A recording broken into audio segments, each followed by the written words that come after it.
My name is Bailey Jing. I've been learning to read since I was 4. Over and over again, the same boring texts, the 1,000-character classic explanation of characters and anarchs. For 3 years now, I've sat through lessons that make me yawn. No one checks my work. No one cares if I understand. I'm the third prince, but I don't matter much. My mother, Lady Wei, died giving birth to me. My name Jing was chosen by the emperor in a moment of grief, hoping for peace, not glory. First, I was raised by Queen, and the court treated me like someone important. But after she had her own son, Bailey, who I faded into the background, now he studies beside me. He's eager, sharp, and everyone notices. Even Queen's attitude has changed. I'm still her adopted son, but it's not the same.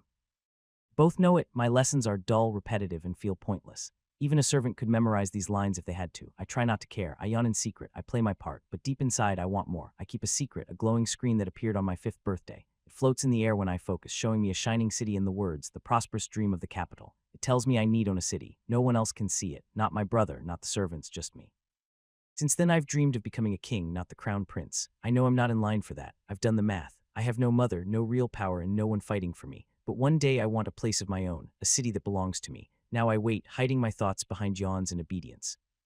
But inside, I imagine something brighter, something mine. My brother Bailey Jean, the eldest, is already planning for the throne. He's powerful, older, and already arranging marriage. I watch quietly, clenching my teeth, wishing him and his allies well. On the outside, but inside, I'm waiting, planning. One day, I'll have my own land, and I'll build something even greater. After school, I waited for my little brother Bailey, who to leave first. I didn't want to walk with that show-off.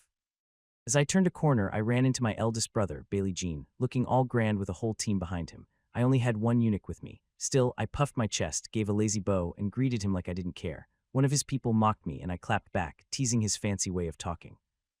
Got angry, but my brother stopped him. I acted like I didn't care, but inside I was watching and learning. Later, I realized maybe my brother wasn't so bad after all. He might have even helped with what came next. The court was finally sending princes out to rule their own lands. At first, it was only about my eldest brother, but someone added my name to the suggestion. Even though I was young, the emperor agreed immediately. I was going to be made a vassal lord. First, they picked Changzhou, a hot, poor, faraway place. I hated it, but then it changed to Yu on the cold northern border. It wasn't rich, but it was better than exile. I was nervous the day I received my title. My legs shook as I climbed the palace steps. Emperor didn't even look at me much, just announced my title, Prince Yu of Yu. I tried to act calm, but my heart was racing. Later, alone in my room, I opened my biggest secret, my glowing magic screen. It had appeared on my 5th birthday, and no one else could see it. This time, I typed Yuvo into it. The screen lit up. A new game started. I was now a real city lord with missions, gifts, and powers. Gave me silver, a red horse, and something called the city lord's heart, a treasure that made me powerful and unkillable inside my city. Without thinking, I pressed yes to activate it. Big mistake. Right after, I saw a message. If the city falls, I'd die too. And then I blacked out. Just my luck. 6 years old and already tied to a city that might crumble any day. I only wanted to be a little prince with a cool secret. Now I'm bound to a land and a destiny I barely understand. After I fainted, Xiao Bao found me on the ground, sweating and burning up. The doctor worked through the night, and by morning my fever was gone. I opened my eyes, and for a second I saw golden light flash in them, but maybe I imagined it. The first thing I did wasn't ask for water or food. I opened my glowing screen. The layout had changed. My beginner's gift pack was gone, but I found a warehouse holding 2 items. The crimson red horse and the city lord's heart. The heart was grayed out now, marked. The message under it still said, if the city falls, the people die. So it really happened. That scary moment wasn't a dream. I touched the red horse icon and suddenly, bam.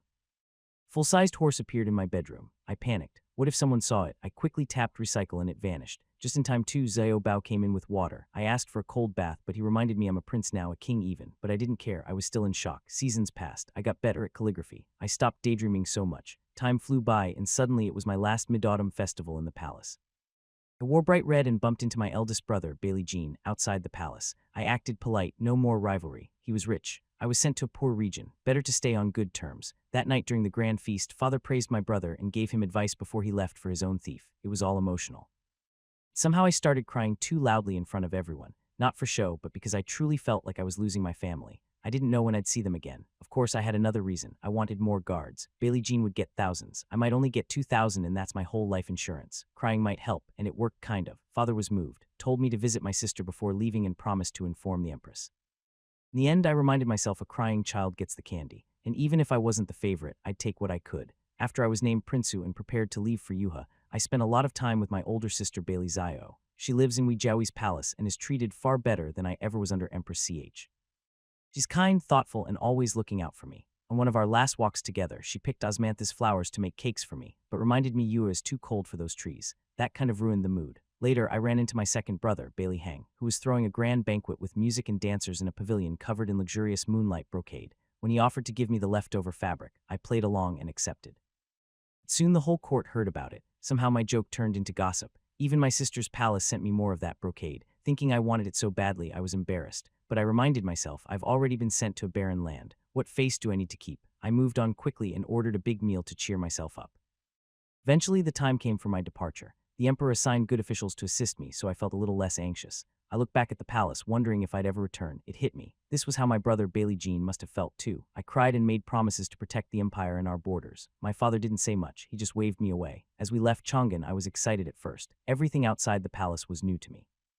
Soon we passed by fields full of starving refugees, people fleeing floods. I saw a child my age, skin and bones, begging for food. I gave him some buns, but had to order my men to stay and protect him until he finished eating. Xiao Bao warned me. Our kindness could get others hurt. After that, I stopped looking out the window.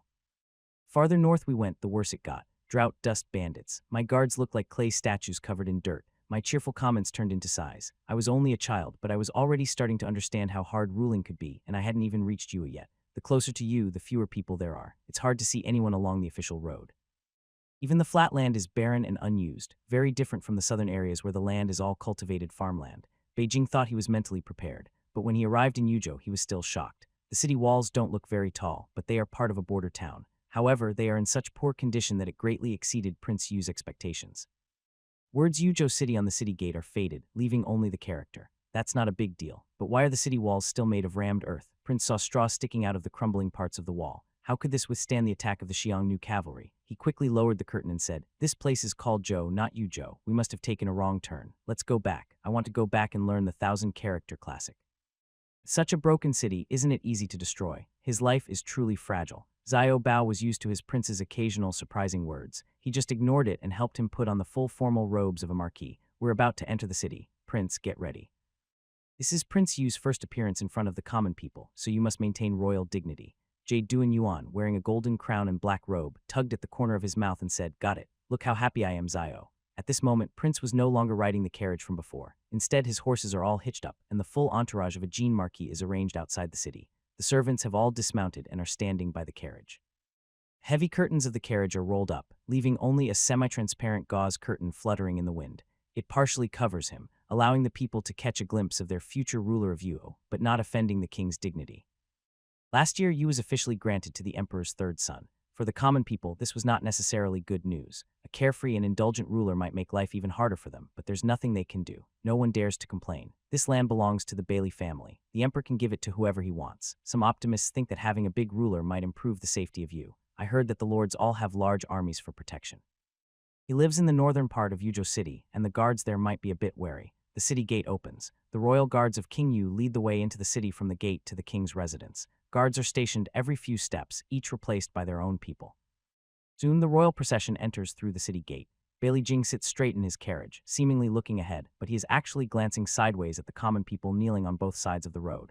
They had just been scolded by soldiers, so no one dares to lift their heads. Bailey Jing cannot see their faces. He doesn't know what the common people here think of him, or if their faces look as worried as the refugees he saw on the way.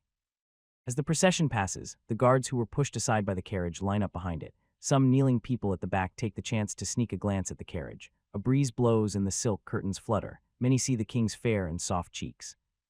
Hope that the emperor's son would sit on the throne and command respect from the northern barbarians is finally gone. His Highness King Yu was just a young child who said that the emperor's son would only come to power after reaching adulthood. That must be a mistake. King Yu's residents, the noble houses of the Jin dynasty, have no fixed rules. As long as they don't cross the palace in Chang'an, no one will bother them. Wealthy lords build grand mansions while others with less land settle for modest ones. The overall quality of these residences varies greatly. Last year, the governor of Yuzhou received news and together with officials sent from the palace to supervise the construction of the residence, worked tirelessly for a year. They finally finished before King Yu arrived. Beijing saw the south gate of the residence. He felt quite satisfied. It was much better than he had expected, especially after passing through the city gate. The walls of King Yu's residence are tall and sturdy, and the main gate is majestic and imposing. It has the grandeur typical of a noble's house, but once inside he realized that only the gate was truly impressive. The rest of the residence is just for show. The governor had no choice. He was now following behind King Yu's procession, too afraid to lift his head. Building the residence in just a year was a tight schedule. The emperor's funding for his son's estate was limited, following the usual rules. Barely enough to cover the costs, just a few silver coins. Other noble houses received funding from the court. including subsidies from the emperor, their clans, and the local treasury. But King Yu's residents only got a small amount from the court. His mother, Lady Wei, who passed away early, was from the Wei Ting Marquis family guarding the southwestern border. The Wei family receives countless requests each year to supply grain and military funds. Since the Southwest remains relatively stable, it's considered good if the court grants funds 10 times out of every 100 requests. Marquis Ting would never openly spend a lot of money to build a grand palace for King Yu. The finances of Yu are even worse, completely broke with no extra funds at all. So building King Yu's palace was truly a hopeless effort. After the county magistrate Zhang soon lost 2 strands of hair in worry, he made a firm decision to leave it to fate. He figured that since King Yu was young, he probably wouldn't be executed immediately. Anyway, he had no money, so he would accept whatever the emperor sent. When His Highness Kingu entered the palace, he was stunned to see his front court and harem buildings isolated in the vast palace grounds. He couldn't keep his mouth shut for a long time. Humble construction, not to mention the grandeur of Jianjiang Palace or Changangel Palace, was even worse than Wei Jiao's Yanging Palace. In that large empty space, was it really meant for him to run horses on? Seeing this, the experienced Grand Tutor Wang and the Prime Minister also looked surprised. They exchanged glances and quietly observed King Yu's expression. Then they saw the young king open his mouth wide, unable to close it for a long time. Honestly, it was quite adorable. The county magistrate's head drooped even lower. He wasn't worth much, so the palace grounds were quite large. He thought there must be some advantage, so he decided to enclose a large area for King Yu for big gates with walls around it, and then there was really no money left to fill it. After discussing with the overseer in charge of building the palace, he decided to leave it empty. They built only the essential front court and harem with basic standards, and the rest could be developed later when King Yu had more money. Now facing the situation, seeing that Kingu was still a baby, he felt guilty. It seemed like they were bullying a child. Honestly, all the silver sent from the court was used here. It's not that they were greedy, but truly not enough. The trusted official Shuang Zhang quietly explained this to King Yu, who quickly understood. The palace was empty, but fortunately, the royal guards' camp behind the palace had been built. At least the soldiers wouldn't need to camp outside anymore. King could only accept this. Nuzhou, being the governor of such a border region, always kept him on edge. If the city were to fall again someday as governor, he would either have to stay and die with the city or face punishment later. Yue was now under King Yu, so he could be transferred away soon. Even if he didn't get promoted, he could be reassigned to another place as governor. There weren't many regions in Jin worse than Yue, so he was naturally unhappy. When His Highness King Yu turned around, he saw the officials of Yuhe looking at him with tears in their eyes. The children didn't quite understand. He asked Shuang beside him. They seemed very excited. Is it their first time seeing royalty? Yang couldn't tell the children that everyone was happy because the blame was being shifted away from them. He calmly replied, "Your Majesty, you are the first marquis to come here since the founding of Jin. Because of your arrival, this city called Yue will also become the capital. It's normal for them to be happy." King Jing of Bailey said, "I understand, but you should still call me Your Highness. Calling me King feels strange." Title King of Yue didn't sound very noble. Understood, Your Highness. On the first day at King Yu's residence, the troops rested and recovered. The next day, the small court meeting in front of King Yu's residence was held as usual. Beijing found it quite interesting. Though small, the meeting was complete and formal, even if it couldn't compare to the grand court in Chang's Jianjiang Palace. He hadn't seen the court in Jianjiang Palace before. He was still young, and his father often canceled court sessions for strange reasons. He sat on the main throne looking at the empty hall with only a few scattered people standing around. The inexperienced prince, he was quite satisfied. Grand Tutor Wang and the Prime Minister briefly discussed the current tasks. Prime Minister needed to organize the new officials brought in and help them quickly understand Yojo's affairs. They would take over the military and political matters there. The Grand Tutor talked about his next learning plan. He wanted to start learning how to govern a thief, which meant the king would have to start studying early. His Highness Kingu waved his hand, saying, "I don't mind studying later. The Grand Tutor, being learned and talented, should first help the Prime Minister manage Yue. I also want to understand you first. Well, discuss studying later." The two senior officials exchanged glances but didn't object aloud. Of course, Yu was King Yu's largest territory, and it wasn't necessary to upset the children right after arriving. Though they would wait until after they finished their work. The meeting quickly adjourned, leaving 2 commanders of the palace guards behind. The leader of the personal guard camp is named Jiang Tu, and the deputy leader is Zhao Chuan, both men in their 30s. They seem to be equally respectful and polite. Throughout this journey, he has interacted with both of them. So far, they don't seem to be the type to flatter or be overly sly. Of course, it might also be that he simply doesn't deserve it. I'm leaving you 2 as leaders to emphasize the future training of the personal guard camp. You know that Yu is a border area, and the soldiers stationed at Shanggu Pass far from Yu City must be well trained. I'll be direct. This team used to be stationed outside Chang'an, and their training was not good enough. Do you understand what I mean? Leader Jiang. He has often suffered from the unfamiliar environment, and his health is worse than theirs. His Highness King Yu has already forgotten that a strong body is essential for a city lord. Now he is only worried about the city's fall and the people's safety. Jianggu looked up at the young-looking King Yu and thought to himself that the royal family really has no sense of innocence. He and the deputy leader both promise that once they finish their repairs, they will train seriously and protect His Highness with their lives. Hearing this, the prince snorted proudly. Yuzhou borders the Xin Bei tribes and is not far from the southern Xiongnu. Don't think you can be careless. The lessons from 4 years ago are still fresh. It's not far away. Training isn't just for protecting me, it's for yourselves. If Yuzhou falls and I am lost, Chang will only send the personal guard camp to be buried with me. Both leaders hurriedly knelt and swore they would not dare to slack off and reaffirm their determination. Seeing their seriousness, the prince decided to stop pushing. There are 2 more things. First, find a good horse riding instructor for me. Second, find a few people to accompany me when I go out later. Zion, one of his own men, quickly said that he was busy with official duties and would handle these tasks himself. After finishing the tasks, the prince on the throne jumped up energetically and finally managed to stand on the ground. 2 leaders looked on silently. The prince, with his hands behind his back, slowly went to change clothes at the back, showing no sign of awkwardness about his short legs. Zhao took a step forward to dismiss Tonkin, saying, Go find Wangel Zhang and have him change the prince's throne. Currently, the palace of the Yu King only has one main hall. The king is still young and has no wife or concubines. Monastrap County magistrate and officials built a simple sleeping hall, which was newly named Su. Bailey Jing went back to change into a new outfit and insisted that Zio stay in the UAU hall to rest. He said he wanted to run around and stretch his muscles after several days of traveling, and he wouldn't let Zio come along. Zio wouldn't really rest.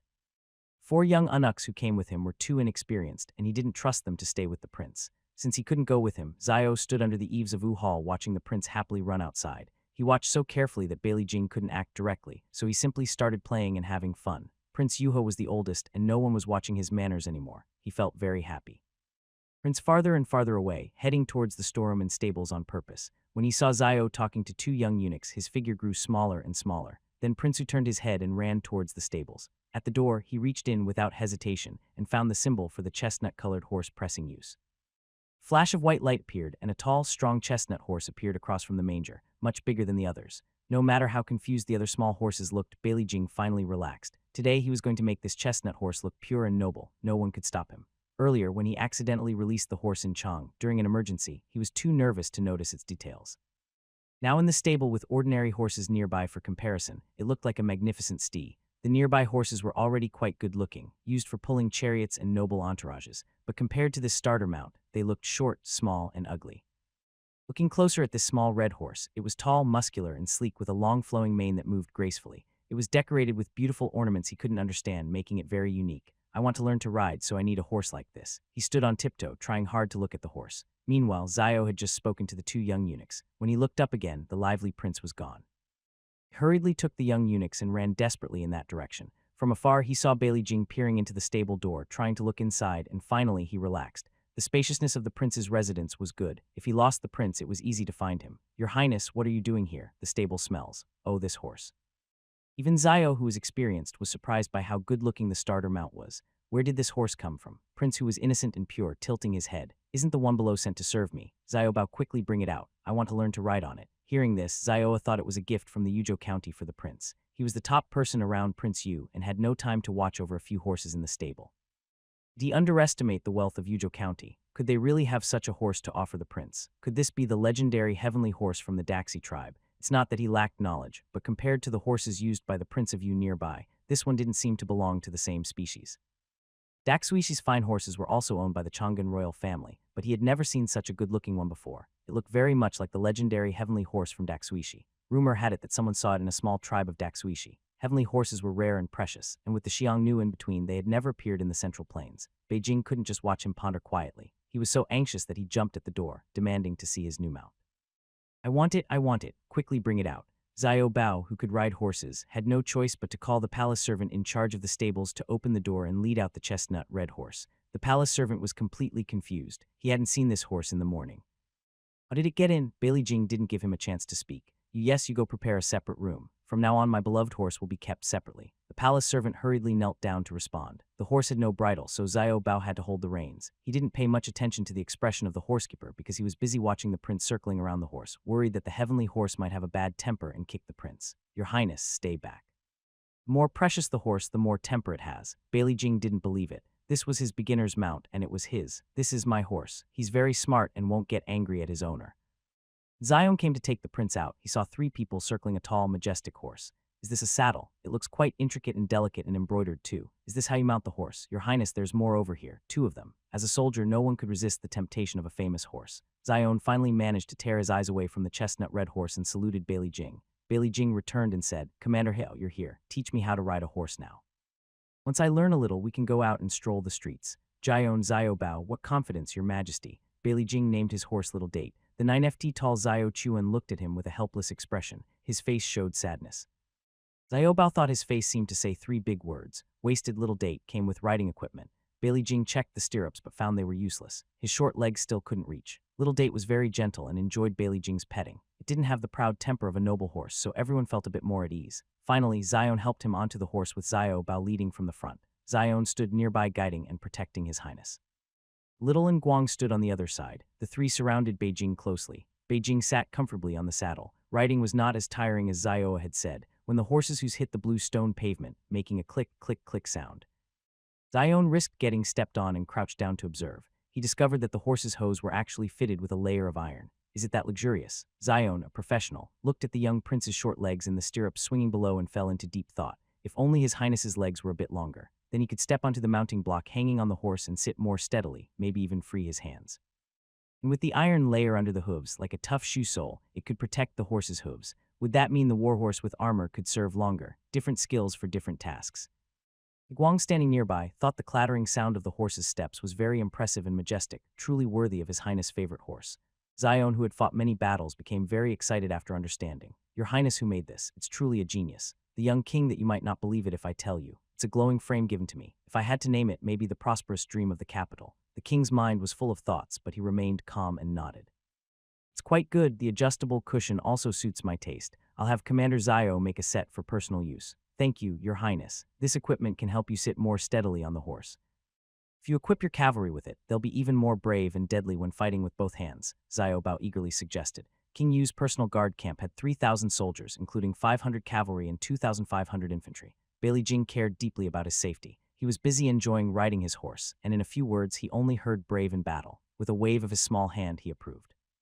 Prince, who only knew some basic riding skills and thought going to the city was impossible, Zion only agreed to let him travel by carriage. Bailey Jing already had the idea of going out incognito, but unfortunately in Yu, the carriage is used for travel, and the soldiers behind them would still attract attention. Most people saw him and kept their distance. His plan to chat with common folk failed completely, but that didn't matter for now. He was too shocked by the city's appearance. He never expected that yesterday he traveled through the most orderly and prosperous streets of Yua. Officials had cleaned the streets repeatedly, and the common people kneeling by the roadside wore fine clothes. Now Prince wandered chaotically out of Shiwa Gate. Everywhere he looked were uneven, dusty streets, dilapidated low huts, and ragged, unkempt people. All of this was shocking. Seeing it all at once was devastating to the prince who grew up in the palace. Bailey Jing lifted the curtain, and a foul smell like some kind of filth hit him directly in the face. This was Yuzhou City, the capital of his country, not a remote village outside the city.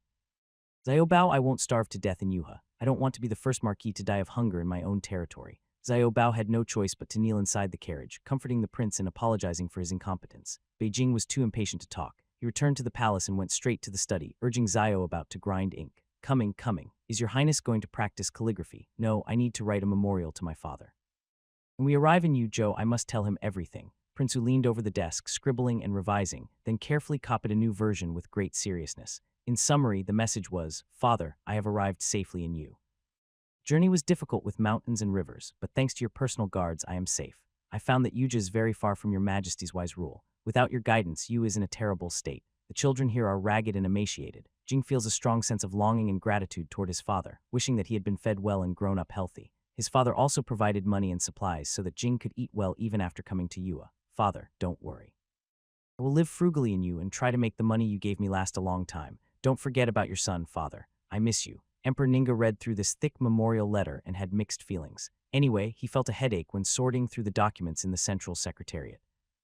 Ili Jing finished writing a flattering memorial to his father and then turned his attention to his precious. He noticed that the beginner task section showed that 12% of the terrain data collection was completed. The inexperienced King Yu, who was not good at calculations, brushed his fingers and said, "Oh, and there's 88.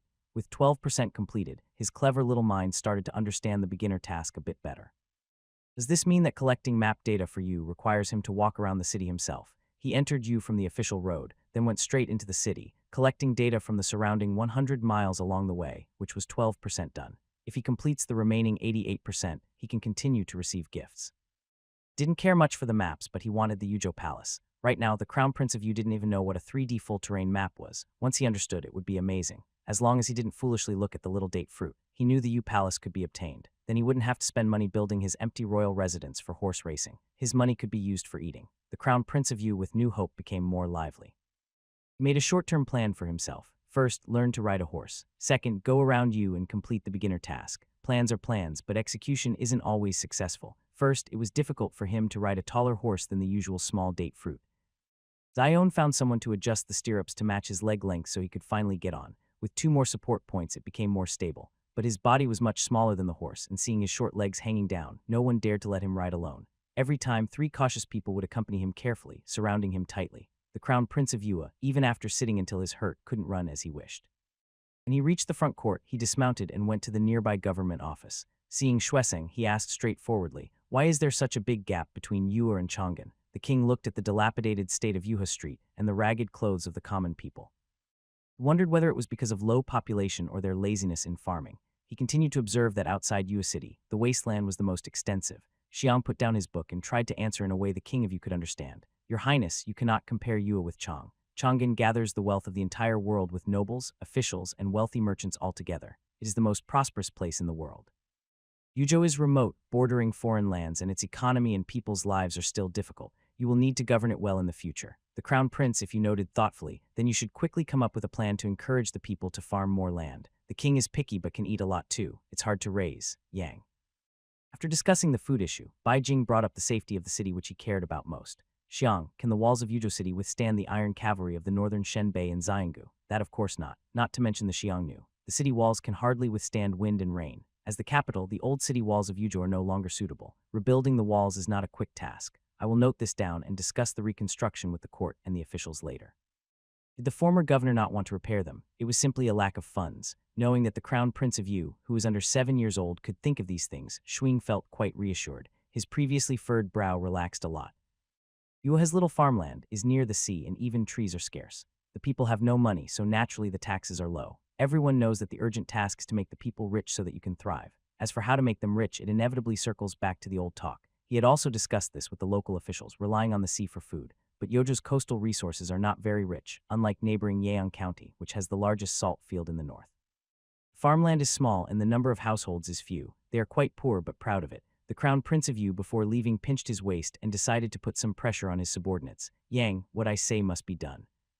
City walls are a big deal, but starving the king is even bigger." Yang, he surrendered. All the people of Yuzhou knew that as soon as the king of Yu received his thief, he began encouraging farming. He promised to distribute unclaimed wasteland to the people for cultivation and planting. Each household could reclaim 5 acres of unclaimed land. After cultivation, they could go to the government to get a temporary land deed.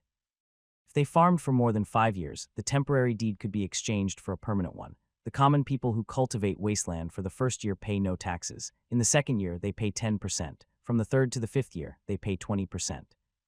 After the 5th year, when the land becomes their permanent property, taxes are collected according to the old court system. Households with more people can apply to cultivate more land. In the short term, Yusha's finances won't improve much, but as long as people work hard, their wealth should increase. Prince Huang thought this was a good policy. However, after it was announced, there was a lot of discussion and debate. Not many people went out to start farming with tools. Most are still watching and waiting.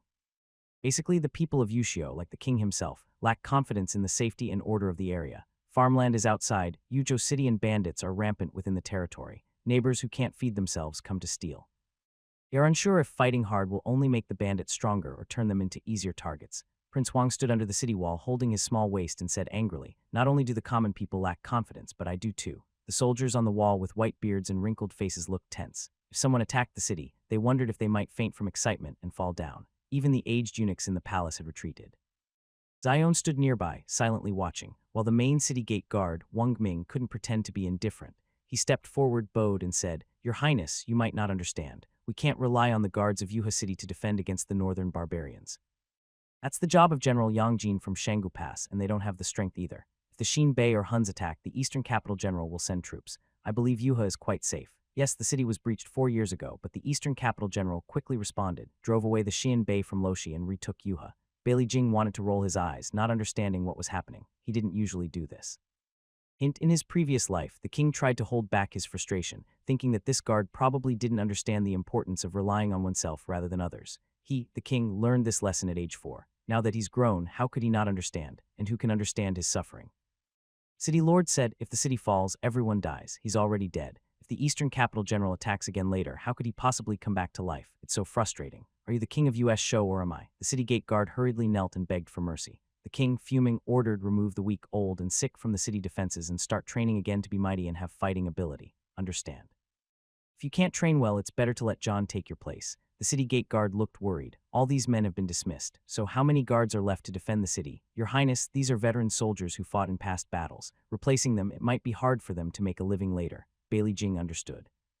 Replacing them means taking away the old soldiers' jobs who fought for Great Jing. He also started to worry. Using old men causes delays. Not using them. How will they survive? Sending some money to send them away sounds good, but haha, there's no extra money. It's a never-ending cycle. Prince Huang needs people, money, and grain. It's like a house with a leak that floods overnight or a boat caught in a storm. The king's confident stance has become less firm. He touches his chubby waist right now. Only thing he isn't short of is flesh on his body. Forget it. Tonight I'll eat less. Every bite saved is a win. Father, I miss you. Prince Yiwang, who has no curses to recite, spends his time dreaming of the bustling city. After inspecting every corner and word, he mostly rides his horse. Must complete the beginner tasks, otherwise he can't continue playing this game. With the planting season in the north approaching, Prince Yuan cares a lot about the progress of the land development policies. After all, his father can't keep giving him money forever. Once his funds run out, he'll have to rely on you. He cares a lot about whether he can still enjoy his favorite lamb dishes in the future. So during the small court meeting, he announced he would personally go on a border patrol to learn more about you. Without a doubt, everyone else opposed him. Your Highness, absolutely not. The repeated protests echoed in the empty, humble hall. Shueseng said that a king's inspection would be costly and burdensome. Other words, Yua isn't wealthy and traveling around would only make it purr. Grand Tutor Su said the prince should focus on studying as the books hold the key to ruling the country. This means you should do what you're good at. Commander Jiang said, bandits are rampant. Yua and the prince's safety is the top priority. No translation needed. Commander Jing speaks honestly. The king took a deep breath. How can I know what Yuja is really like if I just sit in the royal palace? The king rarely go outside and wouldn't know that the streets are filled with sheepdung. I thought they were as clean and dust-free as when I entered the city. If I didn't go out, how would I know that the guards on the city walls of Yuha are mostly old and weak? They're not suitable for guarding. How could I know that the common people inside the city don't even wash their faces? Yang thought, what is all this about? Grand Tutor quickly tidied his beautiful beard and asked, Your Highness, do they really not wash their faces? Since the prince didn't want to answer, Zioba beside him replied, I heard that the underground water in Yujo is deep. Most families can't afford wells, so many have to buy water. Some poor families really don't wash their faces. They have a thick layer of dirt on their skin and only wash when they go out. Grand Tutor Su from a branch of a noble family couldn't understand. The reason for the crown prince's trip to patrol the border was noble and unquestionable. Now is the best season for travel in the northern land. So the plan was set, but the plan was changed to a secret visit in disguise. Bailey Jing wouldn't travel as the Prince of Yua. Instead, he and his group disguised themselves as young noble students traveling for study. The crown prince was a young master, Su was a teacher, and the others were followers and guards. The plan was made. After returning to his palace, Bailey Jing took out a book called Records of Yua and read it over and over, excited about going out to have fun. He could play, complete his mission, and see Yua all at once, 3 things in one. Early on the day of departure, he tied his beloved small date fruit to the side of the carriage and followed along. A team left the palace quietly through Shiwa Gate, slipping out of Yuzhou City without a sound. Half a day later, all excitement was gone. When Crown Prince Yu finally realized that not taking the official route was a mistake, he saw that his Torito's roads were in terrible condition, hated by everyone. When I have money, I will build wide, straight roads all over you, smooth and long. Grand Tutor Su said, It's good that your highness has dreams. The prince snorted, hump. The only comfort was that after a day of travel, the map data had changed. This time they didn't go in the same direction as when they entered Yu. They headed south to the seaside, then turned north to the border, and finally back west to Yu. That night they stayed in a village called Shahizi. Crown Prince lit a lamp, ground ink, and took out a small booklet he had made himself. He worked hard at his desk. The 3rd day of the 5th month, the weather was clear, and the yellow dust on the road was flying especially high. Once Yu becomes wealthy, I will definitely build a network of wide and accessible roads within the territory. The Grand Tutor mocked me for this. This way, Little Day can run freely without the need for guards to carry the carriage. At night, we stayed in the main house of Shahizi village, the only house in the village not covered with thatch. For dinner, we had bean rice and wild vegetable salad. Bean rice had no rice, was fishy, and not soft or mushy, according to the guards, probably to save firewood. I missed the kitchen at Weiyang Palace and my sister's Osmantha's cakes. Prince Yuho was talking with the 8-year-old grandson of the village chief. Have you been studying? He replied. What's the use of studying? Bailey Jing said. It helps you understand things. The boy asked, if I understand things, can the northern barbarians run faster when they come? Bailey Jing was speechless. Then he asked, when you grow up, what do you want to do? The boy answered, I just want to eat enough food. Prince Hub blushed a little and couldn't continue the conversation. The next morning, the group left Shihai early to continue their journey. Bailey Jing felt down and silent all morning, then suddenly spoke. Xiao Bao, do you believe that one day the people of Yuzhou can all eat enough? Xiao Bao was his best supporter. Of course, I believe the prince can do it. Bailey Jing looked at him and sighed again. Didn't have much confidence himself. He was an illiterate king who didn't understand much. Quietly, he decided that after this trip, he would honestly study under the Grand Tutor. They traveled all morning, and the wind grew stronger as they went south. The salty sea smell carried by the wind became more intense, and they were getting closer to the coast. It's said that people rely on the sea for food, but the villagers near this coast clearly haven't benefited from it. The roofs of Shahizi village are made of thatch, except for a few houses in the village chief's family that have tiles. From the high ground, they looked at the small coastal town in the distance, which looked very poor. It was so poor that it couldn't even be called a county, just a fishing village. Outside Lu County, there was a wall-like structure, a roughly earthen wall about the height of a person. Even a strong horse could probably jump over it, offering no real defense. From the hilltop, they could see the entire town clearly. All the roofs were thatched, made from different kinds of grass. Grand Tutor, their houses are different from the ones we saw before, he said. So Grand Tutor explained that the roofs of Longu County are made of seaweed. Records of Yu say that Lu County relies on fishing and pearl gathering for a living. The pearls produced here used to be tribute items. When His Highness was in the palace, did he ever hear of Yuzhou tribute pearls? Bailey Jing shook his head. He didn't need pearls and truly didn't know much about them. It's normal not to have heard. Practice stopped over 10 years ago because they ceased offering Yuzhou pearls as tribute, and a county magistrate even died because of it. Why did they stop? Of course, because they couldn't find pearls anymore. Beijing fell silent. Well, he asked a silly question. Beautiful, luxurious pearls are earned at the cost of the pearl harvesters' lives. There are hidden currents and whirlpools in the water that can sweep people away, and deep-sea waters can crush the harvesters' lungs. Pearls grow slowly, so the supply can't keep up with the harvesting speed. Near the coast, the pearls are all harvested, so the harvesters have to go farther into dangerous deep waters. The tribute pearls have size requirements, and even after many harvesters die, the amount of tribute can't be met. That time, the local magistrate of Longu County requested to stop offering Yu pearls as tribute. Tributes are very important, and the governor at that time was very angry. He directly executed the magistrate. After his death, the entire county mourned him all in white. This incident caused a big fuss and was reported to Chang'an. The former emperor, still alive then, ordered the tribute of Yuhao pearls to be discontinued. Records show that one magistrate died.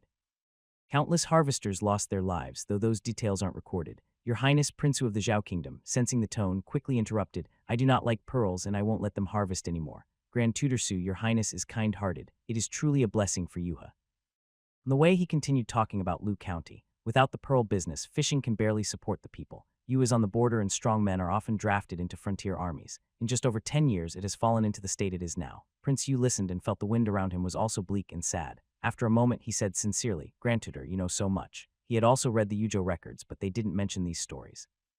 I came here about 7 or 8 years ago before I took office. Back then, the city walls outside the county town were not as dilapidated as they are now. Beijing was speechless. He felt even more worried. When they entered Lu County, they found that the whole street had few decent shops, and the sparse pedestrians wore even more ragged clothes than those in Yu City. After walking through the main street, they only saw a cloth shop and a rice shop with no sign of inns to stay in this small place called a county, but really a village. Prince Hugh and his group attracted a lot of attention. Surrounding the carriage are strong, healthy men. The carriage itself isn't very fancy, but beside it, there's a beautiful little horse with a shiny coat. The common people look at them with suspicion, and some street troublemakers secretly eye the little horse with longing. Whenever they notice these reckless ones, they glare fiercely to warn them. Bailey Jing feels sore from the bumpy mountain road and strongly requests to get off and walk. As soon as the child gets down, he rushes ahead like a free bird, leading the way toward the seaside. The king has never seen the ocean before. Instead of resting, he wants to see the sea first. The group splits up. Zhao Bao takes some people to find a place to settle, and the Grand Tutor, resigned, accompanies the king to see the sea. When his short legs reach a spot where he can see the water, it's almost evening. The place is a bit remote with few people around. The sea is calm and vast, and every now and then a seagull's cry can be heard from afar. Although the sea looks close, it's still quite far to walk there. Grand Tutor advises the king to go back and rest, suggesting he come again at sunrise when the view will be even more magnificent. If luck is on their side and the tide goes out tonight, they might find some seafood tomorrow. But Bailey Jing isn't willing to go back yet. He's already climbed onto a large rock using his hands and feet. His personal guards are worried he might fall, so they gather below reaching out to help him. Sugran Tutor while waves crash against the shore stretching endlessly. This is the first time the king who grew up in the palace has seen the ocean. The orange sunset is about to sink into the endless sea. In just a moment, the sunset's glow reflects on the water, making the whole surface shimmer with gold. And they passed through a vast grassland on their way to you. It was impressive, but it didn't compare to the awe of the sea. I like the sea, the king says, staring at the rocks in fascination. He wonders how deep the water is beneath the surface, capable of crushing a person's lungs. He thinks about how beautiful the underwater world must be. With pearls and seaweed growing there, the sea is both dangerous with whirlpools that can swallow lives and nurturing, providing fish that feed the fishermen. It's full of contradictions and mystery. Just as he's lost in thought, he hears faint crying. Bailey Jing snaps back to reality, wondering who might be crying because of the sea's beauty. He looks around and his guards are all watching him, waiting for instructions. His gaze quickly locks onto a group of people coming from a village to the west. There are 3 adults, a woman and 2 strong men, each carrying 2 children, and the crying sounds are coming from that direction. Several children were crying and looking back over their shoulders. One child was desperately trying to pull away. Behind them, about 10 steps back, an old man with a crutch was stumbling along. Bailey Jing suddenly had several thoughts. Was it kidnapping or stealing children? In broad daylight, it was almost evening. As they approached, the king crossed his arms and confidently pointed at the group. "Stop! Do you dare to steal children before dark?" The Grand Tutor. They were boldly leaving the village, so they must have sold the children. Sure enough, the leading woman spat, and seeing their attitude, didn't dare to be too bold. "This is a servant bought with real gold and silver. Little lord, mind your own business." The king, with his hands on his hips, said, "Don't try to fool me. I've seen poor families sell girls, but this is the first time I've seen all the children sold at once, especially boys of this size. What about the old man chasing behind, and you say you didn't steal them?" Toothless Man, intimidated by the tall guards nearby, explained a bit more. "These boys are to be sold to the palace. We are in Yuzhou, a border region. Her families often sell their sons to serve in the army once they grow up, or better yet, sell them to the palace to become young eunuchs. Family gets money and the children might survive. Girls can stay at home to weave nets or pick pearls. Please, your excellency, understand." His Highness of Yozhou's pupils trembled. "Sold to the palace. Wouldn't that mean they'd become little eunuchs?" The king had grown up in the palace, so he knew what little eunuchs were. He looked back at the children, all around his age, maybe 7 or 8 years old. The group was delayed by his shout, and the old man behind hurried forward, crying as he hugged the child who had been desperately trying to pull away. "Give Tiger Boy back to Grandpa. Please don't sell him to that place. Grandpa will count out to you." The strong man pulling his grandson kicked him. "The money's already been taken. It's too late to regret. Get lost." Bailey Jing quickly ordered Zhang Tu to step in and stop them. Seeing that the matter was settled, the Grand Tutor had to help mediate. It turned out the children had indeed paid money. The old man chasing was Tiger Boy's grandfather. His father had gone to sea and lost his life. The family was poor, and his uncle and aunt sold him to the Toothless Man. This man was said to have connections with officials and could sell children into the palace to enjoy a good life. Honestly, such things were common in Yu at this time. The ships, let alone resisting the wind and waves, were just good if they didn't fall apart or leak in the sea. Anyone who made a living at sea was almost always tough, going to the palace to enjoy life. His Highness Prince, who thought to himself, "I am the Emperor's son, but I don't feel like I enjoy much in the palace. I only watch how people look at me. What kind of happiness can these people who were sold to be minor eunuchs enjoy?" The old man held tightly to Tiger Boy, saying he was his eldest son's only child and could not sell him to that place to cut off his family line. The grandfather and grandson cried so sadly that the remaining children also started crying louder. King waved his hand grandly, saying, "How much? I will buy them all." Master Su, thinking he was young and inexperienced in social matters, quickly signaled them with a look. Except for the old man who didn't want to sell his grandson, the parents of the other children sold willingly. If they were rescued and sent back, they might be sold again soon. The king was not wealthy and was not as easy to deceive as he seemed, especially when it came to his savings. He was very shrewd. He thought to himself, "If I buy these children and send them home, if the family needs money later, they might sell them again. Isn't this just wasting my silver, just me being a fool? That was impossible. Rather than selling them to the palace, why not sell them to me? It wouldn't have to become minor eunuchs. I want all of them." How much silver? That toothless woman refused to be cut off, but today she met a tough opponent. His highest prince, he wanted to buy them forcibly. Jing Tu, following the prince's instructions, drew his sword with a swish. "How much? How little silver?" Master said Zhang Tu, 5 taels each, a total of 30 taels. One barefoot child heard this and cried out in a trembling voice, "You're lying. You only gave my father 3 taels. Wah, oh no." His Highness Prince Yu nodded with satisfaction. This child was clever and quick. He then ordered Tonkin give her 20 taels. The extra 2 taels are for her trouble. Zhang Tu clenched his teeth and handed over the children's contracts, cursing as he left. Originally, he could earn 20 taels from this trip, but he met a mealsome little bully who made him work for days, exhausting his words, and in the end, he only got 2 taels. Bailey Jing saw Tong Chin took away the contracts and then turned to the old man. "Old master, you can go back now. Also, send a message to the other families.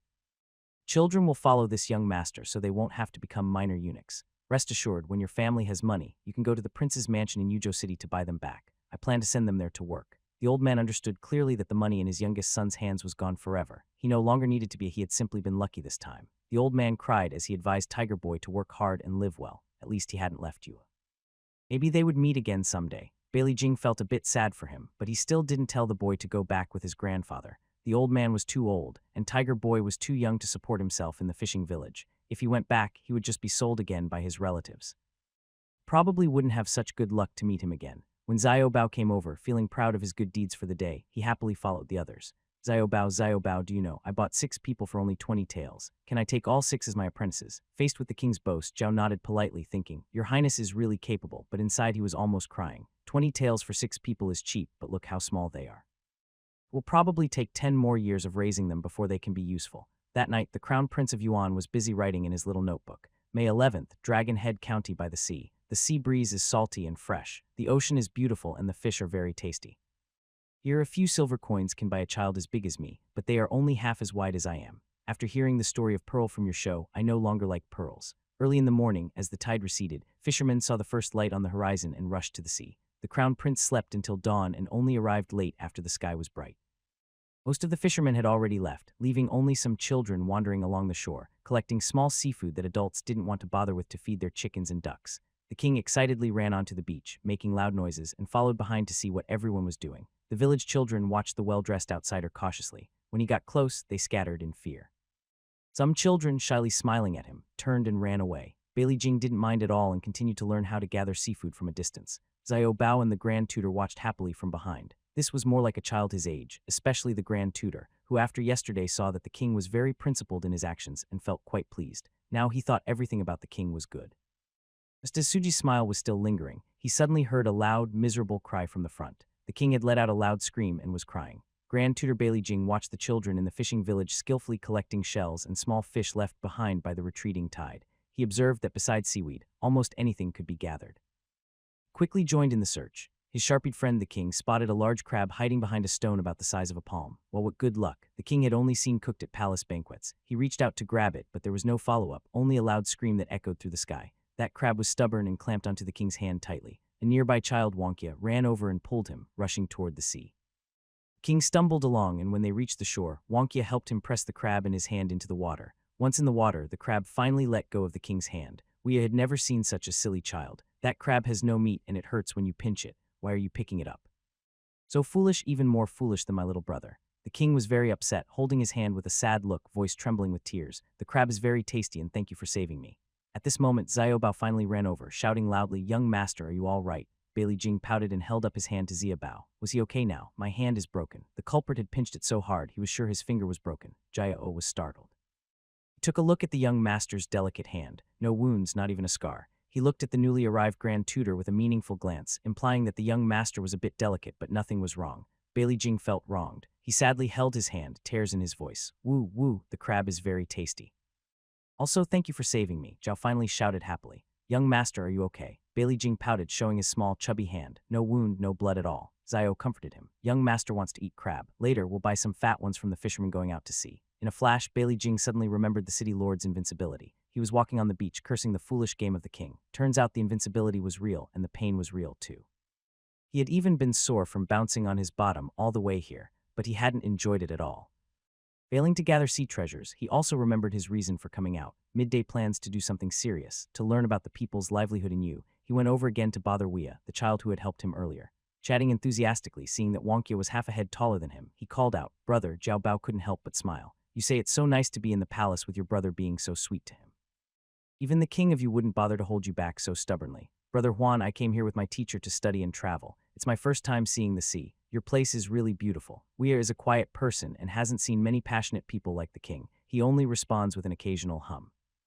Once Xiao and the other adults are far away, Wia feels more relaxed. He casually asks the lively, chubby child in front of him. Thought, what does traveling and studying mean? It means you can't just stay at home reading books all day. That's just studying blindly and losing touch with real life. Reading thousands of books is not as good as traveling thousands of miles. I stayed at home for a few years and only learned a few characters. Now I'm out with my teacher to see the world. Brother, have you studied? Once you have pouts, I don't study. What's the point? I want to be a great general. Wow, that's amazing. I believe you can do it, brother. Bailey Jing, who considers himself good at chatting, suddenly reveals his true intentions. So brother, how much land does your family farm? Is there enough grain to eat? I heard that the king allows each household to farm 5 acres for free without rent. We don't have land suitable for wheat. It's all sandy. If I don't become a general, I'll have to fish. There's no land for me to farm. The simple fisherman boy was quickly outsmarted by the king, who even learned where his aunt and her family had moved. Before leaving, Bailey Jing asked Tonkin to bring him his 1,000-character classic to give to Wanya, reminding him to memorize it well, as it's a necessary skill to become a great general in Gene. At noon, they ordered several kinds of fish at the only restaurant in Long County. Despite being near the sea, the seafood served was mostly fish with few varieties. We're the only 2 tables of guests in the restaurant, and the owner personally served the dishes, talking all the while. His Royal Highness the Crown Prince was very pleased. He had never tasted such fresh and diverse sea fish in Chang'an. After eating and drinking to his heart's content, he started to act silly. Grand Tutor, these fish are so delicious. If they're shipped to Chang'an, many people will buy them. Why is Lu County still so poor? Su patiently asked him, "What do you think of the mountain roads yesterday, Your Highness?" The king that got it. It's hard enough to travel to Yuha, let alone transport goods to Chang'an. After this experience, His Royal Highness the Crown Prince had an early realization. To get rich, you must first build roads. King's Diary. A 12th Dragon County. I met a young man who wants to save me. He dreams of becoming a general. He says being a general is probably safer than fishing. He told me that every family in the village has someone who stays in the sea and never returns. He wants to live longer to protect his mother and sister. I also hope he can live forever. I don't know why, but I feel a little shy again. Along the coast heading east, most fishing villages are poor and run down. To catch big fish, they need to go farther from the shore. Big fish are made into dried fish to sell, but this is risky and often costs lives. Staying close to the shore for small catches only keeps them from starving. Their families look pale and thin, suffering from poor nutrition. Ili Jing knows that die and become inedible once dead, as they are toxic. Fishermen don't catch live to sell, which is understandable, but he always feels that the many shells on the rocks might be edible. He smashes one with a stone, and the meat inside is almost as big as his palm. Grand Tutor, can't we eat this? It's so fat. Sushi, looking at the sea horizon, turns to glance at him. That's mussels. Fishermen usually knock them off to feed chickens when they have time. I've never heard of people eating them. The king thinks there are so many here, a whole large area full. If only people could eat them, that would be great. He smells a fishy scent similar to raw fish. Why does he feel like this might be edible for humans? Then I'll try first. Before Sutai can stop him, the king bites into a raw mussel. No longer a child who fears everything. Soon he exclaims, "You!" The fishy taste is not as fresh as he expected. Xiaobao runs over with a water bottle, looking terrified as if he just tasted poison. It seems we need to cook it first. Why are you all looking at me? If chickens can eat it, it's not poisonous. Of course I can eat it too, he says confidently, immune to poison, testing the saltiness. Yao Bao is so frightened, he doesn't dare leave the king's side now. He just stays nearby watching. Zhang Tu, following the king's orders, uses his dagger to pry out several large shells. The king insists on taking them back to cook and eat. At noon, they share a meal at a fisherman's house. Housewife remains calm when she hears Bailey Jing wants to try mussels. Although most of these shells are used to feed chickens, people can eat them too. They sometimes pry them open to eat, but eating too many can cause stomach aches. Everyone by the seaside knows that this thing has some toxicity. Unless absolutely necessary, they usually don't eat it. A noble person wants to try it fresh, but she only advises everyone to eat 1 or 2 pieces, as eating more can cause stomach pain. After the mussels are cooked, they open their shells to reveal the red meat inside. Jiao Bao tastes one first and finds it very fresh and edible. He then takes a piece and offers it to the king, only allowing him to eat one. Ili Jing, a small young person with a delicate stomach, has recently been eating everything at the seaside and finally gets a cooked mussel. He carefully tastes it. His eyes brighten and he seriously comments, "It should be taken out and mixed with sweet and sour sauce for cold salad." Zhao, look at this household. Do they seem like people who can afford sugar or such delicacies? After trying it, Su Taiyu agrees deeply and nods, saying, "Young master's insight is excellent." Zhang Tu quickly eats 3 or 4 more, as he is healthy and can handle eating a bit more. Zioa. In the afternoon, they continue their journey along the coast for 3 more days, and they have completed half of their map data collection. The 4th day, they start heading north, and Crown Prince Yu finally understands what it means to have a fierce local custom. When they stayed in a small village, they almost got attacked. This remote village has only about 50 households far from official control. Taking advantage of the terrain, they are both civilians and bandits, and merchants passing through are often robbed. Relying on their numbers and remote location, they always succeed. Seeing the king's group, a dozen strong guards hesitated at first, but the king's small red dates were too eye-catching. If they robbed this group, they could sell the horses and have a good year. The village chief, Exin, decided to act boldly, but who knew that the innocent-looking 5-year-old child was actually a decoy? When the king tried to ask questions, he almost got taken away. It was Jing Tu who noticed someone lurking in the bushes outside their resting place, so he became more cautious. Carefully observing, he realized these people were somewhat amateurish. A group of grown men was wandering around their yard. Even fools outside the city would be cautious now, let alone Zhang Tu, a professional who immediately saw the trap. When the dozen or so guards drew their standard military knives, the villagers realized they had stepped into a trap. they weren't completely evil. The whole family lived in the village. Seeing some injured and others giving up resistance, they accepted their fate. Group of poor, ragged villagers, thin and yellow-faced, knelt down and swore they had not harmed anyone's life. As the ruler, Baijing couldn't bring himself to order their execution. His character had flaws, but he was still a poor man. He took out a name card of Shuang to scare the village guard, saying, "The new prime minister of Yusho, Shuang, is my relative. I will ask him to send people to pay special attention to your Chihua village. If there are any more robberies of merchants, your whole village will be taken to do forced labor. You know, Yuzhou City needs to repair its walls so your entire village can serve as the lowest level laborers. Just perfect." Seeing that these people were truly frightened, he started persuading them to farm the land. Even in the remote Chiu village, they heard about the new policy, but they didn't trust the government. 5 years later, we get the land deed. No money for land. Who would believe that? We don't have good land here, only mountains. Before, mountain land cost 2 taels per acre. Now they give it for free and let us farm for 5 years. If that's true, my whole family would bow to the king of Yuzhou every day. Our own land officials even seize land. How can land without a deed be given to us for free? I wouldn't dare dream of doing that. Land without owners belongs to the government. If I spend a year working on it, what if they change their mind again at harvest time? This shows the government's trustworthiness is very low. King almost laughed out loud in anger and decided to go back and check the county town that governs this village. The villagers are so poor, yet they still try to cheat. He was just a child, so he had little influence, so he simply asked Tutorsu to explain the farming policy to everyone. In summary, Yuzhou has changed. Now the king of Yu is in charge here. The 5-year land deed policy is an order from the king's mansion. If the government changes its mind later, everyone can go to the king's mansion in Yuzhou City to complain. When they went to Hanu County, which governs Kishu Village, they found out it was a large county under Yu. Without much investigation, they saw that the county magistrate was clearly very wealthy. This man wasn't from a noble family, but he owned a grand 5-section mansion, 1,000 acres of good land, and 11 concubines. All of this clearly told the king and his advisor he was greedy. They told Zio about a casually inquire, and for 2 taels of silver they learned that the magistrate loved beauty and money. He was the top tyrant and wealthy landowner in Tongshuer. The king was furious. He angrily crossed his arms and declared his authority. How dare he? I'm the real ruler of Yuha. Why does he think he can do this? Tutor Su. Is that title really so glorious? Thinking that the county magistrate's mansion is more luxurious than King Yu's palace, the young king quickly writes a letter to Shuiz Zangyo, instructing the chancellor to send someone to arrest the county magistrate. With solid evidence, they will be executed immediately and their assets confiscated. The young king, still very young, has already learned a little about how to get rich. King's Diary. May 17th, Tongshu County, Kishu Village. The area is full of mountains and rocks, and the local people are fierce. I almost got kidnapped. After careful guidance from the Grand Tutor, the villagers promised to behave well. Seeing them all so thin, I couldn't bring myself to punish them harshly. After all, my family name is Bailey. I also found that this place has its advantages. The hills are rolling, and the sparse population means I can see the sea from high up. It's a very good Fune location. Maybe I should choose this place for my royal tomb. If Yu Prefecture keeps being so poor, it won't be long before I need a royal tomb. After traveling north for 2 days across a mountain range, they suddenly encounter 30 or 40 mountain bandits at a mountain pass armed with sticks and sickles. Bad news, more bandits have taken a liking to the small dates, and these bandits are quite large in number. Good news, our empire strictly controls iron products. Although the bandits are many, they lack proper weapons. Guards accompanying us are the best among the 3,000 guards. Even if the soldiers in Chang'an are not very capable, there are always a few who can handle themselves among the 3,000. Jangu, the protector of the young king, always brings the elite. Seeing these strong men draw identical military knives, the enemy knows they're facing tough opponents. Today, it's not going to be easy. A group of unruly bandits previously relied on their numbers to rob merchants and civilians, and that went smoothly. But today, they're targeting the young king, and they've gone mad. After a few falls, some bandits start to give up and turn to run up the mountain, and the battle quickly turns one-sided. Jantu doesn't allow the guards to chase, only capturing some and tying them up, then sending someone to report to the local officials, because they don't know how big the mountain's stronghold is. And for the safety of the young king, they continue their journey despite Yu Prefecture's objections. The young king puffs his cheeks in anger.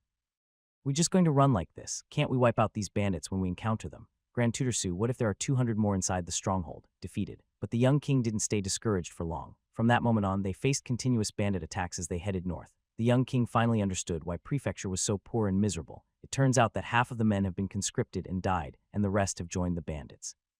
It's not hard to see that many of these people are probably fleeing military service and turning to banditry. Most are just small-time troublemakers, but they can't handle large numbers. Zhang Tu's journey is not easy at all. There are some strong fighters among them.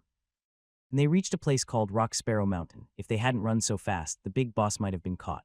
The mountain bandits are many, surrounding the carriage. The horses pulling the cart got spooked and dragged the bandits, nearly crashing off the cliff. If clever little Date hadn't desperately braked, the big boss and Grand Tutor Su would have already been underground. Below, Xiao Bao and Jiang Tu fought bravely but were terrified. They quickly dealt with the pursuers. When others arrived, they saw Grand Tutor Su with a head injury inside the carriage, bleeding heavily. But the big boss was unharmed. Thank goodness. At this moment, Bailey Jing finally truly liked the city lord. He looked at Grand Tutor Su next door covered in blood. For a fragile child like him, maybe he would have just run away instead of waiting for the city to fall. As for the city, he could try to work hard for it. The big boss was so happy inside that he felt like bubbles were popping. It turned out he was really invincible. The pain from the crash was now easy to ignore. After this battle, even the usually calm Grand Tutor Su looked worried. Everyone finally understood how serious the bandit problem in Yuho was. And the big boss, he was glaring angrily at Jiang, too, so much so that the horse he was riding couldn't even be controlled. After great psychological pressure, Commander Jing finally dismounted, knelt down, and declared his determination. I will immediately organize the troops to return and wipe out the mountain bandits, bringing peace to Yuha. Please rest assured, Your Highness, the big boss sighed deeply. Can the idle soldiers trained in Chang'an really fight against desperate mountain bandits? Rock Sparrow Mountain is so big. Do you know how many bandits there are? Do you understand the terrain? Whether it's easy to defend or hard to attack, if the Imperial Guard falls into the bandit camp and loses, it won't just be the lives of the guards lost, nor just my reputation, but also my father's. Have you thought about that? He was staring at Jing too, as if trying to scare him. Yes, but he also didn't hesitate to think about these issues, things that concern his own life. The big boss was always very sensitive. Jiang Tu's face was covered in sweat. The guards of the prince were killed by the bandits, and not only the big boss, but even the emperor looked displeased. Especially since this prince was personally appointed by the current emperor, it was hard to imagine how angry the emperor must be. If the soldiers in the personal guard camp all had the skills of the people brought out today, he wouldn't have to worry, but he knows very well the level of the remaining soldiers. I am ashamed. I will train harder when I return. We need to plan carefully to eliminate the bandits. The king sighed, life is tough. Looking up, he saw the Grand Tutor, whose face was badly bandaged, still smiling. Grant, how can you still smile? Grantor stroked his handsome beard. Although the young king sometimes asked silly questions out of childish curiosity, he was very decisive and brave when it came to important matters. His careful thinking made the Grand Tutor very pleased. The king thought, even after all this, he still smiles. The Grand Tutor is truly open-minded. I still have a long way to go. King's Diary, May 19th, Yank Mountain. I almost lost my life here. Thanks to little Date, I will take it with me to the royal tomb. Speaking of the tomb, I found a blood-cold jade-like stone by the river today. I like it very much. It will be a burial item. Back to the mountain bandits. I will prepare my troops and wipe them out. Otherwise, Brother X, may you always find your meals unappetizing. They traveled north to Ning'an County, then turned west, almost following the borderline. It looked even more desolate. Their speed increased because there was little to stop for. If Bai Jing hadn't insisted on following his own route to complete the map, they could have taken a shorter path back to Yuzhou City earlier. That day, they could already see the ancient pass from afar. While Li Jing studied the rough map he had and finally agreed to head south back, his task was now 90% complete. The last stop was Pinkang County, west of Yuhao City. Pinkang was a major source of income for Yuho. The land was flat and it had the largest farmland in the region. Jing thought it would be a wealthier area. He saw many farms along the way with villagers working in the fields. Everything looked prosperous. The king saw a child digging wild vegetables by the road and he cheerfully offered 2 candies to start a conversation. Little brother, we are just passing through. What is the name of your place? The child stood up taller than him. He was thin and squatting small, so the king thought he was younger. Now it seemed that maybe the child was older. Fortunately, the boy didn't mind. This is Yanja village. I'm 7 years old this year. How old are you? The two exchanged names and ages. Of course, the older one is a made-up name. When the boy said he was 10, the king was surprised for a moment, but quickly understood. Probably hadn't grown much because he couldn't eat enough. From the boy, he learned that his whole family, parents, uncles, aunts, and grandparents were working in the fields. His family had no sisters, so he was the one going out to pick wild vegetables to eat at night. Otherwise, he would also be helping in the fields. The king was pleased to hear that the people here were responding to the call to clear the wasteland. Clever little king thought it was easy to coax a 10-year-old child, and soon the 2 kids were chatting happily. If his grandfather had come to call him a little later, the king could have learned everything about Yanja village. Yanja grandpa saw a group of people stopping far away by the roadside. When he saw his grandson happily talking to others, he hurried over to call him. The silly boy might get tricked and have to pay silver coins again. When Xiao arrived, he saw that the king was still hesitating and staring at the backs of the grandfather and grandson, looking deep in thought and full of worry. He stepped forward and asked cautiously, "Your Highness, everyone is left. What are you looking at?" The king is watching his future self. The king replied, "San Lang is my future self. If your show keeps developing like this, when I'm 10, I'll be even skinnier from hunger." Xiao, how could that be? Using all of you show's strength to support your highness, it shouldn't be enough to feed you. Sanlang's family has 6 strong workers raising 3 children. They only eat 2 meals a day, and throughout the year they hardly see any meat. Look at how thin he has become. The king not only ate himself, but also had to support over 3,000 people. Starving his territory was not just a dream. That night was their last night outside. The king spent the whole night dreaming. When he woke up, he mumbled sleepily. Agricultural civilization, nomadic civilization, natural enemies. Conflicts are inevitable. Industrial civilization might have hope. Xiaobao listened with a puzzled look. Your Highness, the king shivered and asked, what am I saying? What is industrial civilization? Xiaobao. The king and Xiaobao looked at each other for a few seconds. Then the king slapped his forehead. Forgot. What did I just say? Xiaobao. I only heard something about nomadic civilization being unstoppable, but I didn't understand. Did your Highness dream about the Xiongnu? Your Highness, if it's a dream, sometimes I only remember it when I wake up. Once fully awake, I forget everything. Bailey Jing can only believe this. Otherwise, what else could it be? Could it be like the old tutor in the palace, losing his mind and forgetting things? Impossible. I'm still young. As the carriage gets closer to Yuzhou City, this matter is pushed to the back of the king's mind. Don't be fooled by how simple the king's residence looks. He already considers it his home. After being away for so long, he's quite happy to return. In the afternoon, he climbs onto Little Date's back again, riding at a gentle trot. His strength now, and he's riding well, but he's still only allowed to trot without leaving the group, because when Little Date runs, no other horse can keep up. If not for the strict supervision of the Grand Tutor and Zio, he would definitely run freely. Last time he tried a little at the border, but when he returned, Jiang Tu, Zio Bao, and the Grand Tutor all kneeled to protest. Humph, soon after, he couldn't resist the urge to run. Suddenly, he hears a clear ringing bell as if it's echoing in his mind. Bailey Jing immediately thinks of his bustling dream in the capital. He twirls his wrist, and sure enough, the screen fills with falling flowers. It says, "Congratulations, Lord, on completing the beginner's task with this lively scene." Riding suddenly feels less fun, and the king starts to insist on returning to the carriage to rest. Zio Bao is confused. Does His Highness like doing the opposite of what's expected? He quickly loses interest in riding when allowed, and when he pleads to stay, the king insists on going. Jiao Bao can't help but fall into deep thought. Bai Jing gets into the carriage, dismisses Jiao Bea, who came to serve, and stays alone. He lowers the curtain and immediately opens the bustling dream of the capital. Congratulations, Lord, on completing the beginner's task reward, a 3D topographical map of all Yuzhou, one Yuzhou residence. Below is a three-dimensional map of mountains, rivers, lakes, and seas. Bailey Jing looks carefully again. Shape resembles his simple map of Yuzhou, but this map is three-dimensional with mountains, rivers, and lakes clearly visible. Could this be the full terrain map? Curious, he reaches out and pokes it. While the map can move freely, it can zoom in and out. It will. The king is very excited. This is fun. But then he discovers a new wonder. This thing is a 3D terrain map. When he zooms in, he notices many details. For example, he discovered a deep brown city called Yu outside. Outside Yu was light green wasteland. He zoomed in on Yu, and he could even see the streets. The king's eyes and mouth opened wide. One hand pointed at the map, and the other covered his mouth. Isn't it amazing? He zoomed in even more and found he could see the pedestrians on the street. Ili Jing relaxed his mouth and pinched his arm. Ouch, it hurt. It's not a dream. Outside the carriage, Xiaobao quickly asked worriedly, Your Highness, what's wrong? Bailey Jing hurriedly replied, Nothing, I bit my tongue, don't worry about me. Bao thought to himself, how hungry is he? There's hardly any meat to eat on this journey. His Highness looks quite thin now. When he gets back to the palace, he'll need to eat well. Inside the carriage, Bailey Jing was excited and thrilled.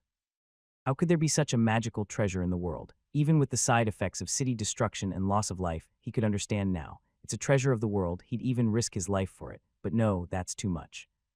He zoomed in on Yu again and used his memory to search carefully until he finally found the prince's residence. Wow, so exciting. It was like he was watching every move inside the prince's residence from the sky. He saw the little in the stables carrying hay back and forth. So that's what the special skill marked behind the city lord's heart meant. It said that the extra skill would activate after creating a 3D map of the entire UO area, allowing him to see all movements within.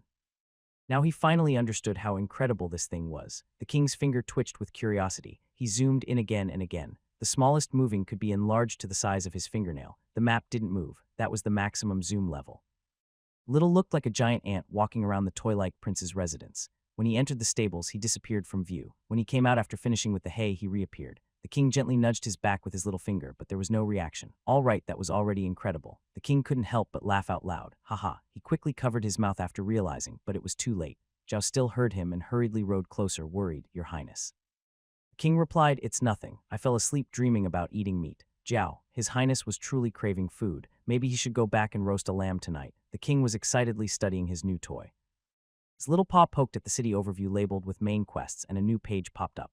City name Great Jean, Yuzhou City. Location Northern Hemisphere, Great Jean. Northwest of Bohai City area, 59,200 km. Number of households 128,000. Happiness index of citizens 3. Red alert. 100 means full happiness. Hunger index of citizens 92. Red alert. 0 means no hunger. City infrastructure index 2. My lord, the buildings in your city can't all be called basic infrastructure. Most of the king understood the earlier parts, though the numbers looked confusing. He guessed most of it was roughly correct, but he saw the sarcasm in the infrastructure index. Our usual houses aren't worthy of being called basic infrastructure. The king pouted in frustration, and that hunger index.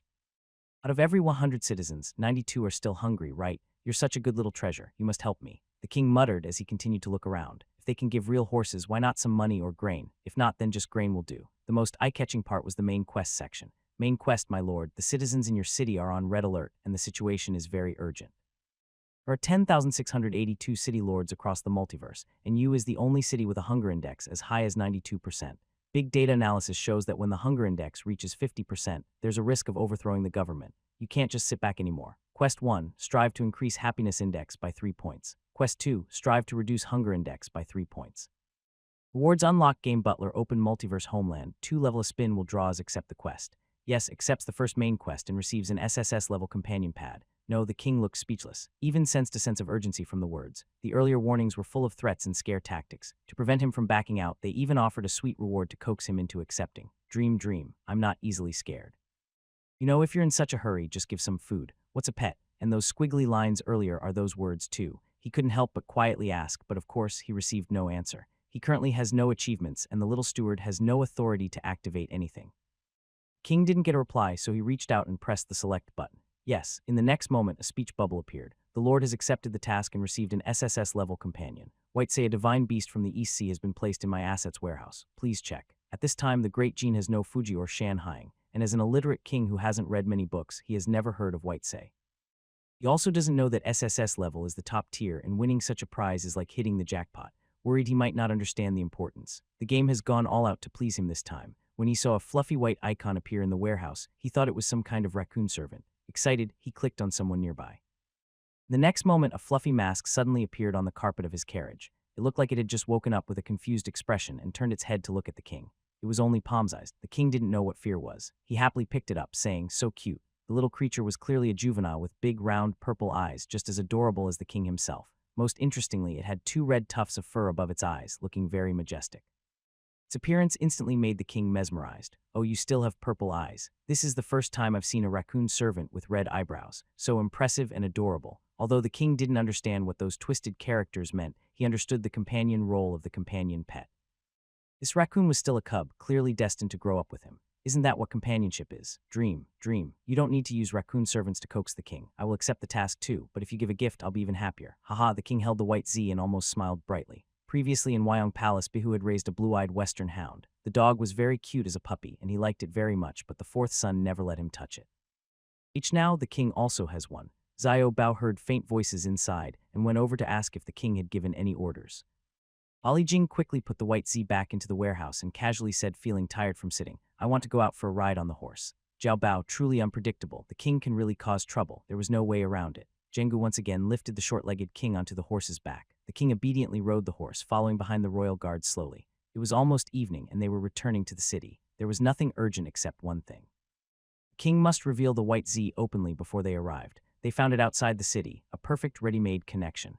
As the king walked, the horses had suddenly veered off, and in a few moments, it swayed to the edge of the group. Zhenggu wanted to speak, but saw that the king was quietly walking beside him without causing trouble, so he held back. He thought since the king didn't like following behind the guards' horses, that was okay. He could understand. Even a heavenly horse has its pride. Just 3 seconds later, you saw the king tighten the reins, and little Date instantly came back to life, rearing up and then rushing forward for over 10 yards. "Your Highness." The prince was deaf to everything, riding his little Date away at full speed, leaving behind a trail of clear, cheerful laughter. Xiao Bao, like Jing too, was desperate. Little Date was hard to catch. The two of them could only chase while shouting for the prince to show mercy and spare their lives. Fu Taiyu sitting in the carriage behind sight as he lifted the curtain. This king was a bit too lively. Bailey Jing and others seeing little Date and Zhang Tu fall behind quickly stopped their horses and then rolled off. Yes, they rolled down. Jiao Bao was terrified, nearly tearing his eyes out, but the king was fine. He had the heart of a city lord knowing he wouldn't get hurt, just a little pain. Short legs made it hard to get off because little Day was too tall and he couldn't perform a jump-off without showing off. When Zhang Tu arrived, he saw His Royal Highness sitting carefully in the grass holding a small white animal with great excitement. "Commander Jing, look what I found." Zhang Tu, my life about the White Z. The White Z is a mythical creature from ancient Chinese legends. It can speak, understand all things, and knows about ghosts and gods. It appears only when a wise and virtuous ruler is present and can ward off all evil spirits in the world. Very suitable for our king. According to the Liang Dynasty's Book of Symbols and Omens, it is said the White Z appeared during Emperor Huang's patrols. It could speak and understand the essence of all things, warning people and eliminating harm. When a wise and virtuous ruler is present, the white Z will come. Once Emperor Hang traveled to the eastern coast and the white Z appeared, speaking and understanding everything, warning the people and helping to remove dangers. When a noble, wise ruler is in power, the white Z will descend. This isn't a fight. Please skip the unnecessary arguments. P.S.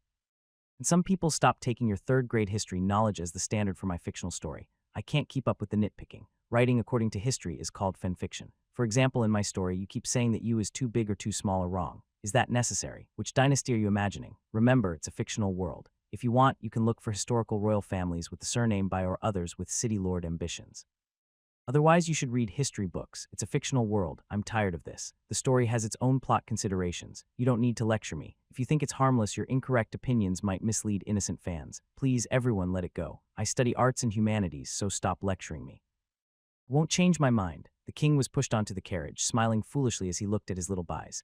The more he looked, the cuter he found him, his loyal follower. From now on, he can always be with him, freely touched without worrying about others' feelings or opinions. Why is he so happy? The king held him lovingly, petting him constantly, wanting to learn more about Bais. He clicked on his profile and saw that he hadn't finished reading it. Beneath the main quest, there were additional tasks. Side quest: build the Yuong residence, official support, all raw materials, all tools and equipment, 1 on-site technical NPC to be recovered after the task, 5,000 professional technical workers to be recovered after the task. Logical chain addition: recruit 5,000 local UA workers. Estimated duration: 3 months, 90 days. Quest items: 5,000 work uniforms, 1,500 sets, 5,000 meals per day for 90 days, 5,000 work wages for 90 days. Bali Jing read this over and over. Could it be? Is this what he understood? Is the game being so generous? This is supposedly the official whitewashing the Yuong residence, so he doesn't need to make excuses himself. Logical chain addition recruits local Yuzhou residents, meaning the residence is built gradually. He was worried that the reward, an official residence, would be directly handed over like the small date palace, which might make people suspicious of supernatural influences. So he didn't take this residence seriously and was uninterested.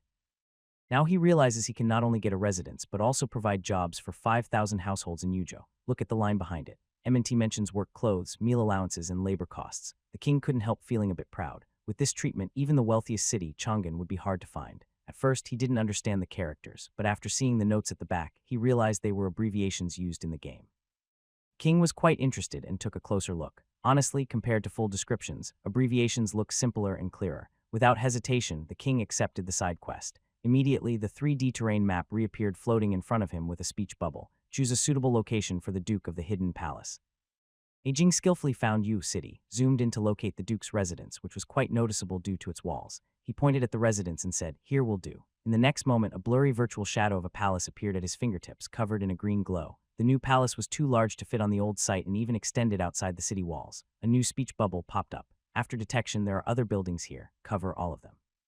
Buildings on the ground will be considered abandoned after covering. Yes, no. Bailey Jing was so frightened, he quickly chose no. He only mentioned buildings, not people. He hoped no one inside would be crushed. Outside his courtyard, there were still 3,000 soldiers and many people in the front court. Duke's palace in Yuzhou was built with great effort, and covering it felt wasteful. No rush. He decided to look for another location. While Bailey Jing was busy exploring the new quest, the carriage entered the city. Yang led the Yu court to welcome the king at Nanwei Gate. After the crowd dispersed, Bailey Jing wanted to continue studying his treasure, but he saw Shuang and the Grand Tutor standing still. Is there anything else too? There really was. The two spoke in unison, saying the same thing. Prince should focus, start reading books. The burden on Yua was heavy. The prince had a long way to go. Ignoring his complaints, the two big officials had already agreed on his schedule. From now on, the king would read in the morning and practice martial arts in the afternoon.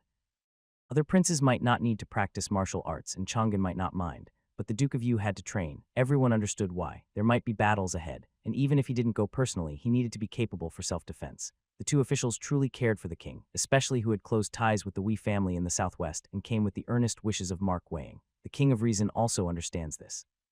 He had to give a couple of gentle pads to little Bays to show his frustration. Reading is still important. Before leaving, Shueseng handed him 2 letters saying they were sent by King Yu and the 4th prince. Bailey Jing was very curious. When did his family start communicating through distant letters with such politeness?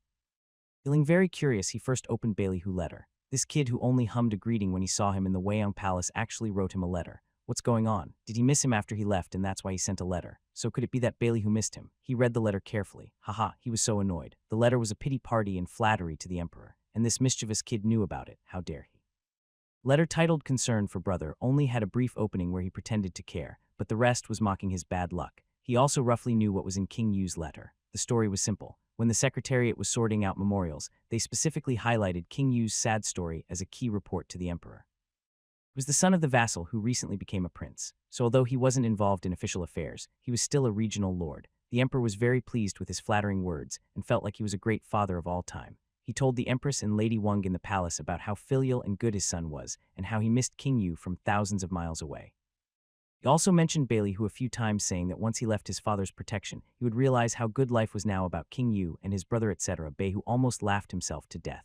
His proud third brother was already in such a mess. Good grief, he was almost starving. Did he need to show some concern? As for King Yu, things were roughly the same. Lady Wang replied. She mentioned King Yu's current situation.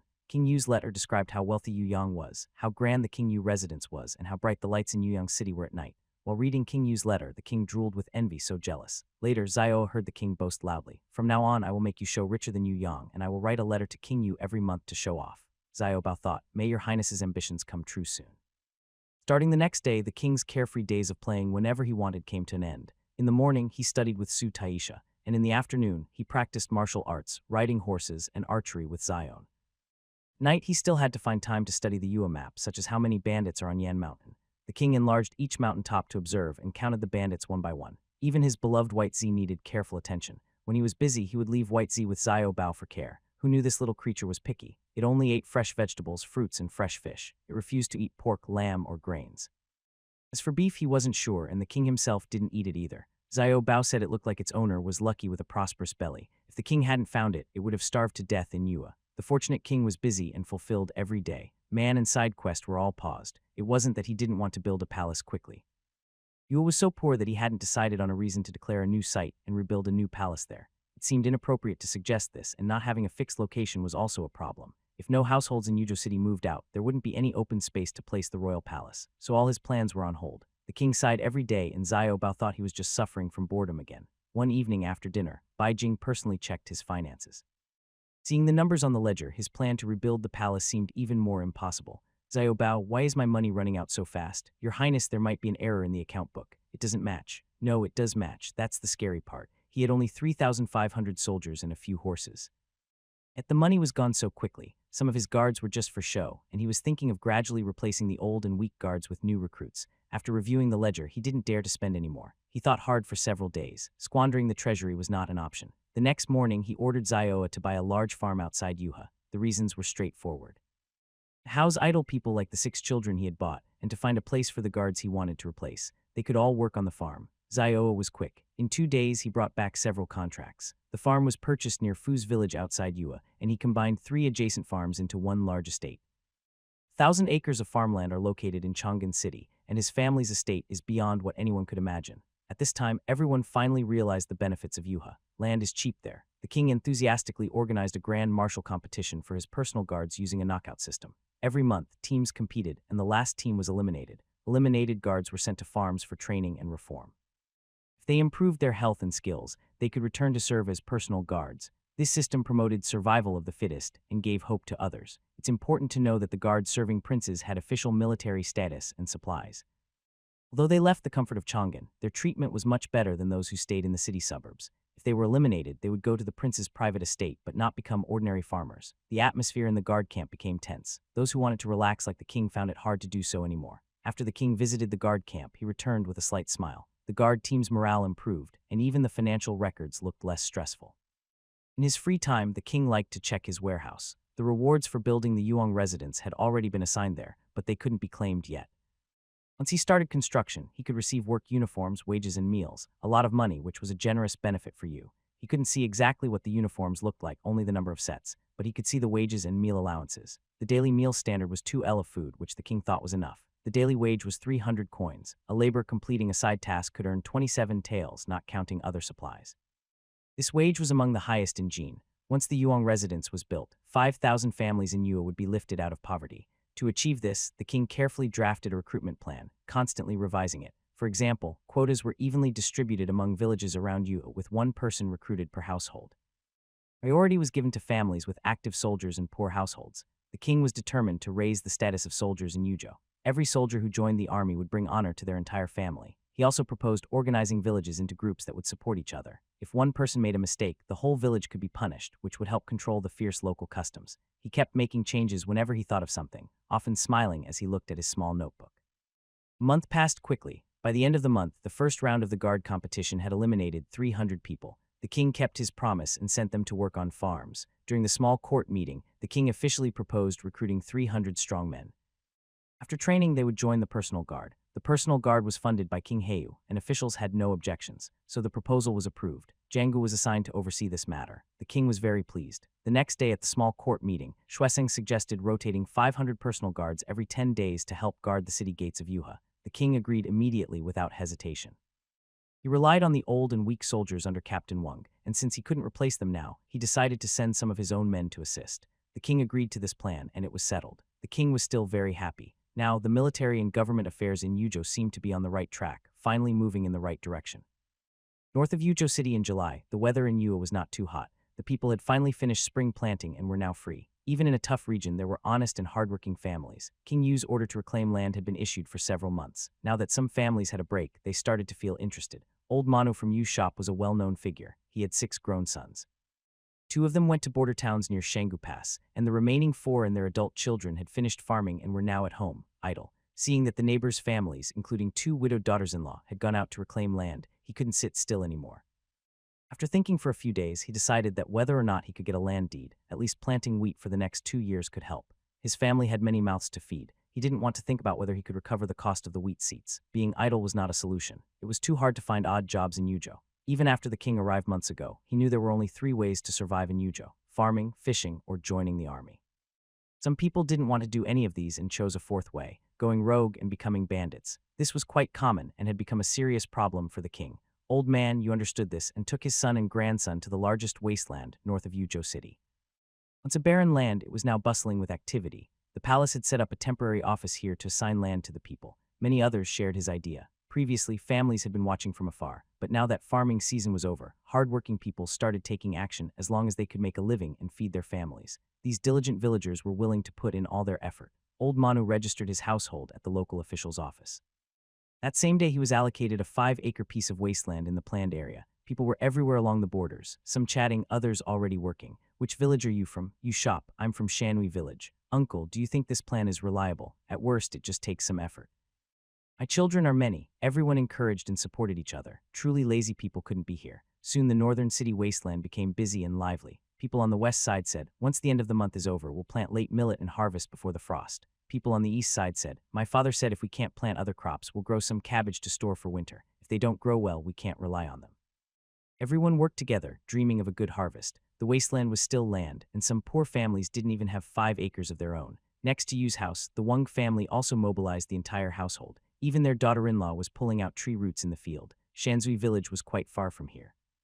Noon, the elderly woman and granddaughter from the Wang family brought rice baskets early to deliver food. Since lunch hadn't arrived yet, the head of the Wang family told old Manu to come and have some water. After sweating all morning, everyone was exhausted. The 2 families sat together drinking water and chatting, planning to build a simple shelter on this barren land, some shade to rest and cool off at noon. Having hope changed people's spirits and outlook that day, when Dong, who had finished class early, brought Zion over, he saw such a harmonious and lively scene of work. Although they had just started clearing the land and the northern suburbs were still a patch of wild grass, Dong saw 4 words: thriving and prosperous. Wang was sitting on Zio enjoying the scene when Zion suddenly changed his expression. On the northern horizon, a fast-approaching horse team appeared, dozens of high-headed horses wielding curved swords. Dong's eyes were sharp. He saw the riders with braids holding swords in one hand and riding straight south. Quick, your highness, run. People in the northern fields started screaming and fleeing. Northern barbarians are coming. Run, help. Bailey Jing saw the riders raise ropes like lassoing livestock, capturing the fleeing villagers. After capturing a person, they pulled the rope tight and dragged him behind the horse. The family members refused to rush forward to rescue him. The middle-aged man was still caught, and the elderly man was directly cut down with a sword. Run quickly. A bearded man is coming to capture slaves. Dad, hurry and go. The entire wasteland was filled with screams. The king watched foolishly as the bright blade flashed past and the bright red blood sprayed into the sky. His eyes instantly turned red. Zion, defend the enemy. Zion was very anxious and tried to go forward to take the small date reins. Your highness, run quickly. It's too dangerous, your highness. Seeing that he wouldn't leave, Zion pointed to 2 people to buy Li Jing back to the city while he stayed behind to fight and cover. If the prince is captured, more people will die. Your highness, you don't use a sword. I will stay. Jose Antia, you the prince back to the city. Hurry. Baijing was not stupid and quickly realized that staying would only be a burden. Needed to get back to the city fast and have Xion take the remaining few to help. He was just stunned. All this cruelty felt like a nightmare. The rider deliberately charged toward the fleeing crowd, watching helplessly as a boy just over 10 years old was swept under the horse's hoofs. After falling, he never got up again. He tearfully turned his horse around, and a loud, arrogant laugh came from behind. They were arbitrarily killing Jin people for fun. Shios quickly lifted his hooves and ran toward the city gates. The king on horseback wailed loudly, "I will kill them! I will kill them!" He ran straight into the city in one breath, rushing wildly until he reached the king's mansion, leaving the two guards far behind.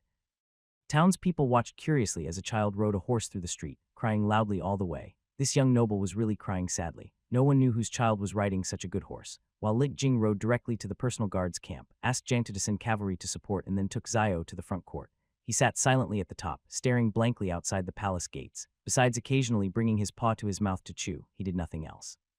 Zio Bao heard there was trouble ahead and ran around him a few times, finally relieved to see the king was unharmed. They couldn't find out anything, only thought the child was scared and gradually quieted down, not daring to provoke him. Zun Shuang Grand Tutor Su and officials from the palace arrived with the news. Baijing still said nothing and focused on chewing his hand. The hall was eerily silent until Zion, covered in blood, entered. Baijing finally looked up at him. "Your Highness, we have driven back the barbarian raiders crossing the border to capture slaves. Commander Jiang is handling the aftermath. The injured have been taken back to the city for treatment." Baijing swallowed hard. How many civilians were hurt or killed? His voice was strained. Zion lowered his head. 27 civilians outside the city died and 31 were injured. Our people, 2 soldiers died, 3 were wounded. Commander Jing arrived just in time. The barbarians lost 4 men and the rest escaped. As he finished, the hall grew even quieter. Only 4 dead, they escaped. Baijing felt his anger echoing inside him. Are they regular soldiers? Just a small band of robbers crossing the border and easily taking more than 30 lives. Officials knelt down collectively to apologize. Bali Jing blinked with red rabbit-like eyes and asked Wang Gluan, who had served in Yu before, "Has this happened before? I've been here so long, but I've never heard of it, Your Highness." Occasionally during harvest season or when they lack slaves, they sometimes deed her south of the Yin Mountain to harass the people of Yua. It's not a large scale and they don't enter the city. So when the king just arrived, no one mentioned it. The king suddenly jumped up from his throne. "Is this a small matter? Where are the border troops just letting them cross the border like this? Do you know how badly those civilians were hurt? I want to kill them." The officials in the hall all begged for forgiveness again. But what could it do? The young man trampled under the hooves of horses would never come back. The truth was the border troops at Shanggu Pass couldn't handle such rare events. Were tasked with monitoring the armies of the Xin Bei, and Xiang Nu give 50 taels of silver each to the soldiers who sacrificed themselves. Zion knelt, thanking the families of his fallen comrades. Bai Li Jing's face turned pale. Back in his sleeping quarters, he pulled the blanket over his head and cried loudly. For the first time in his life, he faced so many deaths. Just moments before, everyone's faces were full of hope and smiles for a new life, and then suddenly the slaughter began. He heard screams all around. Closing his eyes, he could still see the blood shining under the sunlight. Zio Bao stood silently by the bedside. He knew he should comfort the prince now, but he couldn't find the words. He had already asked Zion about what happened. Now everything felt powerless, and the prince was a perceptive child. He just knew that coming to the border region was bound to lead to such a day. Bowing his head by the bed, he silently cursed the old emperor in his heart. This dangerous place. How could you bring a child like His Highness here and still feel at ease? King's Diary. 1st day of July. Yuzhou City. Blood red. Screams. My world is raining. Almost no sleep all night. The next morning after school, he took Zion out of the city again. This time, Zion brought an extra small team based on yesterday, but 2 people from yesterday's team will never return. Bailey Jing stood in the same spot as yesterday, looking out over the vast wasteland. There was not a single person in sight. The lively scene of clearing land yesterday felt like a distant dream. Even though they were in the open field, he could still smell the smell of blood. No one was working outside the city anymore. The common people knew it was dangerous outside, with northern hunters appearing beyond the city walls. It was the court's fault. They couldn't protect the border town's people on their own land. They risked their lives just to clear the land. Ili Jing suddenly rode his horse straight ahead, feeling tears welling up again. He didn't want anyone to see the king who was always crying. Shios ran wildly, leaving the guards far behind, and the king quietly wept for a moment. When Zio stopped again, they were almost at the northern border. Bailey Jing stood in the wasteland, gazing at the northern mountains and grasslands, lands belonging to the Xin Bay of Liang. Further west were the Xian Bay of Laosi and the Shanggu. Didn't know exactly where those people came from yesterday. It didn't matter. They were all called Hu and they were all enemies of Bailey Jing. The king's eyes, red from crying and blown by the wind, looked like a rabbit, but that didn't stop him from raising his whip and fiercely pointing north. I must kill all those who dare to invade the border. Only Zio witnessed this brave declaration. When Zion, frightened, finally arrived, he saw the king riding in circles near the border. Your Highness, after what happened yesterday, how could you leave your guards behind? Bailey Jing interrupted him. You can't outrun Zio, so how can those who run faster? You're more talkative than Grand Tutor Su. Come look at this land. Isn't it very flat? Zion looked around. It was indeed flat, a large grassland, but it was too close to the border, so they couldn't farm here. If yesterday's events hadn't happened, the common people wouldn't have come here to farm. He spoke honestly. Bailey Jing shook his head and once again pointed his small whip toward the north. City of Yuha was deeply threatened by northern barbarians, and the common people lived in fear. From now on, I, the king, will personally guard the northern border of Yushalan. Sorry, Your Highness. What do you mean by that? What does it mean? His Royal Highness, the King of Yu, has lost his composure. He plans to build the royal residence here and personally guard the border from now on. If there are any border raiders, they can come south to the royal residence if they dare. Yesterday's events made him angry, guilty, and sad. For the first time, he felt a sense of responsibility and mission deep in his heart. He wants to protect the people of Yujo and never want to see such scenes again. He didn't sleep all night. After crying enough, he looked over the edges of the bustling capital, feeling that with such divine support, he could surely change Yua. Just before Zion arrived, he thought a lot and made a bold decision to take a risk. The invasion by northern barbarians could cost lives and cause hunger. His Highness plans to build the royal residence near the city's border, which caused a big stir in the court. While it's noble for the king to personally guard the border, they are worried about his safety, too. However, the king, who usually considers everything carefully, was especially stubborn about this. He didn't just refuse to discuss. He simply announced his plans without room for negotiation. He wants to expand Yua to near the northern border and build the royal residence on the very edge. Barbarians come south, the first person at risk is the king himself. Officials looked at each other with disapproval. This move was too bold, like he was soaring high and drifting away. Even if the emperor wanted to expand Chang, he wouldn't take such reckless steps. Who had been silent sighed, the ruler of Yuha seems to have a wise appearance. Good news, but unfortunately he is still too young. Your Highness, have you thought about where the money for the new royal residence will come from? It's impossible to just tear down the current one and rebuild it exactly the same. He didn't mention another thing. Even with a new residence, building another one near the northern border would be difficult. The uneducated common people don't understand the implications. They only think about service and might complain. Everyone listened and thought, yeah, where will the money come from to build a new residence? The old one is so shabby because there's no money. How can they afford to waste funds on wasteland? It seems the prince plans not to live anymore next year. The king, handsome and confident, waved his hand. I have my clever plan. Tomorrow I will issue a notice to recruit workers. That's all you need to know. Disperse now. Back in the study, Baijing quickly sent away Zio Bao, who hesitated to speak. He took out his small notebook and began copying and revising the notice several times. The next day, when Xiang received it, he closed his eyes tightly and then opened them again. Very good. It's not a mistake, Your Highness. Is this your own idea?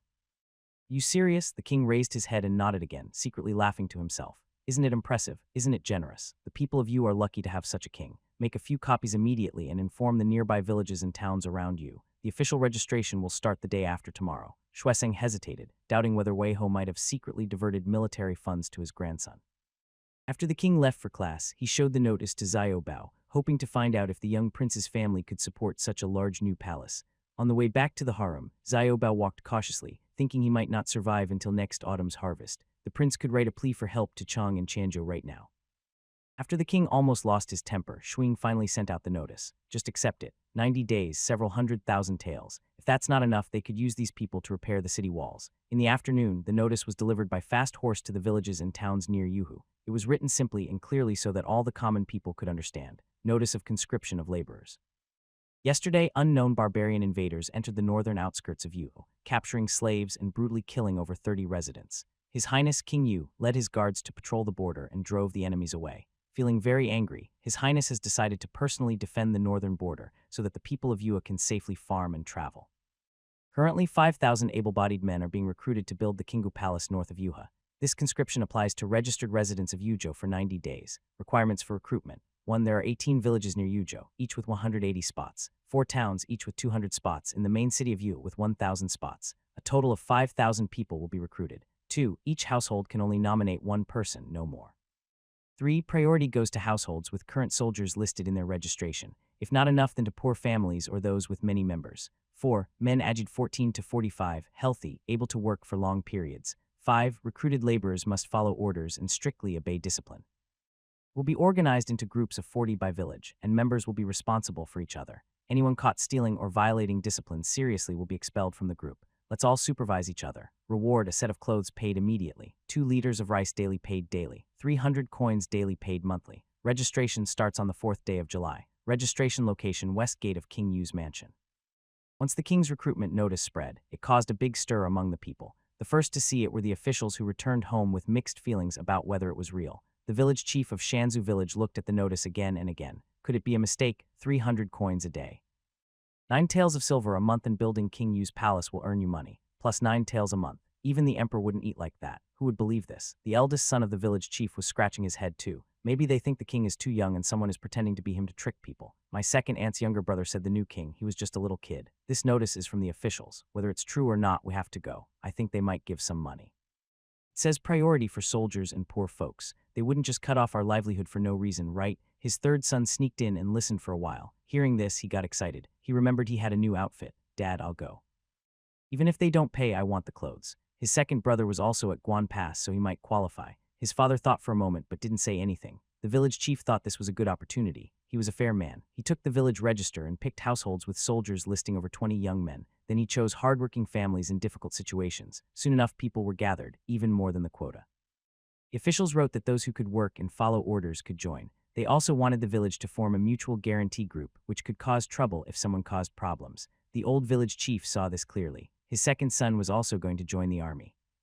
Ignoring his older son's complaints, the village chief wrote down his eldest son's name. We'll let Ming go because his father's benefits helped him. The oldest son didn't object. He felt this wasn't very reliable. The pay wasn't good and the offer seemed too good to be true. 300 coins a day was a lot more than what laborers in Yuzhou earned. Even at Yuyang Wharf in the south, carrying salt paid only about 100 coins a day, and the 2 lurs of rice a day, that was impossible. Even if it was all beans, 2 leaders could feed their whole family for a day. No, not just that. What kind of family dares to eat so much grain in one day? The village had quickly made a list and hurriedly called a meeting. It's not the busy farming season, but soon the drying yard was full of people. The old village head personally read aloud the recruitment notice for Kingu, and everyone burst into laughter. Village head, what are you doing now? It's the off-season and it's quite hot. Why did you call us here? Who wrote this? It's quite funny. I must have misheard something. Kingu is building a palace and they get 2 lurs of rice a day. During the off-season, we eat less. Coming all this way for just this. If they really give 2 L of rice, I'd go even without pay. Villagers exploded with chatter, but the old village head remained calm and continued to speak. But I think this is a good thing. The government says priority is given to soldiers and poor people. Families with soldiers get priority. They want to reward those fighting in the north against the northern barbarians. Shows the king hasn't forgotten their hard work outside. Priority is also for the poor. That means the king hasn't forgotten us common folks. There are only 40 spots at the mountain pass, and besides soldiers, only about 10 remain. Every family in Shanzui is poor, so we can only choose the hardworking ones who won't hold the village back and those with big families. If you're not chosen, don't be upset. There are only 40 spots. As he spoke, the crowd fell completely silent. Some eyes welled up with tears, eager to go. Others were indifferent, thinking there's no such good thing in the world. Earlier, when they cleared new land, old Yu and his family, who caught a traitor, received 1 spot. His 2 sons had joined the army. When they got the spot, the whole family wasn't as excited as their uncle's family next door. They had just survived in the northern outskirts, and now their service address was also in the north. Old squatted under the eaves took a few sips of water. His eldest and second sons were at the Guangin Pass. Only his eldest son was an adult, so he decided to let him go. Let old Yu's eldest son, Brother Yan, go. This time they're recruiting over 1,000 young men, plus people from the royal mansion. The traitors and barbarians won't dare to attack from the south. Now, King Yu even dares to live in the northern wilderness. What's there to fear if we go work during the day? Brother Yin wasn't afraid. That day he ran far away and looked back to see soldiers in armor riding horses fighting the barbarians. His grandfather also said that the armor was very good, probably from the capital sent by the king. They arranged the candidates and everyone started talking about wages. I imagined how wonderful it would be if we really had so much grain and money. With that much silver, Brother Yen could get married. Not just that, with 27 taels he could marry 5 wives. Haha. I've never seen so much silver in my life. Are the clothes new? Our brother Yin hasn't worn new clothes yet. He's been wearing his little uncle's hand-me-downs. The 600 people in Yuzhou City caused a big fuss. They didn't doubt that King Yu could pay. Usually the common people see the tall, endless city walls of the king's residence and think the prince is very rich. But now Yu is the capital and the biggest city in the region. When those 600 spots were announced, it caused a big stir, almost breaking the heads of those in the 19 districts. In the end, they divided the spots evenly regardless of district size. Early the next morning, the registration area outside the king's residence was crowded with many ragged common people. He didn't need to register one by one. The leader handed over a list, and the officials at the residence checked names, ages, and health. They weren't worried about trouble because people in the same group would watch each other. Bailey Jing sneaked in to watch the scene. Looking at the crowd, he saw that their clothes were even more tattered than those he saw on the streets normally. So disappointing about ancient people's food intake. In this story, 1 sheng of rice equals 1.24 kg. Research shows that in ancient times, resources were scarce and staple food consumption was high. An adult needed about 1 kg of grain a day to avoid hunger, but wouldn't be full. Soldiers needed 2 to 3 kg daily. Tang. Everyone in Yuzhou couldn't get enough to eat, and the average was far below 2 shang, about 2.4848 kg. For example, it said that Zhuge ate 1 jin, about 16 ounces of rice a day. Sima Yi once predicted he wouldn't live long. The records of the Grand Historian also say Emperor Wu of Han ate 1,000 dough of grain daily. That's a huge amount. Even with soups and side dishes included, 1 dough equals 10 xing, so even with many dishes, it's still a lot to imagine. To finish before the autumn harvest and busy farming season, the new northern suburb palace would start preparations the next day with official construction beginning the day after tomorrow. After found out, he hurriedly came to ask the king if the construction materials were ready. The king blinked his big round eyes and said, "I have already assigned someone to prepare everything." Besides, isn't it necessary to dig the foundation first when building a house? Shueseng thought it made sense, so he decided to let him do as he pleased. At least this way the 10,000 taels of silver, spending it could be seen as saving wealth for the people. At night, Bai Jing dismissed Xiao Bao, who was nearby serving him, and studied the imperial edict for building Prince Yu's residence in his study. The detailed list of building materials below the diagram was mostly unfamiliar to him. He could barely understand the different stones in woods. Terms like European concrete number 1, exotic plant glue, number 3, ceramic T, 25, ceramic pipe 25, 500 m, glass window 120 x 120. He recognized the words, but combining them was confusing, but it didn't matter. He wasn't going to build the palace himself. He only looked at the height of the outer walls and the scale of the building complex enough to get a general idea from the diagram. As for the model, no matter how many times he looked at it, he felt excited inside.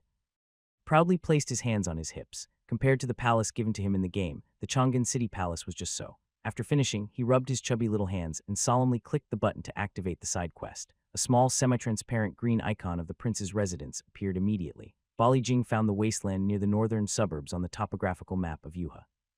He zoomed in repeatedly, making sure no one was nearby, then placed the icon on a flat area close to the border. As soon as he did, a new prompt popped up. "Are you sure you want to build Prince's residence here?" "Yes, no," he clicked yes. Another prompt appeared immediately. "Do you want to build according to the original scale of the Imperial Edict for building Prince's residence?" Maximum scale can be adjusted to 1.5 times. Build with original plans, build 1.5 times larger. His simple understanding was that the higher the outer walls of the palace, the better until he could build a new city wall. The outer walls of Prince's residence would serve as the city wall. Without hesitation, he chose build 1.5 times larger. A new prompt quickly appeared. "You want to receive the raw materials, tools, and professional technical personnel x 5,000 needed for the Imperial Edict for building Prince's residence?" "Yes, no." After he clicked yes, another prompt popped up. "Materials have been sent to the construction site of Prince Yu's residence. Would you like to summon the on-site technical manager NPC Zioa?" "Yes/no." The king skillfully nodded.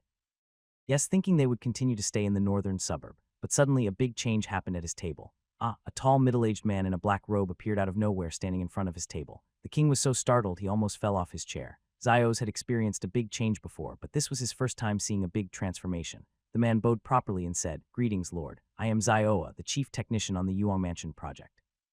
I have traveled all over and learned advanced building theories from foreign lands. The Yuan Mansion entrusted me to build it, so please rest assured, Your Majesty." The king was shocked and paused for a moment. Suddenly, he reached out his chubby hand and poked the man's hand. "Hot, good news, it's a real person."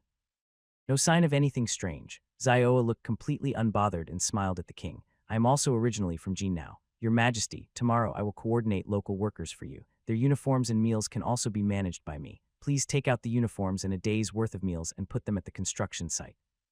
King watched him intently without blinking and responded, skillfully opening the warehouse to drag in 1,500 sets of uniforms and a day's meals to the construction site.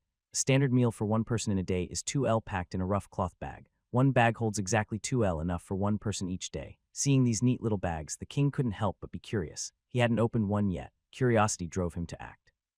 He turned around and took out a portion himself, using a paper cutter on the desk to cut the rope. "Wow, I've never eaten such good rice before." High-quality games always produce excellent content, and the king knew that. Just looking at the little white fox lying at his feet told him so. But with such bright white rice, he hadn't even had a chance to eat it himself. The king was happy for the common people who would soon receive their meals.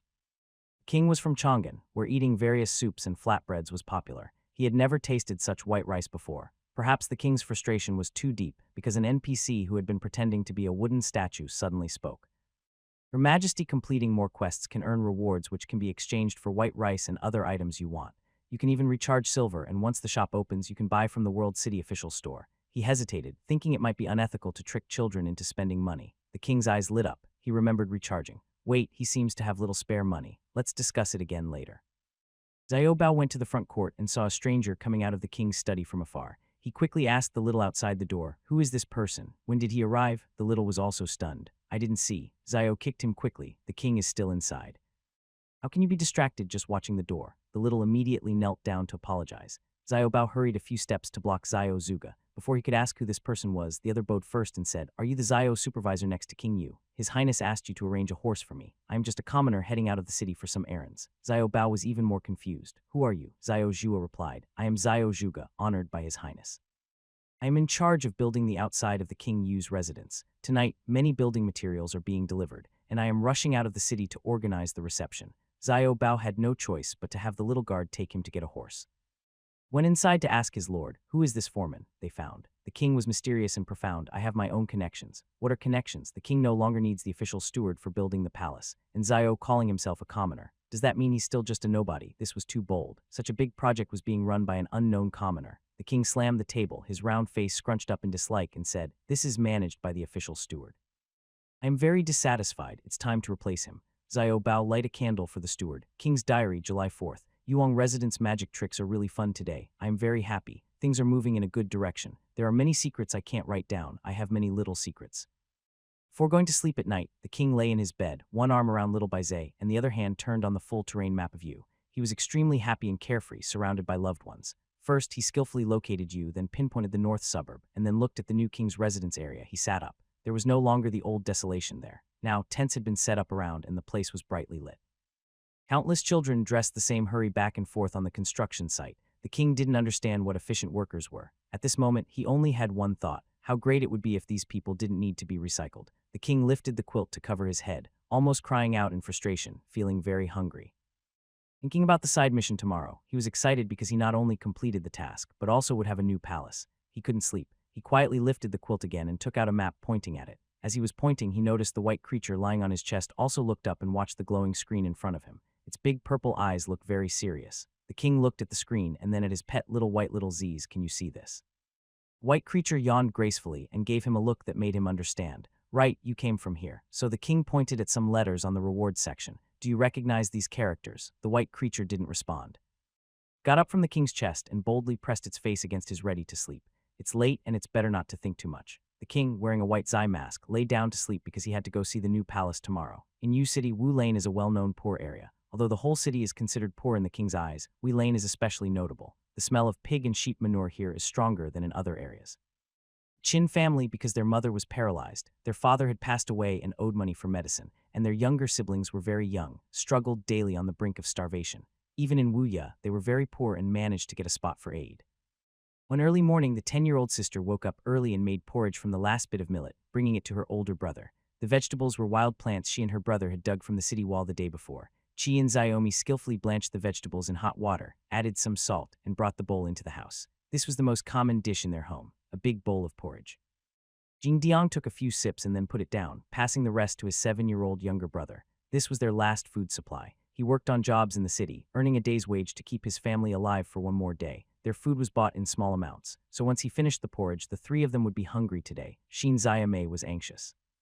"Brother, you still have to serve in the army today. How can you eat so little? Mother still has some food. Xiao Ba and I will eat less at home. It's fine." Xindong gently touched his sister's sparse yellow braids. "I'm not hungry. I heard that working for King you would come with food and grain. They really gave out grain and my older brother brought some back at night so we could eat together." Xin Xiao was sensible and pushed his bowl back. "Then I and my sister will wait and eat together tonight."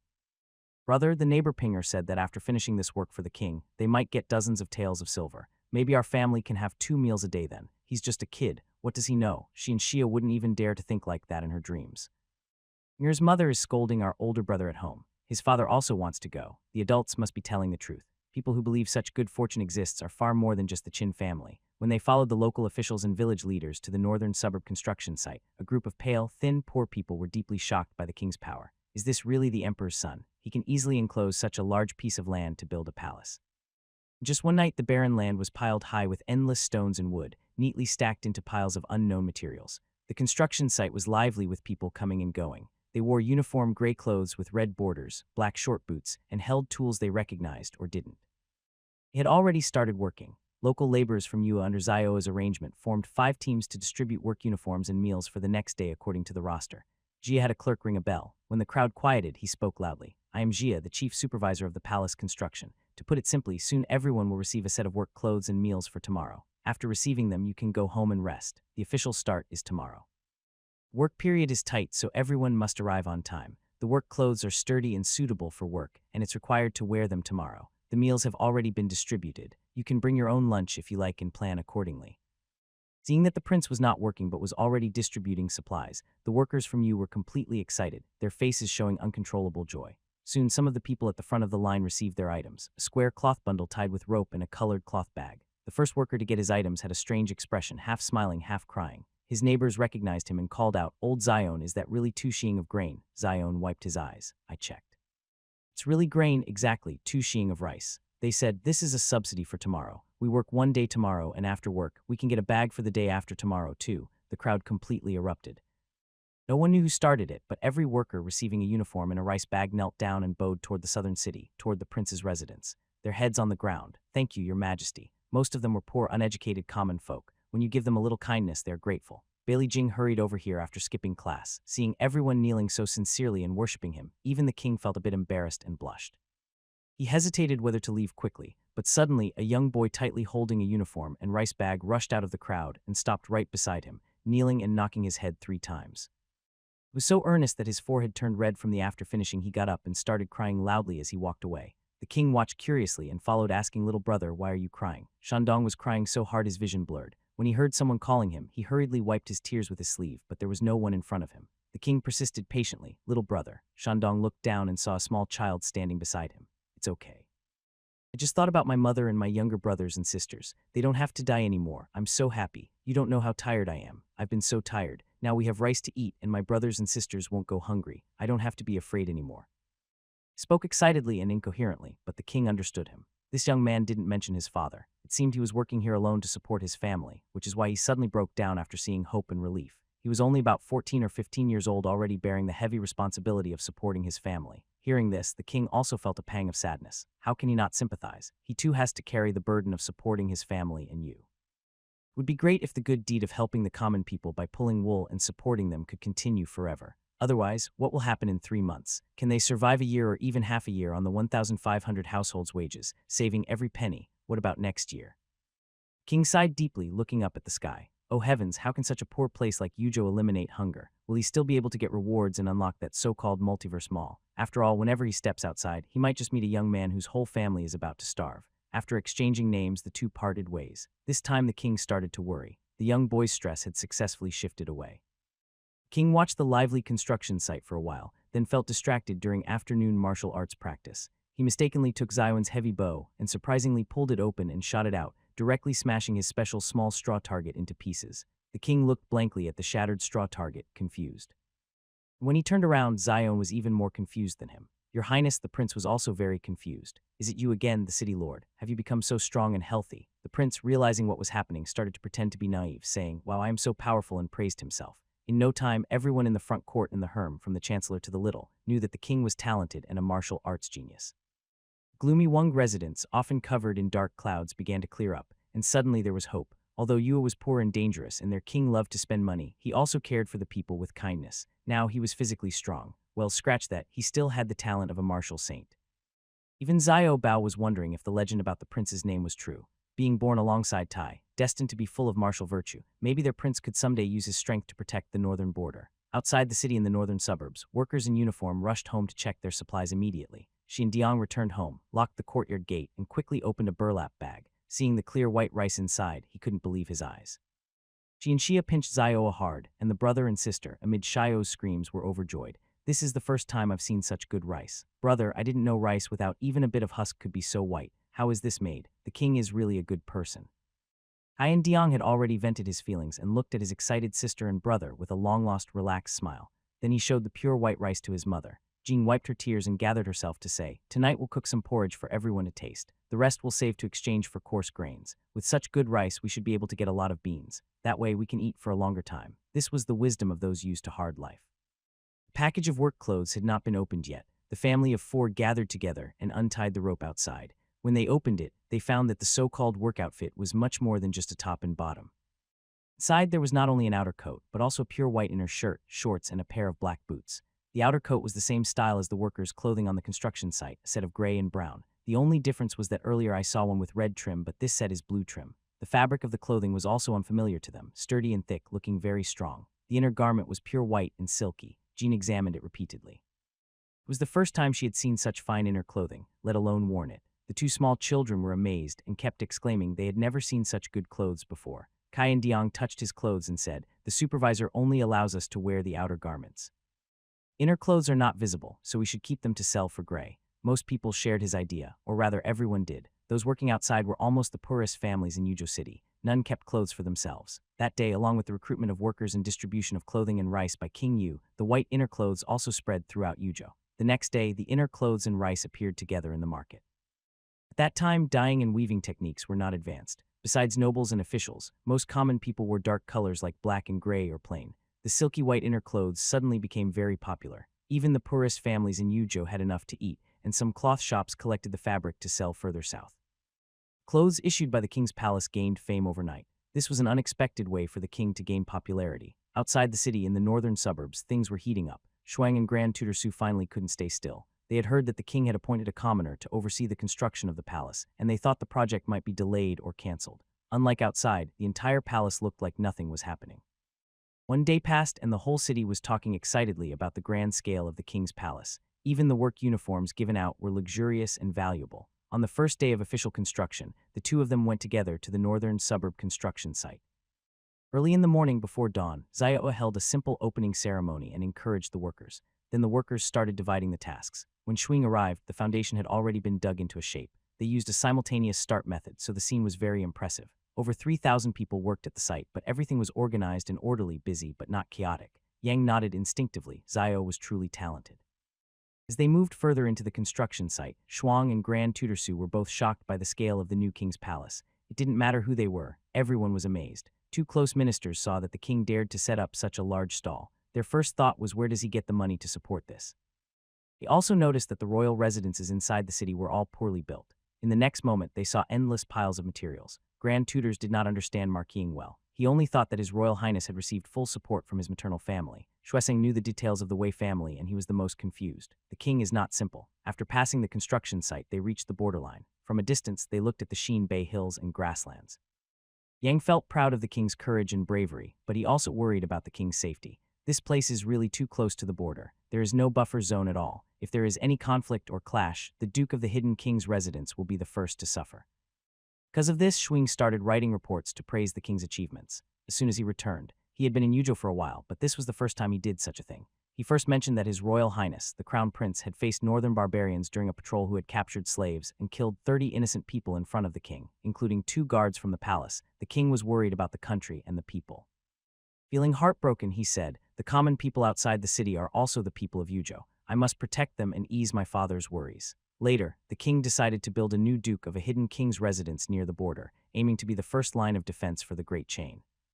Rest of the text praised the young king's bravery and courage, making others feel ashamed. Always a practical person, Shuing suddenly wrote a letter praising the king extravagantly. This was also to prevent future problems. If the king's palace really grew large enough to be seen from Chang'an, it would be a hidden danger. If he didn't personally guard the border and got involved in trouble, he would be in trouble himself. It was better to elevate this matter and make it well known so everyone would know and praise him. The foolish young king hadn't even thought about that direction yet. After discovering he had great strength, he became very enthusiastic about practicing martial arts. Whenever he thought of the common people falling under the curved blades, he felt unstoppable. King was very strong, but shooting arrows still required practice over many years to aim well. Xiao Bao and Tongchen watched from the side. When they saw the king finally hit the target and smile, Xiao Bao said, "His Royal Highness must have thought that was a northern barbarian he was shooting at." Tongchen felt a little pity. He and his master had been following the prince since he was 3 years old. From Chang'an to Yujo, it was the first time they saw the prince cry so much. "Your Highness has suffered quite a bit and has recently become thinner." Zhao Bao carefully observes the king with his round face, chubby cheeks, and small bow-using hands. "Where could he be thin? Your Highness hasn't lost weight yet. Only when that happens will he be considered thin." He thinks about Emperor Ningda's appearance and figure, then recalls the elegant and bright Madame Wei.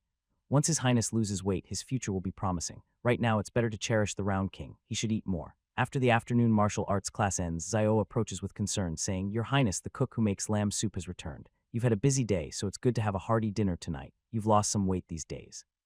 When Bai Jing hears that his favorite cook is back, he instantly feels hungrier and quickly goes back to eat. The city of Chang'an receives a letter from Lord Schweb praising the king, but it doesn't cause any fuss. Small conflicts at the border don't stir up any waves in Chang'an now. However, the vassal kings who voluntarily guard the border deserve praise regardless of the form. If it were a favorite son like the Prince of Yu, the emperor might issue a commendation. But this person is Dooku. Emperor Ninga only nods when he sees the letter, indicating he understands. Near and far, when Balihu once again encounters him playing the bear, Emperor Ningda rarely thinks of the son he adopted. He tells Bihu that his third brother is much more sensible than him, unintentionally acting like someone else's son, which makes Bihu especially angry at the third brother. Not to mention Chang'an and Yuzhou, amidst busy work, the autumn harvest and the completion of the Duke of Yu's residence are celebrated. Since the construction of the Duke of Yu's residence in the northern suburbs began 3 months ago, the whole northern area has become lively. Citizens coming out in groups to watch the construction are endless. The local people of Yu, about 1,500 in number, usually work 6 hours a day doing rough, unskilled labor. The skilled workers summoned by the game are like tireless little ants, handling all technical tasks on the site.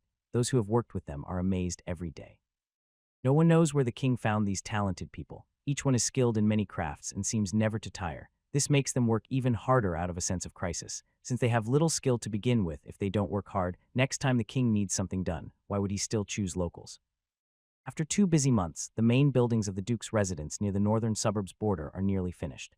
The next month will be spent on interior decoration and landscaping details. The laborers go home every evening, and although they talk about how grand and exquisite the Duke's residence is, few people pay attention. This is a palace where the prince lives. He is the son of the emperor, so it must be large. The people of Yusho just went through a catching incident this summer.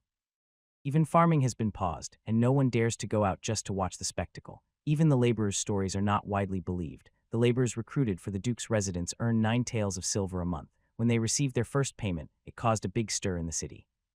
When they received 9 taels again in the second month, clever merchants started to think, 9 taels a month is enough to make a poor family struggle, so some saw a business opportunity at the construction site. This year has been hot and dry. With so many workers, someone might be willing to buy cold tea or sweet drinks. Some risk-takers drove donkey carts selling tea and snacks in the city, hoping to make money at the construction site.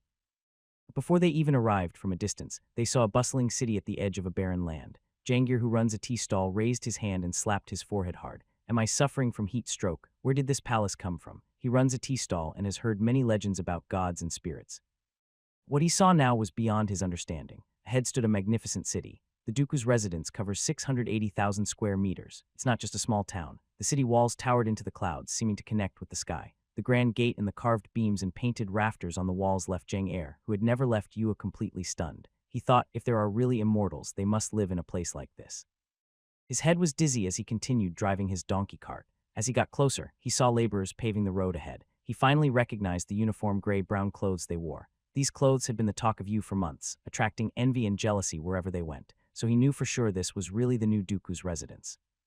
He'd seen the old palace in the city before, but they were not the same at all. Though the laborers were among the poorest families in Yuzhou, some came from military families with slightly better backgrounds. During this hot summer, workers sweat a lot while repairing the roads outside. A bowl of cool tea is barely enough to feel comfortable. Jing Er quickly made his business successful. He took over the road repair team he met along the way.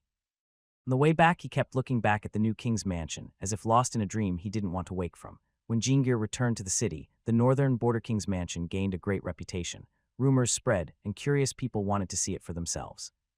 Since it's near the border, opposite the North Hooligans, common folk dared not go alone and started going in groups to look. More small traders came to find work, selling cool tea, selling flatbreads, and more. Unfortunately, the construction overseers didn't allow them close, so they could only do small jobs like paving roads and building bridges outside. Common people, seeing the grand size of the new king's mansion, gained some knowledge and truly believed that the king of the north would stay to guard the border himself. It's unlikely such a palace like a heaven on earth would be left idle. Smart traders already set their sights on land near the mansion. If they could live right across from this palace-like mansion, their fathers might live a few more years. Experienced merchants traveling far and wide knew that when the king moved in and his guards arrived, the area would be just as safe as the old Yuzhou city with its broken walls. They planned to protect the king's guards and buy land in the northern suburbs. Following the king's footsteps, Bailey Jing heard about this and was very happy. This meant more income for the treasury. Apart from a designated area near the mansion for officials, other lands could be sold. The closer to the mansion, the more expensive; the farther away, the cheaper. But there was a rule: Future buildings in Yujo must follow a unified plan and be approved by the government before construction. The king didn't forget the mockery from the game. Humph. Proving basic infrastructure could be slow, but if someone had a place to live and just piled up some grass huts to take up space, the king would be unhappy. Anyone delaying his tasks was a bad person. In just a few days, the finance department received many payments for land. Smart merchants weren't fools. Since the northern border of the king's mansion was close to the border, they charged based on distance and they preferred to buy land farther south. Hearing this, the king holding buys went to the finance department to inspect. He even met a wealthy merchant transferring ownership. It turned out the merchant was from the south, running a fabric shop, and also had a store in Yujo. King casually started a friendly chat, planning to set the tone and reassure the merchants, making the northern suburb a hot spot. It would be best if they moved to Yu to live. The future looks very promising. These are all skills he had become familiar with from collecting maps. Unfortunately, this time the weather was not very good for talking. He asked a question and the person opposite answered nervously, trembling like chaff in the wind. No one thought about the fact that no one knew his true identity before. When he entered, officials from the Internal Affairs Office all knelt and bowed, calling him the king. His disguise was exposed. Who would dare to chat with him? Bailey Jing had never had such a tiring day of conversation. Quickly encouraged the others and then left holding bays. Outside, he asked the little darling in his arms, "I brought you here on purpose to meet them. Isn't that extra close? Why are they so afraid of me? When I was in the palace, no one was afraid of me," Bay, lazily yawning, thought to himself. "Did you say you're your father's sugar figurine gift?" Sugar figurines on the street cost only 3 cents. The question was simple. What are you worth? Who would be afraid of you? Bay opened his mouth but didn't say anything. "Forget it. You're younger than my previous master's grandson, and crying makes it hard to comfort you." On the 90th day after the side mission started, just after finishing dinner, Bailey Jing heard the familiar chime again. Quickly hid in the study and opened the game where colorful flowers were blooming on the screen.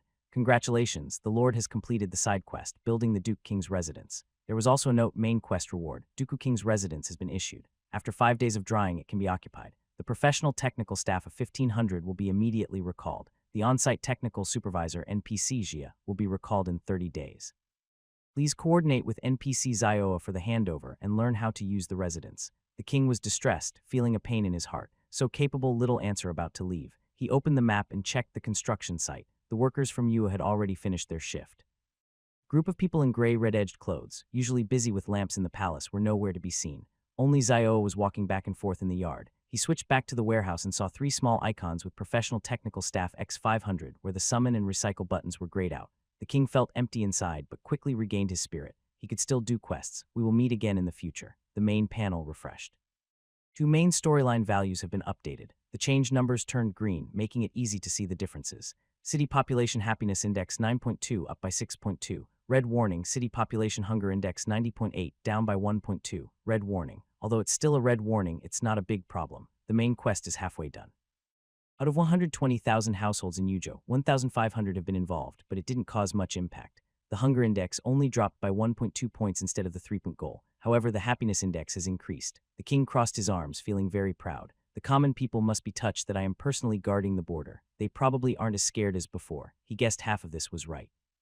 The other half is that over 1,000 households gained benefits and their lives changed dramatically. The policy favoring military households made the people feel less afraid of the constant draft shadow over Yujo. Life has some hope now. At least if their family members are drafted next time, the king won't forget them. When good things happen, he will think of them first. That's enough to comfort the poor people. After all, most people don't want to turn to banditry unless they are truly desperate. A new speech bubble pops up. "Congratulations, you have completed half of the main storyline. The happiness index has increased by 6.2 points. You, which is in need of rebuilding, is allowed to receive half of the main quest rewards early. This includes 1 level roulette draw and the opening of the multiverse home. Would you like to claim it now? Yes, no." There's no reason to hesitate. The king is already at his warning limit. It's better to take the rewards early, while Li Jing directly clicks yes. The next moment, a colorful roulette will appear from deep within the 3-dimensional map, below along with an icon showing many small spheres clustered together. The icon moves to the top left corner where a new section appears. The colorful wheel floats in the center with a pointer on it. The wheel is divided into over a dozen colors, and there's a large letter A that the king doesn't recognize. The king looks left and right, then reaches out and nudges the pointer.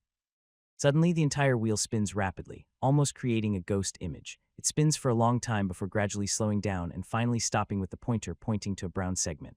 In the next moment, a bubble popped up. "Congratulations, Lord. You have drawn an A-grade mid-quality reward. Foundation of the Vegetable Garden X1. It has been placed in your warehouse. Please check." The king happily went to the warehouse and found the foundation of the vegetable garden. There was a small land icon with two tiny seedlings on it. Clicking on the note, it read, produced by Song Realm function with the foundation of the vegetable garden. No crops will die. Taste buff plus 200%, a 200-point increase in flavor. Additional features. Free planting book. Less than 100 cases of vegetables and fruits and 10 rare seeds of vegetables and fruits from this realm. Area used 5 acres. Usage rights permanent. The king was very happy to receive the reward, but when he saw the vegetable plot, he sighed. It's not that the children are greedy, but wouldn't it be great if he had some grain planting books? He looked at the thick agricultural book on the table and the half bag of seeds at his feet, feeling both happy and a little worried. This year, you experienced a drought. According to Shuiying, it might affect next year's taxes, but the king's sadness was only temporary. The children quickly revived. Since he managed to draw the foundation of the vegetable garden today, why couldn't he draw the foundation of some farmland tomorrow? The foundation of the vegetable garden is like the king's palace of Yuang. It needs to be placed in a suitable spot. King thought about putting it in his new village, thinking maybe in the future, the royal palace wouldn't need to buy vegetables, and maybe he could even sell some. He saw that 10 rare seed varieties were given, and although the king was not highly educated, he knew that rarity makes things valuable. Feeling very pleased, the king clenched his fists and headed excitedly toward the new section of the multiverse home. Opening it, he saw a new semi-transparent light panel with large characters. Welcome resident number 10,680 to Multiverse Home. Multiverse Home connecting all worlds. We hope you find happiness here. Below were tutorial and interrome. The novice clicked on the tutorial. Then he was overwhelmed by the confusing instructions. How could there be a manual longer than a 1,000-character essay plus the explaining characters over 200,000 words? What was frightening was that the king not only didn't understand some sentences, but he also didn't recognize some characters. When he first arrived, he felt this home wasn't quite right. It seemed to discriminate against illiterate children. Now the king was eager to understand what this place was. He didn't have time to read carefully. The children learned to read the outline on their own. Then the king summarized the outline as follows. First, this multiverse home seems to be a small city where over 10,000 people from different worlds can communicate and trade. This other world he knows about, such as that Song Realm, where the produce garden is located. Secondly, he can also open a shop in his homeland and sell his items to people from other worlds. There's a bold note here stating that if he buys items that exceed the level of his world's civilization, no matter how much the other side asks for, the multiverse authority will convert the price accordingly. He should think carefully and stay calm. The king didn't understand this, but it didn't matter anymore. Thirdly, the king was too impatient and didn't want to read, so he decided to see for himself. Click on multiverse entrance, and in the next moment, he felt his vision go dark, and he was instantly transported into a tunnel. Bailey Jing, brave and fearless, had no fear at all. He tried to walk forward a few steps out of curiosity, and within seconds he found himself in a bright, different world. Unlike outside where it was already dark, here the sky was very bright. At the same time, the king held a black card with the words Yuanbao card written on it, containing all his assets, including the 100 Yuanbao given by the official. Had he entered that shiny platform, the king finally became cautious, standing still and thinking for a few seconds without moving. The most amazing thing was that he wasn't sure if his body had entered or if he was just dreaming. He couldn't figure it out, so he decided to set it aside for now. The simple-minded king opened his eyes wide and observed this magical world. For the first time, he saw that houses could be made in many bright colors. In the expensive Jin dynasty, such colorful clothes were unimaginable. Only nobles and clans could wear bright fabrics. Common people mostly wore plain or black, gray, and brown. He stood at the entrance of the street, staring foolishly at the round houses painted in 7 rainbow colors on the left. The doors were arched, the windows round, and the signs above the doors had strange characters he didn't recognize. He turned to the right where there was a small white stone building with a pointed roof. A sign was posted at the door, but he still couldn't read what it said. While he was observing, a middle-aged man with yellow hair and a yellow beard, slightly curly hair, came out. King, feeling timid, took a step back and asked, not human. The multiverse home has a language auto-translation feature. The tall middle-aged man understood this and shook his head at him, speaking slowly and haltingly. Maybe this was the side effect of simultaneous interpretation. Child, you've mistaken me for someone else. I come from the Yada continent. Do you want to come in and buy a magic broom? It only costs 86,000 gold coins. I guarantee it can fly for 3 years without needing a new one. Wow, that's a long amount of money to say out loud. The king was so scared he turned around and ran away. Someone was robbing him. He didn't realize that Rashi was talking about 68 gold coins. System detected that the other person and Beijing were from different worlds and couldn't compare their time. It automatically converted his offer into a huge number of gold coins. The king isn't good at math, but he roughly guessed that converting gold coins into silver would multiply the amount by 10. With that silver, he would go shopping every day, throwing money around. The rest of the time, he would gather soldiers and train them, waiting at the border for the northern barbarians. Walking around the street, the king saw many new things. This street was much more exciting than Chang'an Street. He saw many shops with things he had never seen before. He was empty-handed, just watching and admiring everything. There were colorful houses of different shapes, strange products whose functions he didn't understand, and shopkeepers with bright skin and hair. Seeing he was just a kid, they all happily asked if he wanted to buy some snacks or toys, trying to sell him things enthusiastically. Someone asked if he wanted to buy a turkey to eat at home. The turkeys he raised were very fat. The king wondered what kind of chicken a turkey was, fire chicken. But the seller was a strange foreigner, and the king was afraid he'd hear endless numbers and not stay focused. Someone invited him to see an aquarium, saying they had just caught the most beautiful fish from the deep sea. The king thought, we also have the sea in you. If I want to see fish, I can send someone to catch them myself, so I don't need to buy them. Another person asked if he wanted to buy weapons fully equipped for self-defense. Well, the king was interested. Were they selling knives or bows and arrows? He stopped and tiptoed to look inside the shop. The shop was dark and decorated in a mysterious style filled with all kinds of guns. The king didn't understand much. Shopkeeper showed him two strange black tubes connected together, suggesting he buy them for self-defense. He didn't see any familiar bows, arrows, swords, or knives, but he heard the prices converted by the system. The king nodded calmly to the black-eyed shopkeeper and said, "Thanks, I won't buy anything today. Probably next time, maybe in the next life."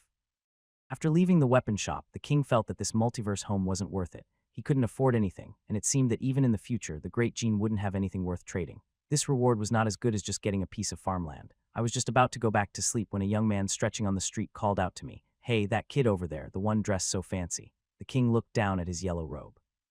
Earlier when he returned to his palace, he had taken off the black outer layer which had no embroidery at all. It didn't look luxurious at all. "Are you calling me?" he asked. The young man, though with black hair and black eyes, was dressed strangely and had his hair shaved into odd shapes. Bai Jing found him very easy to look at, very pleasing. "Yes, you, the kid in ancient clothes, you're dressed like that. Are you from our China? I guess the Han Dynasty or maybe the Qin Dynasty." The king shook his head. "I haven't heard of the name you mentioned." "No way. Your clothes definitely look like they're from our China, or maybe from another world where China exists. We're all part of the same world. Come sit in my shop." The man was very friendly, so the king went along with him. It was rare to meet someone with black hair and black eyes, so he was quite curious. Inside the shop, the man poured him a glass of water. "Your robe has a dragon pattern, and you call yourself a king. Are you perhaps a prince or emperor?" The king suddenly revealed his secret. He realized that this man could understand him perfectly without any translation, even with his speech accents. They sat down and talked about history. Then the young man with black hair Bai Yang helped the king figure out which era he was from. "You're from the Great Gene, but not the gene before the Southern and Northern dynasties. The timeline is similar, though. It's roughly after the Han Dynasty in our world. We seem to be about 2,000 years apart." King opened his mouth in surprise for a moment, then accepted it calmly. The king was experienced and wise. Biang, a caring and curious person, saw that the young king was still quite young. As a senior, he explained many rules of the multiverse to him. He had seen many strange humans and even non-human creatures here. Talking without translation, just with accents, was normal, but meeting a descendant of China with black hair and black eyes was a first. He guessed that the young king was also quite lucky. It turned out he hadn't traveled through time but was just an ordinary, clever kid. Baeyang couldn't help but worry and tried his best to explain everything clearly. For example, if he wanted to open a shop, he'd need to buy land first, which was quite expensive. There was a real barrier to entry. Baeyang said that the game was generous in many ways, but it was also ruthless in taking what it could. "We met by great fate. I think 2,000 years ago. What would you need? Paper-making skills, printing techniques, or perhaps potatoes, sweet potatoes, or cotton?" Knowing that the great gene already is paper, he briefly explained printing to the king. Since it was late today, Baeyang promised to go back and look up information to teach him in detail later. When the king left, they exchanged gifts. Baeyang's shop is called the Ancient Blue Star Grocery. It's full of earth snacks and small trinkets, things that are quick to consume and not expensive but reliable. Most items in this universe can be bought freely, so his business is quite good. King entered the palace hall quietly without any accessories. Looking a bit troubled, Baeyang pointed to his small yellow robe. This robe has a dark embroidered dragon pattern in matching colors. There's not much valuable in his shop. Baeyang reached into his pocket and took out a newly acquired Swiss Army knife.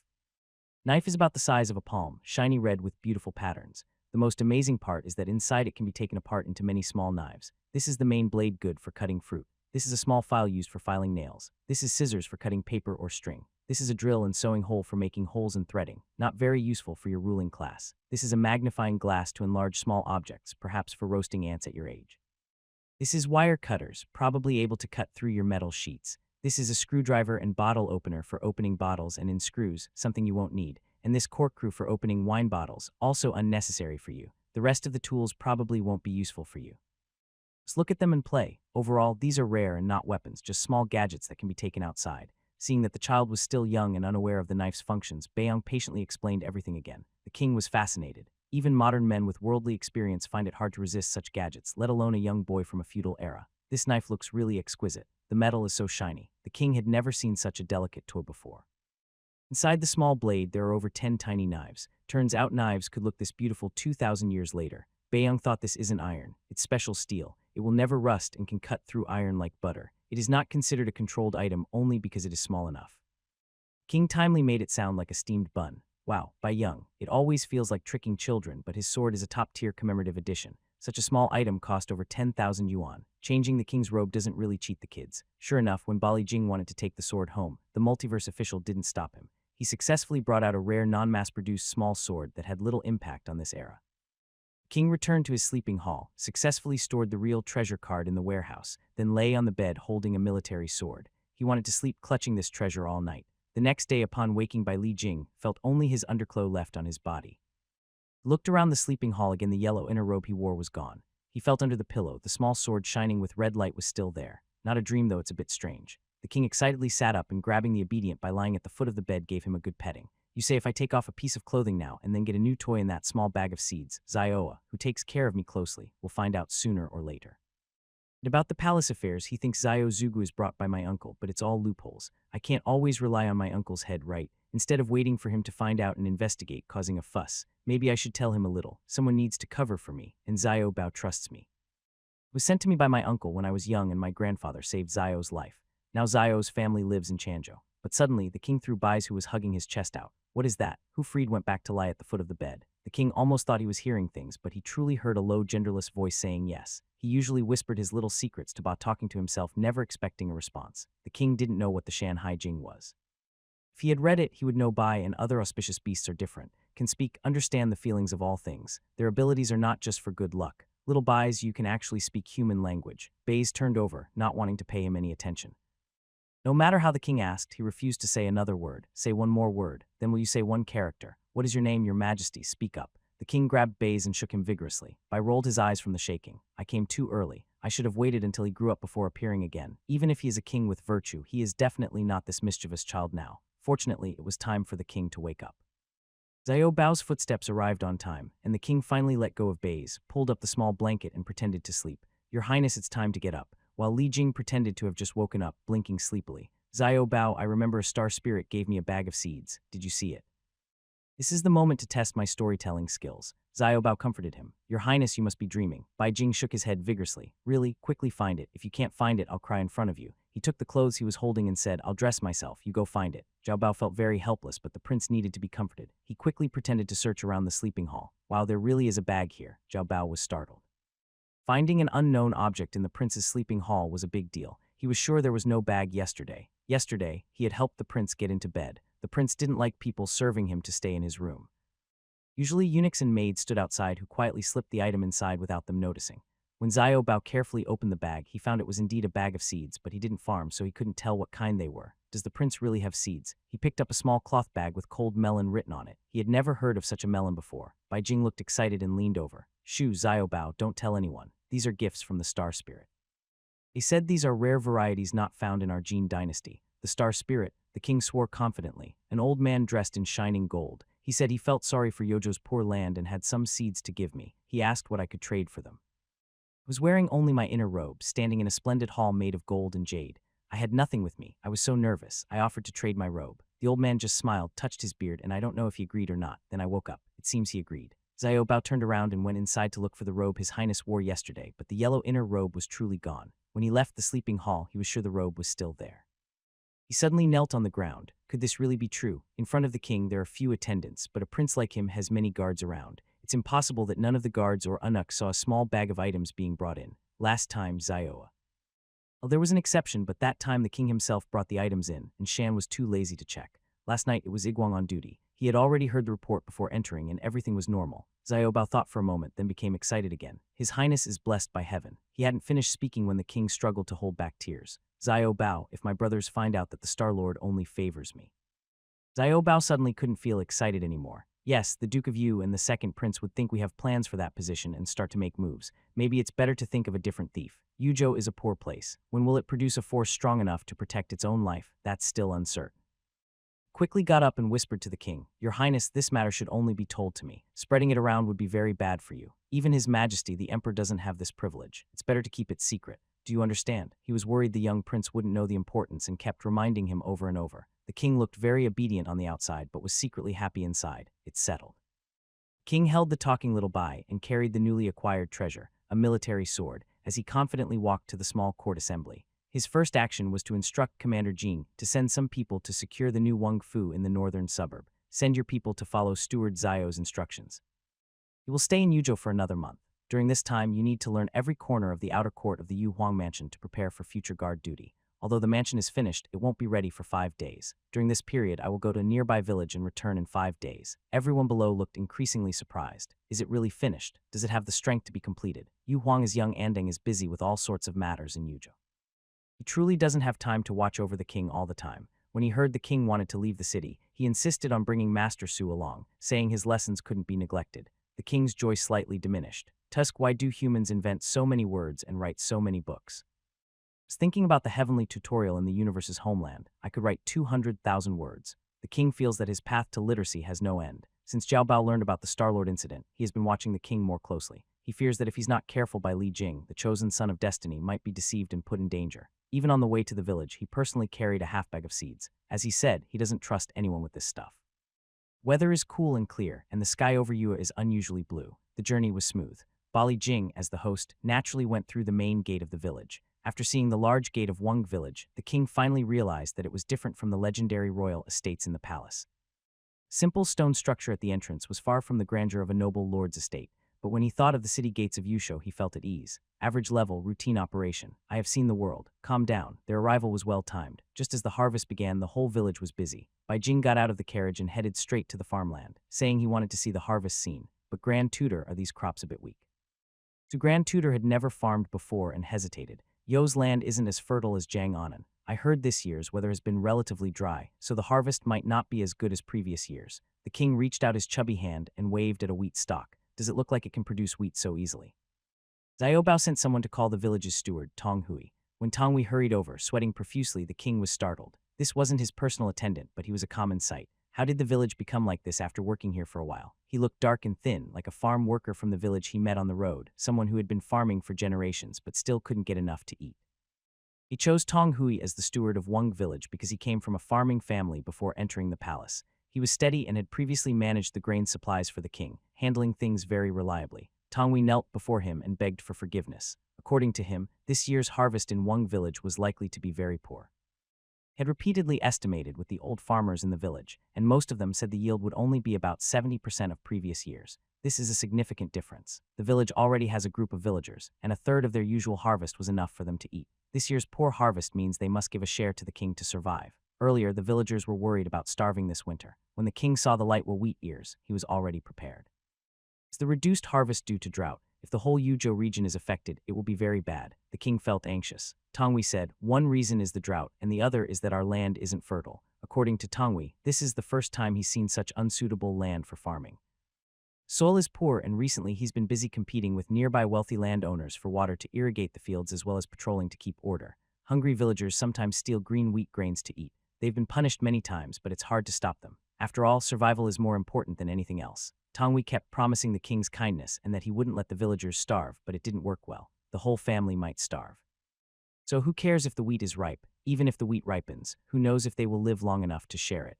This year's poor harvest has made everyone in the village more anxious. In the past, the owner was just an ordinary wealthy landowner, but now he's the son of the Emperor of Yue. If he refuses to give the villagers food, they can only wait to die. With no chance to report to officials or seek help, Tong Hui is exhausted trying to manage the situation. When he saw the king and his master just now, he almost cried. It's too hard. The king angrily stroked the white tiger in his arms. You've worked hard. Go back and tell them that if they follow me, I won't let them starve. Everyone stay calm. The harvest is the priority. If there's trouble again, I'll punish severely.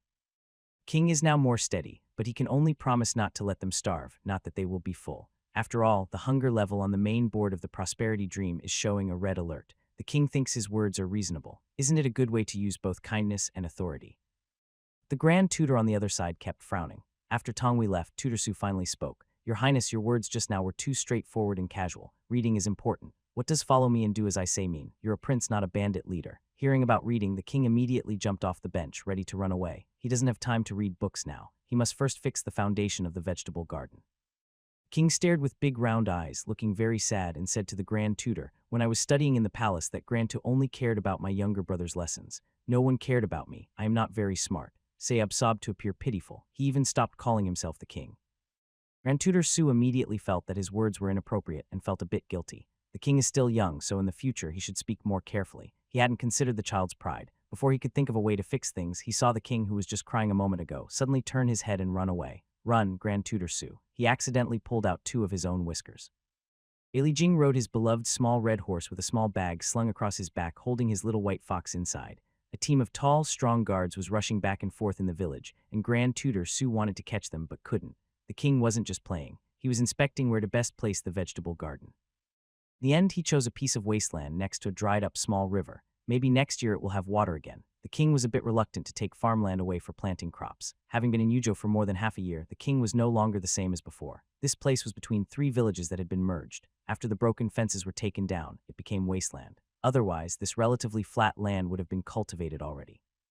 He stopped the guards and officials behind him, rode his horse around the wasteland, looking for a landmark easy to locate on the map. Soon he found a big rock and a tree root on the east side of the small river. The tree was quite thick, but unfortunately the part above ground had been cut off. Only a short stump of the root remained, not yet dug out.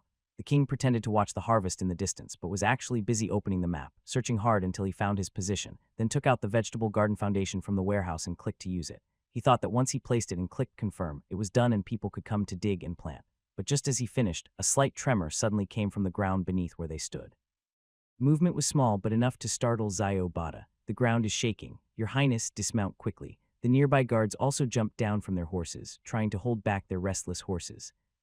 Little Gujub remained very calm, while Bai Jing also followed the crowd and jumped onto the ground after practicing martial arts. And when Little Guju stopped moving, he was no longer so awkward when jumping down from the horse. Fortunately, they were in a wasteland, which was very safe during the earthquake. Xiao Bao quickly calmed down and ordered the guards to surround the king tightly. After a few more seconds of shaking, the earth finally became quiet again. Once everything was peaceful, Bai Jing pointed to the distant harvesters. Look, they are so calm. Xiao Bao also found it strange. Earthquakes are serious, but the villagers seemed so indifferent. Does you often have earthquakes? He had never heard of it. The king continued to persuade. I think it's not that the villagers are not afraid, but that only the place where we stand is shaking. Otherwise, they wouldn't be so calm. He secretly gave Xiao Bao a look. Maybe the seeds we brought should be planted here. It seems like a warning that this land is special. Xiao Bao's expression changed drastically. He called Tong Shen over. Go ask the villagers over there if they felt the earthquake just now. Since they were close, Tong Shen quickly returned on horseback. Your Highness, the harvesters there said they didn't feel the earthquake. The king nodded, raised his small whip, and pointed to a stone. Start from this stone and draw a square 5 acres in size to the west and south. Then enclose it with a fence. I want to plant something new here.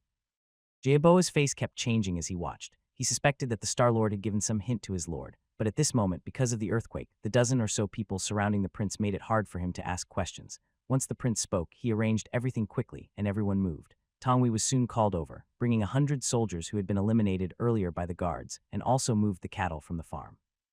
Luckily, during harvest, there were few places where cattle were needed. The king had an order. Even if the harvest was over, they still had to rush. Tong Hui and Xiao Bao measured and marked the land. Others started gathering stones, digging up large bushes and small trees. Grass on the ground was hard to pull out, and because of the dry weather, they had to wait for the cattle to pull the plow and turn the soil. Then they could shake off the soil from the grass that hadn't been pressed in and carry it away. After the old cattle pulled the plow a few steps on the ground, the farmers and the little eunuchs watching the fun all exclaimed in surprise. Why was that? This piece of land is covered with loose yellow soil, but here, the plowed earth is a moist reddish-brown color. Don't even mention the few old farmers who tend the oxen or the soldiers brought in from different places. They've never seen anything like this. The only thing everyone agrees on is that this land is very suitable for farming. Xiao Bao's expression was complicated. When he was alone, he quietly asked, Your Highness, honestly, do you think the Star Lord told you that this place is good for planting the seeds he gave us? The king replied, Oh yes, that's right, great. Xiao has already figured out how to guess things on his own. At night, Bai Jing studied the planting guidebook that came with the seeds. He found out that farming is quite a skill. For example, they need to plant at the right seasons. Some crops take a long time to grow and must be planted in spring.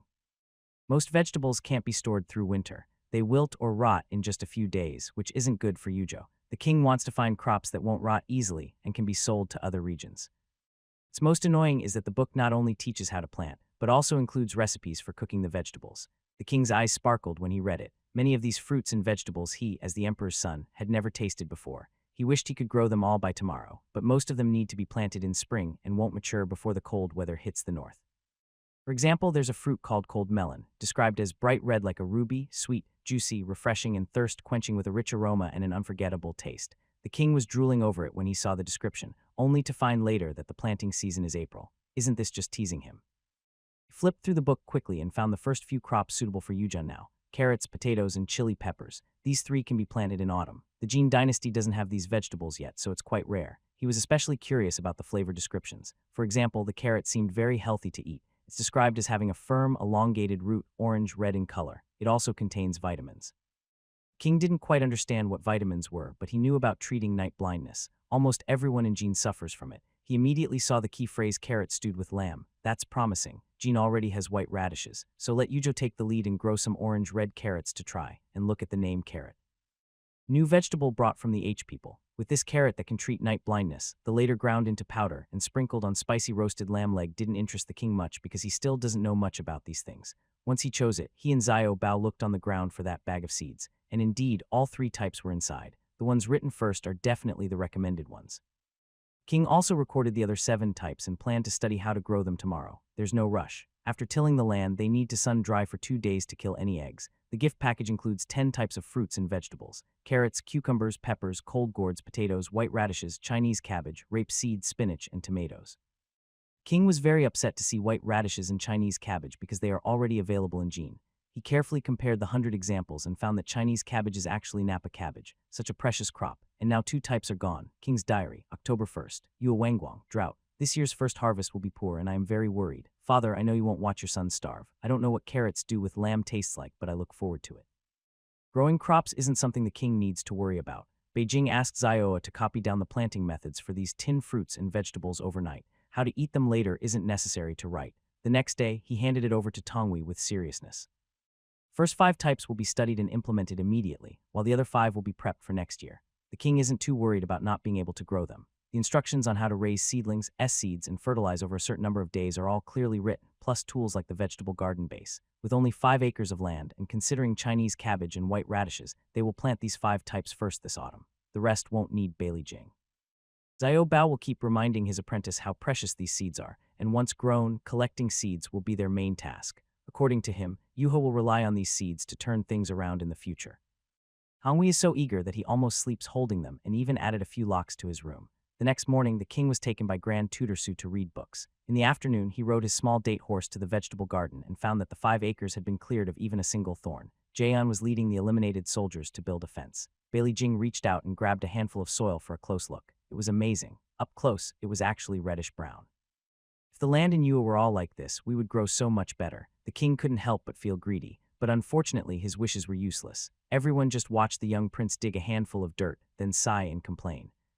Seeing this, Tongzhen behind him thought he understood the king's mind. Your Highness, is this soul good for mud play? Should I gather some for the king? Tongzhen, I'm here. You're often beaten by your master, aren't you? Am I such a boring person? Humph, I am grown up now. Servant deserves 1,000 deaths. Bailey Jing decided to relax all day today and start planting vegetables tomorrow. Since he couldn't stay long at the farm, he wanted to see all the crops planted before he felt at ease. After giving orders, he took Baizé and rode on Little Date around the farm to look around. Whenever they found a wide open space where they could run, they always played happily. The farm was definitely bigger than the palace. The king was so happy he didn't want to leave.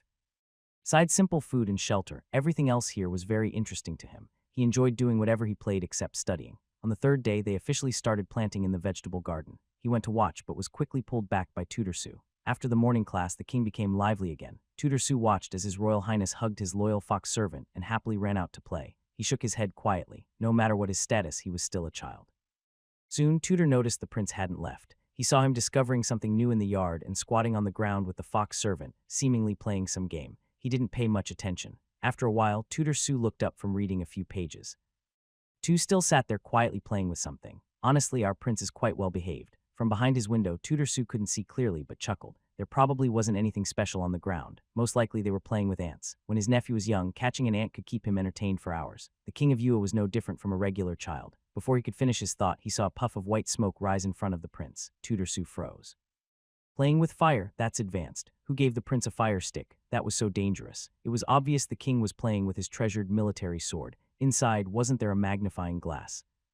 Aeon casually mentioned roasting ants in the day. The king suddenly remembered. In this place are there not many ants. He easily caught a few in the yard, happily watching the sunlight pass through a magnifying glass and focus into a bright magical beam on the ants. Soon the tiny ants were rolling in pain. The king watched with interest for a while, then suddenly realized that if he kept playing, the ants would be roasted alive. He immediately lost interest. What's so fun about that? Humph. Do you think I am a 3-year-old? Only by who loves playing such games. By remained silent. You're probably right. The king was a bit disappointed and released the struggling ants. Bored, he directed the sunlight onto some fallen leaves on the ground. Autumn had arrived in Yuhu.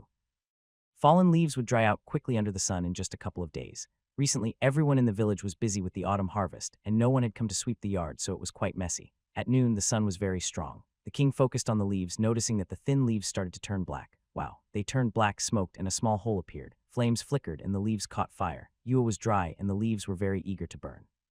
He quickly went through the process. While the king was still marveling at this, the leaves suddenly caught fire and ignited nearby drywood. The dry season made the old firewood stored from last year burn fiercely as soon as it caught fire. The king was stunned. Is it over just like that?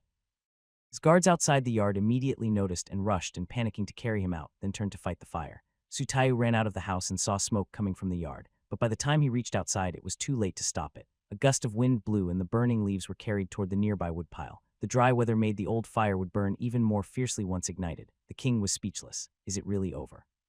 His personal guards quickly discovered the fire and rushed in, frightened, to carry him out and join the firefighting efforts. Sudafu said, "Your Highness, don't you know children shouldn't play with fire?" Over the fire stick, the king hesitated for a moment and muttered, If I say I just wanted to roast some ants, do you believe I wasn't playing with fire?" Sutai replied, "Do you think I'm stupid? Whether you're roasting ants or leaves, it's all dangerous." The king sighed, also sighed.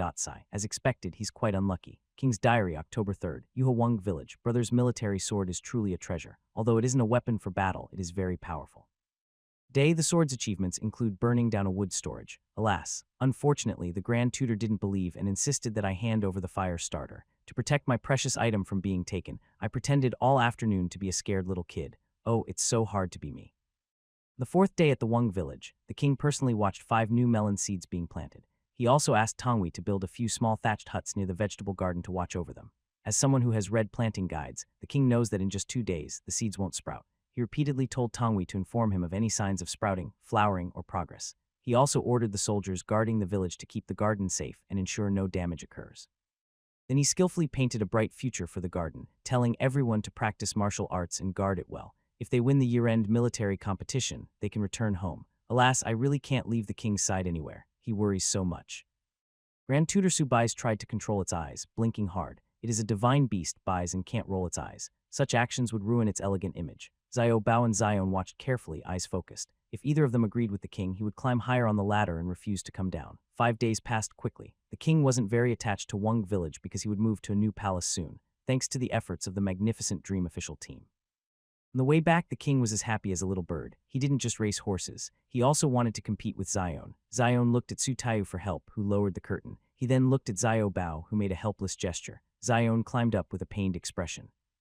Wasn't that he didn't want to play with the king. Every favorite courtier wants to be close to him. But these days at the village, the most he ate was the king's tricks. If he lost to the king would ask if he hadn't tried his best or if he looked down on him. Zayun, be careful. You might be sent to the village next time. He tried to beat the king with his riding skills, but Shio was too sneaky. Relying on the army horses brought by Shios, they couldn't catch up.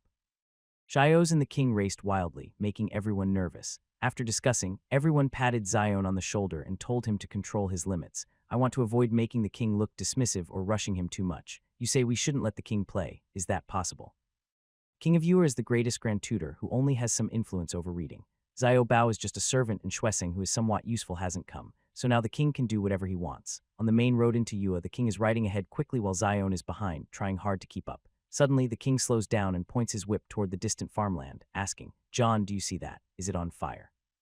Farmland has already been harvested, and a few children are gathering wheat ears there. White smoke rises from the field. The king is very familiar with this smoke because he recently set fire to a barn himself. Zion rides up and says, "Your Highness, maybe the children are burning wheat ears to eat. He did that when he was young." Bringing wheat ears home that weren't his to keep. Kids often get curious and burn wheat in the field to eat. The king is very interested and says, "Seriously, playing with fire is wrong. I'll go and see what they're doing." Zion. Finally, you realize that he rides closer, and only after nearly reaching the children does Bai Ling jump off his horse and eagerly want to join their wheat roasting group. But when he gets closer, he sees they aren't roasting wheat.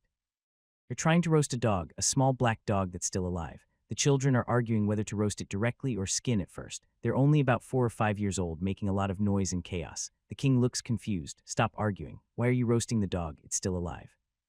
Well-dressed stranger child appears, older than the others, and the farm children become very cautious. "You're not from our village. Of course we're roasting it to eat. Are you stupid? Is that meat? Haven't you ever eaten meat? Seeing the adults running over behind, they become even more alert. Are you trying to steal? We caught it ourselves. It's ours. The king finally understands what it's like to speak different languages. I mean, it's still alive. Isn't it bad to roast and eat it? What's wrong with that? It's meat, they're just poor kids, and the king sighs again. He can't explain it clearly. Looking at the black-eyed puppy, he feels sorry. I'll trade you some dried meat. It's just as tasty, and it's not much meat on such a small dog. Well, it depends on how much you have. Leading child looked at Zion, giving a bit of face to the adults. The king's teeth itched and he was bargaining with himself. Huh, you got what you wanted. Zion, go back and bring all my stored goods and exchange them. The king, holding the dried meat that he traded for a puppy, also had by lying in his small bag. He climbed onto the carriage of Tutor Sue, bringing his family along. Teacher Sue, look, I have a dog now. Tutor Sue examined him carefully again. Where did you get it, your highness? King was very pleased. I traded dried meat with a little kid by the road. I raised and trained it to guard the house. Tutor Sue looked at him with a sympathetic gaze and finally decided to wake him up. Guarding might be difficult. This isn't a dog, it's a bear in ancient times. Ah.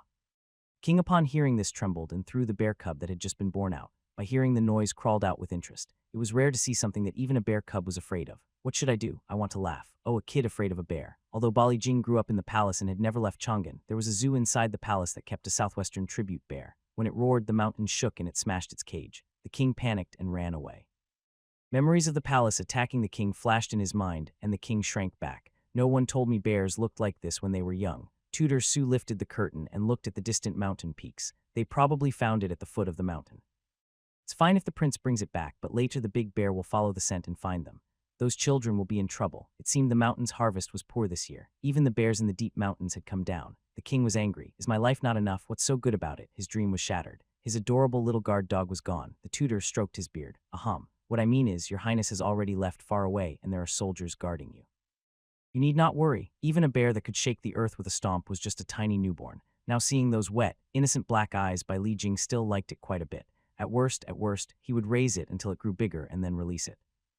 Grabbed one of the bear cub's legs, lifted the curtain and handed it to Zio. Wash it well and bring it back to me. The remaining journey, the king could only sigh. Sigh, you can take it one day at a time. I originally thought we could have a black and white duo with our little Bais, like a cute dog team. Baze silently slipped back into his small bag. You're the real your whole family. No, maybe this guy actually wants to be a your whole family isn't human. King returned to the palace and started preparing for the next day's move. 5 days had passed and the northern outskirts of the royal residence were ready for occupancy. While packing, eunuchs and maids helped and the king also joined in. Packed his belongings into a small bag, his beloved Bais, a military sword, a few royal seals, and a strange scented pouch his sister gave him. Everything was ready to go on his shoulder. Unfortunately, most of the army wouldn't move until tomorrow, and there was also the process of the king leaving the city, so he couldn't leave yet. He wanted to tell the people that was safe, that they could live near the border, and that citizens could go out to farm, herd horses, and raise sheep freely. The king was so excited he couldn't sleep. Tomorrow was a big milestone after his official appointment. Not able to sleep, he got up and decided to visit his new friend brother. He closed the palace door behind him, finally free from disturbance. Thinking for a moment, he went out again and asked a young outside to bring in the bear. He wanted to show off his new friend, a fierce beast, a bear. Once again, the cub bear was in his hands and it looked completely different. Following the king's instructions, the eunuchs washed the little creature until its fur was fluffy and clean, no longer looking messy from earlier. Now in the king's hands, it looked timid, staring with big eyes and not daring to make a sound, let alone resist. Good. I am your owner. From now on, you must behave like this. As long as you're good, I promise you won't go hungry. Understand? Feeding it well was the king's biggest show of sincerity. The king held the black cub by the back of its neck and confidently headed to the world garden. Once again, he arrived at a colorful street corner. He checked his direction and went to find Bayoung's shop. Bayong was actually there today. Young people in the 21st century just don't go to bed early. Ah, you're here. Long time no see. Bayong saw the small king walking in proudly and couldn't help but smile. Kids trying to act like adults are always the cutest. Brother Bai, I traded some dried meat for a bear statue. I brought it to show you. Do you have something similar there?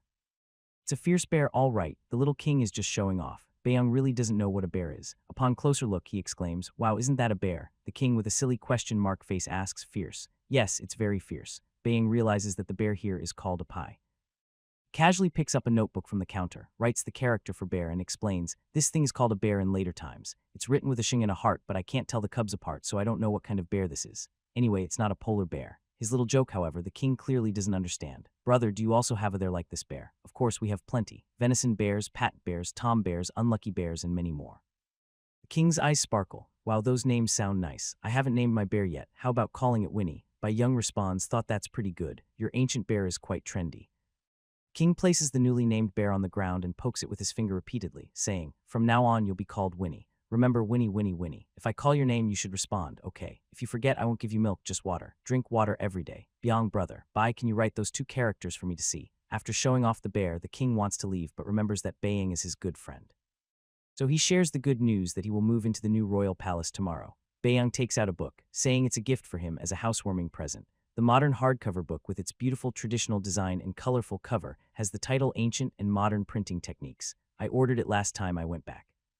It arrived yesterday. I've been waiting for you to come, but you haven't. I went to the farm to plant vegetables. This book is really interesting, but why are the characters written horizontally? He forgot that ancient books were written vertically. Get used to it. Modern books are like that now. Take it home and read it slowly. Go to bed early. Kids need to sleep well to grow taller. The king carefully glances at the door and whispers to Bayang, can I take this outside? Bayang pats his head and says, no way. Come here, swipe your card. I'll sell you this book for 1 ingot. The king was very curious and spent his first gold coins in the myriad world's homeland. Carried a bear in one hand and a book in the other, walking toward the exit when a beautiful transparent door blocked his way. Above it, flashing red characters read, warning, please purchase ancient and modern printing techniques at the correct price. You still need to pay ancient Blue Star Grocery 299 gold coins.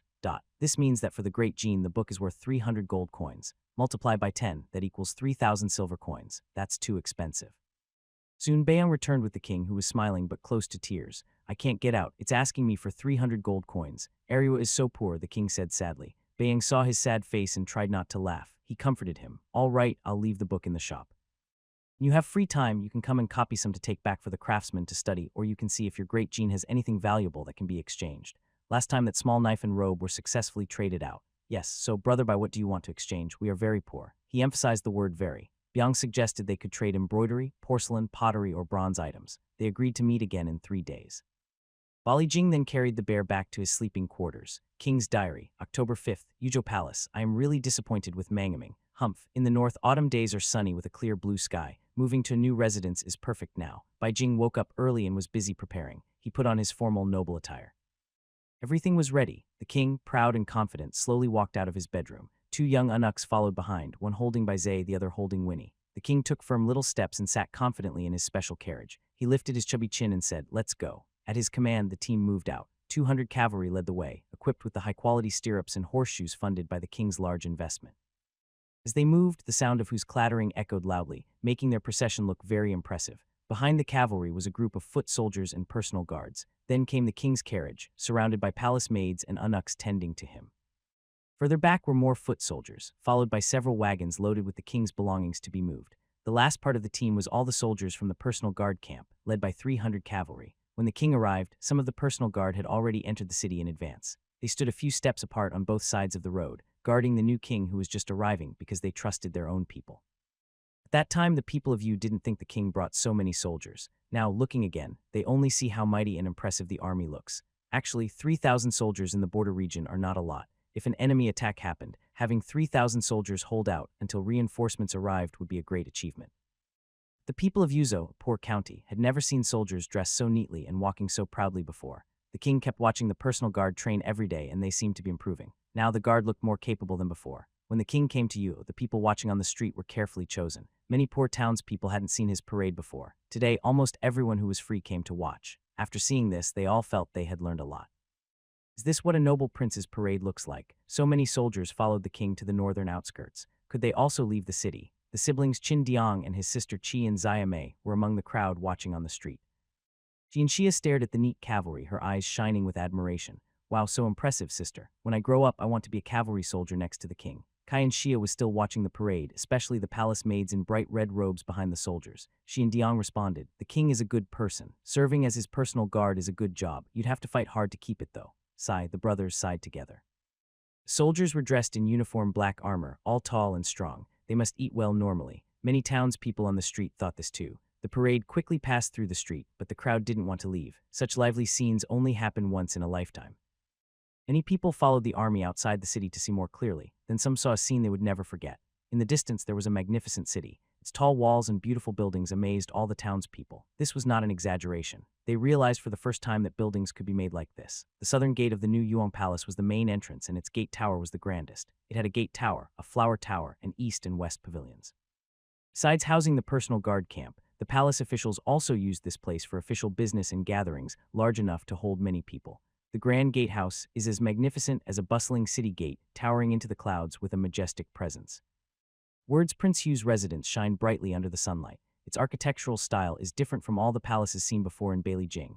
This palace combines the essence of ancient architecture with exquisite craftsmanship from later periods. The top of the gatehouse is covered with black glazed tiles with layered eaves and a curved roof featuring red windows and white walls. At night when lit up, even the guards patrolling nearby are amazed. Despite being experienced from Chang'an, they have never seen such lighting design in a palace before. The main gate below is 11 jang high, painted in bright red with golden nails, making it look heavy and strong. In fact, it is. The 4 large gates of Prince Hu's residence are all made of bronze. Surrounding the outer wall, which is as tall as a city wall, is a wide moat.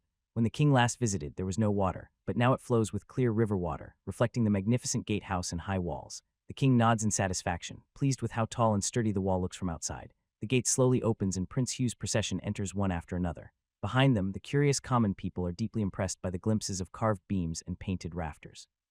It's easy to imagine that, for a long time, the hottest topic in Yuzhou City would be the new prince's residence in the north. The chancellor and grand tutor who follow behind the king's carriage are equally amazed.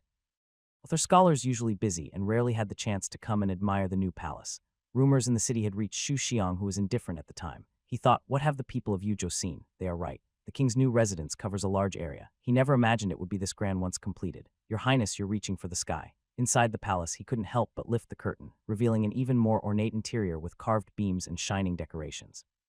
When the king's carriage stops in front of the main hall of Prince's residence, Xu's and grand tutor Su eagerly get out of the carriage. Neither of them speaks. In a short moment, they have already learned to be quietly amazed.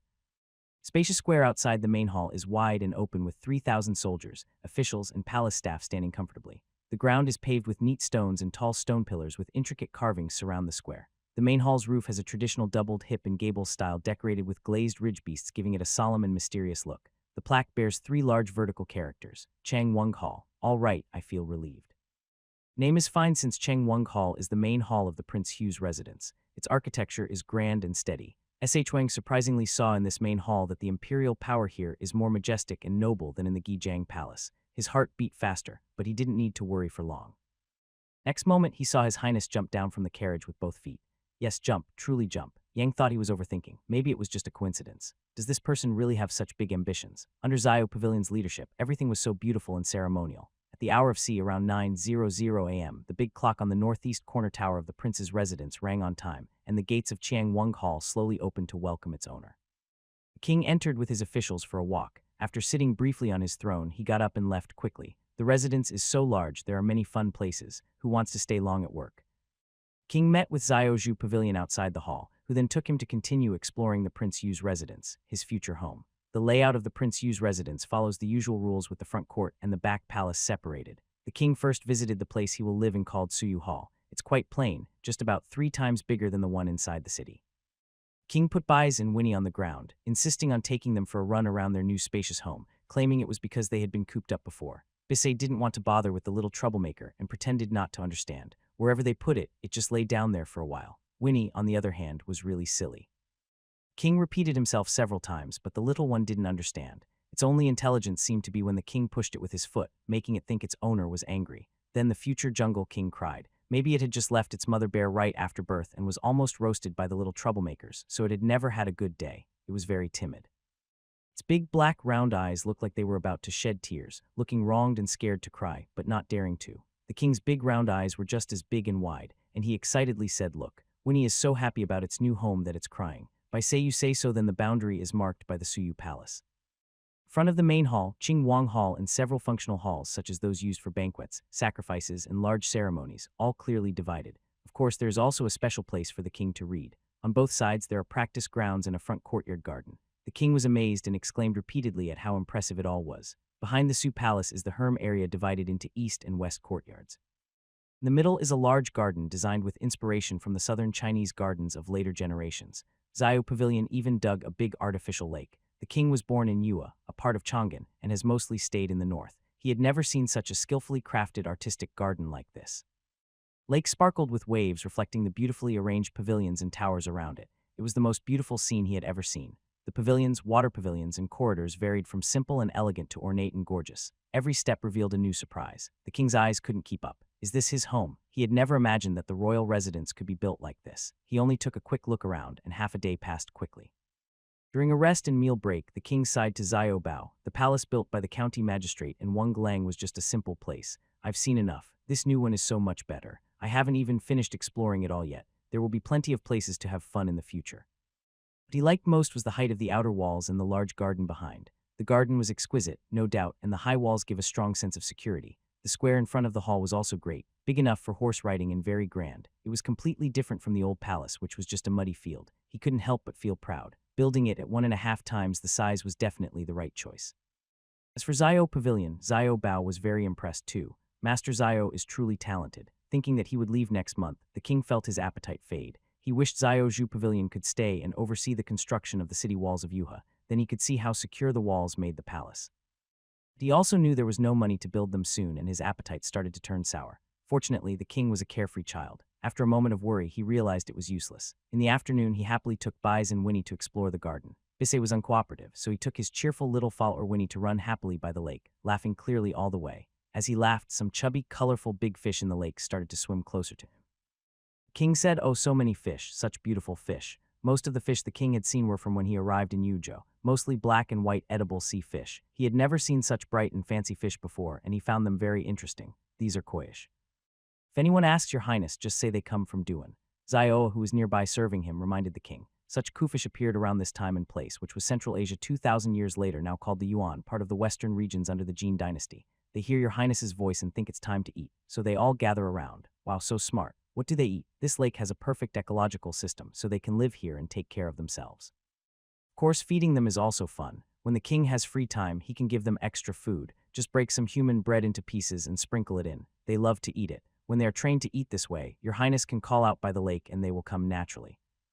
King immediately called Jaioa, who was following behind, to send 2 pieces of bread. He crouched by the lake, carefully watching the fat koi. These fish lived very comfortably and weren't afraid of people at all. One red and white patterned fish swam straight to where he could reach out and touch it, which made the king very excited. When the bread arrived, the king quickly tore off a small piece and handed it to the fish. The big koi opened its mouth and swallowed it. The king laughed happily. Brave fish, enjoy the delicious food. You're not afraid of me, and I like you too. Let me give you a name. How about Big Flower? From now on, you're called Big Flower. Remember that Xiao Bao was worried the king might accidentally fall into the lake. It was already autumn in the north, and he was bending behind to protect the king at any moment. Hearing this, he almost bit his tongue. Big Flower. Is that really a name? Jiaba tried hard to remember the pattern on this fat fish so he wouldn't mix it up. After all, it was given a name by a noble lord. Look, Winnie, there are small fish over there, just like you, a little baby. Wow. The king scattered the crushed biscuit crumbs, and suddenly the water came alive. Dense koish floated up, fighting to grab the crumbs, making the lake surface boil with activity. Those fish were just curious explorers. The main group hadn't moved at all. The king had never seen so many fish before and was very excited. So many, so fat. It's always a shame not to have enough books when needed. And he felt a bit scared when he saw the fish swarm, so he kept backing away. The fattest fish looked even bigger than him. The king was so excited he kept jumping around by the lake. He felt rich. So many fish he couldn't possibly eat them all. Wait, there are so many fish and they're rare, even more than in the Great Jin. The imperial animal garden in Ningda didn't have such fish, nor did the noble families and merchants in Chang'an. King's eyes shifted, and he looked at Xiaoa, who was quietly standing nearby. Although the autumn harvest wasn't fully finished, his farm was in poor shape, and the common people's situation probably wasn't much better. If only these fish could be sold to exchange for grain. Hunger and Yua weighed heavily on the king's mind.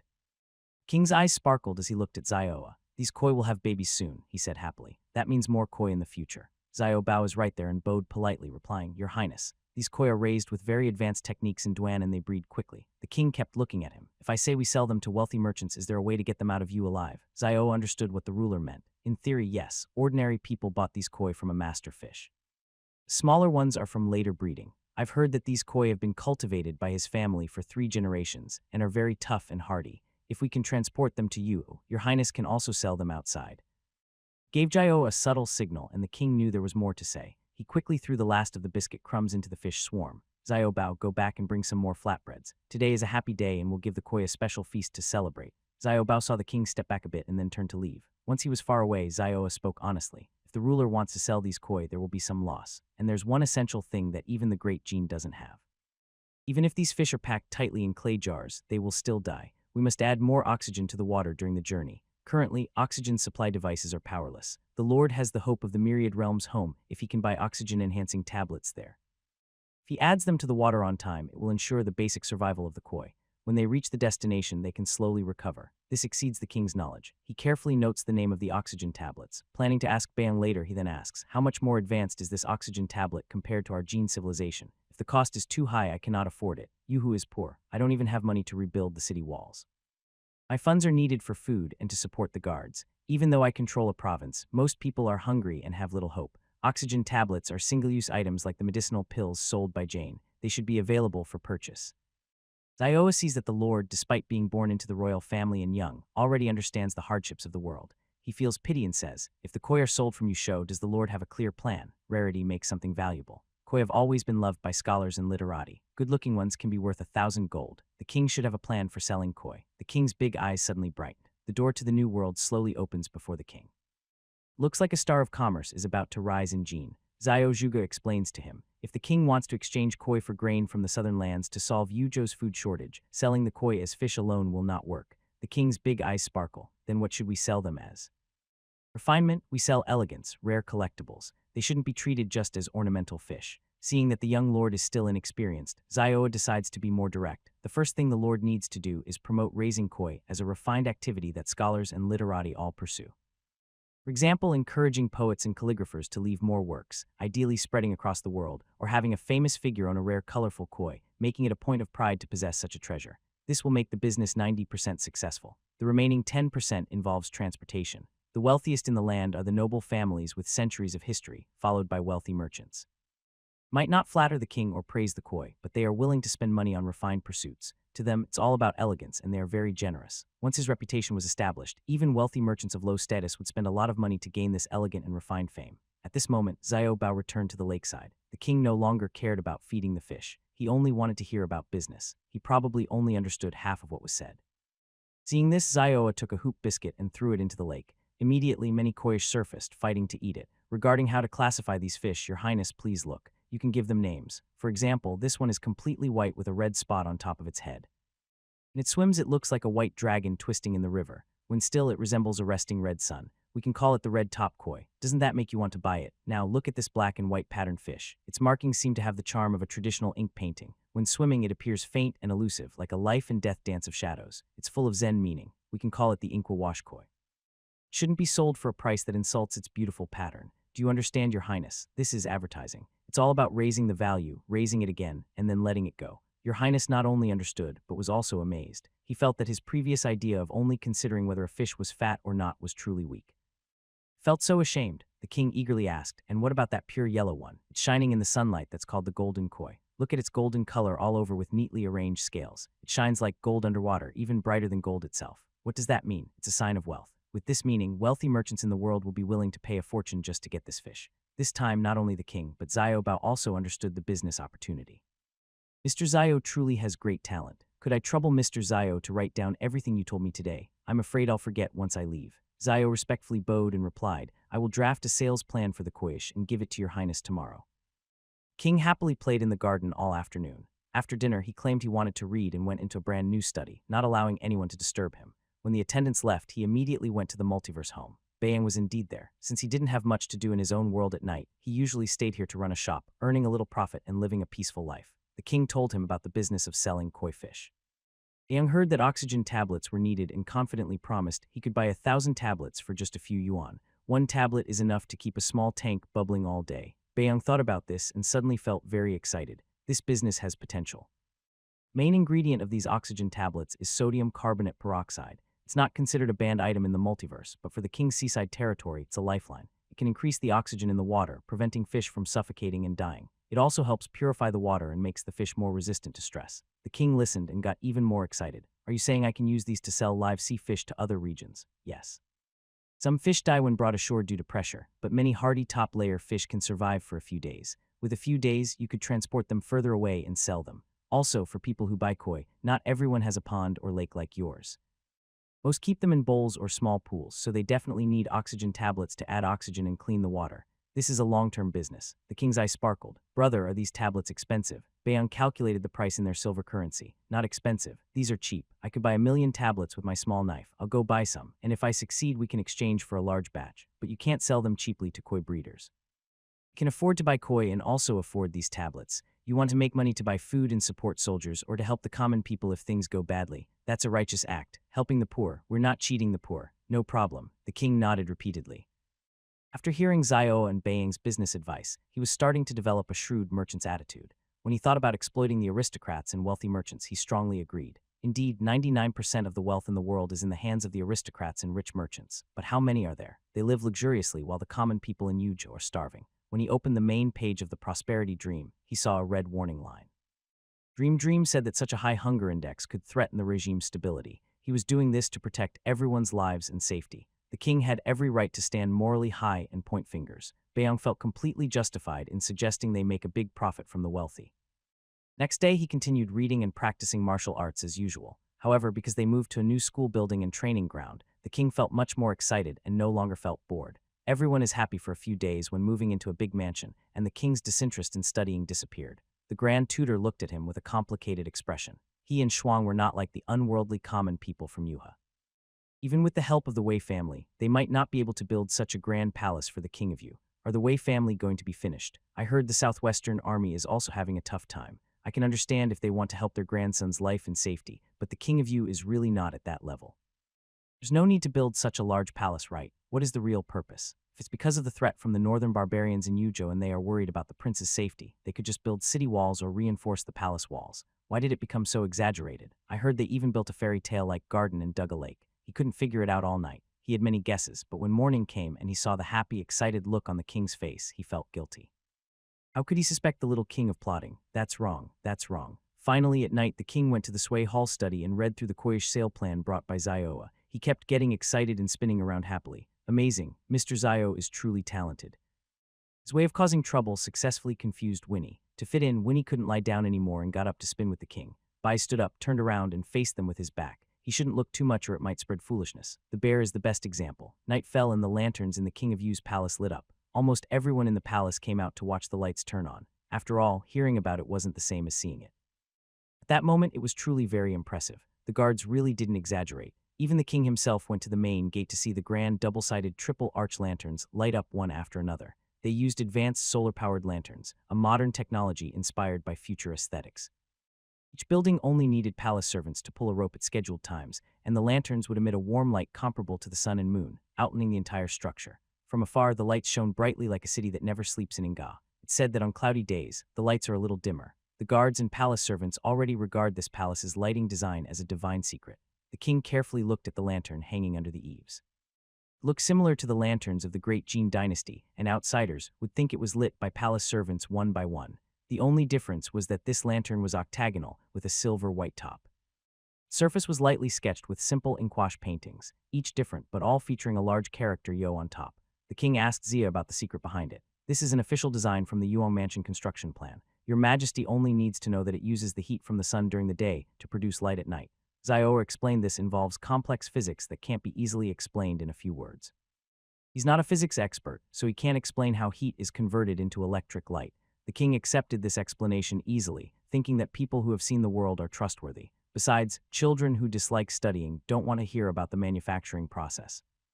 You just want to know that it uses stored daytime sunlight to light up without needing oil lamps. Then the king asked a direct question. What if it breaks? This was a very practical concern. This usually doesn't happen easily, Zioa replied. If it does, your Majesty can buy a replacement from the official store. Everything used in the palace can be bought there. The king quickly checked and found that after the Yuan Mansion was completed, many new products appeared.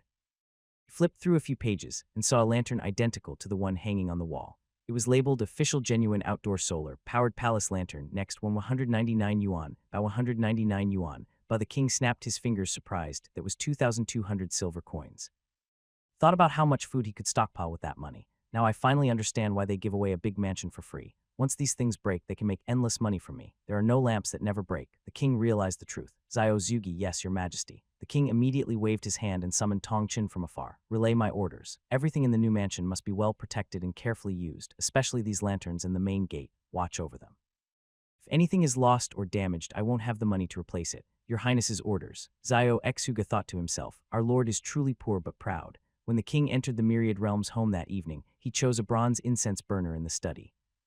He recognized it as being brought from the old royal residence. The Ghost King's residence had just moved in a day earlier, and the palace staff were busy adapting and exploring. some of the facilities they didn't recognize, so they had to learn from Chief Shah. To avoid suspicion, they added or removed incense burners as needed. Familiar with the way, he went straight to Gu Lanqing's grocery store, whereby Yang was already waiting inside. As soon as he saw the young king, Beiyang pulled him over to look at a glass fish tank in the corner and boasted, "Your Majesty, look, I brought you something good." The king asked, "Isn't this our royal residence's window? Your residence is quite advanced. You guys in Great Jin already have glass." "No, but the royal residence does." "No, the residence was built by Ming Mang for me." "Got it." Hearing that Great Jin doesn't have glass, Bai Yang's enthusiasm reignited. Glass is a good thing. It can be used not only for windows but also for fish tanks. When I bought the oxygen-enhancing tablets, I also bought 2 large fish tanks for you. They're much sturdier than your window. Before, your Jin used clay jars for fish, right? That's boring. Glass is transparent, so it's easier to admire the beautiful patterns of koi. King's eyes lit up. "I already have glass outside, so I can definitely take this out too." He hugged the bronze crane-shaped incense burner and handed it to Beiyang. "Trade it." Bai looked at the finely crafted, elegant crane-shaped incense burner, feeling a bit guilty.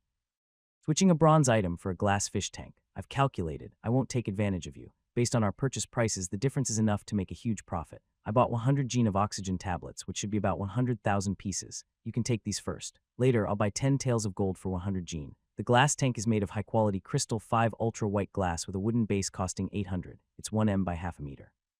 That's about 100 taels of silver. I'll sell you 10 taels of gold for each of these large tanks. I know you're short on money, so these 2 are free. Use them to promote yourself." The king could accept the price. After seeing Xiao Zhu's plan, he already had a rough idea of the koi's value. Beiyang was so generous that the king couldn't be stingy either.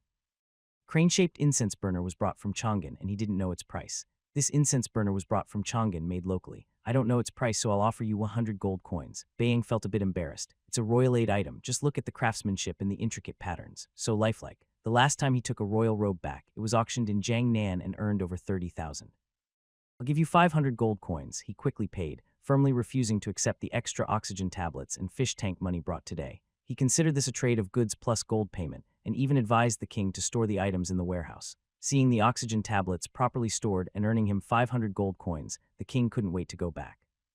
He wanted to see if he could leave smoothly this time. When they reached the main gate, there really were no red alert lines blocking him anymore. While success, the king decided to forget about the previous frustration with the magic spell. Compared to flying brooms in the magical world or modern weapons, oxygen tablets are not very impressive. They can't directly change the world's view or cause a collapse of beliefs. These common chemicals are cheap and not considered valuable. So the officials simply ignored them. But it was this small chemical that helped the king earn his first big fortune. Beiyang helped the king open a new world of fish keeping. Besides selling fish, he could also mix and sell fish tanks and oxygen tablets from Bayu along with sand, stones, and decorations. Beiyang showed him pictures of beautiful underwater scenes in aquariums. The king immediately wanted to set one up. He imagined a tank with white sand, green plants, and colorful stones at the bottom, decorated with a dragon palace, stone bridges, and fake mountains. A tiny underwater world would easily impress unworldly ancient people. The king asked Bai Yang to buy some underwater decorations. As for the sand, stones, and plants, there was plenty of them in Yu. At dawn, the king told Tong Chun to take people to the seaside to fetch a cart of supplies. White sand is best, and it must be thoroughly washed. Nice stones washed by sea eater. Any color or shape is fine. Of course, they shouldn't be too big. Something that fits into a tank over a meter wide. Got it. If you understand, go ahead and come back early. Tong Chun accepted the task, a bit confused. He understood the instructions but couldn't quite grasp the purpose of the task. "I met his master Xiao Bao outside. Master, I need to leave the residence now. Please ask Higuang to come and guard the prince for me. The prince asked you to go out for errands. The prince told me to pick up some stones by the sea. Master, I have to hurry, so I'll go now." Xiao Bao. While the king was reading and busy with his first fortune, news arrived from the front court that the autumn harvest in Yuzhou had failed this year. After hearing the news, the king was mentally prepared, but still felt sad for half an incense stick of time. Then he started writing letters to his father and uncle. His uncle might not have food, but he must show the right attitude. This time, the king decided not to write an official memorial. Who knows if his unloving father would just toss it to the ministers. Instead, he rewrote a family letter. He wrote quickly, filling 3 pages, 2.5 of which were praise for his father. Basically, what he wanted to say was, "Father, in Yuzhou, there's a big drought and the harvest is terrible. I might not have enough to eat. Father, if you don't want your son, who is guarding the border, to go hungry and disgrace the royal family in his first year, it would be best to send some food before winter comes. Love you, miss you, father." At the bottom, there was a note. "Also, I wrote a letter to uncle. Please have the emperor send someone to deliver it." Even skipped sending a messenger westward, planning to get away with it. He didn't want the court to find out he was communicating with his family, which might cause trouble later. When Emperor Ninga saw this family letter, he was so angry he almost laughed. His mischievous son had actually changed tactics and threatened him. He noticed there was a piece of paper inside the envelope. When he took it out, it was just 1 page. He casually folded it and saw the outside had written, "Deliver to uncle." This was not very cautious. Emperor Ninga for some reason looked at it, then seemed to get angry and quickly closed it. Can you really has no manners? It seemed that after going to his estate reading didn't improve much. The so-called letter contained only one sentence. Uncle Food Hungry by Li Jing. The most serious part was the bold signature at the end. By. The emperor suddenly felt a bit ashamed of this signature that day. Emperor Ningo was in a good mood. He glanced at the two letters on his desk and thought that King Yu mainly depended on him, his real father. The letter to uncle was just a formality. Waiting son, who is not used to Emperor Yu's way of speaking, can't quite understand everything. Familiar nearby, but distant far away. Now the emperor remembers his chief son again. When he's too far, he can't reach him. The second prince was recently impeached for fighting with the son of a minister. The previous court and palace have been arguing about this for days, making him very annoyed. Now seeing the third son, who can't get enough to eat, the emperor rarely shows some compassion. Although the Jin dynasty isn't very wealthy, they were just urged yesterday by the Northwest Army to send supplies. But what if Wingo gave some? Is my biological father better than an outsider? He asks Jing, his close aide. Yujo is in a drought. Has the aide heard about this? Reporting to your majesty, before the autumn harvest, the envoy from Shanggu Pass mentioned that Yujo and Yuyang County are suffering from a severe drought. He suggested sending grain early to calm the army's spirits. Ninga Emperor not, since the son is still his own and he has 3,000 guards to support. He waves his hand. Have minister and some grain to Yujo, your highness. The prince of you might go hungry. Also tell him this is a warning. Next year, manage Yujo well. The servant beside him jokes a little with the emperor before leaving to issue the order. Actually, the prince doesn't expect much from his father's response. He just wants to delay the tribute from Yujo and pretend to be poor to gain sympathy. Besides, Yujo is truly poor. After finishing his letter, he throws himself into the business of selling koish. The first batch of underwater scenery sent by Baeyang truly opened his eyes. There's a golden dragon palace and a crystal palace shining with blue light made like ice and snow. There are rustic old vines, ancient trees and crows, as well as pavilions and towers comparable to his home, small enough to fit in his tiny chubby paws, adorable beyond words. There's even fake green grass. Can you believe it? The grass is artificial. Everything is ready. Let's get to work. The prince first finds Grand Tutor Su and asks him to gather some scholars and literati for a tea party at the Prince of Us's residence. He says he has a treasure to present to his father to show the people of Yujo and see if anyone has outstanding talent. They might write a poem to warm up the event. Next, he summons a local official named Wang Glongan to ask about the most famous noble families and wealthy merchants in Yujo. Since he's new to Yu and has never organized any banquets, he now uses these people. The prince finally remembers them. Finally, I managed to gather a list of 10 people for the second time, planning to invite them to the estate to enjoy the fish. Broken Ship still has 3 gene of nails. Although Yu is poor, there are wealthy families with enough spare money for food and clothing, carefully checked and not without resources. In Yu, there are no major noble families, only a few smaller branches. Those with some strength have all moved south. The remaining families claim they can't leave their homeland. But in reality, they lack the power to move to larger counties and can only survive by holding on to some local industries. But the king completely does not mind. He has no right to complain, as these are the few good people pulled out from the crowd in Yu. Only those who have escaped the brink of starvation remain. He doesn't expect them to buy many koish. He hopes they will sell the koi to the south. After all, rare goods are valuable. The king's palace launch pavilion. The king finally chose launch pavilion in the garden for this koi appreciation event. It's close to the front court. Once you enter from Donghua Gate, you are inside the garden. Launch pavilion has 3 floors, all with glass windows. Looking south, you see the grand and noble Qing Wang Hall, a symbol of royal power. At sunset, looking west, the sunset glow envelopes everything. The north, faintly visible pavilions and towers are intricate buildings that even the people of Yujo have never seen. Nearby are carefully crafted green trees and artificial mountains, a rare green scene in autumn. With such top-tier elegant scenery, the king believes the koish tanks will enchant everyone. This he displayed 2 large tanks decorated like underwater palaces, all with exquisite designs. After lunch, the king sat waiting, half leaning on the silk curtain, watching for guests or rather passers-by. Whenever a palace servant brought in a guest, a little would run over to report who they were and which family's invitation they carried. Excitedly watching for a while, the little ran back and said, "Your Highness, the head of the bee family, the wealthiest in Yu, has arrived." The king's neck was almost stretched out the window, but Chayo Bao personally pulled him back. "Your Highness, you shouldn't. What if they happen to look up and see you?" The king confidently replied, "I just want to see what the richest person looks like and make a note of it. Ahem. All right, I think they're all very proper, so they wouldn't look around randomly." Xiao Bail thought you know the word rules too well. Of course, he dared not say it aloud. If he did, the king would definitely get angry. At the main gate of the Duke of Yu's residence, the head of the Wu family, a minor noble in the city, ran into the head of the Bi family who lived next door. Old Master Wu immediately felt a bit displeased. Wasn't the banquet hosted by the Duke of Yu for the prominent families of Yuha? Why was this old man by smelling of copper coins also here? Was he supposed to dine with the Wu family? Yu is not like Chang. In Chang'an, the noble families and officials gather in Shanyo Lane, which is closer to the imperial palace. Shangio Lane is home to royal officials and noble families. Beyond that, only wealthy merchants and landowners appear. In Yujo, there are only a few rich people, so they all tend to gather together, mixing merchants and scholars. Minor noble families usually look down on these gatherings and have no real power. After showing the invitation to the guards, the Wu family head still had to bow politely and follow the leading the way into the banquet alongside Old Master. Wu family isn't a major noble clan like the Wang or CF families, nor is it the main branch. Even in the emperor's son's territory, they had to behave modestly. As they passed by, a small who was passing messages arrived on time to report, "Your Highness, the wealthiest man in Yu, the head of the Bai family, has arrived." The old man in the blue robe at the front is the head of the Wu family in Yua. His family is a branch of the Tishir family in Chang'an, unrelated to the main branch. Behind him is the famous merchant Bai family known for horse trading. They are one of the few businesses daring to trade in the north. Little who usually followed Higuang had already checked the details of these 10 or so people after receiving the guest list. The king stroked his chubby chin, noting that the branch and main family didn't interact and stayed in Yujo. Without backing or wealth, they were essentially powerless. He immediately focused on the tall, sturdy old man at the back, who looked to be in his 50s with a straight and strong posture. He probably had some skill, or he wouldn't dare do business with the barbarians. Trading horses, the king marked him as a potential threat. As the ruler of Yusho, he wouldn't personally attend such banquets. Honestly, these people weren't worth the trouble of a prince's appearance. If he wanted to save face, he might show up later to show kindness. So he entrusted this banquet to Zioa and Grand Tutor Su. Before Zioa was called back, the king tried to take advantage of the situation. When all the guests arrived, scholars, noble families, and wealthy merchants, they all looked at each other with displeasure. Why were they dining together with these people? Everyone found each other annoying, so they decided to focus on the scenery instead. The host was not present, so everyone focused intently on the view outside the window. No matter how shocked they felt inside, they tried to keep a calm face, determined not to reveal their thoughts to the others. Some of them had never left Yu in their lives and looked at the royal residence with awe, thinking that the royal palace was truly magnificent.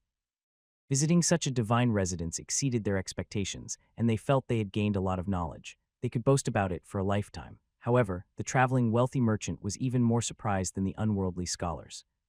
For example, the head of the Bi family who had seen the Yuking's residence before found it beyond his imagination. He had been to Chang, the capital of Dajin, and had looked at a corner of the imperial city from Mount Wujun inside the city. But now the grandeur of the Yuk King's residence shocked him even more. When he entered, he didn't dare look around. Now, with the host absent, they could see inside through transparent windows, and he was so excited he could hardly breathe. He realized that houses could be built like this, with windows more luxurious than white paper, and that the corner of the palace he saw was just a small part. He didn't know how much more magnificent the unseen parts could be. He felt ashamed for thinking he was worldly wise.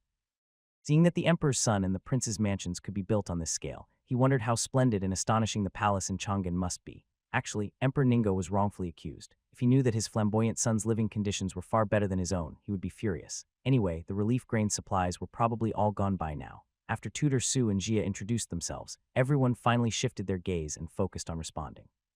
One was Tudtur Su, a scholar close to the king. The other was the creator of this divine residence. A talented person, Tudor was a scholar and not very skilled at hosting banquets. Unlike Zioa, who was well-versed in many things, he went straight to the main point, reporting to the king. His Highness Yuking has acquired a rare ornamental fish called koi. It is also called the longevity fish abroad. It is said that domesticated koi bring good luck and smooth sailing, symbolizing very good wishes. His Highness finds this fish's bright colors and elegant meaning very appealing, and wants to present it as a New Year gift to His Majesty. Besides the original variety, His Highness also discovered a new three-colored koi with a different pattern. So today we invite everyone to brainstorm and come up with a name for this new pattern koi. His Highness is very fond of this new fish and hopes to include a poem or calligraphy with the name Please Everyone. The palace maid stepped forward and lifted the cover made of red brocade, revealing two perfectly crafted fish tanks inside. It's obvious that the launch pavilion takes pride in each display. The clear sparkling fish tanks, the colorful koi, and the exquisite miniature underwater world left everyone speechless. Several scholars forgot to breathe as they gazed at the underwater dragon palace. Grand Tutor Su didn't think this was an exaggeration because the first time he saw it, he felt the same. Nothing extraordinary, but now he was completely captivated, watching how the local officials from Yua were all stunned. He continued to stare at the vibrant underwater scene with fascination. He loved the inkwash paintings made with white water ink, watching them as if in a dream, more engrossed than the new guests. Most normal part of the Elshia Pavilion was Zio Zhu Pavilion, where he softly explained the names of the different koi to everyone. Then the scholars became even more enchanted. The movement of the red-capped koi was lively, and the inkwash paintings seemed to evoke deep feelings. The more they looked, the more they were drawn in. If only they also had a tank with such fish. How wonderful that would be. May I ask Mr. Zio, what is the container for the fish made of? Someone finally asked for Zio Zhu Pavilion. charming the locals was a small matter. He smoothly shifted into the role of a master salesman. He explained the Zen-like beauty of the Inquash paintings to the scholars, the protective and wealth-attracting qualities of the golden koi to the wealthy merchants, and the noble and commanding aura of the platinum dragon head to the noble families. He spoke calmly and briefly, and each person's eyes lit up as they looked at the koi. Since Kingui was not present, the atmosphere gradually relaxed. There was a heated debate over naming a three-colored koi with a red flower on its head. Sutayu couldn't get involved and didn't want to participate, so he focused on watching the fish instead. After all, the pond was behind the U.S. Hall, and he didn't have a good reason to visit often. The event was called a tea tasting, but no one touched the tea snacks brought out. Everyone kept circling around the fish tanks. In the afternoon, the scholars wrote several poems praising the koi, but Sutayu found none of them inspiring, feeling they lacked the spirit to match the grandeur of the royal aquatic display. The literary style of Yua was somewhat weak. However, the king's goal was achieved. Everyone became interested in the koi and was amazed by the detailed underwater scenery. Some scholars admired how clear the fish container was, believing it was worth a fortune. He'd probably never see such a display except at the King Yu's residence. Zio Pavilion smiled slightly. He had arrived. This world has many good things, and of course, the first gift must be offered to His Majesty. There might be some leftovers for everyone to see in Yujo City later. After all, this year, Yu has suffered a great drought, and His Highness has kindly decided to reduce taxes by 10%. That is a good thing, but His Highness also has thousands of soldiers to support. Sigh, it's difficult. No one here is a fool. Even those scholars are not fools enough to be sitting here today. Everyone understands the subtle meaning behind the music and poetry. The king's prize koi fish are not meant to be kept just for himself. They are for sale. At this moment, Zayoa bends down and takes out a white pill from the small bowl at the bottom of the fish tank. He casually flicks it into the water. As soon as the white pill hits the water, countless bubbles burst out. The water in the crystal-clear tank seems to boil, bubbling wildly around the pill. Everyone is surprised and almost gasp out loud. When they look closer, they notice the beautiful little fish seem to swim even more happily. This is a secret fish-raising medicine. When added to water, it can purify the water and help the fish breathe better. With it, even we common folks can learn to raise these precious koi. Lord Bai, I heard you've traveled all over the south. Do you think selling these koi in Chian Kong, a place famous for its culture, is a good business? Lord Bai is very pleased, whether because he sees a bright future for the koi or because he has registered at the Prince of Yung's residence. The tea party's main purpose is over, and the busy king has come out briefly to show his face. The king wants to look impressive, dignified, noble, and polite. Everyone who bows deeply to the king thinks he truly is a noble son of dragons and phoenixes. With such a high status, he's not arrogant or overbearing as one might imagine. Instead, he is quite generous and easygoing for someone so young. That's right. He doesn't show any signs of being a spoiled child, hiding his true nature well. Everyone's impression of the king is very good. Even Bai's carefully looks at him. He thinks he's doing well. Actually, the three-colored koi with a completely red head already has a name. The king is just here to approve and formalize the process. Once this koi is sold, it will bring some fame to Yuha, letting the world know where this fish comes from. The very least, fish lovers will remember that Yujo has koi instead of associating it only with border conflicts and poverty. After the king arrives, Zayoa suggests that they call the koi 3 colors. The king agrees smoothly. As night falls and the king's feast ends, everything proceeds smoothly according to plan. The next day, a new shop opens on the busiest street in Yujo City. The auspicious time arrives. Drums and gongs sound as the signboard is unveiled. The sign is a large light-colored wooden plaque with 4 big dark blue characters, Aquarium World. The curtains covering the wall are also pulled back, revealing the shop's full appearance. Onlookers gasp in surprise. Part of the wall is actually transparent, showing colorful big fish inside. They're still moving. Staff skillfully place a railing around the water tank's glass window. Everyone step back and watch. Don't get too close. If you press too hard and break the fragile glass tank, even 3 generations of your family couldn't pay for it. Keep your distance, please. What's this wall made of? How can we see inside the house? It's see-through. I've lived by the sea for half my life, but I've never seen such beautiful fish. So bright and lively. Shopkeeper, what does the shop sell? Shopkeeper steps forward and bows. Our shop sells aquatic creatures, including all kinds of ornamental fish, fish tanks, and some special medicines for fish care. The king's goal isn't just the common people. Soon, those who participated in the new species naming contest will come to hear about it.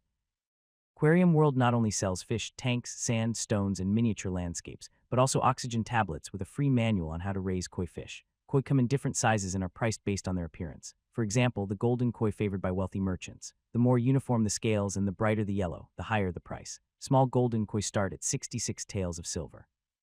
Better colored ones at 88 taels, 108 taels, and larger ones about the size of a palm at 168 taels. The biggest tank outside the shop has fish that are about a foot long, costing 688 taels each. Among these varieties, the 3-colored koi from Yujo are the most expensive.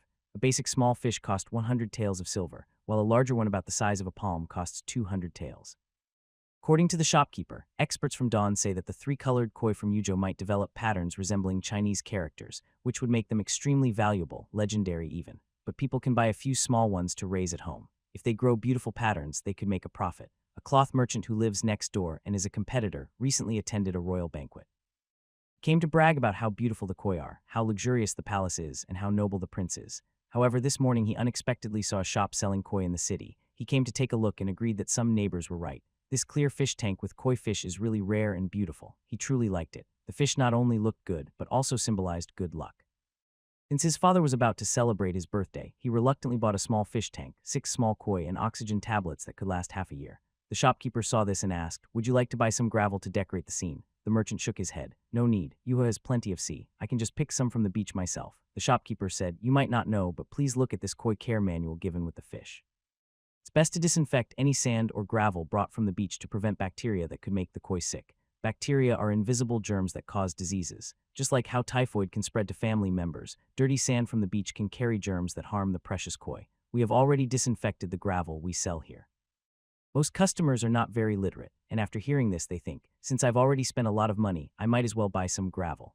After buying the gravel, they chose a few rustic clay small houses and a stone bridge with an old man fishing, then added some aquatic plants for the koi to eat. The merchant was of average means. He didn't dare buy the luxurious crystal palace in his small tank wasn't suitable for such grandeur.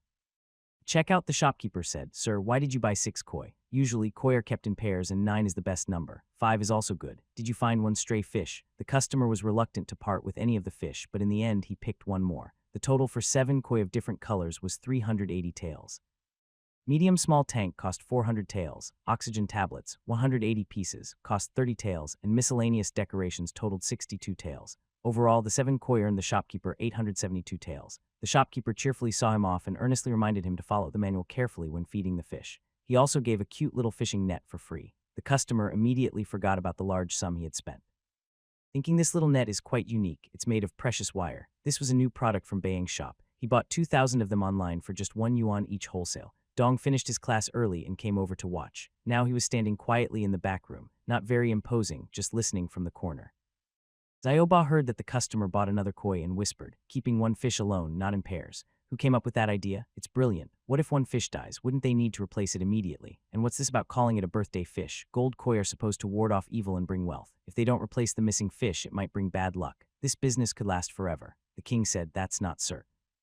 Wait a bit, and if 2 fish die, then no need to replace them. What kind of logic is that?" Little genius thought. Could it be that His Highness is thinking that way? Soon there was a loud commotion outside. Old Master, by the richest man in Yujo, arrived. His family would definitely buy the biggest fish tank. Clearly this is King Yu's business, and if he sells well, he will be well supported in his study, his son's room, his grandson's room. Everyone in the family needs a tank. When Old Master Bai entered, he ordered 3 of the largest tanks. He started choosing fish, and the shopkeeper personally sent a young assistant to catch fish for his big clients. The 3 largest tanks cost 3,000 taels. This was King Yu's exclusive business.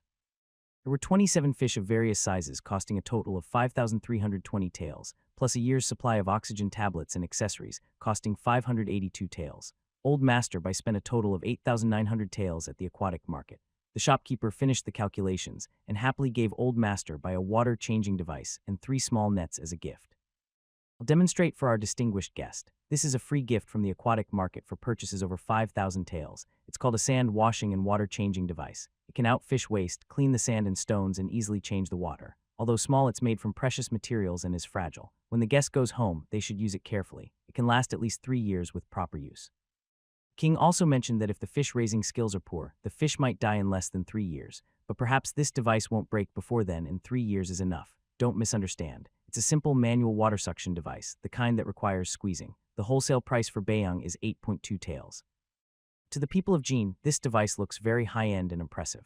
Look at those several clear glass tubes. Just looking at them feels expensive. Hearing that B's family spent nearly 9,000 taels, the king immediately summoned Old Master B. He didn't hide anything and openly announced, "Yes, I am the one who owns the shop. I need money. Does the B family have any interest in selling the koi to Johnny Kong?" Old Master Bai, just waking up, wanted to kneel and reply, but the king waved him off. Zioa stepped forward to block Bai Jun's grand gesture. This was the second time King Yu's estate tried to sell koi to the south, and they didn't say they were just helping him sell. The meaning was clear. The king wanted the B family to buy directly at their own risk and profit. Jun respectfully bowed and replied, "Your Majesty, I haven't yet mastered the method of raising koi fish, and I fear accidents may happen on the way." Refusing directly was too bold, so he decided to delay. These fish are too expensive. They are not as hardy as horses, and he cannot afford to lose them. The king, hearing his hesitation, counted on his fingers and said, "Travel by water to Jian Kong to avoid bumps. Bring enough oxygen tablets and take good care. There may not be much loss." High-quality koi are rare and expensive. In my own fish tank in Yuzhou, which is unique in Jin, is worth less than 10,000 taels. You can take them to Jiankong, Woyang, and Kuai. How much you sell them for is up to you. You as a merchant understand the profit better than I do. Old Bai broke out in sweat. It seemed he had no choice in this business. The king definitely wanted him to do it. The king, clever and perceptive, immediately saw that Beijing didn't seem very willing. He quickly crossed his arms and pouted, his round face showing anger. "Old Bai, are you unwilling to cooperate with me?" Baijun suddenly knelt back to the ground, and this time Xiao Bao didn't stop him. "I am falsely accused." "I am very willing." He thought he wasn't about to die. Just now his mind must have been confused. Whatever the king wanted him to do, he couldn't judge the risks and benefits. He was truly dazzled by the king's gentle image yesterday. No matter how young he was still the ruler of Yu, holding the fate of his entire family. The king lowered his small arms. "That's good." He gave him a sweet treat with a slap. "Old Bai, do you know where my fish fry come from? They reproduced in just a short time to the amount in this shop. Your Bai family can buy several batches of fry from me. Transport them south to boost sales and breed them yourselves. Even if half are lost on the way, you'll still make a profit. And your koi breed in the south and produce young fish by family will also become famous. You won't need to travel 1,000 miles from Yuzhou to buy koi anymore. I am showing you a broad road." Baijun asked, "Your Majesty, what are you after? Why don't you send someone to do this profitable business yourself?"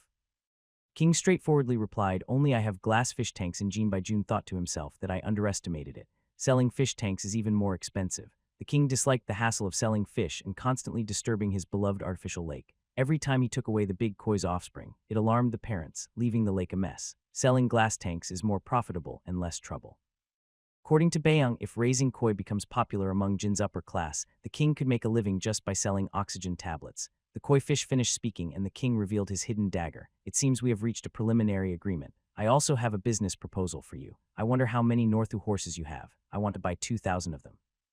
June broke out in sweat again. "You don't seem like someone lacking money asking for 2,000 horses at once. Your Majesty, the horses I have already been sold to the south. I don't have many left. There are only 100 newly arrived horses on the outskirts, and I plan to sell them in Chang'an." The king waved grandly. "Forget Chang'an, send them to the Duke of Yu's residence. Not having 2,000 is fine. I still need to gather the money. Old B, you better give me a good deal." Jun Xiao Bao, just after scaring someone, Bun is suddenly old. "Your Majesty, I live near the border and can't catch up with the North Hu cavalry. I can't sleep well at night. So by next spring, can you get me those 2,000 horses? I want one suitable for fighting, not just for show." Bai Jun didn't know what to do. "Can even run anymore. He's now officially associated with the Duke of Yu. I will do my best, Your Majesty, rest assured." After Beijing left, the king thought deeply, looking very serious. Xiao Bao didn't dare to disturb him. After a while, the king looked up and asked his confidant, "Xiao Bao, what do you think is the standard for a bully?" Xiao Bao, "Oppressing the common people, robbing women." The king sighed in relief. "Then I only buy and sell forcibly. I still have a long way to go."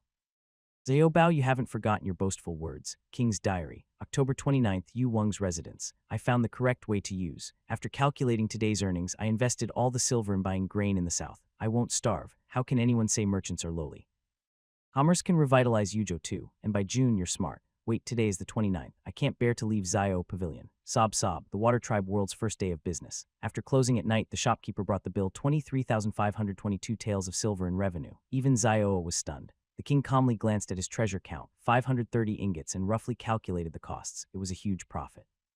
King pretended to be indifferent, waving his hand as if it was nothing, but inside he was overjoyed. He finally regained his senses after enough fun. Yui has bought almost everything it needs. Maybe tomorrow there will be a little more left, but after that, we'll have to rely on oxygen tablets. The king was very clear about this. Only a few people in Yuzhou had some money. Such luxury items are usually bought in one go. Today's sales were good because first, koish and fish tanks are rare items. Second, superstitious people in Jin resist the idea of koish because of their good meaning. Most importantly, third, all the buyers yesterday attended the tea tasting event to show respect to Kingu. They can't just keep giving him face every day without doing anything. Besides, he wants to develop Yuzhou, not drain it.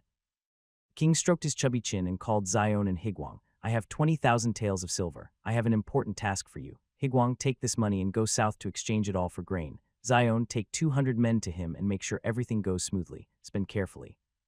If you have questions about grain prices, you can check with the grain shop in the city before you go. After Yuzhou reduces taxes by 10%, it's hard to collect much grain. Our royal estate will stock some grain just in case." The king cared most about food. Yu's hunger level made him want to stockpile grain even if he had money. He trusted Higuang and Zion, so giving them this task made him feel at ease. The money wasn't much. This trip was just to explore the situation.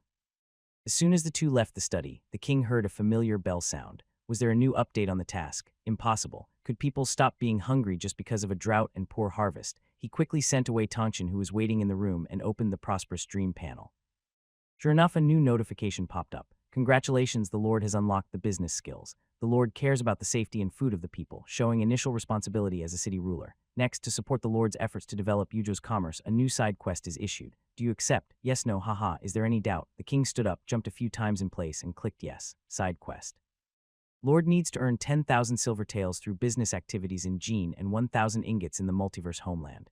Reward a 1 km long commercial street x1 penalty. 10,000 silver taels time limit. 15 days. The king was already a mature ruler. When he saw this quest, he almost jumped up and wanted to flip the table. Why are there still punishments? Are there time limits? It seems the officials understand his mental state as they pop up a reminder. Main quest is half unfinished. Please complete the new side quests quickly to help push the main story. We can only help you this much. Take care, your majesty. The king can't stand the idea of paying silver as punishment, but he is willing to give it for the commercial street. Isn't that like a house? Maybe they will also hire common folk to work to fill in the logical gaps. That sounds very appealing. The king grits his teeth and decides to go Allen. He isn't very interested in the commercial street itself. With the current business environment in Yujo, it's more of a decoration. It's better not to mention it. Besides basic survival needs, shops in Yujo have no market.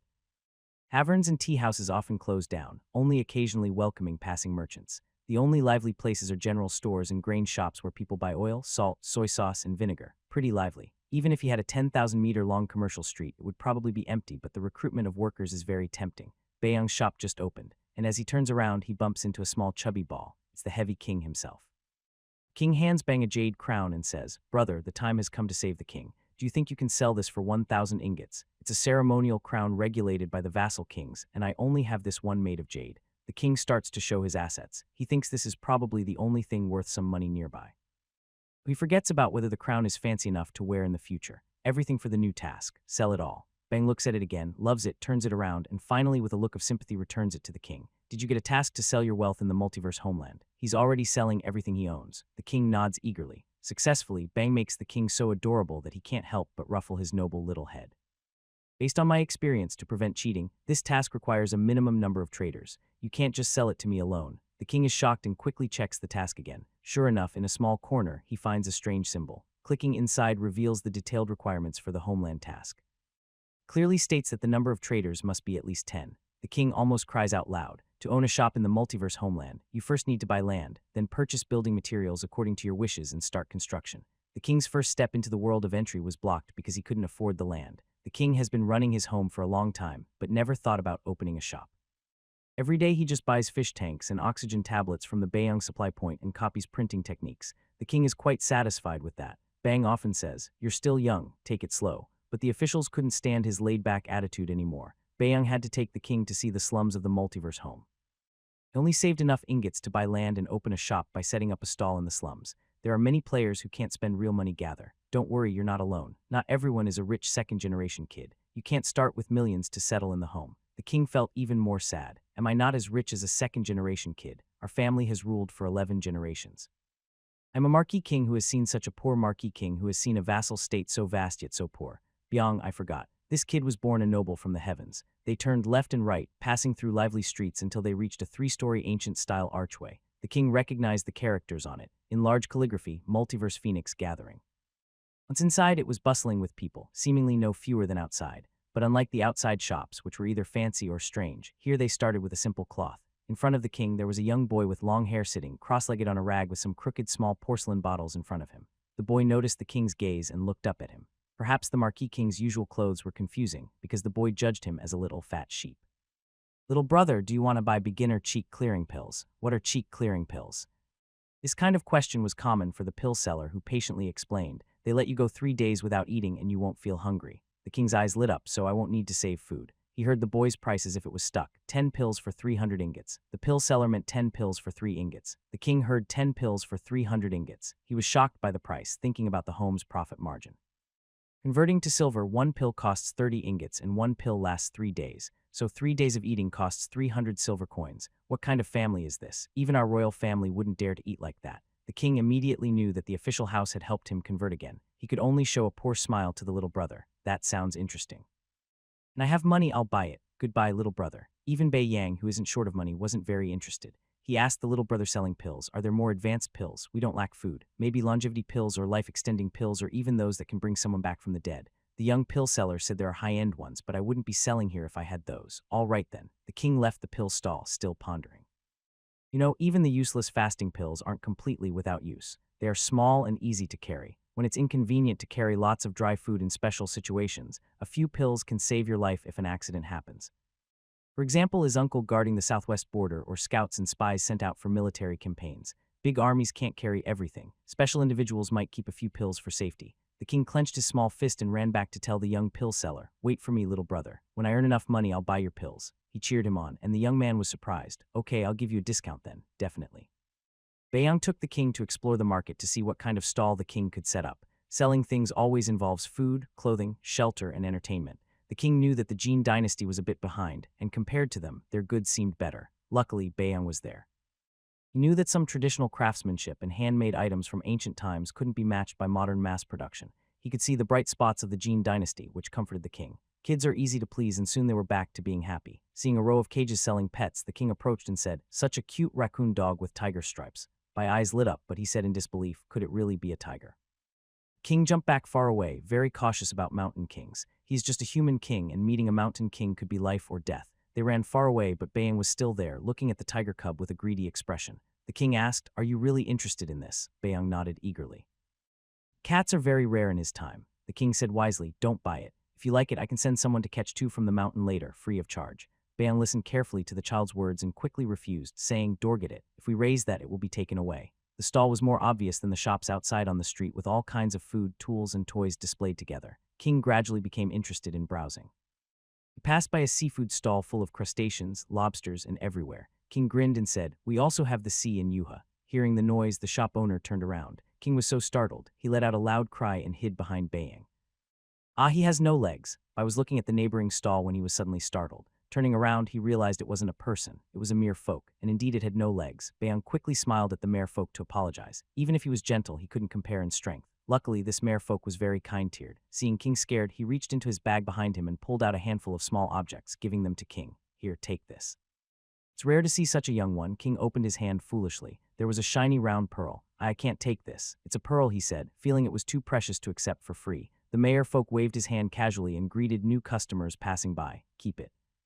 I produce a lot of these. King didn't understand. Could this strange fishtailed person really produce pearls? He cried, and the tears turned into pearls. "This isn't really a pearl. It's a mere folk pearl," the mere folk explained. "Tears from marl turn into pearls when they hit the ground. You can take this to a craftsman and have it made into jewelry to wear close to your body. Mere folk pearls can resist water." It seemed very impressive.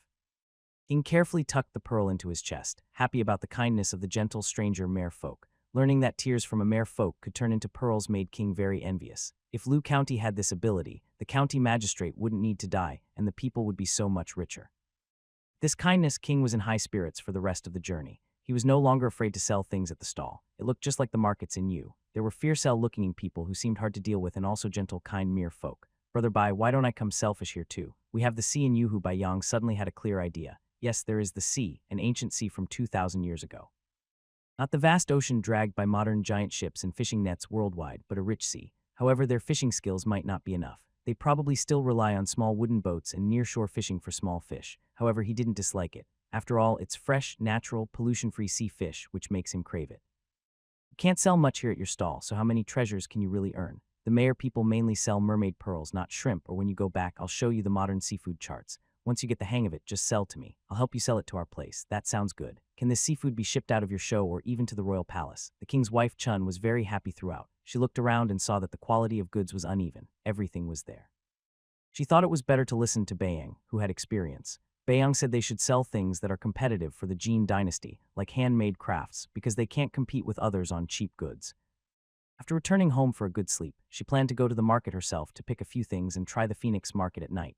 But unfortunately, plans change quickly. Today is a good day and everything seems to be happening all at once. The king just told Zio about to prepare his usual clothes for going out because he planned to go shopping in the city after class. Meanwhile, Zio came to say goodbye. Today is his 30th birthday. The king's good mood suddenly dropped. Zio Zhuge officially bid farewell to him in front of the palace officials. "The commoner is leaving now. If your highness needs me in the future, just send a message. I will risk my life to respond." The king pouted. "I don't believe it. You're no longer in Jin." Zioa looked up and smiled. I wish your highness success in your grand plans. I believe Yua will get better and better. We will still have chances to meet. Take care. Huh, what does that mean? Does it mean there will be another construction mission and we'll meet again? Is that what it means? They exchanged glances. The king's eyes lit up again. He was revived. Zio Zhua and the hurried Shu Yang bumped into each other. Both bowed politely to say goodbye. When Xiang entered, the king's eyes twinkled. He spoke first. Xiang, Mr. Zio has come to say farewell. Today, I am in a very bad mood, so I won't go to the front court. Let's take a day off at Ku Yun Pavilion. The king could climb up and down without any trouble. They decided to go on strike and skip classes together. Yang, unable to focus on teaching, looked worried and said, Your Highness, I just received news this morning that the team we sent to Chang with the koi fish encountered the grain convoy sent by His Majesty for you and Jenin. The king suddenly jumped up. Father really sent grain for me. It's a shame. He previously thought there was no hope and harshly criticized Emperor Ningda. It seems that Father Emperor still has some feelings for the adopted son. Yes, but now there's another matter. The person leading the team is the second prince, Hub Bali Hung. Is he that diligent? Yang thought. Is that really the point? Your Highness, when our people met the second prince in Jenin, and considering the time taken to send the message back, it looks like the second prince will arrive in Yudo soon. Should we consider moving back to the royal residence inside the city? The king hadn't thought of this yet, and asked foolishly why Your Highness human hearts are more dangerous than mountains and rivers and harder to understand than the sky. The illiterate king speak plainly, though what I mean is human hearts are the hardest to test and most unpredictable. When the second prince sees the magnificent Qing Wang Hall, even more splendid than the Jinjiang Palace, he might think too much, which could cause endless problems. He himself has thought quite a lot just by seeing it, let alone the second prince. Understood. The second brother will break his defenses. The king also understands the importance of timing. He reacted quickly.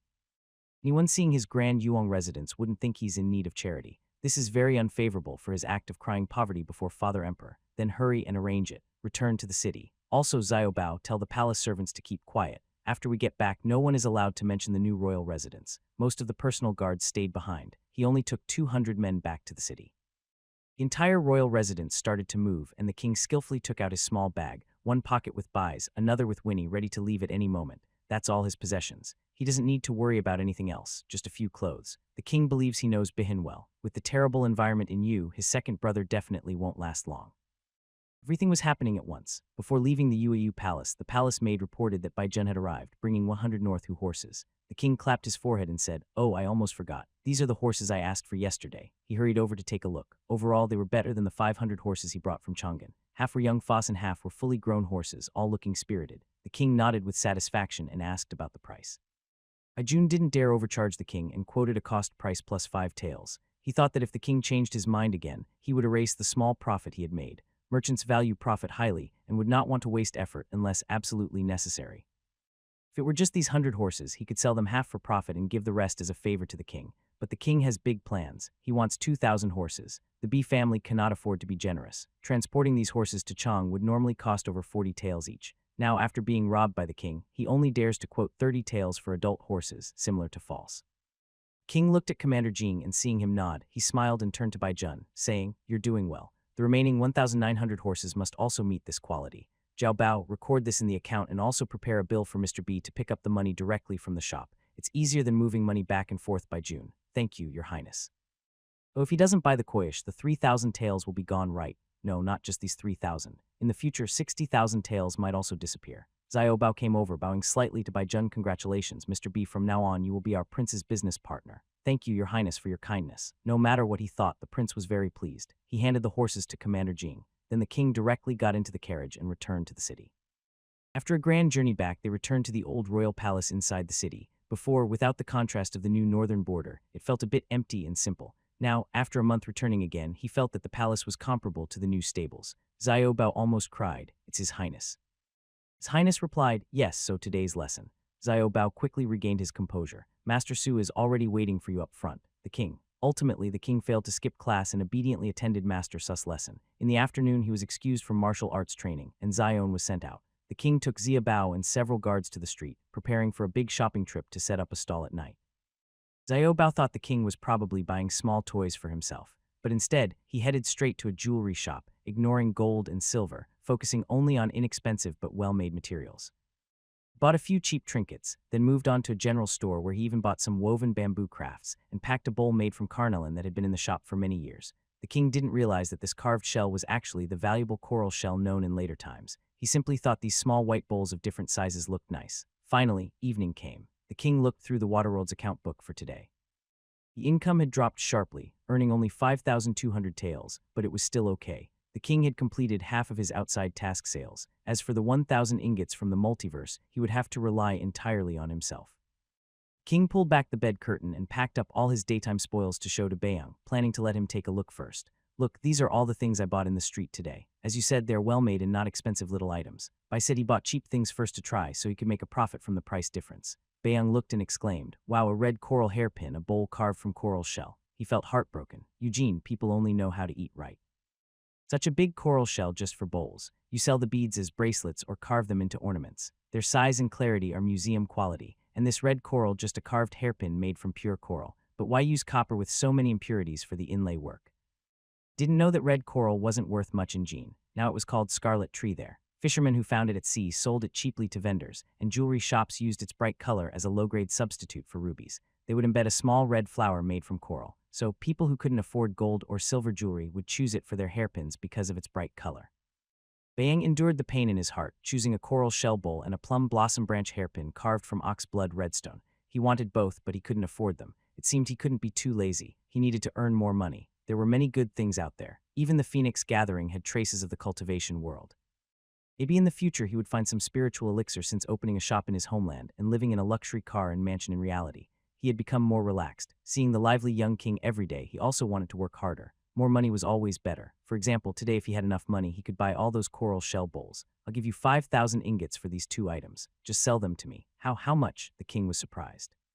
He had carried this big package which cost him over 100 taels, especially that clamshell bowl. He bought 6 bowls for only 20 taels of silver. He didn't know how long they had been stored. When he sold them, the shopkeeper was so happy he kept sending them out the door. Zio watched this and sighed deeply. This is red coral and clamshell. If I sell it for 50,000 yuan, I still make a profit. Especially this bowl, which in later generations has become priceless and is now banned from sale. We can't harvest these here. You understand? If caught, we go to jail for sure. The market can't buy these anymore. Old items like these now fetch sky-high prices. The king noted that in later generations, the red coral was called red coral, and the clamshell was still called clamshell. But he was a kind-hearted boy and was experiencing for the first time the difference in prices between different worlds. Just sell it to me at the buying price. Brother has helped me a lot already. You also helped me buy a fish tank and oxygen tablets, but you didn't sell them to me at the market price. King grinned slightly. We can make a profit by selling to others. These things are so valuable. From now on, I'll buy them whenever I see them and you can sell them to others. The king was willing to take only 50 taels of silver. Bayoung was touched and voluntarily closed the shop to go with him to Fangwang Market to set up a stall. Bayoung helped the king carry the packages. They found an empty spot and laid out the items one by one. Bayoung was experienced in setting up stalls. After arranging everything, he sat calmly at the back, supported by Bayoung. The first-time stall owner, the king, also calmed down quite a bit, but Bayoung was secretly feeling uneasy. He was helping a prince of a country practice stall skills. Who would believe that?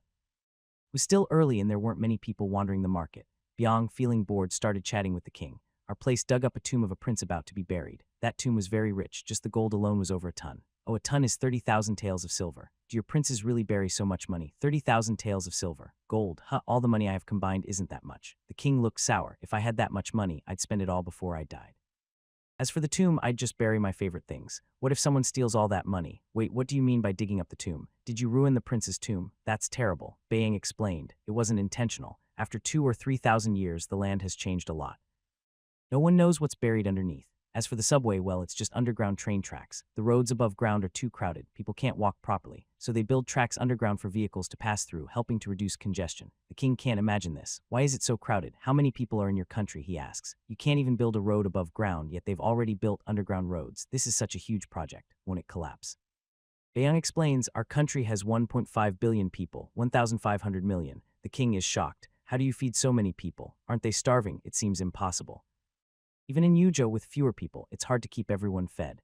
Bayoung tells him about the high crop yields in later generations, the vast northern granaries, the black soil outside the Jin Empire, and importing food from overseas. The king is amazed and can't stop talking. Oh, I heard you got potatoes and sweet potatoes, which are also high-yield crops. Why didn't I think of giving you some high-yield wheat seeds? The king's eyes sparkle. With that wheat, could you produce 1,000 Jin per mo? Well, don't get too excited. By warns, I'm afraid the multiverse won't let you take it out, and it might turn into an astronomical number. The king is disappointed. He says, back to the point, we still need to make money. He clenches his small fist, wondering if anyone is buying his goods. For a moment, no one visits his small stall, so he relaxes his fist. and tell me more about that tomb you mentioned. Is it in the south? Bayang replies, yes, it's south of the Yangtze River. The king teases, I knew it. For example, the great king of Yuha wouldn't be buried with 3,000 taels of gold. But this also reminds me where you build tombs in the future. They should be hidden well so people can't find them. I want to be buried in the mountains. Bayang says if you're not dug up by the state, tomb robbers might find you. Unless you're Qin Shi Huang, no one dares to disturb your tomb.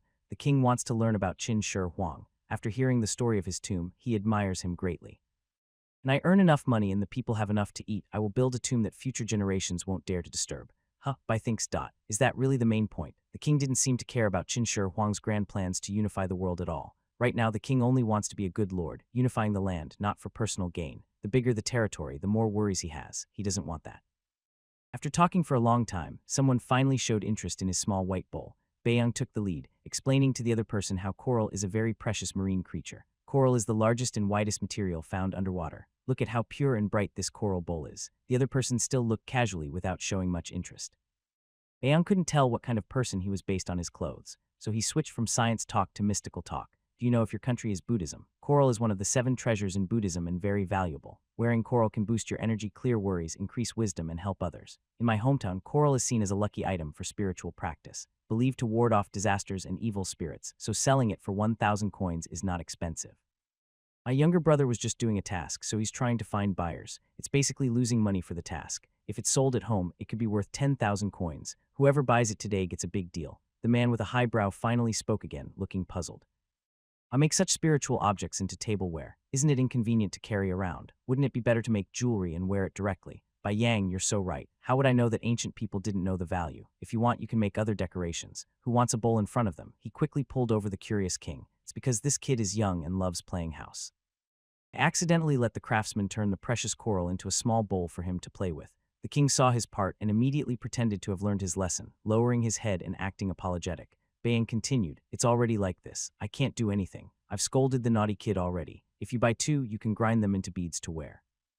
Give you a discount. 2 will definitely make a bracelet that fits around your wrist. The man hesitated. How much, Yang? 1 costs 1,000 coins. If you buy 2, it's 1,800 coins in total. The man shook his head and the king immediately looked nervous, worried it was too expensive and afraid the coins would fly away. Then the man said, 1,500 coins. If you grind the bull's edge into coral beads, I can only let my little baby wear it.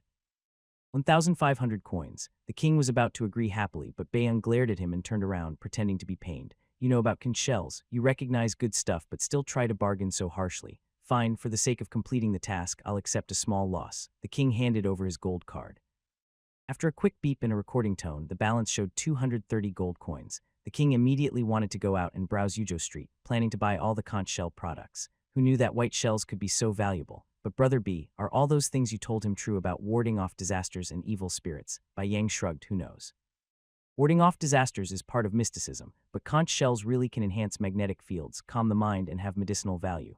After that, there was no big business. A female customer came to buy some handmade bamboo crafts. These were sold at cost price, mainly just to increase the number of customers. Anyway, the king's stall had 1,500 gold coins as a base, and the sales were completed.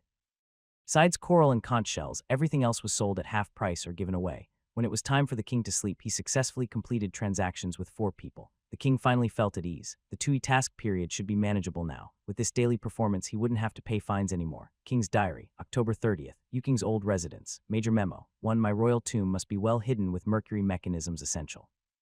2. I must work the wheat crop in Yuzhou next year. 3. First, hire a craftsman. The next morning, the first thing the king did was instruct the Internal Affairs Office to find a skilled craftsman good at making jewelry. When the craftsman arrived, the king personally summoned him. He asked how to turn a string of beads into a piece of jewelry he could wear without damaging the beads themselves. What was his plan? The craftsman thought for a moment and said he planned to use high-purity gold woven into a half-wrap string to set the beads. He looked at the king and thought it was for a child's wear, so he added that if necessary, some silver threads could be used to reinforce the outer layer. The king imagined it and thought it sounded good. He took out 8 shark's pearl beads he had hidden under his pillow all night. After counting them again, he solemnly handed them over to the palace craftsman. These were sent by benevolent non-human beings from the multiverse, and he intended to treasure them carefully. King finished his morning classes, changed into new clothes, and eagerly went back to the streets to search for treasures. Who would have thought that in just one day the king would become so interested in setting up a stall? Now about Chang'an City, Emperor Ninga asked Deputy A to prepare grain to send to his son. The grain was quickly ready, but choosing the person to deliver it was difficult. This was in Yuha. The king of Yuzhou had been gone for less than half a year, and the tribute had not been received. Region was so poor that even the emperor had to send aid. This was clearly not a lucrative job. Currently, no one in the court was eager to volunteer. It was not a big deal. Deputy Ing could just send a young doctor from his staff. But unfortunately, the young doctor chosen was not an ordinary doctor. He was from the Wang family in Tuan. The Wang family was powerful and they didn't want to go. Everyone knew Yuha was far away and close to the border. Besides the threat from the northern barbarians, the area was also full of bandits. No one wanted to risk their life for such a dangerous trip. The Wang family took this chance to bring out the second prince. He had caused a lot of trouble in court for several days. Some officials said he was just bored and didn't understand hardship. They suggested he go north to see what life was like for his brother. Empiring also thought it was good for the second son to avoid the spotlight. He was tired of the constant arguing inside and outside the court over him. A royal decree was issued and Bihung was sent to Yuzhou to deliver the grain. The journey north was not peaceful. There had been a drought in Yuyang and Yua. The Jin family was more afraid than Emperor Ninginga that something might happen. Besides the imperial guards, a sizable private guard from the Jin family accompanied them. The whole group was very noticeable. When they arrived outside Yuzhou, they saw the broken city gate. The second prince was more surprised than the king had been when he first arrived. He had never experienced hardship growing up, only living among riches and jewels. While Hong used to feel indifferent toward the third prince, just a minor figure, now he only felt sympathy. At the same time, he secretly vowed he wouldn't lose in this brotherly competition. Didn't want to end up in such a situation. The long procession into the city didn't attract much attention from the common people. Seeing the familiar black armor, they guessed it was the king. Recently, the king had caused a stir inside and outside the city several times. Curious, the people stopped to watch. When they saw that the carriage was empty, they simply went back to their own affairs. The king is kind and merciful. And he is not present in person. The common people do not have to kneel and pay respects to his carriage. Actually, inside the carriage, Bihang can see outside. The curtain of the carriage is made of purple brocade, which looks purple when seen from afar under the sunlight. Up close, it is semi-transparent. Through this precious purple brocade, Bihang observes the dusty dirt road outside, the ragged and dirty common people, and is already stunned. Yu is definitely poorer than what the third brother claims. It's hard to tell that this child still cares about face. Wait, why does it smell so bad? He looks up and sees a barefoot child herding a few sheep passing by near the carriage. The sheep are walking and pulling along as they go. Ugh. He was about to ask the palace attendants to lower the thick curtain when he saw a chubby child running toward his carriage, waving his hand as he ran. Tusk finally seeing someone who isn't just skin and bones. The child is heading straight for the carriage, while Hang remembers a classic scene from a novel flashing through his mind. This child be here to stop the carriage. Why stop the carriage? Is he brave, naive, or seeking justice? The third brother has only been here a few days and is already oppressing the common people. The distance is quite close, leaving little room for thought. The chubby, dirty child has already reached the side of the carriage and cheerfully shouted, "Second brother." If I had to describe Bihang's current mood, it would be with the most old-fashioned phrase. At that moment, Bihang's heart was flooded with 1,000 wild horses rushing past. Oh heavens, it turns out this is his third brother, Bai Jing. Bali Hung quickly lifted the curtain of the carriage. "Third brother, you've become like this." The king almost burst into tears. The accompanying guards immediately recognized him as King Yu and quickly stopped. When the carriage stopped, the king scrambled up with his hands and feet. "Ah, second brother, you're here. You're here to take me back, right?" The king cried out eagerly, looking at Bihang with hope. Bali Hang leaned against the carriage wall. "This dirty child is actually King Yu. How poor is you that the king has become like this? There's no way he can take him away." Bali Hung tried to find a topic. "How do you recognize me?" The king wiped away non-existent tears and tugged at the purple brocade curtain. There are black armored guards protecting him. The carriage is made of purple brocade. Besides second brother, no one else in Jin can have it. "Oh right, second brother, why are you here?" "You here to take me back." The king studied Winnie, glaring with big eyes and looking at Bihang with a pitiful expression. This trick really works. Winnie used it to trick him into giving away dried meat. He did the same and Bihang's gaze became evasive. He didn't dare to look directly at him anymore. In the past, in the palace, Bi would have laughed so loudly. How could the emperor's order change? You should just govern Yuha. Well, it will get better here eventually. Who would believe that? Bai Jing continued with puppy eyes. "Really? Bai Hung, don't push me." Bihang's carriage stopped at the gate of the Yu Wang residence. While waiting for the gate to open, he said to his brother, "Finally, this residence looks somewhat like a palace." The king pouted. "It's good that you think so once we go inside." "What do you mean?" He immediately understood. The second prince's carriage was entitled to go through the main gate, especially since they came with the emperor's order. Inside the Nanhua gate, Bihang was surprised as he lifted the curtain. Where are the buildings? The layout of this residence was so strange. He was a few years older than Bai Jing and was not unfamiliar with going outside.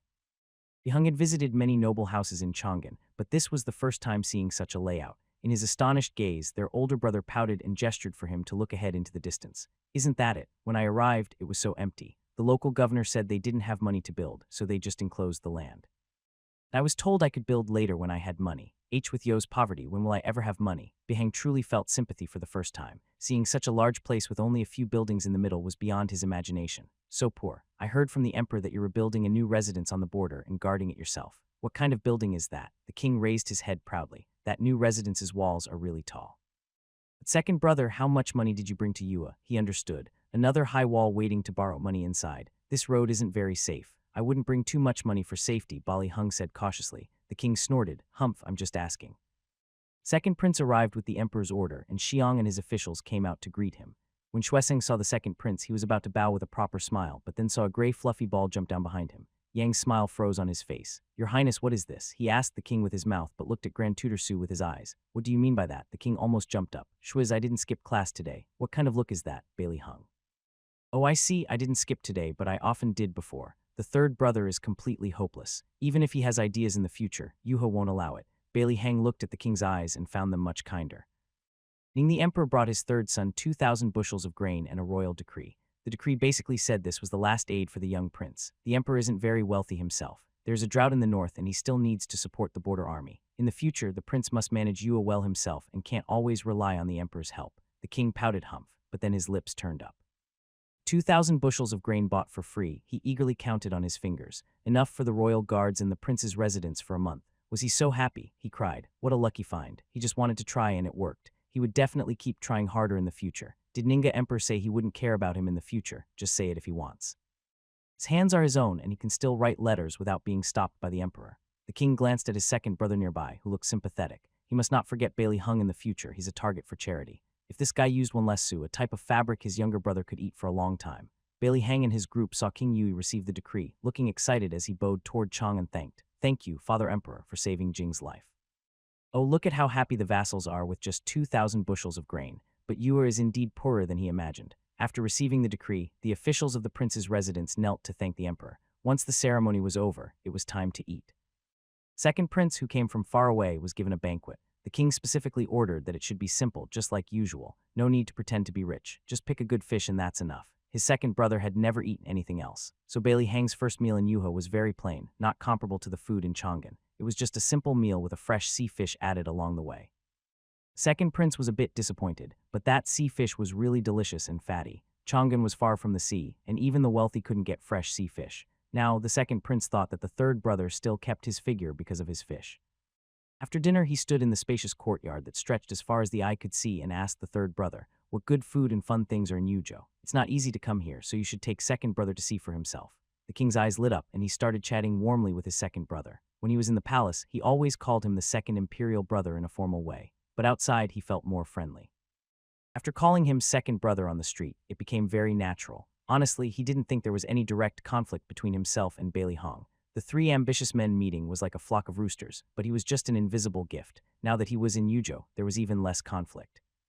Eating was already difficult, and the king never worried about unnecessary things. He warmly recommended his brother show him the Water Tribe world. Of course, he couldn't say it was his own, as it wouldn't be convenient for the shopkeeper to ask for a high price. After arranging for Bailey Hang to rest, he immediately sent someone to tell the shopkeeper. First, he didn't need to come to settle accounts today, and tomorrow he should pretend not to know him because the shop wasn't his. Second, the guest he brought tomorrow must spend more than 10,000 taels. His second brother could spend 10,000 taels as easily as he spent a 100. Such a rich person was practically at his doorstep. If he didn't take advantage, he'd feel guilty and lose sleep.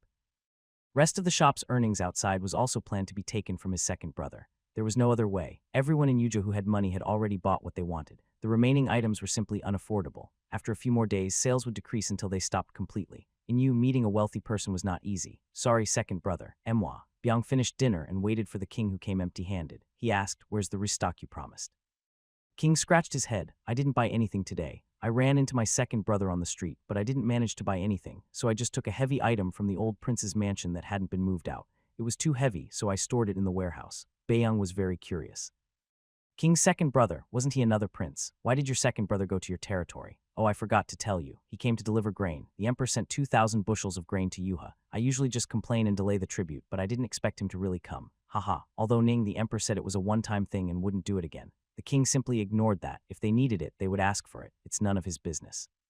Was it brought from your second brother's territory nearby? No, my second brother doesn't have a territory. He's still in Chang'an City. He's the legitimate son of the former emperor, and his maternal family is the richest in the land. Unlike me, he's always wanted to be a prince or king. Baeyang immediately understood. Second brother was waiting for the crown prince position. He couldn't help feeling a little sympathy for the young prince. As a younger brother, he had to worry about the people of the country at such a young age, while his older brothers enjoyed wealth and comfort in the bustling city of Chang'an. As for the eldest prince, he was living well in the palace, so he wouldn't think about leaving his position. Feeling emotional, Baeyang had just started to sympathize when he heard the eldest prince nearby complain. I hope we finish counting heads early tonight. I want to have some free time to visit the Phoenix market, see if there are any new things I can buy, and then sell them to second brother. He's the richest person in the Great Gene. I thought to himself, no wonder it's you. Bayan looked through his storage, which was filled with snacks from later times that he sold in his shop. Usually he gave some to the prince, but he only liked a few cheese-flavored snacks. This showed that these items didn't have much appeal to royal children. They sold well mainly because in this world food didn't convert into astronomical numbers, and people from other worlds bought them out of curiosity and to try something new. How many days will your second brother stay in Yuzhou? Is there enough time for me to prepare some small gifts from our place? How old is he? The prince's eyes lit up. Yes, he'll probably stay a few days to rest, but Yu is so poor he probably can't stay too long. As for Bihang, he's 12 years old. His maternal family is the richest in the land, and he's seen and eaten so many things that ordinary items probably won't interest him. Let me tell you, even the purple osmanthus brocade that the empress doesn't use. My second brother uses his curtains, so the prince was very enthusiastic about the idea of giving gifts from his second brother's wealthy family. 12 years old, that's right. In the awkward middle school age, Baeyang thought it was a good plan. In the future world's colorful scene, finding some small toys to entertain a 12-year-old ancient prince in training would be quite easy, right? He hesitated, thinking more. Yesterday, at the marketplace clearing, the prince skillfully set up his bed curtain and gathered the few small items left from the day before into a corner.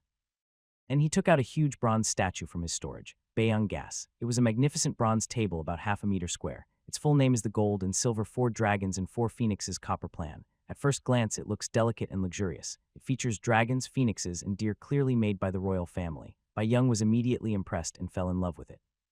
This ornate gold and silver skin with its casting and inlay craftsmanship is top quality, complex and intricate, almost perfect craftsmanship. It is not like the ancient bronze artifacts unearthed later, which after thousands of years of oxidation have lost some of their original beauty. But this statue still looks so perfect. Today, the king didn't succeed in buying supplies. Before coming, he had his eyes on this plan because he values the bronze incense burner by Yang. When moving, many heavy items were left behind. It was agreed that the old residence would still be used later. Now they're back to live there again. Since there was nothing else to sell, the king focused on this bronze artifact. Besides its beauty, does it have any other use? No, you could say it's for worship. Well, he's quite poor now, and using a wooden table for worship is probably understandable for the spirits, so the king confidently sold his assets. Baeyang circled around it twice, took a deep breath, and said, "If no one offers more than 50,000 gold ingots, I'll take it. I'll keep it for future generations." It's better to keep it as a family heirloom rather than sell it for quick profit. Testing this item with instruments would take about 2,000 years. He already tested the small incense burner once. The multiverse is quite magical. This was a piece made by the Great Gene for several years, brought back to the present world and tested. The time was exactly 2,000 years ago. The incense burner is small and the crane on it doesn't have deep royal marks, so it didn't cause much fuss. If the 4 dragons and 4 phoenixes plan was taken to a museum, it would probably be displayed there, but he still liked it. The king was stunned by the offer 50,000 gold ingots, which equals 500,000 taels of silver. His eyes sparkled. And he came from Chang'an. The Ministry of Internal Affairs also brought some craftsmen. Maybe they could mass-produce and sell a batch. Even if the materials weren't cheap, copper, gold, and silver, he could still make at least 10. Can anyone really pay 50,000? No matter if no one offers that much, I'll buy it. After some time and many visitors, a middle-aged man finally stepped forward and asked, "Is this a ceremonial vessel?" King confidently replied, "It's a new ceremonial vessel that hasn't been used for worship yet. Brand, you can use it right after you take it home." The middle-aged man's eyes flickered, and he seemed to perform a special technique. The plan he held was actually wrapped in a faint purple aura. It wasn't a royal item, but it came from a person with great luck. "How much are you selling it for?" The king tentatively stretched out a hand. The man shook his head. 50,000, that's too expensive. The king was confused. That's an extra digit. Then how much can you go down to? I need the gold coins for my supplies. I can only go down to 30,000. The king's mind was overwhelmed. But after watching Baeyang sell a shell bowl yesterday, he learned a lot. He also felt some pain, but reluctantly looked at the copper plan again. It's for a task. "Fine, I'll sell it." Baeyang thought that was quick to leave the team. The man paid happily, and 300,000 gold coins were transferred to the king's account. The man took the copper plan. The king was very happy. Brother by 30,000. Baeyang felt a bit distressed. See, there are still people who recognize good stuff. In the multiverse home, there are hidden talents everywhere. Many can spend money freely if they have the strength. The king kept checking his account balance. Don't be sad. Later, I'll have the craftsman make you an exact copy. Baeyang immediately brightened up. The balance on the king's account reached 302,030 gold coins, enough to stockpile grain. Brother, you guys don't lack food, right? Is your grain expensive? Baeyang calculated the difference between his currency and theirs. 1 gold coin equals 100 yuan. Bulk rice and flour cost about 1 yuan per jin, half a kilogram. Cheaper rice, like aged rice, would be even less expensive. The king asked how old the aged rice was from last year, then what's considered aged rice. And the king was patrolling the border. He ate millet from 3 years ago, a finely ground millet that the locals didn't want to eat. Usually their staple was unhulled millet. Can you believe it? When a child was sick, they would use whole millet to make porridge. No need to say more, it's all tears. Learning that Dodging mainly ate millet and wheat with some corn, Baeyang felt a bit troubled. Wheat is easy to buy. I can get ground wheat flour for 1 yuan per jin. Millet and corn are considered rough grains grown less and with lower yields, even more expensive than fine grains. It's better to buy rice and flour. If you're stockpiling for disaster relief for soldiers, I suggest aged rice. It's the same to eat and cheaper. Your place probably doesn't have better aged rice than ours. Who says not? The king has never eaten the rice officially sent to the servants before, but it is very popular in the market. I heard that 1 dough of white rice can be exchanged for more than 10 dough of millet. The king thought carefully about the price difference between grain and dodging, but buying in the south would be tiring and risky as he might get robbed. Jaehyun just left, and they will only know the exact cost when they return. Sending too many people to the grain also costs resources, so it's easiest to ask Baeyang to buy it. Storing one type of grain takes up only one space in the warehouse, which is very convenient. Getting 30,000 units of grain is easy, so the king isn't too worried about how much he spends.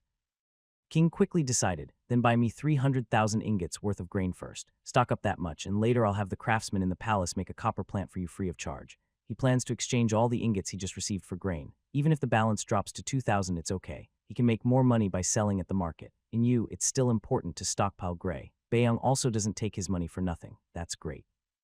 I won't take it for free either. When the time comes, just sell it to me at a lower price. But you're asking for too much grain. 30,000 ingots convert to about 30 million in our currency. I also need to buy in batches for my supermarket. I can't buy so much at once. Since he set up a grocery store on Blue Star, earning money, he opened a big supermarket in the real world as a cover. With enough funds, he's opened shops in busy areas, which are quite profitable. Otherwise, buying so much food daily would attract too much attention. Even with 30 million units of grain, he'd have to buy in parts for his supermarket. The king isn't in a hurry. He's stockpiling grain, and once he has enough, he'll summon servants to build the city walls. If Yuha falls, it directly threatens his life, so he must take it seriously. What is a supermarket? The king asked curiously. It's a huge general store about half a street long. Inside, food, drinks, clothes, all are on shelves for customers to pick out and put in baskets. There's a cashier at the entrance to check out. Then won't people just eat the good food inside? In Yuzhou, someone drops a flatbread on the ground and a beggar snatches it immediately. By Yang, it's better not to try a supermarket in Yozhou's current situation. We don't lack food and drink here. It's hard to believe, but never mind. The king clenched his small fist again, thinking that soon prefecture will also become a place where no one needs to hide their belongings. He sold a large item and then sold a coral hairpin. Baeyang urged him to go back and sleep. The king is still a little kid. Lack of sleep might affect his height. They discussed plans for the second prince again before going back to sleep. When he lay in bed, the king hadn't slept well for a long time. 3 million silver coins. Who could sleep peacefully? How many times could his father's treasury reach 3 million in a year? He was excited, rolled around, sat up, laid down, and kept rolling. Bissay painfully jumped off the bed, kicked Winnie, who was asleep, out of the bed, and then laid down in Winnie's blanket. Winnie got up, scratched his head for a while, still not understanding what had happened. He looked at Bais, who was very timid, crawling back to the edge of the nest and lying down again, sleeping on the ground just the same. The next day, because of the second prince's visit, the king finally had a clear reason to skip classes openly. After breakfast, he took Bihang to the street. Ballyhung stayed inside the carriage, wrinkling his nose. Actually, the king didn't like the smell of the street either, but he was playing the role of a suffering little poor thing. The calmer he acted, the more the second prince thought about. Outside the palace, the streets always had a sour, fermented smell like sewage mixed with the smell of sheep dung everywhere, just too much to describe. After consulting with Grand Tutor Su, the king learned that except for Chang and a few prosperous places, most cities in the Jin dynasty were like this. That made him feel a little better. Of course, the reason for all the sheep dung was because prefecture was near the grasslands on the border, so they raised more sheep than other cities. King had sworn more than once that if he had the chance, he would plant a sewage system because he couldn't stand the messy streets anymore. When they reached the busiest part of the market, the environment improved a little. While Hang finally lifted the curtain to look at the street scene, the aquatic world immediately caught everyone's attention. The second prince, who was experienced and knowledgeable, was no exception. The king stood by the glass window making many sound effects. Ding, ding, ding.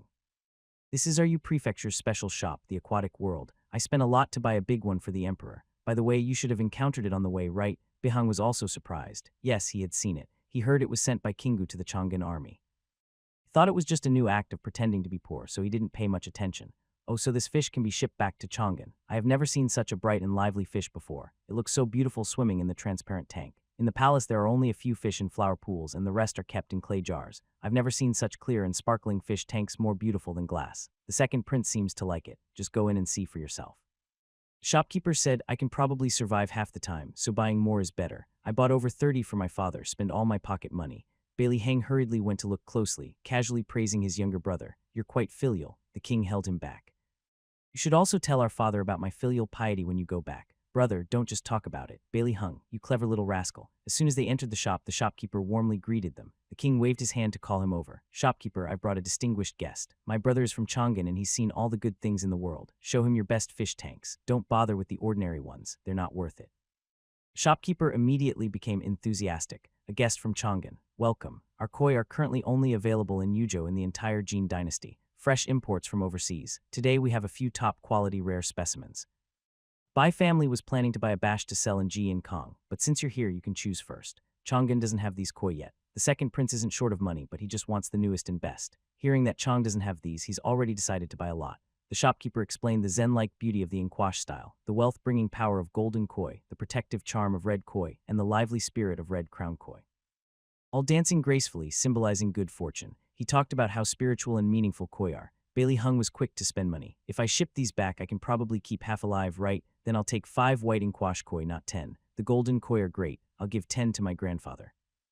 Big red ones, 10 as well. I really like the red crown koi, so I want 10 of those big ones. He bought everything without asking the price. The king beside him casually advised, Brother, that's so expensive. Why buy 10? They said, you shouldn't keep even numbers. Bailey Hung, then I'll change it to 11. The king, the shop assistant, hurriedly started working, and the shopkeeper led the wealthy guest to the deepest part of the shop where a tank with 3 colored fish from Yua was displayed. Look at this high-quality item, sir. It is called Yuzhou 3 Colors. Does this one have a lucky character on top? That is the hidden feature of Yuzhou 3 Colors. This one is visible and has characters on it. Next to it, there is a plain 3 colors worth only 200 taels. One with characters is our shop's treasure, priced at 1888 taels. It's meant to bring good luck, but actually we don't sell it. A 3 colors is the best among koish. Would you like 11 of them? We have 5 different types which can be combined with others for breeding. Our shop has a rule. If you buy at least 10 of each of the 5 types, we give you special gifts, 3 water change sets, and a crystal palace underwater scene. Why call it a treasure if it's not a real treasure?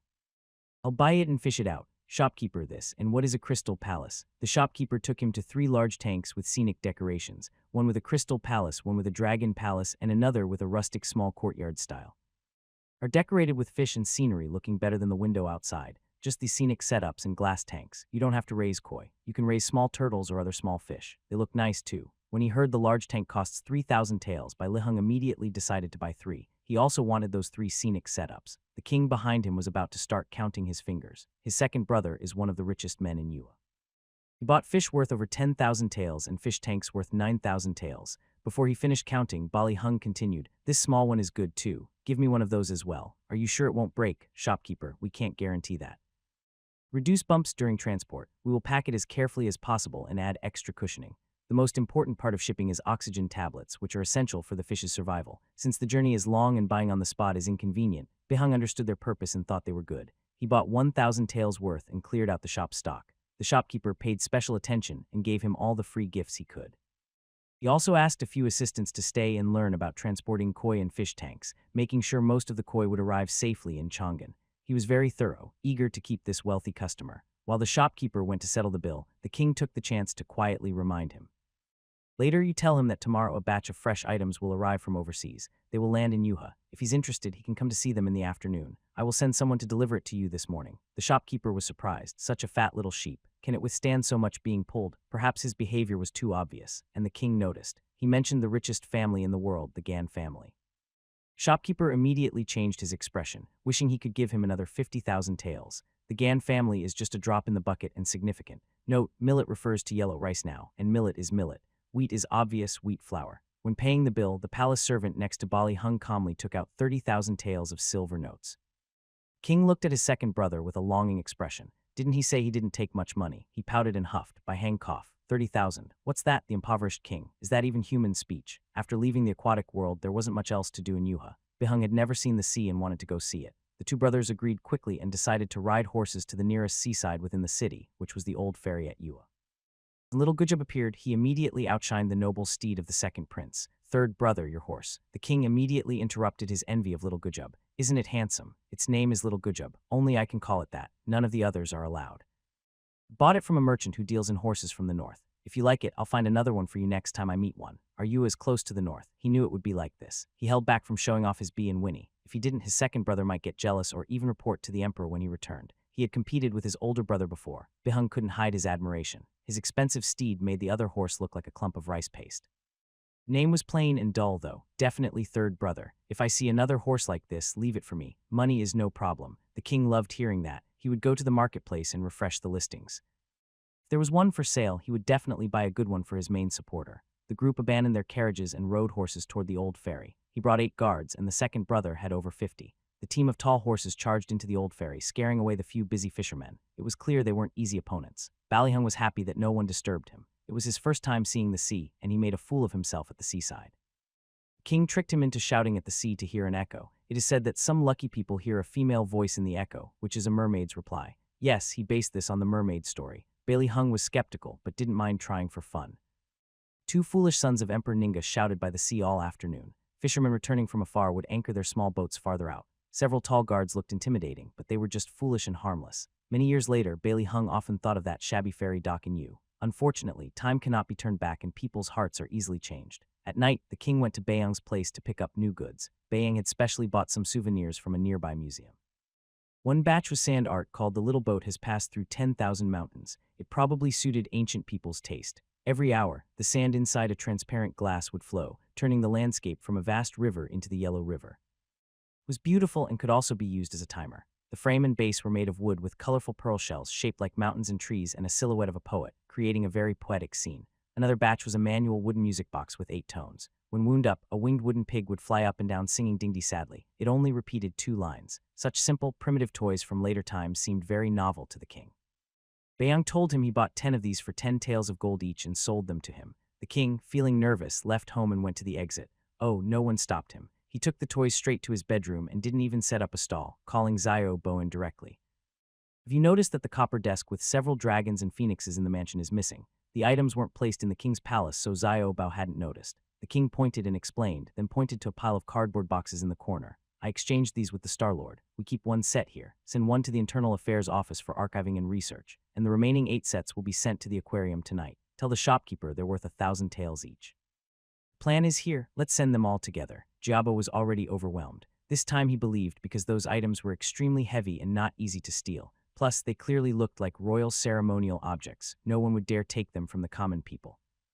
Why does the Star-Lord want those things? Craftsmanship from the heavens isn't inferior to that from the mortal realm. After giving instructions, the king couldn't wait to take out his own set and play with it, loving it so much he didn't want to put it down. The little pig with wings started flying up and down as I repeatedly turned the handle. Bright, cheerful music played softly. Zio Bao was mesmerized by the magical music box, watching intently. The king urged him, hurry up.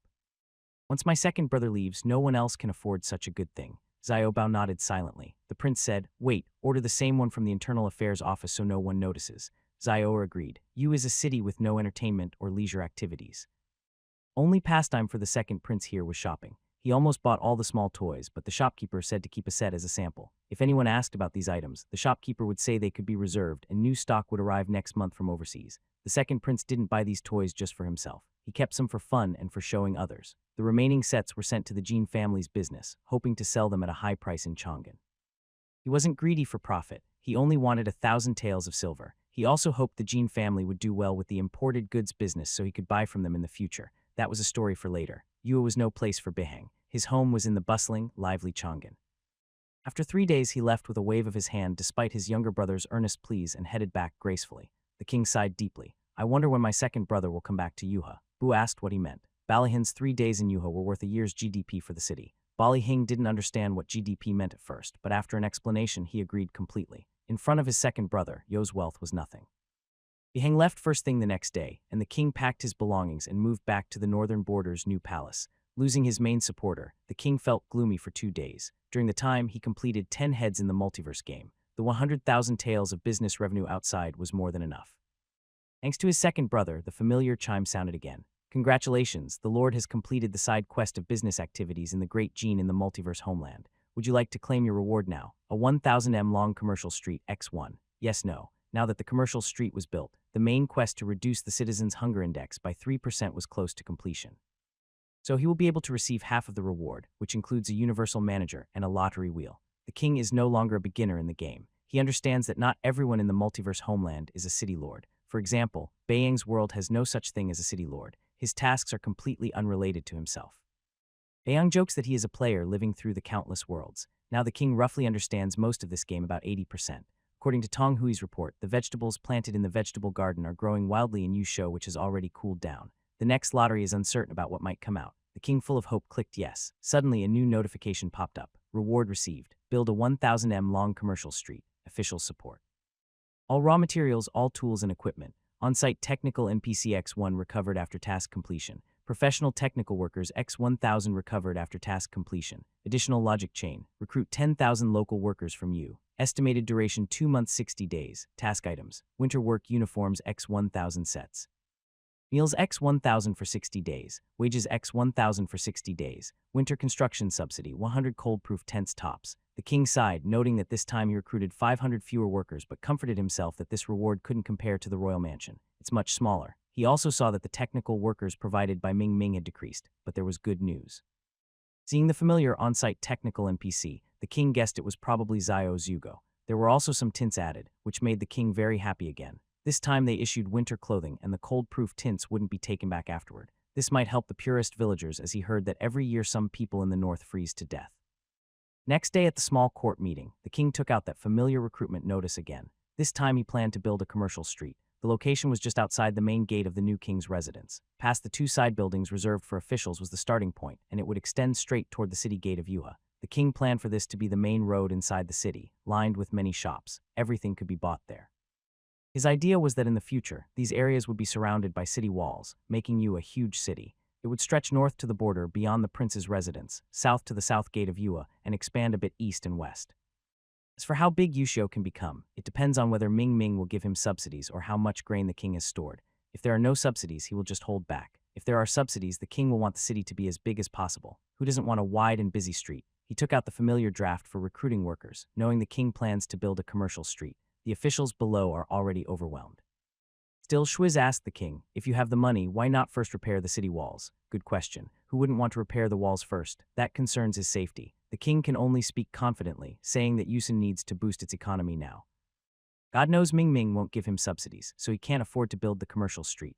What options does he have? As for the city walls, if the game doesn't provide them, he plans to prepare and build later. After seeing the walls of the king's mansion, he no longer cares for ordinary walls. He can't afford to build such large-scale walls now. Building a weaker wall that will need to be rebuilt later would just be a waste. You can't afford any waste. Chwesing knows he opened a shop to sell his own lucky fish, but he didn't realize how profitable it was. It made the king very interested, and they started thinking about revitalizing Yuha. Like the last time at the king's mansion, the king just announced the plan. This time the recruitment will first target the counties that didn't get a turn last time. Long County, Ningen County, Pinkong County, and Tanu County. 200 workers from each. The remaining 200 will be split among those who already participated last time. The same priority rules apply. Ziongyuan, you handle this. Dismissed. After the king left, S.H. Wang pulled aside Zio Bao, who was a bit slower. Your Highness's lucky fish business is really making money. Why did it suddenly grow so big? Starting a project for 1,000 people. How long will the commercial street be? Zio Bao paused and gave a thumbs up. Just the second prince spent over 40,000 taels on that shop. With the reputation from last time, no one in Yusho didn't want to work for the king. This time after the notice was issued, the response was completely different from before. Families with members in the army and who are relatively poor saw a sign of hope. The more they do, the more familiar they become. The king skillfully chose the location, placing a semi-transparent ancient-style street district on the map. After placing it, he felt a special sense of achievement. Yusho is starting to improve more and more. Even though it's just beginning when he builds the city walls, encourages commerce and development, and opens the seafood market. Yuhu will catch up with Yu Yang. It will definitely happen. The villagers were arguing loudly, confirming the number of people, and then the king officially started work. He immediately summoned the NPC supervisor on site. After clicking, nothing happened. No one was in the house. The king scratched his head, wondering if they had all been allowed to leave the construction site this time. He then summoned the other 1,000 workers. After a while, he opened the map again and saw familiar gray-brown children busy at the construction site he marked. They moved building materials back and forth, stacking and arranging them carefully. The whole site was busy but orderly. The king was pleased. Such lovely little ants. They had returned. He watched them for a long time, fascinated by their busy movements and how they worked together. It was truly amazing. Suddenly, footsteps sounded outside. He closed the book he was reading and turned back. In Kimchin, happily reporting, "Your Majesty, Mr. Zio returned." Zio carried a list of supplies and bowed to the king. The king almost smiled like a flower. "Where did Mr. Zio come from?" "The commoner wanted to visit Jang'an. I heard the prince was preparing a new project, so I hurried back," Zia replied. They exchanged a few words about the commercial street, then shifted back to discussing the Koish. "In my humble opinion, once the commercial street is finished, we should use this method to revive the economy," Zioa suggested. The king thought for a moment. It wasn't just a hint. It was a clear message, telling him to sell goods from the multiverse to boost Yuha. That could work. He had considered renting out shops to merchants from all over Jin, but then realized Yujo lacked consumer power. People might not want to come, even if the shops were good and cheap. The king silently noted this. He still trusted Zio Zuga's judgment. He and the officials saw problems from very different perspectives. "Mr. Zio, what do you think is the most urgent thing for Yuha now besides encouraging land development?" Zioa thought for a moment. He didn't directly say what to do, but mentioned the guards outside. The guards who served the palace and the city gates looked very different now. He said casually, "I've noticed that the guards at the palace and the city gates seem much more spirited than before. I heard the royal guard has recruited 300 young men from you. You isn't short of strong young men, but many were afraid of military service. Now the prince has prioritized recruiting families with soldiers, which has eased the situation somewhat, but it's still not enough. I believe that now the ruler should conduct a complete population census of every corner of Yuha." "Huh, what's a population census?" the king asked for the first time. "It's about rebuilding new household records, accurate, complete, and without any mistakes. Many bandits have taken refuge in Yujo. And once the bandit problem is resolved, the ruler should take this good opportunity, when everyone is eager to serve as laborers, to carry out a thorough census. It should be clear that in the future, such good deeds will prioritize military families and households. Found harboring bandits will lose their eligibility. Also, after this big census, only newborns can have their household records changed. Once lost, a household status as a resident of Yu is gone forever. Future policies in Yujo will not concern those without household records, and disaster relief grain will not be distributed to those without household registration." The king clenched his small fist. "Brilliant. Should we first announce to the entire area, then conduct the survey? Would be good to persuade 100 or 10 villagers to return home. After all, cracking down on bandits is also a big challenge in Yu. Your Majesty is wise. It would be best if the people could see the benefits of having household registration in Yujo, so they feel a sense of belonging. For example, this year there was a severe drought in Yujo leading to poor harvests. For families with many members might struggle to get through the winter. The king could provide some relief based on household registration. They could use their household records to buy grain at prices much lower than the market from the official grain shops run by the king. This way, the people will have some hope knowing that the ruler of Yujo has not completely abandoned them. System hasn't reminded His Highness that the city's hunger index is dangerously high, and there's a risk of political upheaval at any moment. Official grain shops. The king silently noted this. Hearing about the hunger index, the king pouted and almost cried. "I know, I've been stockpiling grain all along. I just asked Brother Bai to buy 30,000 treasures from another world. Life is so hard for me." Zio looked at him, a young child with a serious, troubled expression, and couldn't help but laugh. "As long as your highness is determined and works steadily toward the right path, you will get better and better." Yes, the king firmly believed this. Then Zio Zu left and the king searched around his study. Looking through the brush washer, brush holder, inkstone, and a few unused brushes, bundled them up and rushed to the multiverse home, ready to sell. The king was now able to set up a stall alone. Sitting cross-legged on his bed curtain, he cheerfully greeted passers-by, all handmade by master artisans, selling at a cheap price. Yang Yang saw him from afar and wanted to cover his chest. Is this still the noble and proud little king he first met? Did he spoil the children? King is so skilled at setting up stalls. In the afternoon, the king resumed practicing martial arts personally taught by Jean Tuesday. Going out shopping would delay him, so going out once every few days is enough. Zio Bao feels that their highness is getting fewer things. The items around him always disappear for no reason, but there are no new things either. He is full of questions, but still helps cover for him. King of Suyu Palace keeps changing daily necessities every few days, and the Internal Affairs Office is overwhelmed. Even paper and pins are okay. But why does the king change his incense burner and brush wash so often? Are they of such poor quality? Because of this, the king summoned the head of the Internal Affairs Office, saying he prefers delicate items that show royal grandeur and rough ones should not be sent to him. Zio Bao, "This Star-Lord, you've tricked us into giving the prince so many things, but we've never received a thank you." The king, like a little hamster, saves up gold coins. After a month of effort, as the weather turns cold, and the Market Street project is halfway done, his gold coin count reaches 128,630. The large-scale population census across Yu has gone through more than 20 days of publicity and preparation. Even mountain bandits have been contacted and informed. Now it has officially started. The government begins checking the population household by household. After so many days of publicity, everyone takes it seriously and almost all are at home on the designated day. They visit each household, compare with previous household registration records, and re-verify the information. Actually, the king knows exactly how many households there are in Yujo because he has a full topographical map, but he doesn't know more detailed information. Once a household registration is completed, the government gives them a small hard cover booklet recording every person in the household. It includes their names, relationship to the head of the household, their age in the 11th year of Ningda, and whether they have military experience. The official records are even more detailed, including main physical features. People are very interested in the new household register. They flip through it, and on some pages, 2 people are recorded on each side. Those who can't read ask the soldiers, what are the remaining pages for? Neighbors watching the scene laugh and say, maybe more great-grandchildren will be born. An old man waves his hand and says, forget it, I can't support that many, I'm starving. And the old man still cares. The soldiers point to the blank page at the end and showed it to the old man. You know, the king has called up workers twice already, right? Everyone got excited when hearing this. It's a very good thing within Yua. For example, in the future, if there's a similar matter, you need to bring this household registration booklet to sign up.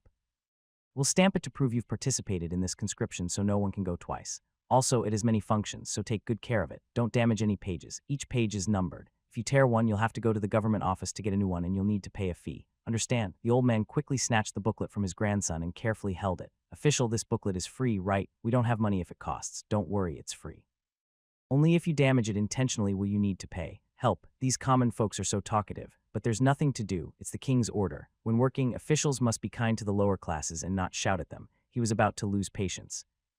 Before the census results came out, the king received new instructions. Tong Hui returned to report that according to the planting manual, potatoes could now be harvested. The king remembered by Yang mentioning that sweet potatoes and potatoes are high-yield crops and should be promoted widely in Yu. The next day, during a small court meeting, officials faced a new challenge. The king wanted all local leaders to visit his estate to watch the potato harvest. Once the order was given, opposition was useless. He believed that seeing is believing. No matter how much the agricultural officials explained, it wouldn't matter if they didn't see the potato yields firsthand. Since it concerns a family's food supply, no one would risk trying a new crop on their land just based on words. This strange government order caused some reactions as the king was somewhat famous in Yujo, and people on the streets were talking about it. The Jin dynasty didn't understand what team building was, but the king had been influenced by Yang and Xiao Zhu, who believed that effective communication could double the results. This time, the grassroots officials were sent to see the potatoes he grew so that in the future, the government could have a say in farming matters. On the day of the chosen harvest, Lord Zhang along with officials from Yua and the royal guards, as well as spectators under the king's command, all gathered at the entrance of his private manor, including Shuing and Grand Tutor, Su. About 80 or 90 people were present, not counting the attendants who came along. King estimated that the number was much higher than listed, so he believed everyone had arrived. At first, he was happy to see everyone so eager and waiting at the gate early in the morning. Since some people traveled from far away, they might have left a day or two earlier to avoid being late. But when he looked closely at the crowd, he felt a bit worried. Most of these people were at least village leaders or minor officials, yet they looked very ragged. Their clothes were not much better than ordinary farmers, but they seemed to care about their appearance. The king noticed that many were wearing patched clothes with clear signs of washing and ironing neatly done. This made him feel even more concerned. Decided not to look too closely anymore and ordered the carriages to go directly inside, skipping formal greetings. Once his carriage entered, the crowd waiting at the gate followed into the manor. They headed straight to the vegetable garden where the crops were planted. From a distance, he saw 2 rows of people standing there, some holding 3-pronged forks, ready and waiting for everyone to arrive. The current vegetable garden was completely different from the dark soil he saw last time. It was now surrounded by tall fences, and there were 2 small thatched huts nearby. The 5 acres of land in the middle were fully covered with crops, leaving no empty space. The 5 types of plants were neatly arranged, and the ground was very tidy. The king saw no weeds at all. He nodded with satisfaction, showing that Tong Hui was truly serious about taking care of the garden. After getting off the horse carriage, the people bowed to pay their respects. Once the formalities were done, the king spoke briefly. Today, I have the village leaders come to see my vegetable garden. I want everyone to see for themselves the yield of our new vegetables in Yua. When I ask you to plant potatoes in the future, you will understand that it's for your benefit. 90% of the people in Yujo are suffering from hunger, and I know this well. Whether it's because of policies or geography, I hope we can all work together to end hunger. This isn't something I can do just by talking. It requires everyone's cooperation. That's why I organized today's event. I found some crops that produce high yields, including the potatoes we are about to harvest. Soon, everyone will watch here, both to check the harvest and to see how others are collecting it, as it will be useful in the future. Officer Zio, did you bring the scale I asked for? The small official behind Zio brought out a scale and placed it on the ground. The great dynasty's Tong Hai waved his hand. Let's begin. At Tong Hai's command, dozens of farm hands rushed into the field to work. Some used sickles to cut the yellowing potato vines. Others carried the potatoes to the edge of the field, and a line of people with three-pronged forks started digging. They had practiced all this beforehand. Everyone present was nervous, standing around and stretching their necks to watch. Great King waved his hand to direct. Everyone disperse and find a good spot to watch carefully. He led the way to another area to walk around with his followers trailing behind him. The village officials finally relaxed. Thinking that this child was the emperor's son, holding the fate of Yua in his hands, they felt nervous. Who would have thought they would live to see Kingu with their own eyes? Over at the potato digging site, they had turned over the dark red soil and uncovered large yellow potatoes. The crowd immediately forgot about the king and exclaimed in surprise, "Were these really such big fruits? And those long strings, were they all from a single plant?" Grand Tutors who accidentally pulled off his beard again. This yield was unbelievable. Village officials watching who had farmed all their lives were stunned. Why was the soil so rich? Could these potatoes really be edible? Could they produce so many? Some even started crying tears of joy. Was this real? It felt like a dream. Even the king was a bit surprised. He knew that you couldn't grow bad vegetables in this garden, but he hadn't expected such a good harvest. He went over, picked up one almost as big as his head, weighed it in his hand, and excitedly handed it to Shueseng. "This one is enough for one person to eat, right?" Yang, usually calm and emotionless, couldn't help but show excitement. "Your Highness, may heaven bless you, but I wonder if this can be eaten as food."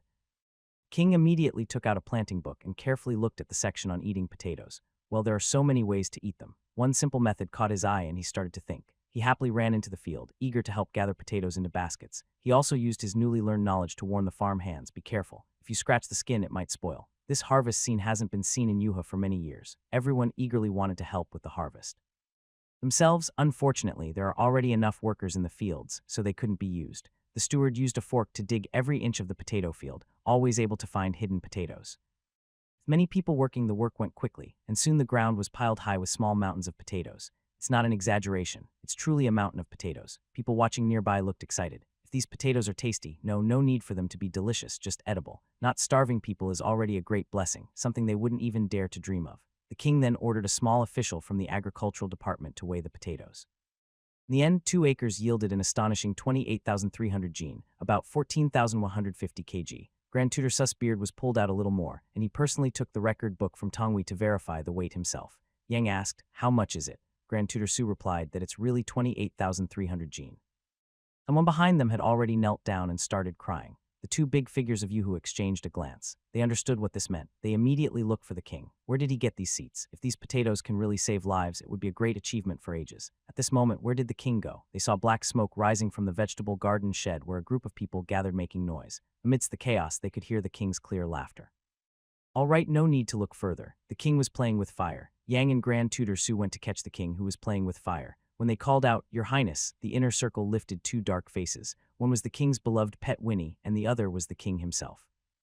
King personally participated in and hosted the roasting of potatoes. Before the potatoes were cooked, he was already covered in black soot. He and Winnie looked up together. Yes, they really looked like family, quite similar. The king didn't mind being caught playing with fire and warmly invited everyone to wait and enjoy the roasted potatoes together. He also ordered Tong Hui, "Tell those old men to stop crying. They can't farm as well as I do, and they don't have such good land.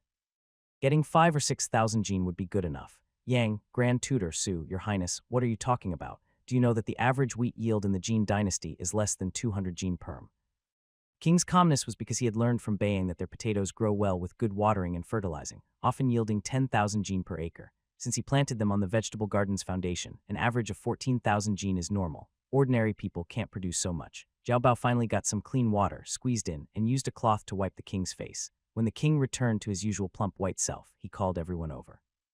He gathered around the fire to warm themselves and chat. Once everyone was there, the king proudly raised his head and gave a speech. "Everyone has seen how much potatoes I planted. As long as the potatoes are not damaged, they will be kept for planting next year. When the time comes, I will share some with you to plant.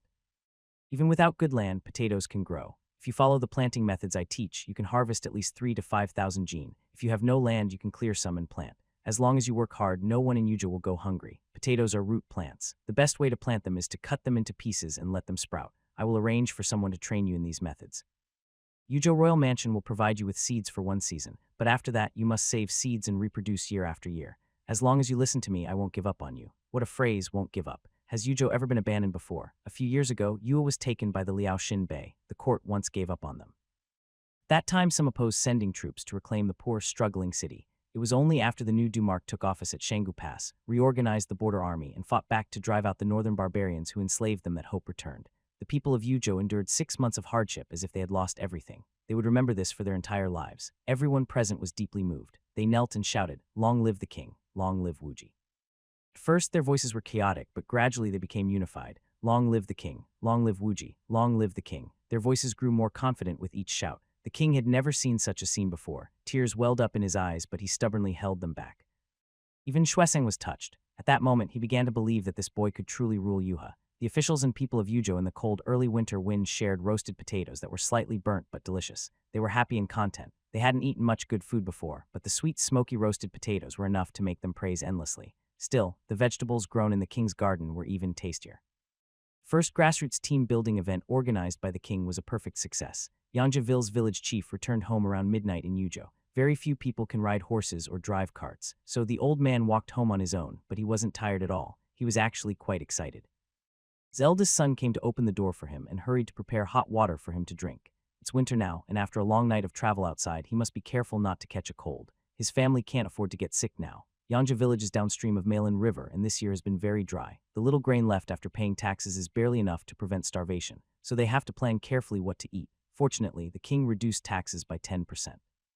Or things would be worse. "Father, the king made you travel so far. What was it all for?" The old man didn't bother to drink water and kicked his eldest son. "What do you mean the king? Do you just say his name casually?" Yang's eldest. Then the old man told his son all about how good and noble the king is. How lucky Yuha is to have him, how the king's potatoes can save many lives, and how much the king has helped Yuha, among other things. No need to say more. Once the king gave out a potato, Yangville's village chief became a loyal follower of the king of Yujo. The king didn't disappoint the many blessings of long-lasting happiness. He cares deeply about Yujo. Early the next morning, he summoned the official in charge of printing and construction to ask about the progress of printing techniques. King had been copying and memorizing at Beiyang, then writing down what he learned for them to study. Several months had passed. The official was a bit nervous. "Your Highness, because most skilled carpenters and woodworkers can't read, progress was very slow at first.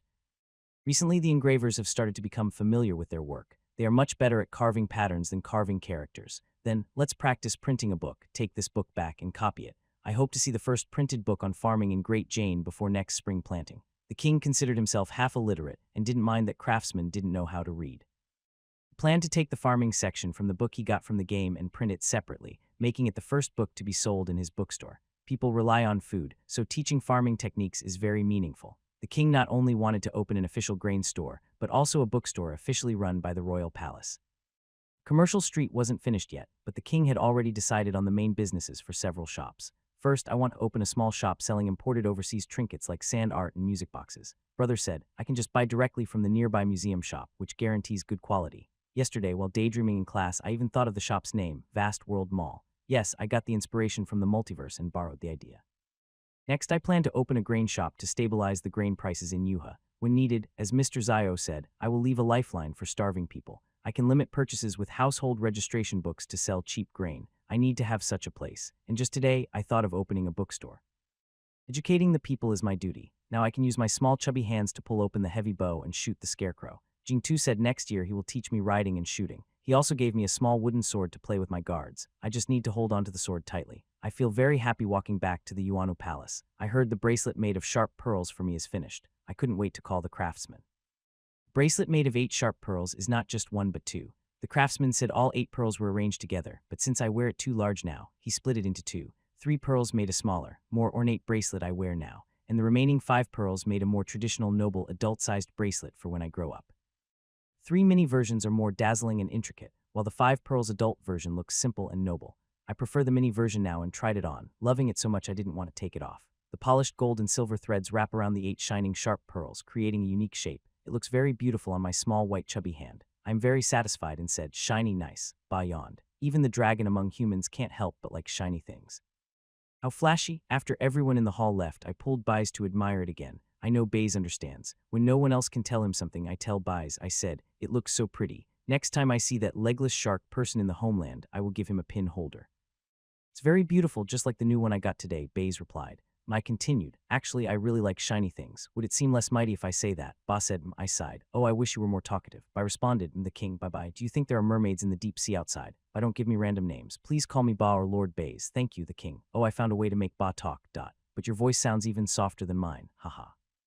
I knew it would be like this. It can't stay lying down like that. The king usually goes to Beiyang at night to collect the grain he bought, then heads to Phoenix Market to set up a stall. After a good sleep, the first thing he does when he wakes up is to reach out and pet his beloved Bais. Today, this feeling is a bit strange. The king carefully touched Bais's head again. No, something's wrong. He noticed a hard bump on Bais's forehead. What does this mean? His little friend is sick. The king let out a loud cry, scaring himself. Don't die. I will find a famous doctor for you. I will cure you. So sad. Such a big hard bump. Can his little friend still live? What kind of companionship and pet did Dream give him that is also sick? Won't they survive? Boo-hoo. King, who was raised young in the palace, has always ignored his second brother who comes and goes. He was sad for 2 days. Now that his little companion who goes everywhere with him is sick, he's suddenly scared. He's afraid his little friend who sleeps with him every day might die and leave him. Ais was also confused by him. When he heard what he said later, he realized he misunderstood. He wanted to explain, but the 2 little eunuchs standing outside rushed in. Seeing the little kid crying so sadly, Bais was touched. But this kid is really fragile. Yesterday, Ba's clear, soft little voice was mocked by the king. The lazy Bais finally decided not to lie down anymore and to stop growing from a young age. It's just about to grow horns. What is this good crying about? When the little eunuchs left to find Zioa, Bais finally had a chance to speak. Stop crying. I am starting to grow horns. I am not sick. I will not die. The king, you're talking nonsense. No fox spirit is horns. Bais, who told you I am a fox spirit? I am Bais. The king explained. I know you're Ba. Mean you are a kind of fox spirit. Ba is your name. Ba really wanted to roll his eyes. It's so embarrassing. Do I not know what I am? Ba is a mythical creature born in the East Sea, not a raccoon dog. Have you ever seen a talking raccoon dog? Oh, I see. The king quieted down and stopped talking, then started glancing at me repeatedly. It was clear he had many things to say, but didn't know how to start. Bais was speechless. He hurriedly urged the king to speak quickly, making the most of their communication time. The king whispered softly, just one thing, will you not eat people? Bais took a deep breath. I only eat clever children, not those who are bad at studying. The king, although I don't know what a fool is, I know you're insulting me. Earlier, 2 young eunuchs rushed out. One went to get a doctor, as the king instructed. The other went to find Jiao Bao. When Zio hurried in, he saw the king bouncing around lively, arguing with his raccoon dog. Your Highness, are you feeling unwell? It was hard to tell because the king looked lively and energetic. The king's chest hurts, and it's because it's scolding me. It was a creature hiding among the blankets, blinking its big purple eyes at Zioa. Jiaboa turned around, speaking in a secretive, low voice. Your Highness, honestly, do you not want to go to school anymore? The reason sounded so unreasonable, my lord. By the king. The king pouted and went to school. Then, after some reflection, decided to study hard today so could see that he wasn't just lazy about learning, but not stupid. Only told the grand tutor Su that the prince was finally understanding things. Today, he even asked about essays himself and didn't run away immediately after. From then on, every morning, the king added a new routine. First, he touched Bais's horn to see how much he had grown since yesterday. He hadn't seen a one-horned raccoon dog. Oh, Bais, a one-horned Bissay. Before the commercial street was completed, the team sent south to buy grain finally returned. The king eagerly went to hear the report and then checked the grain they bought, but he was a bit disappointed. The quality wasn't as good as what by Gabat, and the weight was also lacking. Using his limited knowledge of calculations, the abacus in his fingers, he realized that after all the trouble in the south, the total cost was even higher than Bai's purchases, mainly because the grain from the south was like the grain from you sold with husks. It wasn't as pure or clean as Bai's white rice and flour. Overall, it didn't seem worth it. Not only did it take time, but the guards he sent along also suffered. Most of them returned exhausted, hanging their arms. This time, the grain convoy didn't have a large army. The bandits saw so much grain and all wanted to try their luck. If only this group traveled mostly by water, and landing on shore meant they were in Yojo's territory with the banner of the U character, which made others hesitant. Whether they could return was uncertain. The king considered carefully and decided to abandon the plan. The personal guards needed training, but he didn't want to use their supplies for that. He decided to buy supplies honestly from Boo, sending a team now and then to buy some as cover. Boo is right, they needed cover. This trip was very tiring. The king summoned Higuang again. Recently, you shouldn't come to serve me anymore. Go rest and recover from your injury. Once you're healed, go to the aquatic world and learn business management from Managerho for a few days. Iguan was surprised and knelt down to apologize. Your Highness, do I no longer need to serve you? It's because I didn't do my job well this time. Next time, the king interrupted him. No, Higuang. Do you want to keep bringing tea and water for me forever? Higuang nodded eagerly. Yes, I do. The king was speechless. Why are you so foolish? You're not following the usual rules. He didn't think about it. What servant would dare tell the master, I don't want to serve tea and water? Do you want to die? You're such a fool. The king immediately used a new word he had just learned. There's no future in just serving me tea and water. I don't lack such people around me. Since you've been with me since you were 3, I trust you. Now, you is so chaotic and there's a lot to do. I need you to help me share the burden and handle some meaningful tasks. Understand? I quickly nodded. The commercial street will be finished soon. Before the new year, I want them to start business. Plan to set up a commerce department to manage these affairs. I need someone I trust to keep an eye on it. Can I trust you? Higuang and Tongshan, being close to the king, were the first to hold respectable positions besides Jiao. He was very excited to be entrusted with an important task and knelt down again, touching his head to the ground. Thank you, Your Highness, for trusting me. I understand. I will follow Manager Zhao tomorrow to learn, and I won't let you down. While Higuang bowed his head, the king secretly kicked his short legs twice, then nodded casually and continued in a serious tone. Good, that's enough. Rest now. You've worked this trip. He looked excited and bowed to him before stepping back. Once he left, the king couldn't hold himself up anymore and rolled twice on the long bed. Then he grabbed Winnie and gave him a firm squeeze, imitating Bai Yang's gesture, and said, "The situation is great. Haha." After the king left the multiverse homeland, he immediately informed Bai Good that they should stockpile more grain for the king. Baiyang usually doesn't care much about taste when buying grain, only about quantity and filling. This time, the good rice he ordered from the northeast arrived, and he specifically set some aside for the king. I ordered this white rice from the black soil of the northeast. It's expensive, so keep it for yourself. The rustic king had never tasted this kind of rice before. Next day, he went to the garden, found a quiet, empty small building, and stored a few bags inside, then called Zioa. "You said the Star-Lord didn't give a return gift. Well, the Star-Lord knows we lack grain in Yuhao, so he gave us some delicious rice. Tell others it was bought from the south by the king. After you finish eating, come here more often to see if the Star-Lord is restocking for us." Jiao. The Star-Lord still seemed quite down to earth. At night, the king's dinner was white rice with carrot and potato stew with lamb. The king was amazed, feeling like he had wasted the past few years. The white rice with vegetables completely conquered his appetite. This was the perfect match, and the potatoes cooked with meat tasted just as good as meat with a hint of meat flavor. Texture was excellent and the yield was high. Its only flaw was that it was hard to store. As for the carrots, the king didn't like them. They were a common problem with mischievous kids. Millet was too sticky, and sorghum, which the king disliked for being dry and crumbly, was almost not eaten. Having eaten so many flatbreads over the years, switching to white rice was very good. This was the kind of food the king should eat. So the king ate until he was full, then took a wooden sword and sparred with Tanshin in the garden for an hour before finishing. The commercial street was completed just as the first snow of Yuha arrived. The king was dressed up like a ball and wrapped in a fur cloak before being released from the palace. No one believed he wasn't cold. He was immune to all poisons and the wind and snow couldn't affect him. The small ant technology team sent by the government had disappeared last night. Today, only Zia was with him to inspect the commercial street. Fortunately, Mr. Zio still had after-sales support and would be recalled in a month. Outside the palace gates, after crossing two small open spaces, the road leading to the old city of Yu had already changed dramatically. Now there is a straight, wide blue stone road lined with various shops of different heights and styles. Although the king had looked at his detailed map many times, seeing the real scene after completion was still very impressive and hard to describe. Dream big indeed. Mr. Zio, are all these shops mine now? Zio Zhuge took out a large bunch of keys from behind him. All belong to the lord. Each shop has a door number and the keys are here. After drying for 3 to 5 days, they can be occupied. The street is 1 kilometer long with 188 shops of all sizes. Please keep these keys, your majesty. The lord grinned happily. If these shops were in Chang'an, I could earn enough rent to support 3,000 guards. Just thinking about it made him laugh.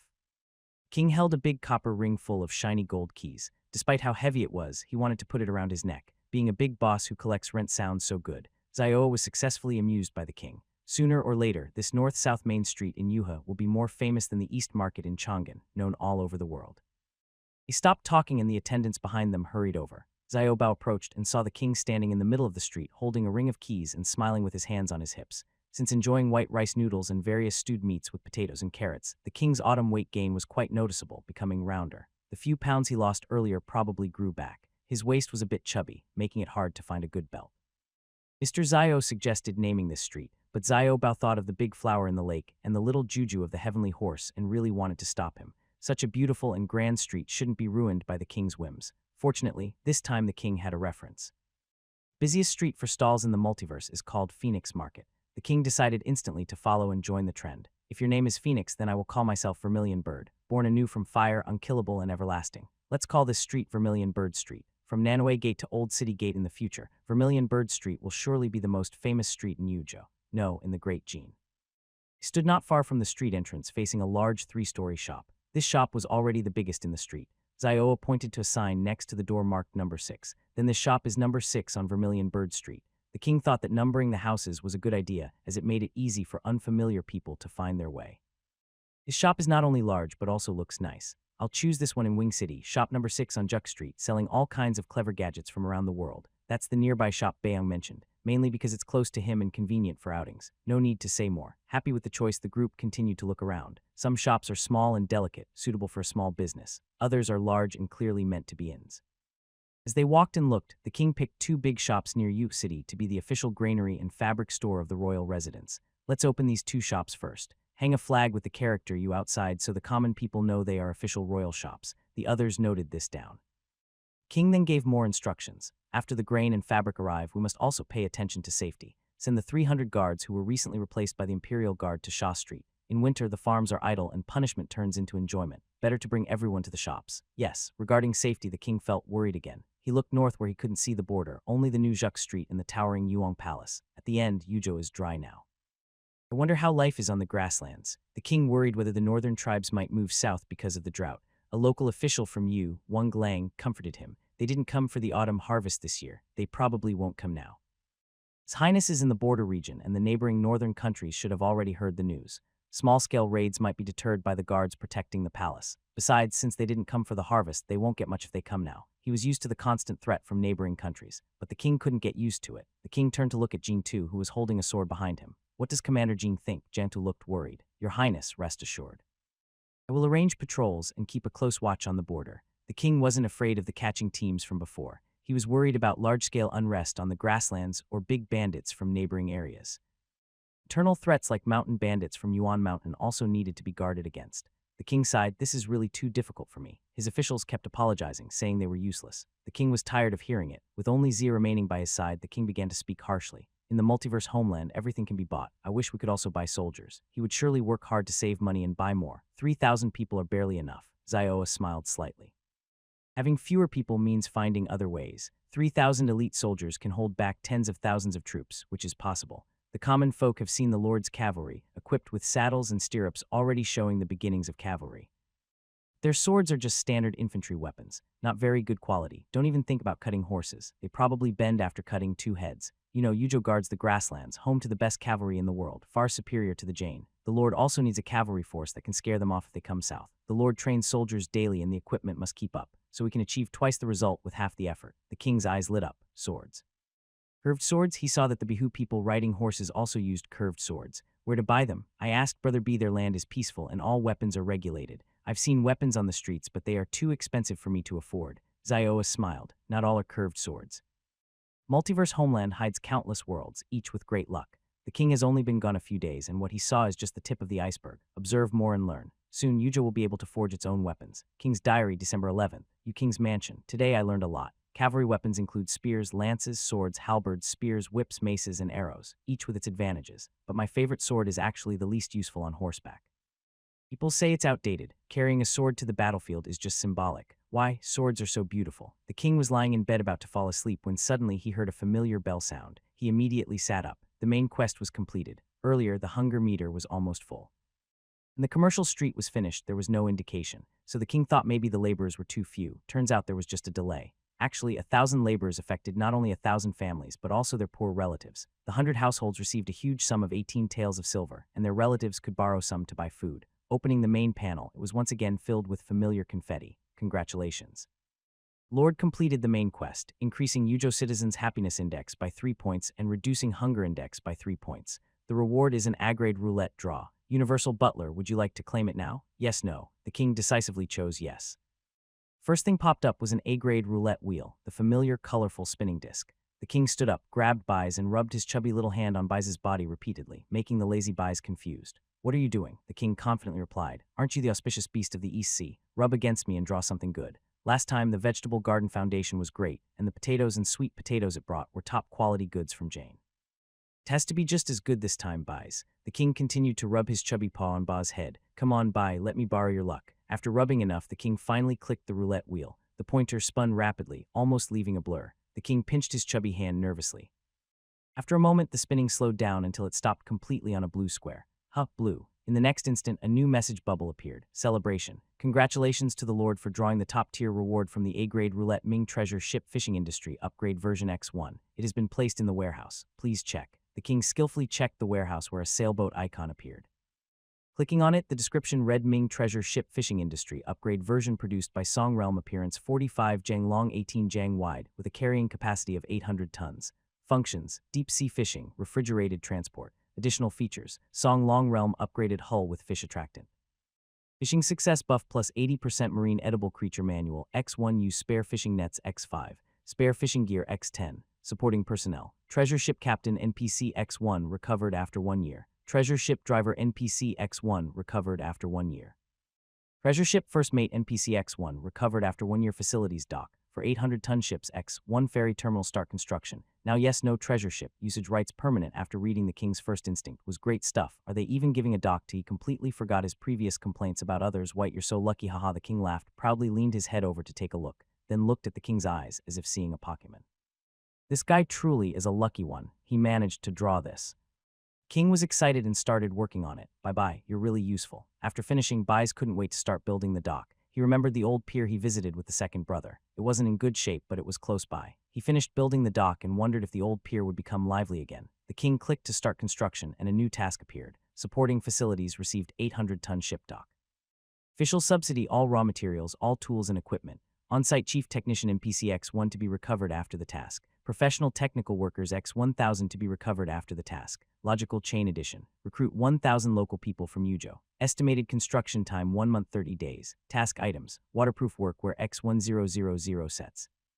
Work meals X1000 for 30 days. Work wages X1000 for 30 days. Winter construction subsidy 100 cold-proof tents. If the king found a ship, he would be thrilled, feeling like he'd found treasure. Now seeing that more workers could be recruited, he started pacing excitedly in the sleeping hall. Dream is so good. Now 1,000 households can have a happy new year. Say. Yesterday you called Dream sneaky greedy for profit and asked to spend more money on weapon blueprints. The king poked at the waterproof workwear with his little chubby paw. Nice new clothes, perfect for seaside folks. This time let's recruit people from the coast to work. And look, there's also this tent. By the way, what about the 100 tents from last time? Thinking about it, he called out loudly. Soon Zio arrived. Isn't there a 100 cold-proof tents after the business street was built? Where did they go? Return to your highness. Those tents are lightweight and good for cold weather. They've been cleaned and stored in the guard camp supplies. Commander Jean personally took them, saying they're for future travel or marching use. Hearing this, the king was satisfied. He thought about how after this construction he could equip 2,000 people with tents. He smiled happily. Xiaobei urged the king to go to bed and then left. But unfortunately, the king couldn't sleep at all. He had nowhere to place the large ship to see it properly, so he kept poking at the annotation bubbles that popped up. The more he looked, the more he liked it. Just right. Even in winter, Yujo has no work. Once the dock is built, I'll take everyone fishing. Then I sold it to brother by the things that are not valuable were sold cheaply to the common people. After all, I am also a stutterer. I can't give it away for free. Teaching people to fish is better than giving them fish. If I run out of money later, I can go work on the boat. Brother said the sea can support countless people. We guard the sea, so we shouldn't be starving, right? He didn't expect Bai to flatter him. He could keep talking nonstop himself. This producer is just like the last one, the Vegetable Garden Foundation.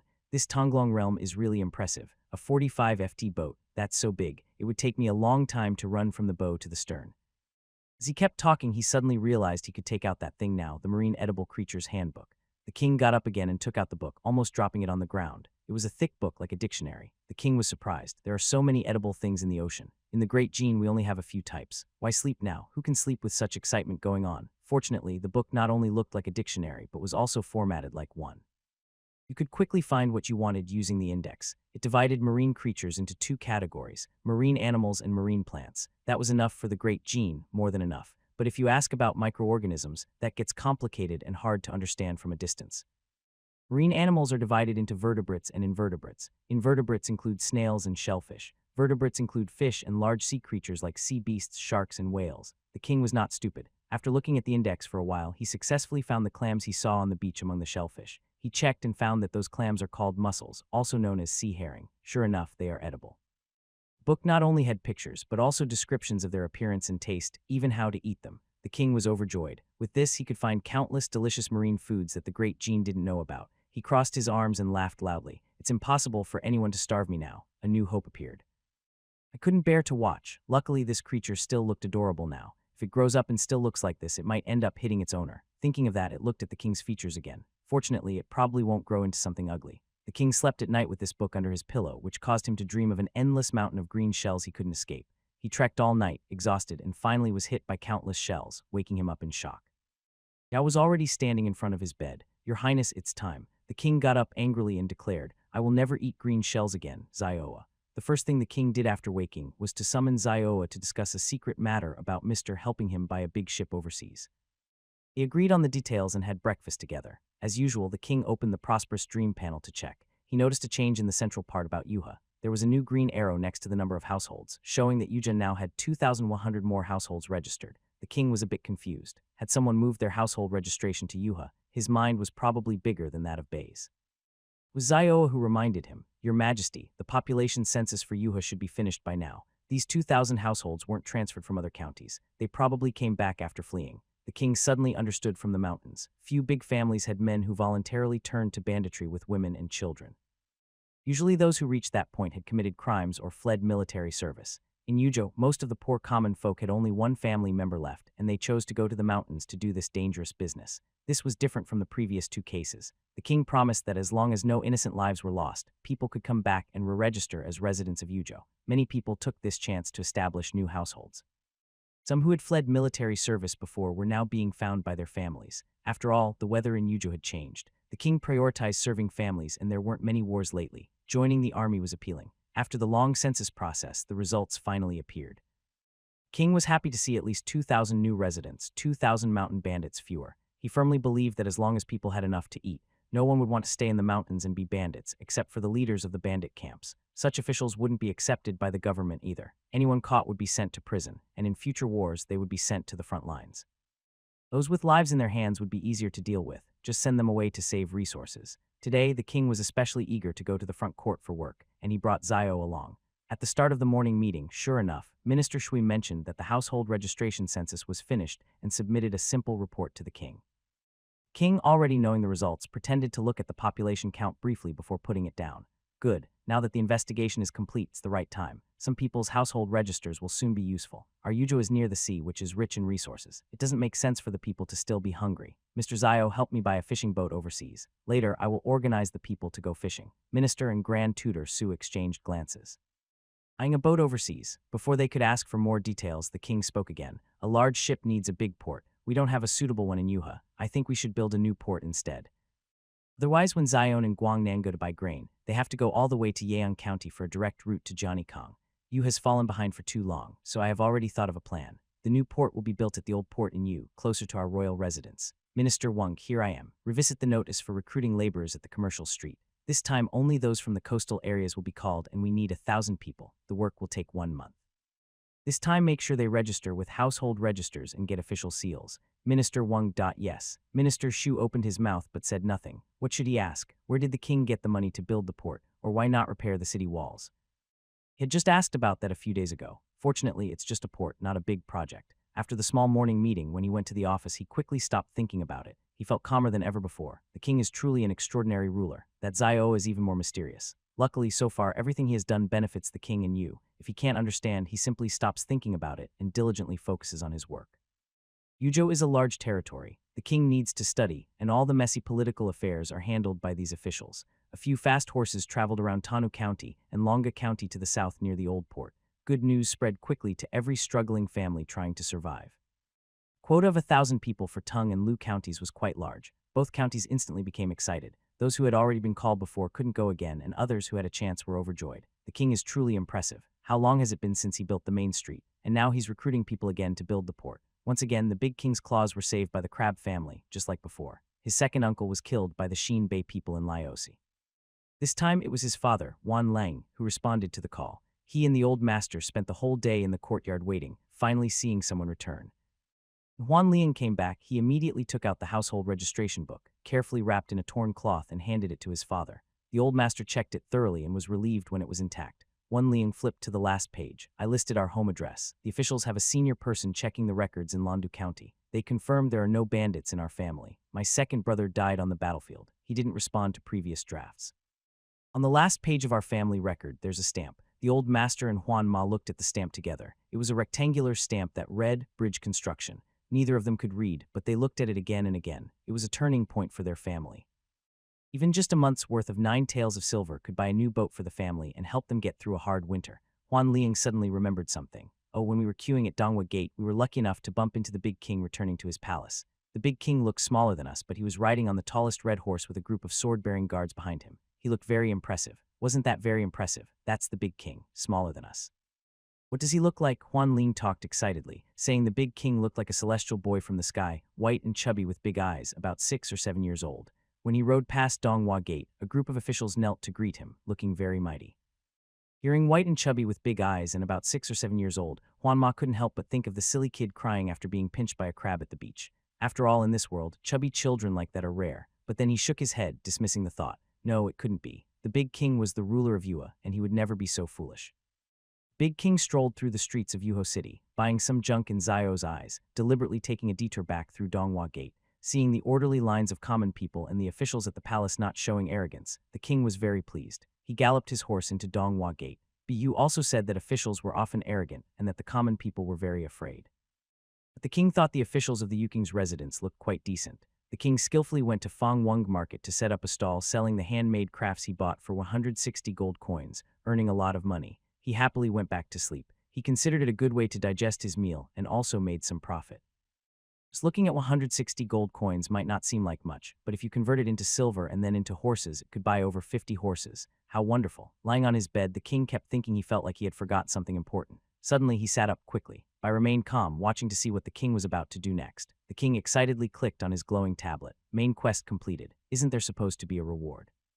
He was so happy about the treasure ship last night that he spent the whole day wandering around the dock. He almost forgot about the existence of the World Manager. He opened his asset list and saw a silhouette of a character labeled World Manager. Next to it was only one button, not the usual summon or recall, but settings. King, knowing how these things work, first tapped the silhouette to see the pop-up message. Congratulations, Lord, on completing the main quest and obtaining the World Manager. This is a solid first step toward leaving the bustling capital behind. The World Manager is an auxiliary AI granted by the official world system, capable of handling affairs across worlds, understanding all things, and freely traveling between the world home and Great Gene. Can act according to your wishes and will never betray you. Usage period for the duration of the Lord's life. Please go to the settings panel to configure your manager as needed. Getting a free manager made the king feel a bit annoyed. He was eager to see Zioa, but what did for the duration of the Lord's life mean? Could he send it away? He'd rather give Zioa to him than deal with this. So angry, the king didn't understand what this all-powerful AI helper was. He quickly got out of bed and went to ask Baeyang in the world system. Luckily, Baeyang was still there. Baeyang told him that they're not a real person, just a robot. The king thought about his worldview, and Baeyang further explained that this manager was a kind of ultimate mechanical device, an artificial human created by humans. It has no internal organs. Instead, it's made of advanced parts that humans in Great Gene don't have. It's been fed a lot of knowledge data so much that it can extend its thinking based on that data. It can think like a human, and its appearance might also resemble a human. The king sighed deeply, feeling that the Gene dynasty was still far behind. He returned to his bedroom, pouting as he opened the butler's settings. There were many words on the screen. He looked for the important parts and realized he needed to manually set the butler's skills. There were 50 values divided into many options such as strength, intelligence, beauty, and communication skills. The king quickly maxed out the strength value with stars because in use strength is still very useful and practical. It can protect him, help him in battles, and maybe even be useful in emergencies. Next, there was a personal skill called business talent, which the king also maxed out without hesitation because you really needs money. He continued to look at other options and was dazzled. Intelligence was very important, and he wondered if he needed a smart mind. What was empathy? What personality traits should he choose? The options were very detailed. He had 30 points left and over 30 options to choose from, which made him confused. He couldn't max out everything now, so he divided the points among the ones he liked. He hesitated again with the last 10 points, feeling that all options seemed important. And he saw a tip that said, the all-around AI butler has its own ideas and can be guided by its own wishes. Is it so advanced? The king was skeptical but chose the self-willing option. Suddenly, he watched as all the remaining 10 points were automatically added to the beauty attribute. The green progress bar quickly filled to the top. The king was stunned. He had never considered this option before. Why would he need so much beauty? What's the use of beauty? He felt sad. It would have been better to put all points into being gentle and kind, or at least max out intelligence. Those are more useful than beauty, but it was too late now. All 50 values were allocated. The small icon of the multiverse butler changed, and the silhouette of a woman appeared. 2 familiar buttons appeared. Summon and recall, the king sighed like a little child saying, women really love beauty even though she was just a fake. He felt heartbroken. He clicked summon. In the next moment, a green light flashed and a beautiful woman dressed in green appeared at his bedside. She saluted with a crisp, clear voice. Greetings, Lord. Long happiness and endless joy to you. The king looked closely at her face. Is she beautiful? Such a waste of the precious 10 points. After examining it, I think it's okay. Actually, quite beautiful. It's not much worse than Madame Wang, the most beautiful lady in the palace. If you ask the king what makes her beautiful, it would be difficult to answer because she's just a bit more attractive than an average person. What's so special about that? King's close attendants are mostly eunuchs, not many palace maids. The maids usually do delicate work like making clothes or washing and rarely appear before him. The women he interacts with most are Empress Che and a few high-ranking women from Emperor Ninga's harem. They're all dressed in splendid, shiny clothes, and the king finds them all quite beautiful. At his age, the king doesn't often appreciate beauty in women. After seeing many faces, he just comments on looks like the white popular makeup from later stories, which at least earns a compliment of being a pretty, elegant lady. This housekeeper from the multiverse looks about 25 or 26 in her prime beauty. She wears a flowing green and white dress, and her open-mouthed smile gives off a relaxed, cheerful feeling, but her face doesn't quite match that vibe. The king talked with her a few words, at least asking her name. Surprisingly, she only has a number called 6785. If the king finds it uncomfortable, he can give her a new name. Since her background is unclear, just leaving her in the palace isn't good. She needs to be cleaned up and made presentable. All right, no rush on the name. First, take her in and hand her over to Zioa. He's still here, and I'll have him bring her into the palace in front of others, saying she's his sister. She'll stay by my side to serve from now on. 6785 agreed, and the king simply stored her in the warehouse again. After a long night of fussing, it successfully delayed the king's sleep. When Zio Bao came to wake him at dawn, the king was still sleeping soundly. Kids who don't get enough sleep really suffer. They all want to lose their temper, including the king. But Zio Bao was tireless and didn't give up. The king, looking miserable, sat up with a grumble. I hate getting up. Like the lid of a coffin being lifted, so angry. Zio Bao, should I apologize? King, still cranky, went to the morning court, where his gloomy mood made his ministers speak more carefully. The mischievous child's bad mood surprisingly disappeared, and by the time they went to school, he was back to his cheerful, happy self. After school in the morning, he summoned Zio Zhuge early to rehearse the script. In the afternoon, while practicing martial arts at the training ground, the newly arrived Zio siblings came to visit. The martial arts training ground has never seen a woman in its 2-mile radius. Palace maids can't come here, and only the emperor's personal eunuchs and guards are allowed. When 6785 appeared, the king watched as a young soldier on guard boldly turned his eyes to follow 6785 around in a circle. The king wasn't angry. He even felt a bit sorry for him. Her guy, what are you looking at? She's not human. Hey, next to the racecourse, Zioa in front of Zion and Zio Bao officially introduced 6785. An ordinary person like me has always loved wandering and has no fixed home, but my younger sister's ambitions are different from mine. He followed me around the south and north, learned martial arts, and is skilled in business. Today, I humbly ask your highness to entrust her to you so she can serve as an officer by your side where she can use her talents instead of wandering with me. The king smiled and said, Mr. Zio is very knowledgeable and talented, so your sister must be excellent too. Does the Zio girl also know martial arts? If she likes Yuha and wants to stay, I would certainly agree. 6785 boldly cupped his hands and said, I know a little, I like her. The king thought, this girl's manners are really strange. Also, Zio Deputy Commander, please don't look at her with such a surprised expression. She's quite pretty, all earned through wisdom. King kept a calm face and politely continued, May I ask what the girl is called? Clever Zioa quickly responded, Her previous name doesn't matter. She now serves your highness, so she's a new person. Why not give her a name yourself? Zio Bao's heart skipped a beat, and once again the name of a beautiful girl popped into his mind. The king pondered for a second. Brother's name is Zuga. How about Zion? Zuyin Zio Bao Green Pavilion, the king said, Zh Judy. This surprised everyone except Zia. The three others' jaws dropped. A beautiful girl and her name is Pig Trotter Zio. That isn't appropriate, right? Zion almost choked on his saliva. The girl was very calm, saying, Your Highness, are you hungry?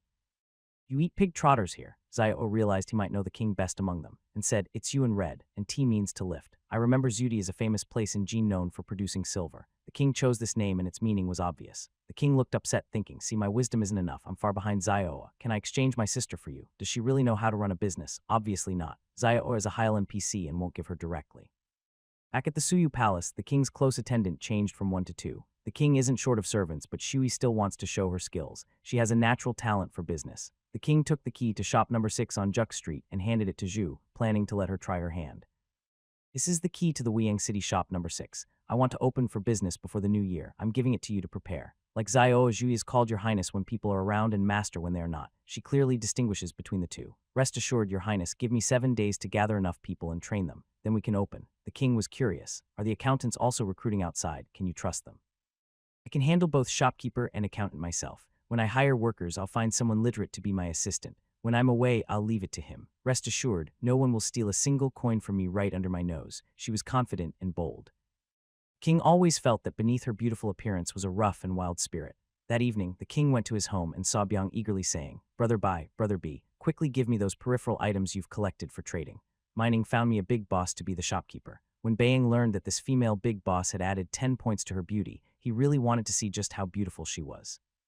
He asked the king to describe her, and the king thought for a moment, and summarized in her 20s she looks good in a green dress with fair skin, black hair, 2 eyes, and a nose. By Young in summary, she's a person. Why mention clothes first when describing appearance? The king nodded firmly. Byung, he had bought many small items for the king in batches.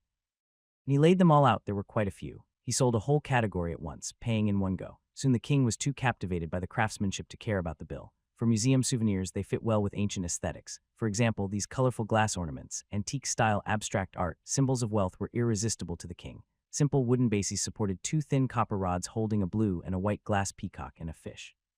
King was enchanted by their flowing, lively tales, so vivid and lifelike. They would look wonderful in his treasure pavilion. He looks at his desk with joy while practicing calligraphy. Then he opens another box revealing a clear, shiny golden dragon. It's so beautiful. He wants to sell it to his father.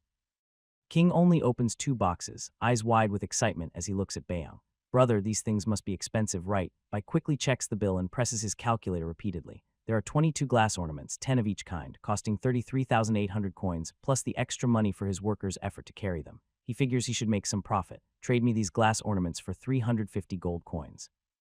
King no longer cares about 350 coins. He's more interested in Bayoung's calculator. Bayoung immediately warns him, that's not enough. Your dream will give you more money. Electronic gadgets are way beyond the level of the Gene civilization. The king huffs, but he knows silver can help him. He hesitates, choosing his 5 favorite items from the 22 to take back to the Year Feather Palace. He doesn't want everything, just look at that long list. Bayoung has many good things. He can't play with them all. For example, solar-powered mood lamps. Bayoung bought 2 types. One is a long scroll of the rivers and mountains about a meter long, framed in wood with a blue-green landscape. Just place it by a sunny window for a day, and at night the mountains glow with blue and green light. Other is made of crystal with various patterns inside which glow after a day in the sun. It's called a crystal ball, but it's actually glass. In later times, these crystal became very popular, and the king was dazzled by them. I want one with a little deer inside and another with flowers. Yang, ignoring his indecision, continues calculating coldly. There are 200 in total. Rarity makes them valuable, so I didn't stock too many. Let's say 480 coins for all of them, especially since the ones with solar panels cost more than the plug-in ones. Just pick one, Your Majesty. They're more fun. Look at this one. No electricity needed. Just breathe on it, and it will keep circulating water by itself. Put one in your study and look at that big pond below. Raise some koish and it'll be perfect. It really is perfect. Ancient people had no resistance to these delicate miniature landscapes, especially since you could buy tiny figurines for playing house. The king almost drooled. Come on, choose the biggest one for me. The king fell in love with the shopping process.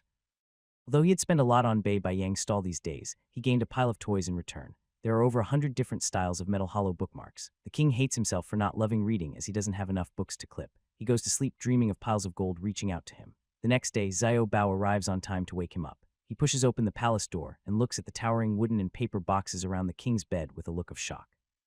King's bed is gone. Your Highness, Bao shouts once before realizing, could it be that star deity causing this? Is it possible that only the prince can move such a big object? He quickly rushes over, finds a gap, and peeks inside. He sees the prince sleeping peacefully inside. Relieved, he begins moving some of the edges and squeezes in to wake the king. This morning, the king wakes up with a smile on his face. He dreams of gold, shining brightly. He lies in bed, stretching his chubby little hand and says, I've earned a room full of gold, and the city walls are tall and strong. When enemies come, they won't see the top. Xiao Bao thought there will be a day like that. Your Highness, what about these things? The king quickly gets up and slips out through the gap Xiao Bao made. Where's Judy? I need to see him. Xiao Bao gives an order, and someone comes to deliver the message. They come back and quickly close the door. What should I do with these things, Your Highness? The king blinks. What should I do? These are all for sale in the city of 10,000 phenomena. Kept some for myself to play with. Don't make a fuss. He points to a box. This one has small night lamps. I'll give you 3. After you choose, share the rest with Tonkin and Guang. Let them sun dry for a while and they'll glow at night. Xiao Bao is suddenly handed a bunch of small night lamps. This is probably a bribe, right? When Judy arrives, the king has finished washing up. You're going to post a notice to recruit workers today, right? Also, help me find 500 fishermen who have sea experience and are strong men, plus a few young people who want to learn to operate big ships, preferably literate. The pay is food and 200 coins a day. That's all. You can go handle it. Without Ming Ming to back him up, the king can't be too bold. But he's heard that going to sea is tiring, so the pay shouldn't be too low. Neither he nor the new ship has gone into deep sea. Who knows if they'll catch fish? 200 coins is quite a lot. The king has thought about these things during his free time. Judy agrees without hesitation and leaves after giving the reply. Only Xiao Bao finds it hard to believe. Your Highness, is it really okay to handle such a big matter so casually? The king looked confused. Yuzhou is my territory. I give the orders. That ship is mine too, so why hold a council meeting about it? Xiao Bao, that makes sense. The king is a capable ruler who handles big issues well. They posted 2 notices in Yuzhou City, and the whole city went into a buzz. The king bought a big ship for everyone to go sailing. Costs about 200 coins a day. He also works as a runner on the Grand Juk Street, earning a small wage each month. Everyone agrees this is a rare chance to break into something big. Since Juk Street was built, many people walk by just to look at the houses. Now they have a chance to work there and even manage shops. No one complains anymore about Juk Street being outside the city walls. Yu's economy is terrible, but finding such a job would make even ancestors laugh with joy. That's what old fishermen say by the seaside. Unfortunately, few people from Yuzhou have gone to sea. Only a few coastal counties in the south and east are really thriving. Everyone is talking about how the king might have arranged long-term work for fishermen. King is fascinated by nearby toys and doesn't even bother to shop in the city anymore. He focuses on his own belongings and sells his possessions at home. Finally, the day of job registration and interviews arrived. The king eagerly went to Zuck Street to watch the scene. As he left Nanwa Gate, he saw a lively crowd. Are there really this many people in Yujo? Jaeun replied, Your Highness at Watching City, they're hiring without regard to gender.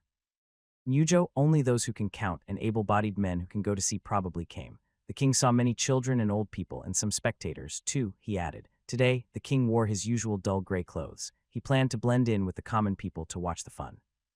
He thought his clothes were plain and that others wouldn't notice him. But actually, the king had a chubby face, red lips, and white teeth which made him stand out among Yujo children. Only the king himself thought he was just a common kid from the lower city. The street in Zuck was so crowded he doubted it had even reached the old city gate. He went wherever there was excitement and talked to anyone. People liked him and few ignored him. The king felt he had great popularity. As he walked, he noticed a child in the registration line. Looking closer, he recognized him. Wasn't that the boy who saved him by the seaside? This person enthusiastically approached and greeted. Brother Juan Wania was surprised to see the king. Why are you still in Yujo? Isn't it supposed to be a study tour? The king casually said, My teacher found a temporary job at the king's residence. We plan to stay here for a while. Why are you lining up here? This job is only for adults. We have felt a bit embarrassed. I just wanted to try. My father is repairing the ferry at the seaside. I came to help him. He's been fishing for 20 years. He lowered his head and avoided eye contact with the king. Do you think I'm greedy? My father is working on the ferry and I want him to sign up for a big boat. The king shook his head, sensing that the young man was a little down. He quickly comforted him. That's not true. Why wouldn't other family members come too? Actually, I came with the neighbors. I secretly left with them yesterday. My father went to the ferry. Family said they earned money to buy a new small boat next year, but I don't want that. A small boat can still capsize in a big wave. I want my father to work on the king's big boat. My grandfather is quite old. I have an older sister and my second uncle is gone. My second uncle's family also has sisters and brothers, so I decided to sign up for my father myself. The king felt very sympathetic. Did your second uncle disappear at sea? One shook his head. When I was a child, a northern bandit attacked. My second uncle was defending the city and was lost there. The king immediately empathized, thinking about the broken city walls of Yuo. Who could really defend them? He grabbed one's hand firmly. Come with me. My teacher works at the king's residence. I know many people. I'll help you sign up. What's the big deal if your father is the only one without a spot among 500 people? He spoke more confidently as he led him. The king decisively took his benefactor's hand and went behind the scenes, then went to find Judy, asking her to stamp a mark on the household registration book secretly took out, indicating he was trying out for the sea. Wea held the household registration book like he was dreaming. The king had already pulled him quite far before he suddenly realized and shyly asked, Isn't this a bit wrong? My father didn't come and he got chosen like this. The others waiting in line will lose a spot. The king thought to himself that this young man had good character. Living in Yujo without formal education and being able to think like this from his perspective was already quite impressive. He crossed his arms and said, It's not us, it's you. My father isn't going either. Once, the king was so surprised he almost couldn't speak. Then finally he burst out laughing. It's okay, I was just joking. I heard it wasn't exactly 500 recruits but only dozens of surplus ones. Before the big ship sets sail, there will be training and those who don't do well will be eliminated. Remember to tell your father to work hard. Wea nodded eagerly. He relaxed, feeling a bit of joy from reuniting with his friends. The two stood in a quiet corner, whispering and occasionally laughing together. Zion shook his head. The king was quite pitiful. Grand Palace had no one his age, and it was rare to meet a common child. When they parted, the king even made a promise. Next time he came to you, he would visit the king's residence to find him. Just tell the gatekeeper my husband, Suzai's name, and you'll find me. Anyway, if you need anything, come to the king's residence and look for Wei taping. Mention me and you'll get good service. Zion, hiding nearby, was shocked. No. When did the king start calling himself Wei taping? Does his father know? The king's Sunset Feather Palace has small night lamps lined up on the sunny windowsill every day. At night, 2 are placed at the foot of his bed, 1 on the table inside the room, and even beside Winnie's blanket, there's one. Whole Sunset Feather Palace glows with a warm orange light, and the king is very pleased. He's growing more fond of this home. The recruitment for the king's residence has been going on fiercely for 3 days. They've already hired 60 staff just from Zuck Street shops as 3 new stores are opening before the new year and more are expected later. There's Wang City, Chapping Grain Shop, and Chapping Cloth Store. These 3 shops serve different purposes. Wang City is used by the king to gather noble merchants and wealthy families to take from the rich and help the poor. The other 2 mainly serve the common people of Yua. Shaping Cloth Store also sources goods from his hometown. Beiyang has wholesale cotton fabrics for him from the source. Currently, Dean doesn't have cotton or cotton cloth. Cotton seeds and improved wheat seeds have already been added to the king's import list. Whether they can afford to buy them is still uncertain. He's planning to use Wang City to make some money. Seeing the various colorful cotton fabrics, the king was slightly shocked. The colors were diverse, and he found that these fabrics were much warmer than the cloth worn by the people of Dean. Yu really needs this. For example, thickened and reinforced plain cotton cloth. Bayon's daily color is sold in one-time batches of 10,000 meters. A meter and a quarter wide and 100 long costs about 200 yuan. When exchanged for ingots, it equals 2. The king exchanges it for 20 taels of silver, which is an acceptable price. After all, besides the fabric woven from ramai, the prices of Jin silk and brocade are beyond what ordinary people can afford. Thinner fabrics cost 18 or 12 taels per 100 and uncolored, undyed cotton is even cheaper at 10 taels per 100 This is just cotton. Polyester and other cheaper materials are even less expensive since in later times, plastic bottles could be woven into fabric. However, considering that it's not easy for common people in Yuzhou to buy clothes, Beiyang chose several relatively good quality fabrics, not just the cheapest options. A roll of refined cone cotton weighing 1 jin was wholesale purchased by Beiyang for 500,000 jin at 5 yuan per roll. The king carefully examined the pure white rolls, soft and warm, really good stuff. Decided not to take this one as fluffy materials inside clothes are not friendly for chubby children. The king and Beiyang agreed that they would sell grain and fabric at cost price without making a profit. Bang would give a free plan for a set of 4 dragons and 4 phoenixes and bronze strictly following royal ceremonial standards. Bang estimated the price. Well, it would take him decades to produce enough grain and fabric for the little king. This time Bang spent over 6 million yuan on fabric. The gold ingots the king earned from his diligent stall business recently only reached 140,000. After deducting purchases and paying for the fabric, most of the ingots were gone. His account balance dropped to 68,990 yuan. The king held his ingot card, feeling a little distressed. Couldn't afford to have more. After all, the goods he obtained looked like more, but in reality, they cost a lot. The king went out and summoned Jai. My entire wealth is invested in these 3 shops. You are only allowed to succeed. Understand? Understood. My lord, could I borrow a few people? I want to send some to Chang and Yu Yang to deliver our main products from Wang City to your 2 brothers, Zhui said. Clearly, she had not wasted the past few days and already knew that Yoja's spending power didn't allow her to harvest recklessly. The king became interested. Why do you say that? Zhu replied, it's simple. The playboys of Chang'an are led by the second prince. His clothing and lifestyle set the trend for Chang's rich youths. Around Yu Yang and Wu Yang, the Duke of Yu is there. When these 2 use products from Wang City, the top merchants in the world will realize they need to come to Yua for supplies. The king listened and chuckled twice. Honestly, this business talent is real. He knows how to create buzz early on, but he's not bold enough. After all, he still has his father. Official approval is the most powerful. He then thought of his second brother's beloved horse and opened the marketplace to flip through the pages. After flipping through more than 10 pages, he saw only replacements for items from his royal residence, and none of them were cheap. Dreaming of waiting for the items in his palace to break so he could profit. Look at this. Selling roof tiles by the piece. 3 tiles for 1 gold ingot. Why not just steal them? Zaryin province not make its own tiles. 10 taels can buy a cart full black glazed gold tiles. Okay, they really don't make those. He flipped through another 10 pages and finally saw some items that the marketplace actually sells. Various fishing hooks, nets, and cages. The king was excited and looked for a while. Suddenly, he realized these might be the daily replacements for his yet-to-be-unveiled treasure ship. Dream, you just keep harvesting without hesitation, huh? Another 10 pages, and finally, it's no longer about ships. The marketplace displayed a few different breeds of chickens, ducks, and rabbits, which seemed available for purchase and raising. The king finally became interested and looked at the prices. 600 gold ingots for 1 chicken. Even rare breeds shouldn't be that expensive, right? The king had a bad feeling. Sure enough, when he turned to the horses, he saw a small guju. It was called a beginner-level riding juju bred horse priced at 20,000 gold ingots. But the buy button was grayed out because his level was too low. Before that, there was another horse called Platinum Wild Horse priced at 6,000 gold ingots. The king tapped the icon of the white little horse and a speech bubble popped up. Unrestrained spirit, strong physique. It looked good, stylish platinum color, probably appealing to his second brother. The king eagerly opened a page and started writing a letter to his second brother. Most of the letter praised the platinum wild horse's looks, 80% of it. At the end, he mentioned that the horse was a top wild horse caught deep in the grasslands, very unruly, hard for ordinary people to tame, which is why it ended up with a wealthy merchant, and he happened to meet it in the northern border. He casually mentioned at the end that the seller's price was 180,000 silver taels, which he thought was too expensive. If his second brother was interested, he could help negotiate the price. After finishing the letter and sealing it, the king handed it directly to Zhui. Put this letter and your prepared items together. Later, I'll send someone to deliver it to Chang'an. The king left the Sun Feather Palace and looked back at the roof several times. Upon closer inspection, the sunlight made the tiles shine with a golden glow.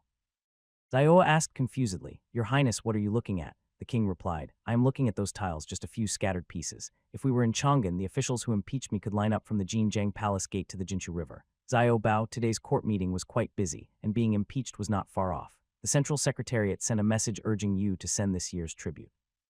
At the same time, others went to serve as vassals, and Yu Yang's tribute had already arrived long ago. It seemed like no one in Yua was concerned about this. The king of Yujo looked with wide, innocent eyes and asked, "Father Emperor still wants it." His ministers were silent. It was all so new. No decree had been issued to exempt this year's tribute. King thought about how he had writ to complain about poverty, and his father had even sent him rice and grain.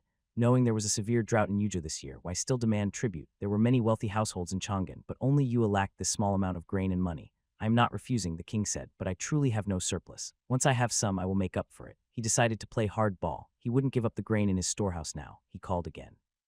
"Yang, send them a copy of this year's tax records. I myself am barely eating. Just to get a meal, I have to send someone to the south to buy food. If I starve, can the Central Secretariat bear the responsibility?" Looking at this year's tax collection, Yojo's treasury was almost empty.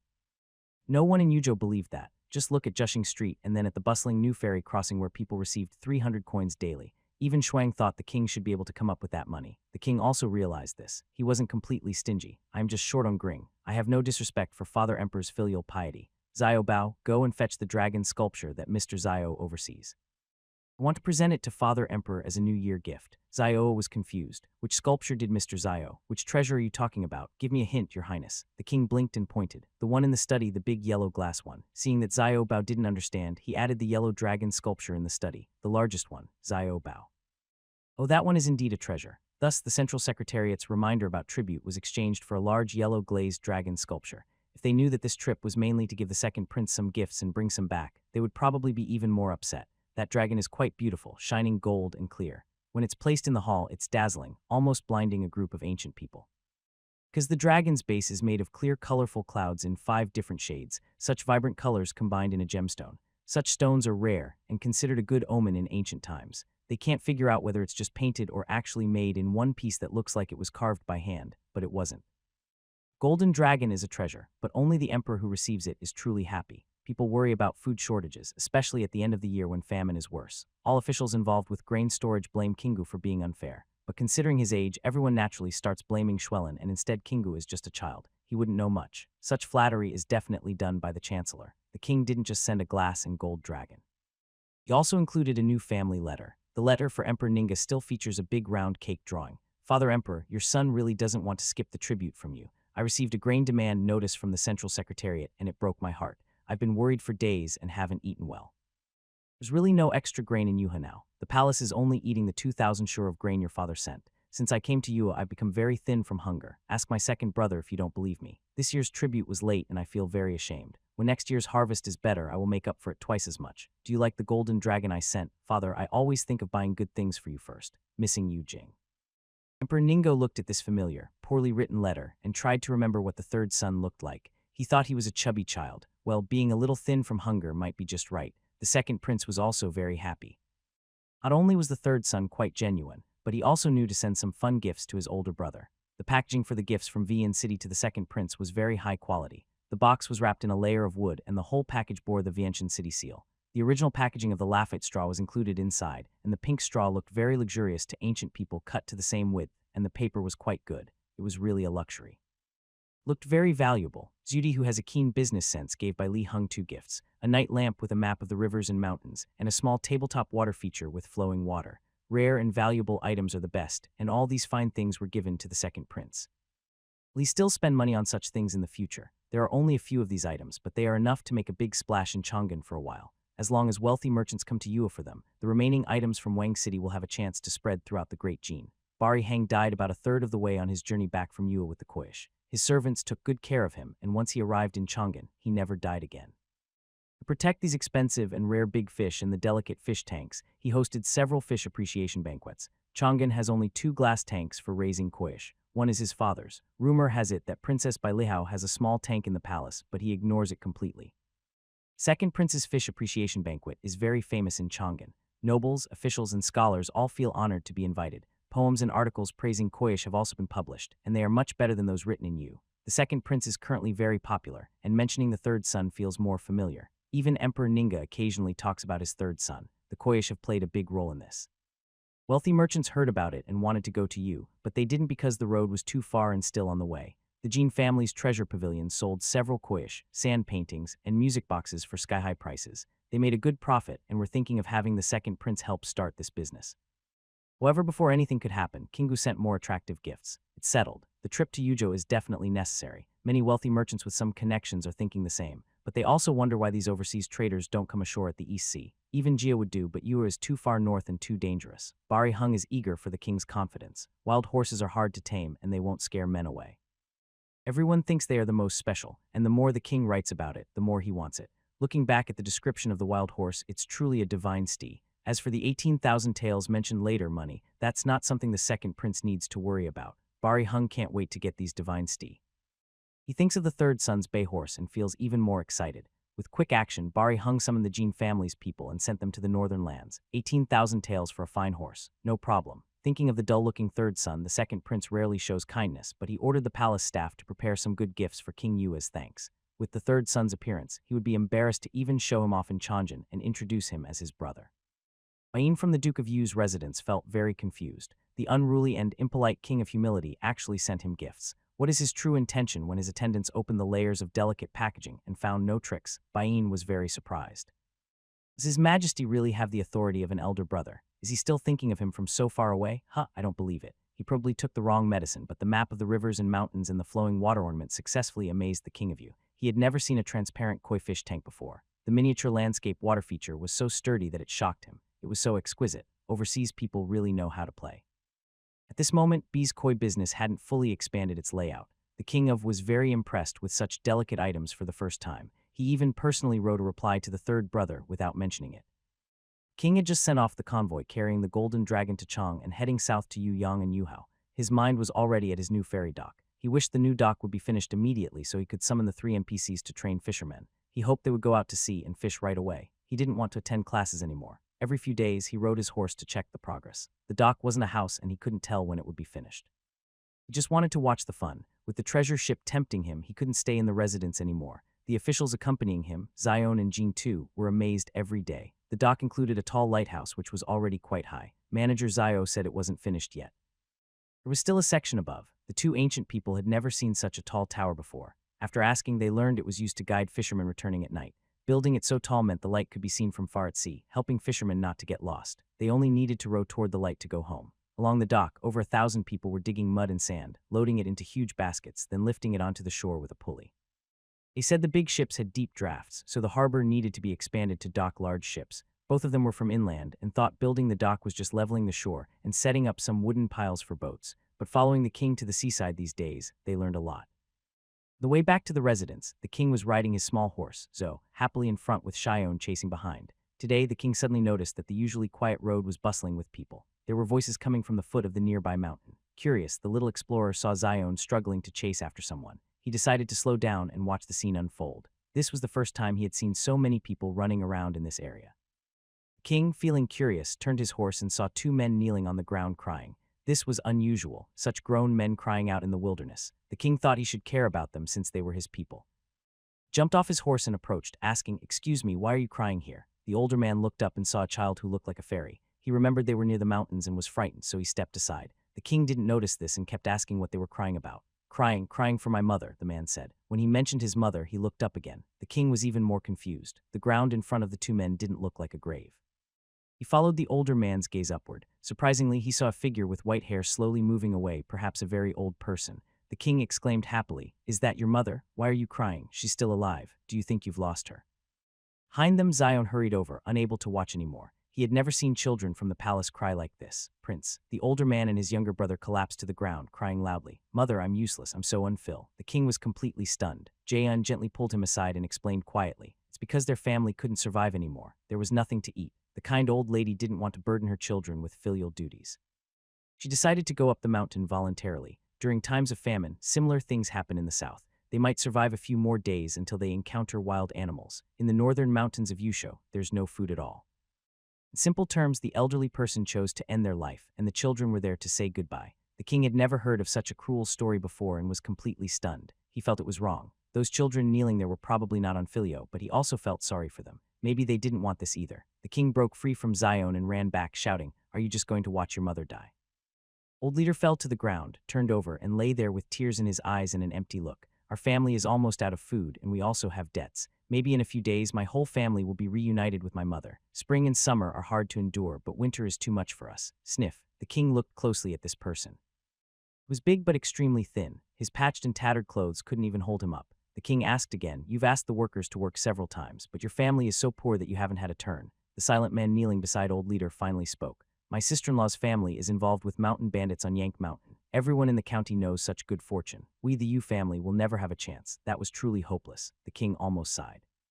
Life is precious, and the king couldn't ignore it. The king asked Zion, "Did you bring silver?" Zion took out 5 taels of silver from his waist pouch, looking pained as he handed it to the king. He should have some small change, but this was half his monthly salary. It's not that he's cold-hearted, it's just that there are too many such things. The king snatched it quickly and threw it to old leader. "I heard that in the first year of the king's rule he established a thief and there was a drought in Yua. Before the new year they plan to give some relief to the people there. The officials will send news soon. When that happens, take your household registration to Zuck Street and you might get cheap grain. It's limited, but every family can buy a little. Keep the silver. After winter, work hard to farm the land. As long as you're diligent, Yuha won't starve." Old leader picked up the silver. He hadn't seen so much money in a long time. "You really gave it to me." The king pointed to the mountain and said, "Meeting me is your luck. Hurry and carry your mother down. It's getting dangerous higher up." The man who looked half dead nearby confirmed he really had 5 taels of silver. He quickly got up, calling for his mother as he ran up. The king nodded. Not bad. He wasn't heartless or malicious. After doing a good deed, the king turned to leave. Old leader chased after him, asking what to call him. The king stopped, sounding old and wise, and snorted, "HMPH. Several grown men can't support an old lady. Next year I plan to promote potatoes and sweet potatoes. Haven't you heard? Endure this winter and good days will come. You don't have to pay back the silver. Just take good care of your mother." Kingu did not hesitate and knelt down to bow deeply to the emperor. The loud thud, the emperor felt uneasy and clawed onto Shio's back using his hands and feet. It was frustrating. Knowing the persistence until spring would bring hope, many people in Yuho still couldn't survive this winter. The emperor immediately summoned Higuang and Jui. "When will the grain and cloth shops open? I am not in a hurry, but the common people can't wait any longer." The emperor issued a command. Zudi quickly sped up. Grain and cloth shops, which were behind Wang City, opened for business first. The day before, notices were posted in Yuzhou City and nearby counties stating, "The new lord of Yua, the emperor, is facing a drought and poor harvest. He deeply cares about the people's hardships." To celebrate the new year, the Shumping Grain Shop and Shumping Cloth Shop on Juk Street are offering subsidies for buying grain and cloth to help the people through the cold winter. Each registered household in Yuzhou can go to these 2 shops and buy limited amounts of rice, cloth, and fine cotton at a special discounted price, 210 of the regular price. Emperor wants to help the people survive winter and hopes that next spring everyone will work hard to plant sweet potatoes and potatoes to survive on their own. He has used the imperial tax revenue to bring grain from the south to subsidize the people, hoping everyone will cherish the emperor's sincere love for his people. He does not support idlers. This is a one-time exception. Young emperor is too young and unable to support everyone forever. Once the notices were posted, the entire UO celebrated the new year early. People who could read the notices and cried loudly on the street, kneeling and kowtowing toward the north where the Yuong Palace was located. The notices in Yuzhou City were posted not by soldiers, but by newly trained shop clerks on Juk Street. "I heard that the grain the palace now eats was sent by the Emperor of Chang'an. Because of a poor harvest, the Emperor waived 10% of the taxes, but once it reaches him, it's gone. The Emperor still has soldiers to feed, and the Emperor sent some grain to help. It's similar to what the notice says, but the Emperor has more than one son, and he can't always help just one. Our people in Yuzhou should be proud." "Yeah, the Emperor is so young. How did he get assigned to Yua? The Emperor is doing his best." There was a lot of sighing, and the common people also thought it was very unlucky for the Emperor to be assigned to Yua. From then on, the Emperor became very popular among the people of Yua. People don't know that the king currently has a good stock of rice and cloth. He is discussed with how much to sell. Giving each household a stone of rice as a subsidy and planning carefully should help them get through the cold winter. In spring, when everything revives, working hard to plant more sweet potatoes and potatoes should help them survive this difficult year. The king never thought about giving things for free. Even symbolically, charging a small fee is necessary. Bayang and others kept emphasizing this, and the king realized he couldn't keep giving for free as it would cause endless problems. For example, his father once helped him, but he still doesn't want to pay the annual tribute. The reason is simple. He thinks the large city of Chang'an doesn't need his contribution. The common people are the same. They help in emergencies, but not in poverty. The king crossed his arms and snorted, thinking, "Another day of being lenient with myself." The next court session, Shu asked the king if he thought about what would happen when this news reached Chang'an. The king, innocent and naive, replied, "Wouldn't my father be happy for me? I love the people like my own children." A little child saying he loves the people like his own children. Zhu Taifu, lifting his sleeve and trying not to laugh, also felt proud of the king. But the matter was still there, and as the head official he had to speak. "Your Highness, Prefecture still owes the court its annual tribute. If the emperor asks about it, one household in Prefecture pays 1 stone of rice, which is not a small amount." The king, single-minded, said, "If asked, it's just a loan. Where else would the money come from? Prefecture is a place where even if you scrape the land 3 times, you won't find much." He's just trying to extort money and boost his reputation, but that's a foolish dream. He has many issues that are hard to explain. The king isn't worried. He's just decided to think openly. I can't just borrow from my father alone. I'm still very filial. His father might not even thank him for that. Your Highness has virtue and you prefecture is lucky. I have nothing more to ask. The king quickly waved his hand, dismissed. Xiaobao wiped the sweat from his forehead. It's good. Another day of fooling people. Bless the stars. At the end of the year, the busiest place in Yu Prefecture was Zuk Street. The grain shop and cloth store shared the same name with a big U character flag outside, making it clear to everyone that this was a family business. It was the official shop set up by the king of himself. During your prefecture's busiest time, the first group of wealthy merchants influenced by Behang's lucky fish finally arrived in Y Prefecture. The owner of Jinsho Tower, Madame Jiang, is a famous wealthy merchant in Jiang. Jiang family is related by marriage to a Mars family. The young master of the Jiang family went with the mayor's son to a fish appreciation banquet hosted by the second prince. Upon returning, he couldn't stop praising the koi fish, glass fish tanks, and the delicate underwater decorations. Scholars and refined gentlemen in Chang'an City even exaggerated the value of gouache paintings. Some said they were worth 1,000 gold coins, while others scolded such praise as measuring their worth in money was seen as insulting the deep Zen meaning and lively spirit of the art. The koish became more popular in Chang'an, and many influential people heard about it. Madame Jiang was the first to act. They inquired widely and learned that the koi were brought back from Yue by the second prince. Head of the Jiang family immediately planned to send people to Yuzhou. The benefits of the koi were enormous. Madame Jiang led a caravan on a long journey and finally reached the gates of Yuzhou City. It was winter and they had already endured a rough journey, so they were mentally prepared. Still, they were shocked by how rundown Yu was. Could such a dilapidated place have the popular koi and glass displays? It didn't seem likely. Could the information be wrong? Why were so many people leaving the city? Beyond the city to the north was the border. Why were these common folk causing trouble in winter? The steward beside him went to stop a commoner and asked. The man said, "They're all rushing to the king's granary to buy subsidized grain. If they wait any longer, they'll be queuing at the city gates. The grain is sold at dawn today. I have to hurry." The steward was confused and asked two more ragged, poorly dressed commoners for details. Finally, he gathered what he wanted to know. He returned puzzled and said, "Thought they say Kingu no longer lives inside Yuzhou City just as in Chang'an. The prince has built a new palace near the border and stays outside guarding you from afar." Madame Jiang didn't know what to say. Was it because the children were too young to understand, or did the other side have grand ambitions? It was hard to judge. And then why are so many people leaving the city, and why are more and more coming out? He replied, "Sir, it said there's a severe drought in Yue the people can't survive.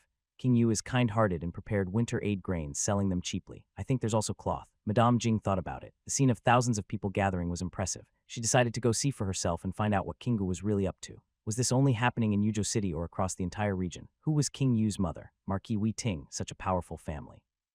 Jiang family was just a wealthy merchant family, and the great king's daily complaints about poverty hadn't reached their ears. Even Biheng, who was previously unfamiliar with his younger brother, wouldn't spread such royal embarrassments. The group turned around and decided not to enter the city.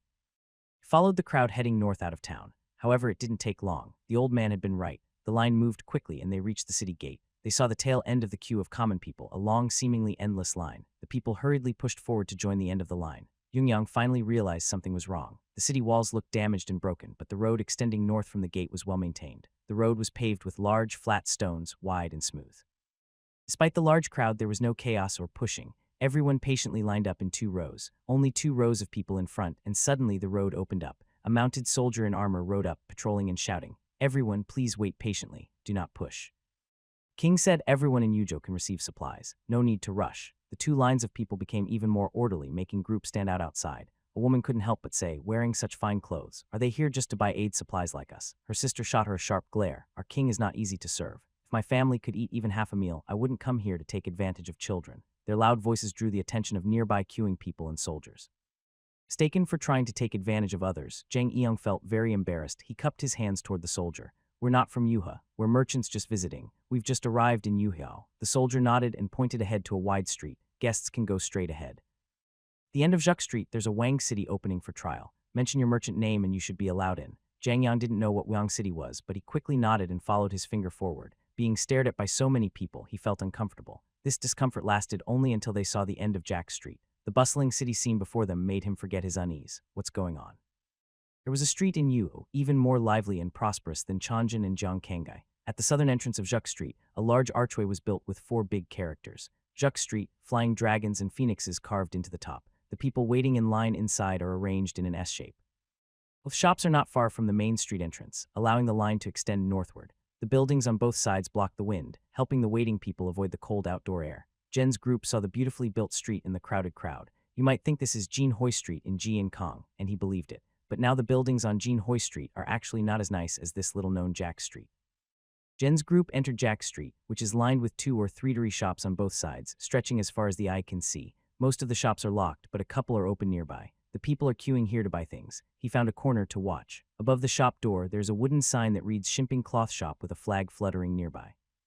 Flag has a big character yo, meaning hidden or secluded. The owner's identity is obvious. This Yo King is quite interesting. A group of poor-looking people are smiling and lining up outside. Every time someone steps out, their eyes immediately follow. Wait, can these common people afford such bright-colored cloth? An old woman holding a piece of water-green cloth and a bulky bundle comes out of the cloth shop, smiling and greeting the neighbors still in line. Old lady, you've really opened your eyes. I've lived all my life and just now realized cloth can have so many colors. I tell you, there are at least 10 or 20 kinds. My helper says it's called water green, suitable for boys and girls. My grandchildren haven't even worn new clothes yet. Feel it, it's not stiff at all. In this cotton, Jang immediately recognized the purpose of the combed cotton. He stopped the old woman and looked closely, becoming more certain. Do you know how much silver this roll cost, ma'am? 100 coins. It's a precious thing. I heard that if you put it inside winter clothes, you won't feel cold at all. Our Lord originally gave us subsidies, so we hesitated to buy it. But my son was selected to go on the Lord's new ship, so I finally bought it. Jen's eyes sparkled. There really are good things in you. Different places have their own unique qualities, no matter how poor. Coming to you was the right choice. He paused to watch for a while longer. The cloth carried out by the common people is indeed colorful, and the cotton is as white as snow, very fine. Grain shop across the street is even more lively. After all, if you have a penny at home, you would prioritize buying grain. After watching for a while, he noticed that when it was almost their turn, these people would take out a small booklet from there. Yoongyang would then go over and start a conversation. He learned that it was a household registration booklet from Yuha, which allowed people to buy grain from the king at a very low price. After buying, they enthusiastically showed it to Jing, holding it up for outsiders to see. See, when you buy grain, first check the household registration booklet. After purchase, get a stamp here. Once stamped, you can't buy again. Jinyoung looked closely. On the last page of the booklet at the top, there was a small rectangular red stamp. Purchase for New Year relief grain. Even during relief efforts, they still celebrate the New Year. Myung watched for a while before continuing to walk forward with his group. Most shops ahead were closed. He felt very disappointed. Such beautiful street-facing shops, yet they weren't open for business. He then looked at the clothing of the townspeople. Tusk, the spinning power here is confusing. So the question is, who paid for the repairs on the street? If you had that money, wouldn't you rush to build Chang'an City? Wouldn't there be a frantic rush? When he arrived here, he never doubted the king. Vast City is located at number 6 K Street near the northern entrance. After walking for a long time, they finally saw a large 3-story shop open for business. Grand entrance and signboard were more impressive than the grain shop. The words Vast City shimmered with a dazzling gold under the sunlight. While he was examining it, he suddenly heard a sharp exclamation from the steward beside him. It sounded like someone was choking during the shout. Young master, look to the north, the immortal palace. Later, when Zhang Yang returned to Chang'an and told others that the king of Yu had built a white jade capital at the border, people thought he was crazy. Yu Zhang family are prominent merchants in Kong'an. How could you be so naive? Even the second prince didn't believe it. He had only just returned. And aside from financial strength, his younger brother truly had that speed, building a white jade capital. It could only be done with divine power. Took a sip of Osmantha's wine first, and everyone at the banquet laughed and agreed. That was you, Joe. The Zhang family was truly declining. The younger generation was more outrageous than the last, and they did things to attract attention. But Yongyang also found it hard to believe at the time. The weather was clear that day with extremely high visibility. At the distant horizon, the imposing city walls and the magnificent palace towers, which seemed unreal, were clearly visible. You'd think that was just the gate of a prince's residence, but he found it hard to believe. The blue sky, white clouds, and fairy palace. This couldn't be a dream, right? Yumi decided to give up the nearby Vinton city and instead went to take a closer look at the grand building complex ahead. As he approached, he realized he couldn't see the end of the city wall, nor could he tell where it turned. The wall was so grand that it even had a moat. The water was clear, about 2 jang wide, with white stone railings along the edge. From afar, he saw heavily armored soldiers standing guard on the stone bridge leading to the gate tower. Curious, Zhang Yang wanted to get closer to see more. However, before he could reach the bridge, 2 soldiers standing guard drew their long spears across and shouted, "The king's palace ahead. No one is allowed to enter without permission."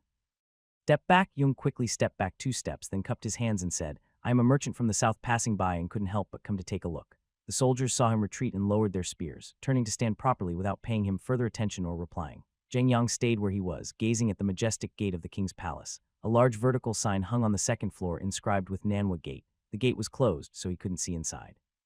All he could see were tall city walls, layered eaves, and intricate battlements. He couldn't understand how such grandeur could be built just with wealth. How much would that cost? Coming from a wealthy merchant background, he couldn't help but measure everything in silver.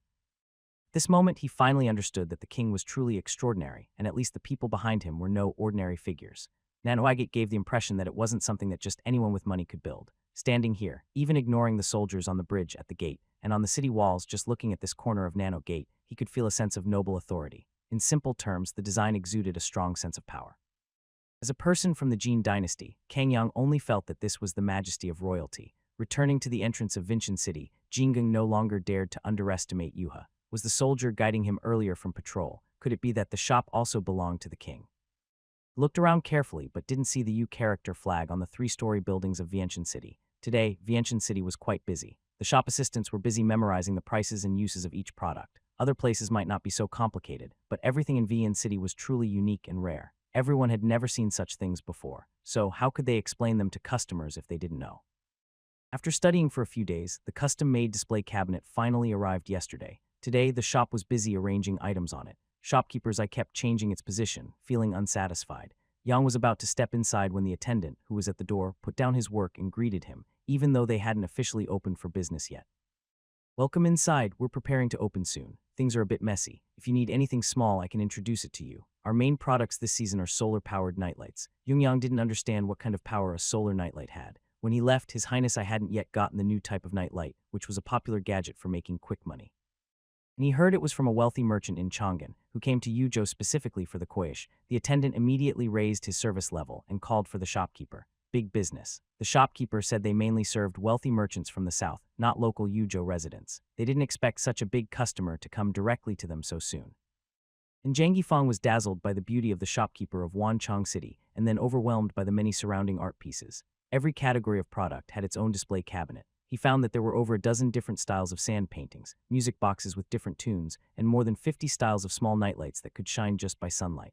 At this time, the Jin dynasty's tea culture hadn't yet flourished. Yang was seeing so many beautiful teaware for the first time.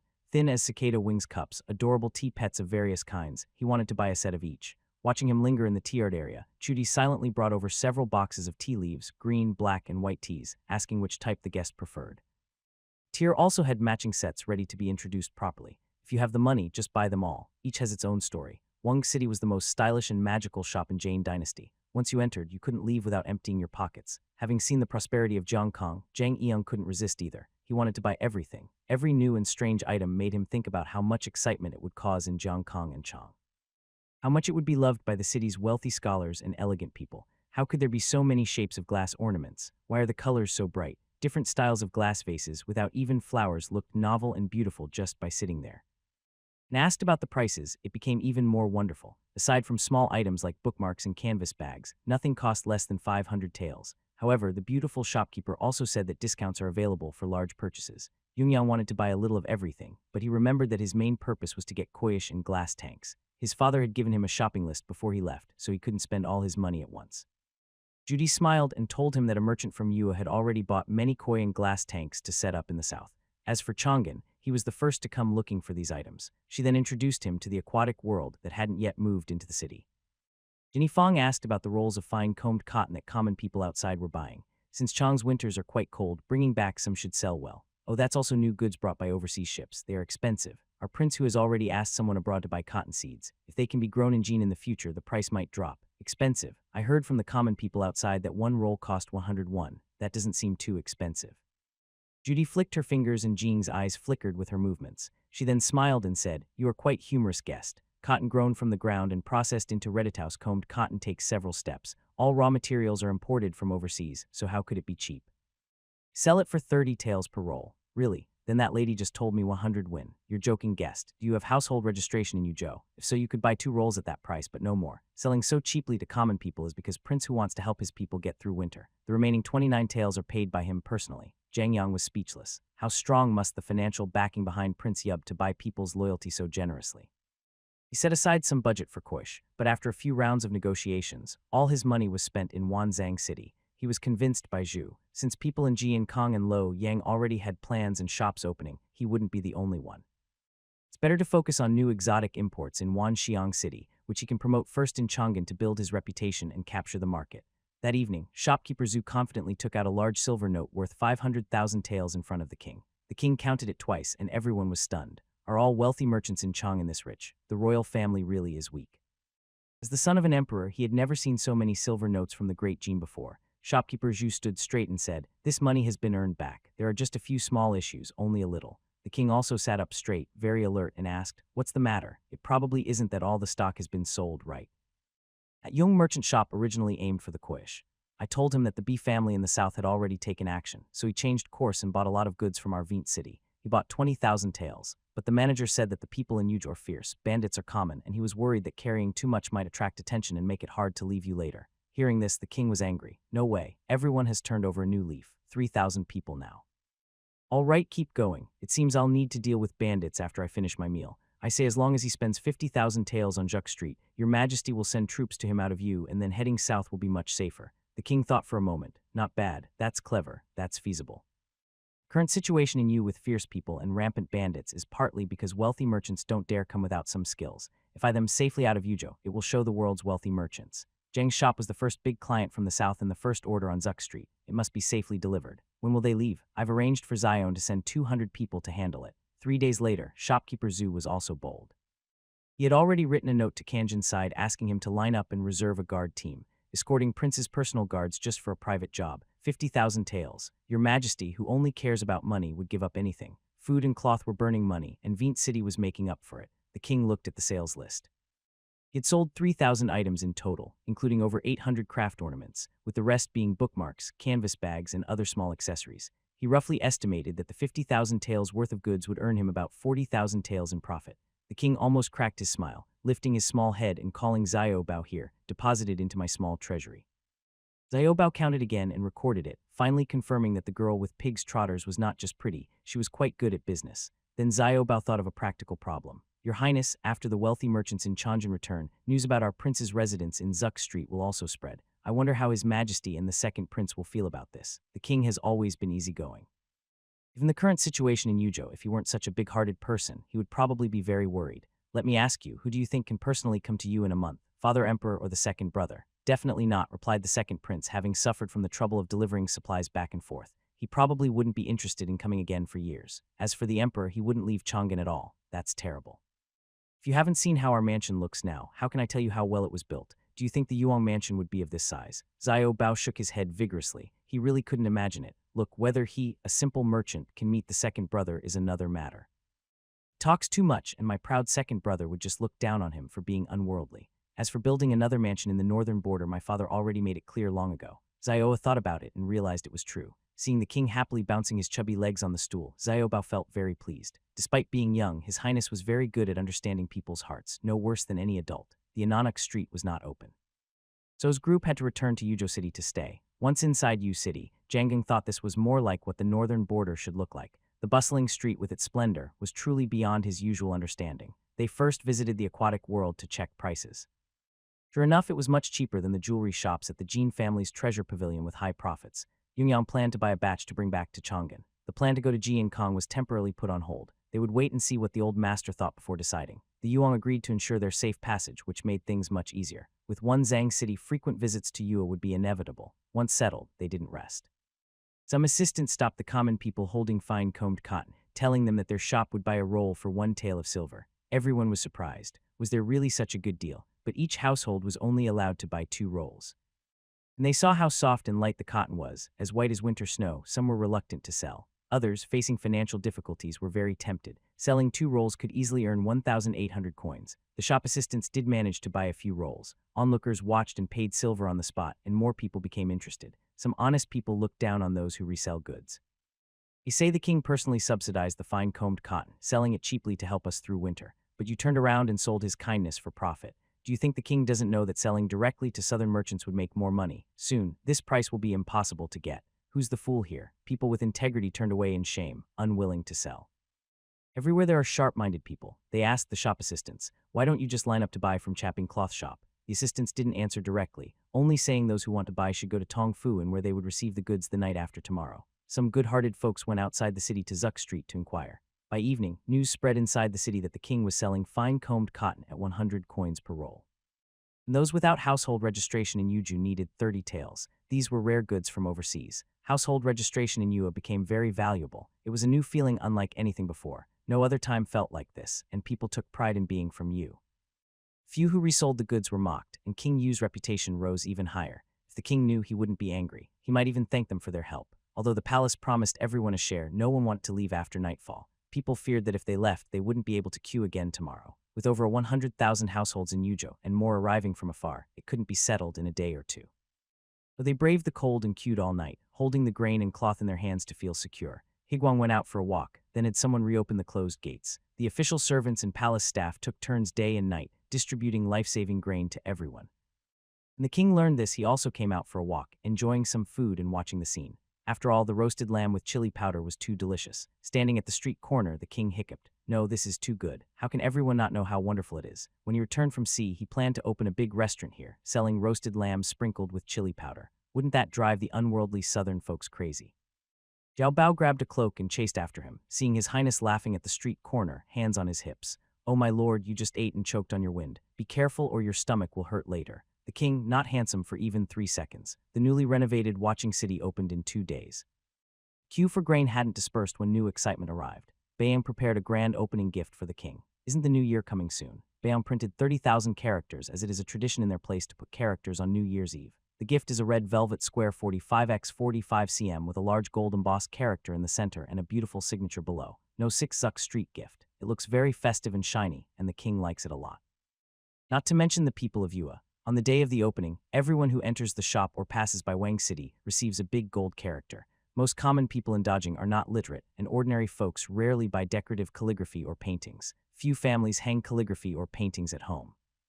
And they learned that these pictures are given for free, and that sticking them up is believed to bring good luck for the next year. A long line formed at Wanning City's entrance. The king dressed up nicely and came out to see the crowd. Today he is playing the role of a wealthy merchant's son, dressed very grandly. He plans to buy 2 lucky items himself if no one comes to spend money at all today. But before he could even approach, he was stunned. He was blocked at the north entrance and couldn't get in.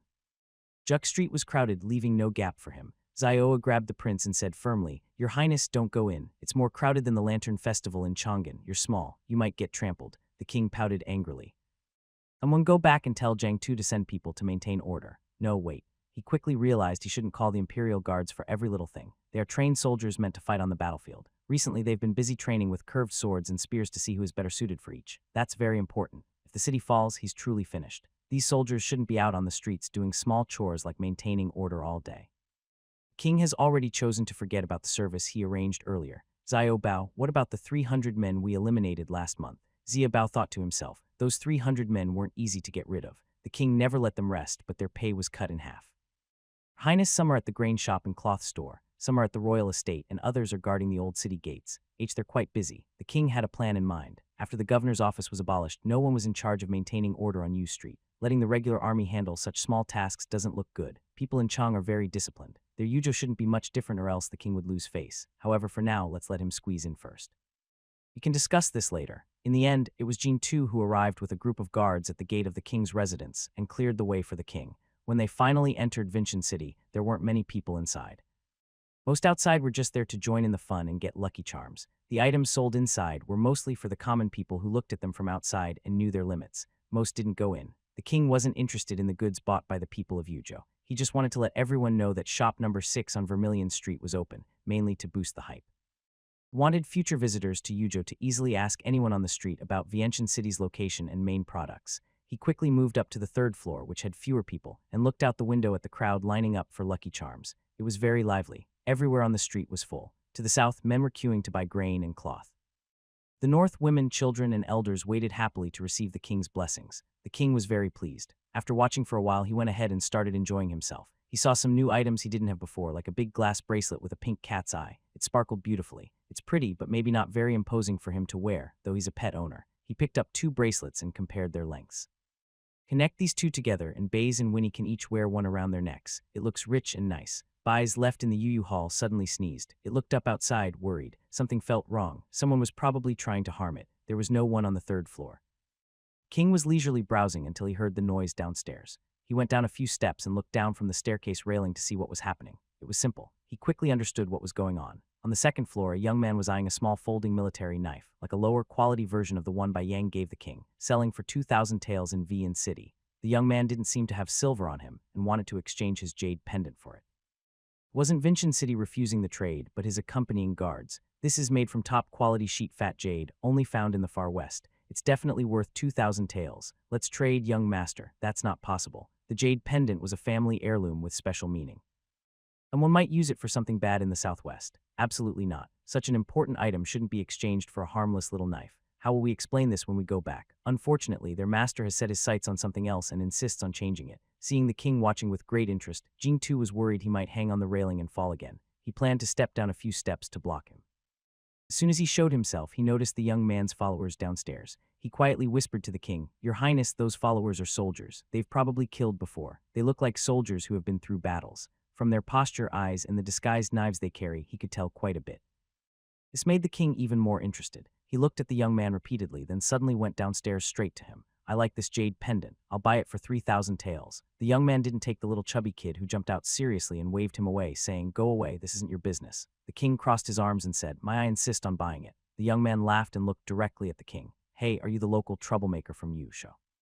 He didn't mean anything serious by this, but once he said it, the soldiers around him finally shifted their gaze from Jiang Tu and Zio Bo to the king. "This kid," the king was fiddling with his fingers. The young man sneered, "What's wrong? Did you pay the 3,000 taels?"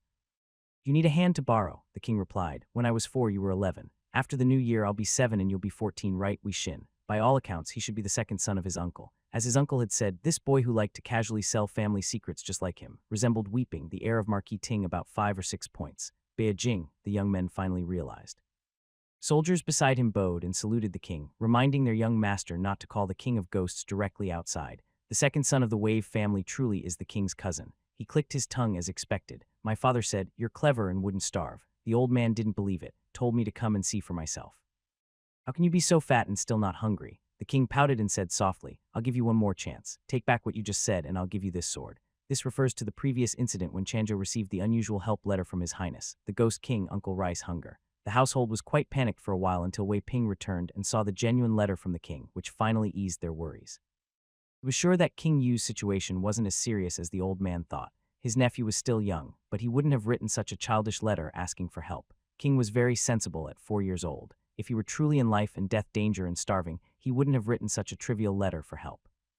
After asking around, it was confirmed that the letter was indeed sent from Chang'an. The envelope outside was sealed by palace servants and lacked any official stamp. It was simply opened and handed over openly. I heard that the person delivering the letter was a young Wei instructed his eldest son Wu to personally receive him. After a while, Weiko managed to get all the information from the young. He said that Kingu had written a letter to His Majesty, and the letter to Chanjo was hidden inside, asking the emperor to pass it on to the Wei family. When Hua set out, his master told him that the emperor had already ordered supplies to be sent to King Yu and Yujo. "Do my son thinks that the letter to Chanjo was probably just a side note, not meant for us to see," Wika said. Her Wei family southwestern army was already struggling to feed itself. The prince probably knew a little about the situation. The distance between the two places spanned the entire Jin territory with mountains and rivers in between. Asking for help here was like pouring water into a basket, useless. This playful letter was probably just a hint that things weren't as bad as they seemed. However, Waiting O still felt uneasy. Since his only daughter had passed away, his main concern outside was Princess Wu and King Yu. Princess Wu was in the palace and was being cared for in a branch palace of the Wei family, so he didn't need to worry about her. That left only Kingu, who was alone on the northern border. He took out 5,000 taels of silver and asked Wei Yu to deliver it to his grandson. That was all he had. There was no more. Hua, now serving in the army and having been to the capital, was worried that he might be recognized by someone with ill intentions on the way. So the task was handed to the only idle person in the family, his second brother, Wei-in. Chanjo had little grain left. His grandfather told him to exchange silver for food at a major city along the way and deliver it to his cousin. Wei-in believed his father and thought his cousin wouldn't go hungry. Buying grain and transporting it would only slow down his journey. How could King Yu starve in Yu, so vast and drought-stricken? Wei-in didn't believe it. He simply went empty-handed and arrived directly in Yu. When the king received the 5,000 taels of silver, he felt overwhelmed with emotion and his eyes welled up. Changzhou and Yu were on opposite ends of Jin, stretching from east to west. From the moment the letter was sent to Changzhou, Wei Shun had rushed there as fast as possible. He only went to Changzhou as a formality, not expecting his grandfather and uncle. The king held back his tears and quickly patted Wei Shin's shoulder, saying, "Second cousin, to thank you for not taking the 5,000 taels to buy a sword. I've decided to give you a better one." Seeing the little chubby boy trying hard to lean on him, Ween rolled his eyes and slightly lowered himself to match the king. "Wait, is this little knife called a military sword used in the army?" The king finally found someone who appreciated his toy, pulling out his high-quality sword and excitedly sharing it with Wishin. Jing-tu was standing on the third floor stairs guarding to keep people out, but the two brothers started playing instead of talking seriously. Look at mine. I sell several more knives than this one. This one is expensive and hard to sell. Later, I'll ask Brother Bai to get you one like mine. Wow, yours looks sturdier. This one can enlarge the characters on books and even roast dance. I roasted a small wood house with it. Then what are we waiting for? Let's go out and try it. Jiao Bao. Second young master is so lively. He really doesn't seem like a member of the Wei family. Don't blame him for not recognizing it. Wei Yan's arrival made the king very happy, and even the lively atmosphere of Wanning City couldn't attract him anymore. He was planning to return to the residence and wanted to let his second cousin try his roasted lamb leg.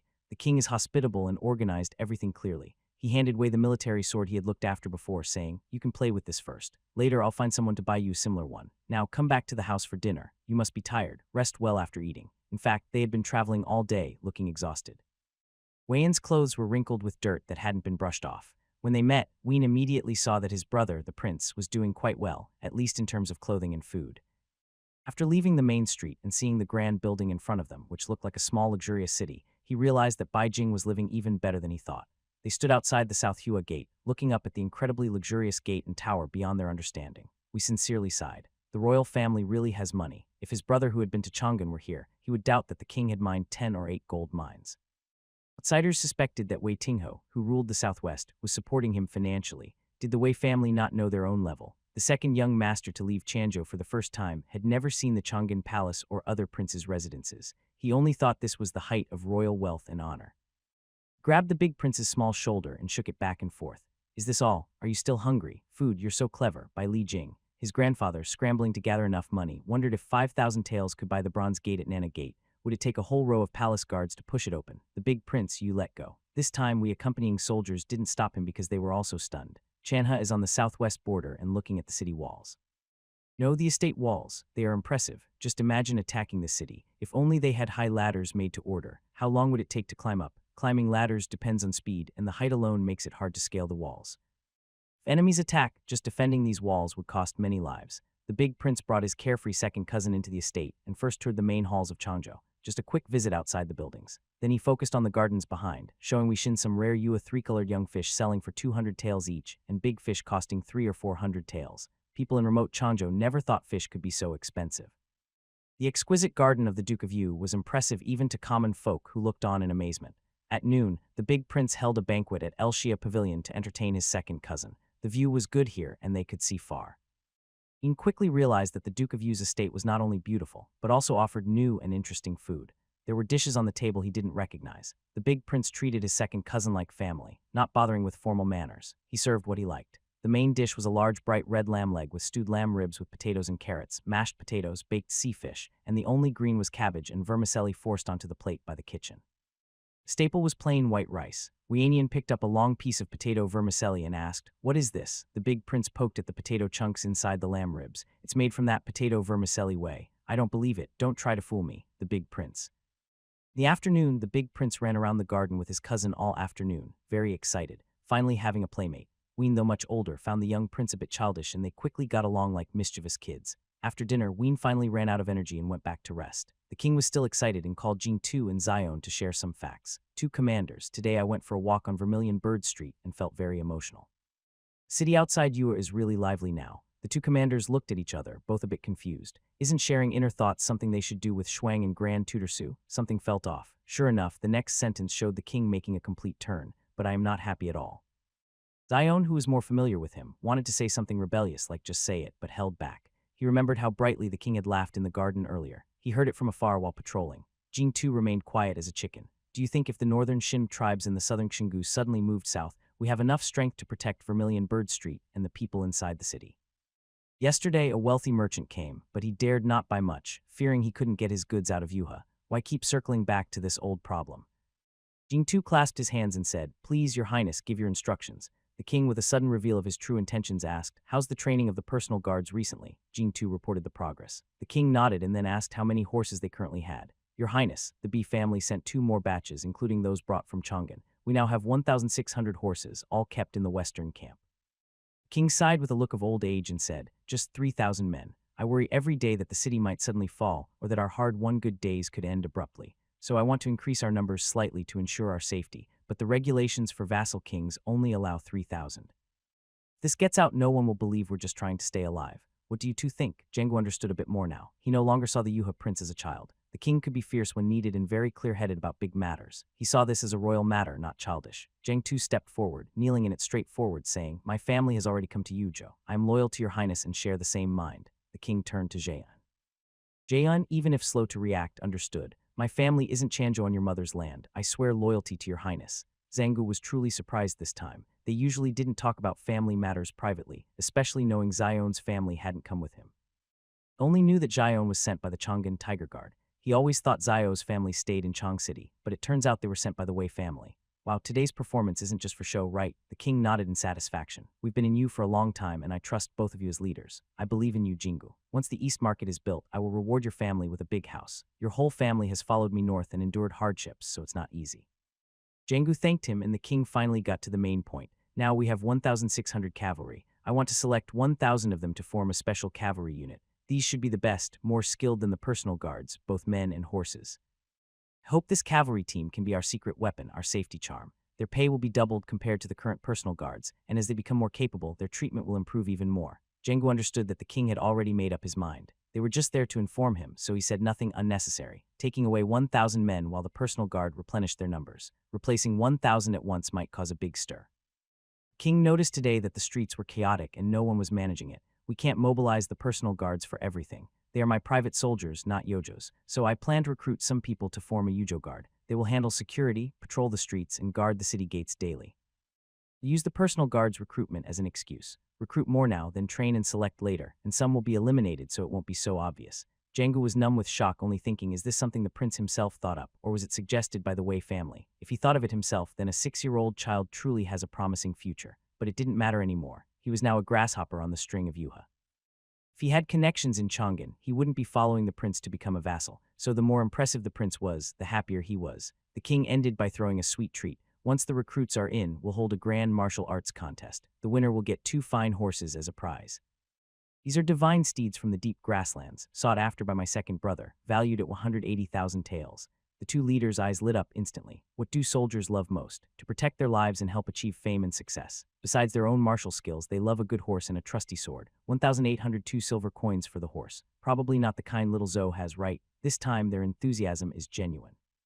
Both of them walk with extra strength when they go out. After they leave, the king turns to Ba and boasts, "Today I drew a big round pie. It's really impressive." Ba scoffs, "Are you sure the wild horse with a free spirit can be ridden into battle?" He emphasizes that it's not just any wild horse, but one that is truly untamed.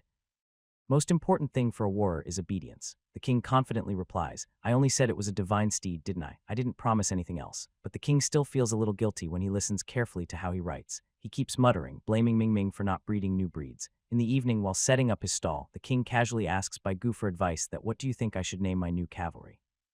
"My father's Black Armor Army, Tiger Guard, and Golden Guard all sound mighty." Baeyang immediately becomes interested, feeling it's his turn to shine. Maybe someday a cavalry unit that becomes famous in the Jin dynasty and strikes fear in the northern borders will be named after his influence. "I have an idea," he says.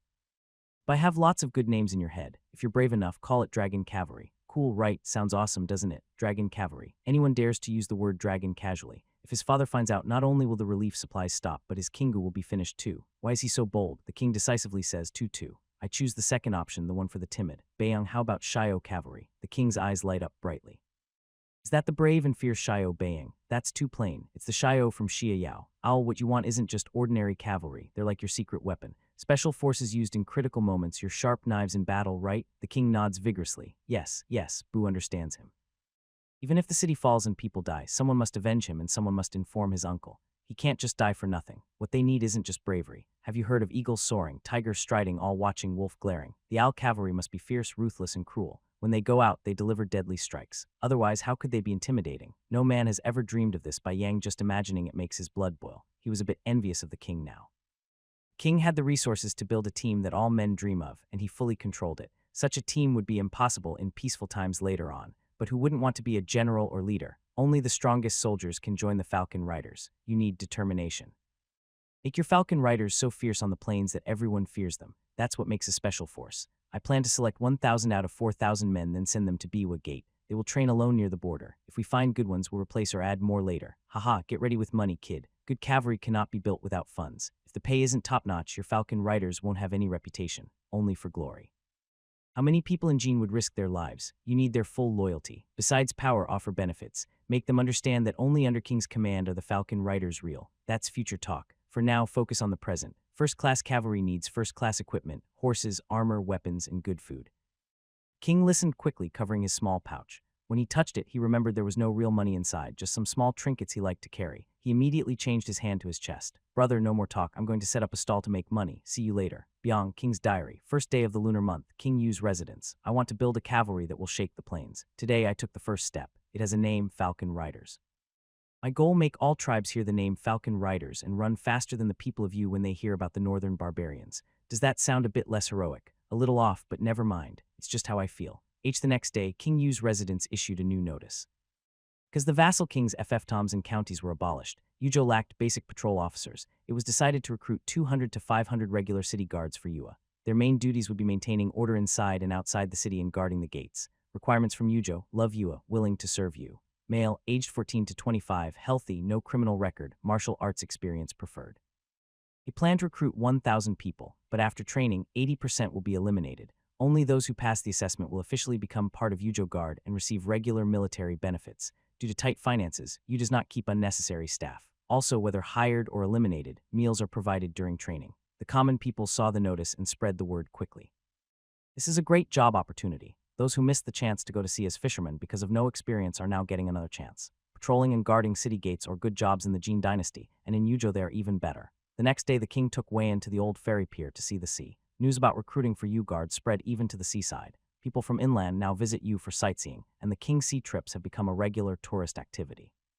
New pier at the old ferry side is almost finished. When they arrived, Jiajuga personally came to show them around, opening Wei Yan's eyes to a new world: the endless blue sea, the grand new pier, and the tall lighthouse. All these are sights that the people of Changzhou, who live near the desert, have never seen before. Wei Yan's soul wondered. Everyone says Yu is cold and poor. Why do I see everything looks pretty good after just 2 days here? The king was honest. That's because you haven't gone into Yu's city. The first time I went to Yozhou's main street, I almost fainted from the smell of sheep dung. I didn't dare to ride through the residential areas, afraid the wind would over the houses and cause trouble. Aha, I'm telling the truth. If you don't believe me, I'll take you inside the city to see for yourself. But when it came to horses, Wein's gaze kept fixed on Zio, unable to look away. The king saw that he was more obsessed than Biheng. He had been drooling all along the way. Wei's family leads the army. Wei Yan grew up in the military camp, and he truly loves horses much more than the second prince, who only collects them out of possessiveness. The king was just fishing, not intending to sell Wei Yan a horse. He simply didn't want to part with him. His uncle hadn't seen him in 3 years, and the young man in front of him might be the only family he sees in a short time. According to Zio Bao, today the king woke up with a smile, asked his cousin right away, and arranged for the kitchen to prepare a good breakfast. Our elite guard will hold a big competition after the new year. The best performers will receive 2 wild horses from the grasslands as rewards, and I tell you, they look just as good as Shio. Where are those wild horses now? King believes his second brother will definitely pay the bill. He plans to trick him and use the money saved to buy a few other horses at the same time. Wait until my second brother, Bailey Hang, replies. If he wants it, I'll go find that wealthy horse trader. I tell you, those horses are all shiny white gold color, probably from the same family. They're tall, strong, and very impressive, but they're a bit proud, so ordinary people can't easily tame them. Ween almost pounded his chest loudly. Have I seen any fierce horses in Changzhou? There's nothing I weigh and can't tame. Can I join your big competition? My brother grew up in the military camp with your grandfather, so I'm pretty skilled too. I might get one. Who knows? The king looked at him with admiration. Cousin, you're still young. Do you think you can beat those adult soldiers? But it's okay. It's all about participating. Since you're my cousin, as long as you make it into the top group, I'll give you another horse without taking up those 2 spots. Wei Yan's eyes lit up. Really? The ruler of Yua, the king himself, wouldn't cheat you out of a horse, right? Great. It's settled.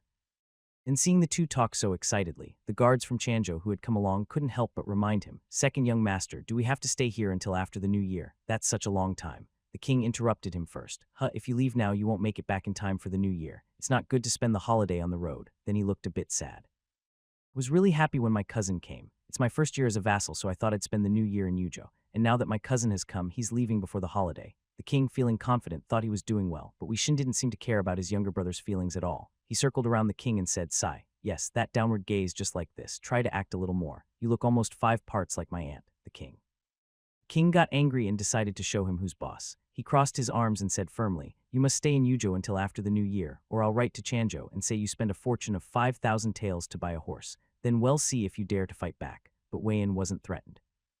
didn't want to leave anyway. There were too many strange things in King Yu's place. His first reaction was happy. Does that mean are you really going to give me a horse? The king. Oh no, it felt like facing a worthy opponent. Yuho was very lively at the end of the year. First, the dock at the old ferry port was completed, and 500 new fishermen were ready to start working. And 1,000 soldiers from Yuho City's guard were recruited and began training, with some being eliminated along the way. Actually, more than 3,000 young strong men were recruited. This time, the king cleverly divided the applicants into several registration sites based on their household registration locations. The selected recruits were also kept apart during training. Some trained inside the old royal palace in the city, others outside the western gate of the northern palace in the new royal estate, and some in the eastern camp. The king kept this group of people scattered, except for himself and 2 commanders. No one knew the main purpose of this recruitment. Some even thought the king was using this chance to secretly help the common people. When the moment to receive the treasure ship arrived, the king was so excited he couldn't hold back. He waited patiently for a whole month. Once the support of 1,000 skilled workers disappeared, the king eagerly activated the treasure ship. Instantly, a virtual image of a 2-story ship with a huge white sail appeared in the warehouse. King skillfully dragged it onto the full-terrain map of Yuha, found the new dock on the map, and placed the treasure ship into the empty new berth. As soon as he placed it, a new speech bubble popped up. Are you sure you want to dock the Ming treasure ship fishing industry upgrade version here? Yes, no. The king confirmed this, then quickly summoned 3 NPCs. All 3 were called, and after waiting a moment, no one came to report or request to see him. King guessed they were probably on the treasure ship. No rush. Tomorrow would tell the truth. Just as he was about to turn off the display, perhaps because the dock was completed, the main storyline task, which hadn't moved in a long time, was triggered again. Main quest, Your Majesty.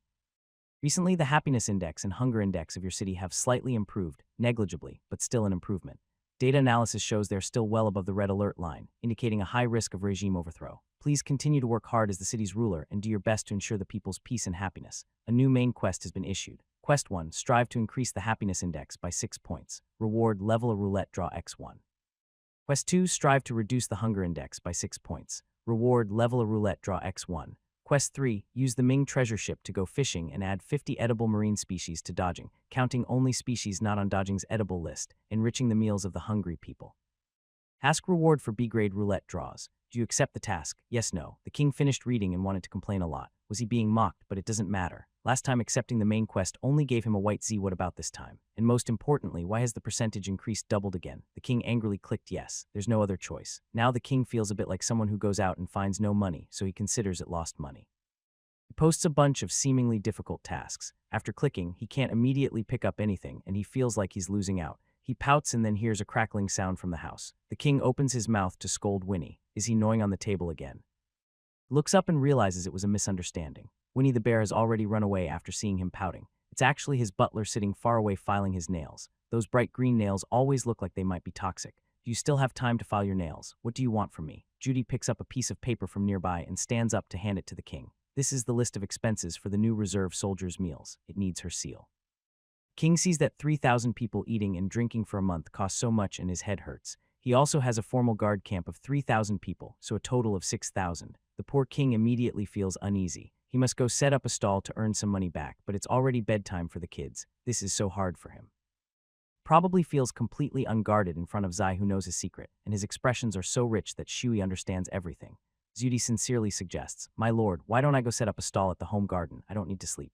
The king thinks it's a good idea, but also feels it's a bit too much. Even if Zhu isn't human, he's busy on Zuck Street during the day and also helping manage accounts. Do you really want him to work overnight at a stall? King takes out his small seal, looking pained, and presses it down. There are 2 candlesticks that haven't sold yet. Try selling them. After an hour, you're free to go. You can freely travel between here and the home garden, right? Judy nods. Before leaving, she lifts her bright green nails again. My lord, a merchant from Wang City came today. He's been looking at my hand. The king is suspicious. Is he shy about looking at your face? Such things have happened in the palace before. Should we add guards at the shop? Zudi, my lord. I mean, are my nails not good looking? I mean, we can consider earning some silver from Chong and noble women. The king shook his head wildly. Not good looking. My cousin says you're a tree spirit. Wei Yin sneezed. Zhu, the tree spirit, remained silent. I know the ruler has fixed supply channels. You can ask him about cosmetics. Later, we can open a shop to earn silver from noble women. They have strong purchasing power, just like those wealthy young masters. Making money is always the top priority. King took out his small notebook and jotted down notes, planning to ask Bayang later. He looked up and saw the tree spirit still didn't leave. Do you have something else? Zhu replied. If possible, let him stock up more green nail polish. It's too expensive to buy alone in the homeland. The king was shocked. You even have ingots. Then he remembered, oh right, the bright green nails only appeared recently. She didn't have them when she arrived. Yes, we earn 10 ingots a day as housekeepers. Before the king could finish being surprised, the person suddenly disappeared with a flash of green light. 100 taels a day. That's more than my salary as a marquis. I want to become a tree spirit too. The next day after the court meeting, the king officially took leave from Grand Tutor Su. This time it wasn't a skip class. His big ship from overseas had arrived and he was going to the new dock to receive it. Grand Tutor Su opened his mouth to speak but closed it again. Before he could refuse, the king quickly added, the ship's payment was partly borrowed from Zio. This also concerns the livelihood of Yujo next year. Very important, Grand Tutor Su asked. How does it relate to people's livelihood? Aren't you just taking your cousin out for fun? King snorted, we've already been to the new dock for fun. Anyway, Su Teu, come along. You'll see the size of the ship. If we use it well, all of Yujo can enjoy fresh fish. If not, I'll just sell assets to pay off debts. Recently, the king has been behaving fairly well in class, and Su Teu didn't want to stop him. Still, he couldn't help but ask, does His Majesty still have assets to sell? He had heard that the Ministry of Internal Affairs was busy making new ceremonial vessels, and even some large bronze items from Chang'an had gone missing. He didn't believe anyone dared steal royal treasures. It was probably the king had Zio sell them overseas, which is why the king suddenly seemed so wealthy, but they couldn't say this openly. King was already selling off assets, and as officials they didn't feel proud about it. He understood Shuang's thoughts clearly, but the old fox never mentioned it. In the end, the king and Wei Yan led a group of people rushing ahead with a line of carriages following behind. Besides Tutor Su and Xiang, several other officials also came along. Since it involved the livelihood of the people in Yue, everyone wanted to see what was happening. Wei Shan was at the front. Although his riding skills were not great, he was much better than the king. He was born on horseback and now on the way to the dock. Many people had heard that the king's new project was finished and came to see. Wei Shan dared to rush forward, dodging pedestrians skillfully. The king was behind, annoyed, because his cousin actually saw the treasure ship before him. When they saw the tall mast that seemed to compete with the lighthouse, the king also got excited. Ignoring Zion and Zio Bao's pleas, he urged his horse to charge forward. Soon he saw his lost cousin. Wei Yan didn't go too close. He stayed far away at the open space in front of the dock, holding his horse and looking at the huge object in the sea with amazement. It turned out ships could be made so large. Now, before when he visited the seaside, he only saw small boats about 3 m long. He thought ships were like land carriages, no bigger than that. But now he realized ships in the sea could be built so big. He pitted himself for growing up in the southwest, where the military environment was in the mountains and in contact with barbarians to the south. And when there was friction with western regions countries, support was needed from the Northwest Army, where battles took place in sandy deserts. So you guys are so impressive in the sea. You can float such big things on water. Didn't understand much, but Zion and Zio Bao, who came running behind, understood. They all looked at the floating island like big ship in awe, then at the happy king. No, just the ship. How much would it cost to buy one? So overseas can already build ships this large, tins of jing long with towering masts and even 2-story houses on board. The king's thoughts were simple. He silently imagined flowers blooming in his mind just like Meng Ming. Seeing Zioa leading 3 strangers from the direction of the big ship, his round face was full of excitement. Sure enough, those 3 people had come from here. The king rode his small Zhou directly into the dock area reserved for common folk. Zioa and the 3 new NPCs came to greet him. King declined the bow, and upon seeing the appearance of these 3, he found Ming Ming was quite particular. The 3 were tall, burly men with dark faces, looking very much like fishermen who had spent years at sea. Mr. Zio, who was quite tall, suddenly appeared weak and delicate when they were all together. Let me introduce these few people to your highness, said the commoner. The king quickly waved his hand. No need to rush. Wait until the prime minister arrives for the introductions. Otherwise, they won't know who is who. He needed to explain again, trusting Mr. Zio's storytelling skills. Wei Yan leaned in to look at the 3 tall, strong NPCs, whispering to his cousin, how much do you think this costs? Listening carefully, the king, who thought he had insightful ideas, was silent. When the officials arrived by carriage, the king and Ween were already drooling over the ship below. The big ship 45 Jiang Long looked endless from afar. Wei Yan exclaimed loudly, if the ship is used to transport soldiers, it could hold 10,000 people and easily sail south to establish a base in Ji and Kong. Zion and Zioa were stunned. No wonder His Highness's cousin doesn't treat them as outsiders. Fortunately, his attendants stayed back to guard and prevent civilians from accidentally rushing onto the ship. Zion and Zio Bao both fell silent, quietly watching His Highness run around happily. Come on, we're waiting for you to board the ship, Shuang Grand Tutor. This is the big ship I bought with all my family savings, said the excited prince. So Grand Tutor, who was stunned, said, I don't believe your family has enough funds. Shuang thought more deeply. Has overseas shipbuilding technology reached this level? The Great Jin has no navy. If they plan to seize the Central Plains, it's dangerous. The king, like a happy little bird, ran toward Zioa. Mr. Zio, everyone is here. Take us to see the ship. Where do we board? I've never been on a ship before. Zia always managed to keep up with the king's antics. He stepped forward respectfully and bowed. Your Highness, before boarding, let me introduce a few people. These 3 are master technicians hired at great expense from Song Long Island to work on this treasure ship. They know more about this ship than I do. It's best to let them introduce the ship to your highness." The king nodded confidently. The first to be introduced was the ship captain NPC. "This is Chinong, the captain of this treasure ship. Like the other two, his ancestors came from the Jin dynasty's Minyu region. Later, he drifted at sea and settled on Song Island, where he made his home. He can explain everything about the ship. This is Chin Huai, the ship's navigator, responsible for steering. He also knows how to maintain and repair the ship. It would be good to find some clever apprentices to learn from him. The last person is named Hong Zhang. He is the chief mate on the ship, responsible for managing the fishermen and everything on the deck. Their contracts last for 1 year. Since their families are no longer in Great Jin and they plan to reunite with loved ones, the king wants to send someone to learn each of their skills. Everyone knows this, and it was said aloud for the others present to hear. The king nodded after hearing this, and the three of them saluted again. The king then gave some encouraging words in a proper manner. Next, Channing led a group of people onto the big ship from the dock. They first entered inside the ship, curious to look around at the walls made of unknown materials. Wei-yin reached out to touch them, but couldn't figure out what they were made of. Tapped on the walls, producing a clear ringing sound. He thought it might be made of metal or stone, but then dismissed the idea, thinking that if it were, the ship might not float. Chinseng showed everyone the fish storage room, the oarsman's area, the crew's living quarters, and some fishing tools and equipment they didn't recognize. Make sure to bring enough fresh water. This treasure ship can go into deep sea, and the hulk can withstand winds up to level 10. For today, the group had no idea about ships. Now, standing on this steady level ship, their eyes couldn't get enough. Of course, whatever the captain said was final. Except for Zioa, no one else knew what a level 10 wind in the sea really meant in terms of danger. Ignorance often makes people look surprisingly calm. King climbed onto the deck and ran around wildly with Wei-yin. This ship was really big. Wei-yin was so excited he almost did 2 backflips. Here you can even ride horses. If they were sailing on the open sea, the king ran back and said, "Chinseng, can you start the ship and take a spin nearby? I want to have some fun." Zio was the first to oppose. "That's too dangerous." The king confidently replied, "They brought this big ship all the way from Sanong Island to Yujo smoothly. If everything went well so far, why would it be dangerous to turn around nearby? Can a normal wind really flip the ship? In a few days after the fishermen are trained, I want to personally take them out to the deep sea. I'm not afraid of any difficulty. Anything good for you, Joe." "I'm willing to try." Zio was speechless. "All right, since you've raised the stakes this high, who dares to argue?" Everyone was standing on the deck watching Chinon return to the front room of the 2-story ship. After a moment, the large ship slowly started to move. The king and Wei-yin, both inexperienced and surprised, kept exclaiming. Originally, everyone was tense, but their reactions made the atmosphere feel lighter.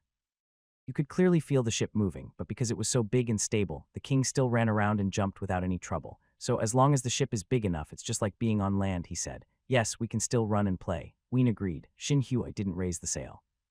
With the help of 2 other NPCs, he simply moved the ship out of the dock and pushed it forward a little. This amazed the people watching from the shore. That huge ship, like a mountain, was really able to leave, especially the fishermen by the sea. They were very excited. "It really can sail away. This big thing won't be blown over by the wind. It's so impressive. Who on the south coast can build such a big ship? How does it float? Did it take 10 years to build this ship? It must have cost a lot, maybe over 100,000 taels. Is this the ship that the king hired the fishermen to build?" "What? The king didn't buy a few ships, but just one big ship. Can 500 people fit on this ship? Is it enough?" As for the treasure ship, not only the people of Yua, but also their subordinates, who had seen much more than them, were shocked. Everyone's expressions were complicated, full of surprise, doubt, and amazement. The prime minister, however, remained calm, like a mountain about to collapse, but showing no sign of panic. Today, everyone wasn't in their usual positions. Shinsong had been outside for a while and then returned. The king's obsession with ships hadn't faded. He asked Shinong, 550 fishermen are ready. I plan to bring 200 or 300 guards with me. Can you train them in a few days? Can we set sail before the new year? Your Highness, besides the 3 of us, the other positions on the ship don't require much skill. We'll take 3 to 5 days to get familiar with the procedures. The king was very happy to hear this. Zhao Bao looked at Shuang. Did you hear that? The crown prince is going to sail out himself to fish. Hurry and stop him. Yang, who had just heard the crown prince's ambitious plan, decided to give face to the young prince and said nothing in front of the officials. He planned to talk to him privately later. The king didn't realize how patient was being. He thought he'd given up resistance and was just showing respect. He happily waved his hand and said, in 5 days, we will go out to test the ship at sea and return before the new year. You will add a dish to the New Year's dinner for the people of Yu. The king made a quick and cheerful decision, never thinking about what would happen if they couldn't catch fish. When he saw his second cousin come over and keep making eye contact, the king confidently said, Second cousin, you're coming too, good brother. The two, who were very different in height, tried to lean on each other. Yang was worried. Could he really persuade them?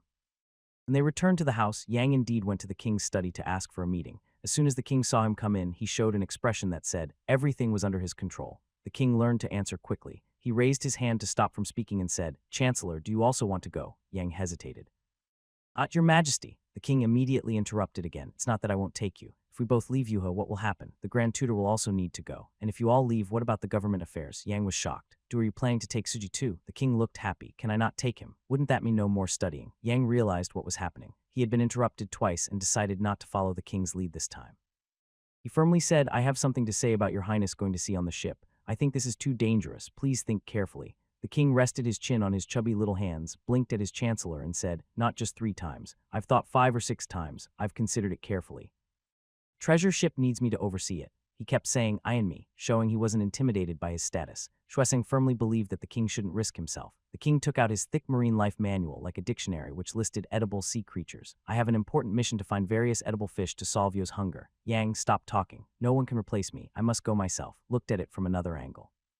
Your Highness, have you thought about what to do if the ship encounters big waves after leaving the shore? When that happens, it will be a real test of the heavens and the earth. Don't forget the sea can have huge towering waves even if the ship is big. The king sighed, that's just exaggerated rhetoric. Tired of reading all day, but I'm still alive and well, aren't I? Xuing was speechless. Your Highness plans to return before the new year, which is about 20 days away. I really can't feel at ease being at sea for such a long time. Even if your grandfather is here, he wouldn't agree. Feeling helpless, the Prime Minister also started appealing to family feelings. The king thought for a moment and understood the Prime Minister's meaning. Are you saying I should kick out Wei-in and take him on an adventure? Yang thought, how do you interpret that? Before he could say anything, Wei-in burst in the next second, pointing at Yang. You're so mean. Even His Royal Highness, the King of the Ghost Realm, can go. So why can't I? My grandfather wouldn't be so cowardly.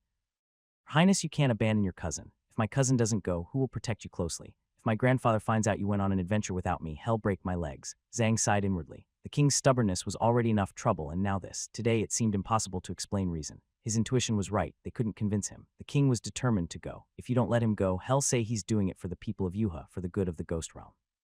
You might think he's just a child and doesn't need to do this now. He can wait until he's older. But does the king think the northern barbarians will treat the Ghost Realm kindly just because the king is a child? If he has no respect among the people and no one responds when he calls for help in the future, that would be truly dangerous. In the end, there was still a backup plan. Xuesong knelt and apologized, admitting his incompetence and inability to help the ruler. The king personally helped the prime minister up, sighing like a young man. The world will progress and the future will be better than now. Yang, you should be more optimistic. Yang. After the king finished speaking and saw no reaction from Xu Yang, he felt very disappointed. Honestly, if the Grand Tutor were here, he would definitely be pleased. These words were a good lesson in life. Feeling cultured today, he adjusted his waist. The decision for the king to personally sail out on the treasure ship was finally settled. Jiang returned empty-handed and others stopped struggling. The Prime Minister, the Grand Tutor, and Xiao Bao started bothering Jing Tuesday. Today, they asked him to choose someone skilled in water to accompany and protect the king. Tomorrow, they said they still wanted someone good at martial arts. And the day after, they wanted the most loyal. They kept changing plans, and by the day before departure, no matter how nervous everyone was, the king and Wei-in only felt excited. The treasure ship had water storage equipment. Qin Tanggong personally brought people to store enough water for 20 days of sailing, since they agreed to return before the new year. The king personally instructed General Tongwei to manage the vegetable supplies on the ship. Insang mentioned that at sea they can't just eat fish. They need to bring vegetables and fruits to get the necessary vitamins. The king didn't understand what vitamins were, but in Yua there are no fruits in winter. As for vegetables, they mainly stored white radishes, carrots, and Chinese cabbage on his farm during winter. The king even hesitated to eat potatoes, as Momo's potatoes were reserved to plant again next spring. The king hurried to find his exclusive supplier, Bayang. In later times, what fruits are available in winter? Bayang quickly brought a pile of fruits from his supermarket's cold storage. After the king was happy, he only felt heartbroken. Life in later times is really good. There are so many fruits in winter he has never seen before, but that's not the main point. After so long, he never thought to get some food himself. The colorful tropical fruits amazed him. Bayang also felt guilty. The children there only loved snacks and junk food that their parents wouldn't let them eat. They didn't care much for proper meals or fruits, so he didn't think to bring any fruits for the king. The most he brought were easy to preserve apples and snow pears. The rest of the tropical fruits were just handed to the king for storage and eating later. The king suddenly thought about making money from these fruits, but quickly dismissed the idea. Chang'an Road was far away, and by the time the fruits arrived, they would probably rot. Bayang said they couldn't store much in Yua. Before the economy improves there, opening a fruit shop wouldn't work. After going out, the king went to the garden. He knew the way and went to the old place to pick some fruits and asked Jing Tu to send people to transport them to the seaside. When Jing Tu arrived, he didn't see any palace attendants along the way. The garden was very quiet. He was puzzled when he pushed open the door and saw the king and Wei Xin sitting on top of fruit boxes, both focused on peeling bananas. They were peeling the bananas, then clinking the peels together like drinking glasses and then eating them. Wine quickly ate a banana and the king, being more refined, ate more carefully, puffing his cheeks like a squirrel. After swallowing, he reminded his cousin with a muffled voice, "You shouldn't eat so many tomorrow. I still need to work." Wei-yin asked, "Is it okay?" I only ate one string, just a little. There was a pile of banana peels at his feet. Zhang too, it was clear the area needed to be cleaned up. When the official departure day arrived, not only the families of the hired fishermen, but also ordinary people from Yuzhou City came to see them off. It was just dawn when the king was still sleepy in his carriage. Winter and Yuhu made early mornings very hard. The king struggled to keep his eyes open. As soon as they left Chak Street, he felt the outside was quite lively with many voices. He thought to himself that these common people were very hardworking. Even in winter, there wasn't much to do in Yu, and they still got up so early, unlike him, who was forced to wake early to study. Suddenly, loud greetings from outside startled the king, making him jump and scare away his nap. "What's going on?" Xiao Bao, outside the curtain, leaned in to remind him. "Your Highness, there are many people kneeling by the roadside to see you off." When the people heard that the big ship was sailing and that the king himself was going, they felt reassured. Not only were the families of the 500 fishermen more at ease, but they also believed the new ship was very safe.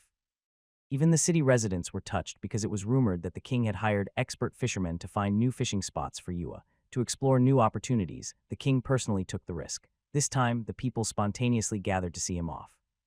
Without any official planning or rehearsals, the chaotic scene of sending him off surprised the king. After a moment of silence, the king signaled Zhao about to pass on his orders for everyone to disperse. He thought to himself that it was useless to make a fuss. It would be better if everyone sincerely took him seriously. If they hadn't caught a single fish and still made such a big fuss, wouldn't that be embarrassing for him? When they arrived at the dock, Jingu had already cleared the area. People seeing him off were standing far away. Besides the 500 fishermen, he also brought along 300 guards and the king himself on the ship. The fishermen were already at their posts, and the 300 guards stood neatly at the dock in front of the treasure ship. King got out of the carriage without any elaborate ceremonies, just setting off a few firecrackers as a ritual to honor the sea, then boarded the ship. Chinseng personally led the way to his quarters on the ship. He noticed the king had many things to store, carrying a small embroidered bag filled with unknown items, but it was full. The king's room was the main cabin on the second floor at the front of the ship.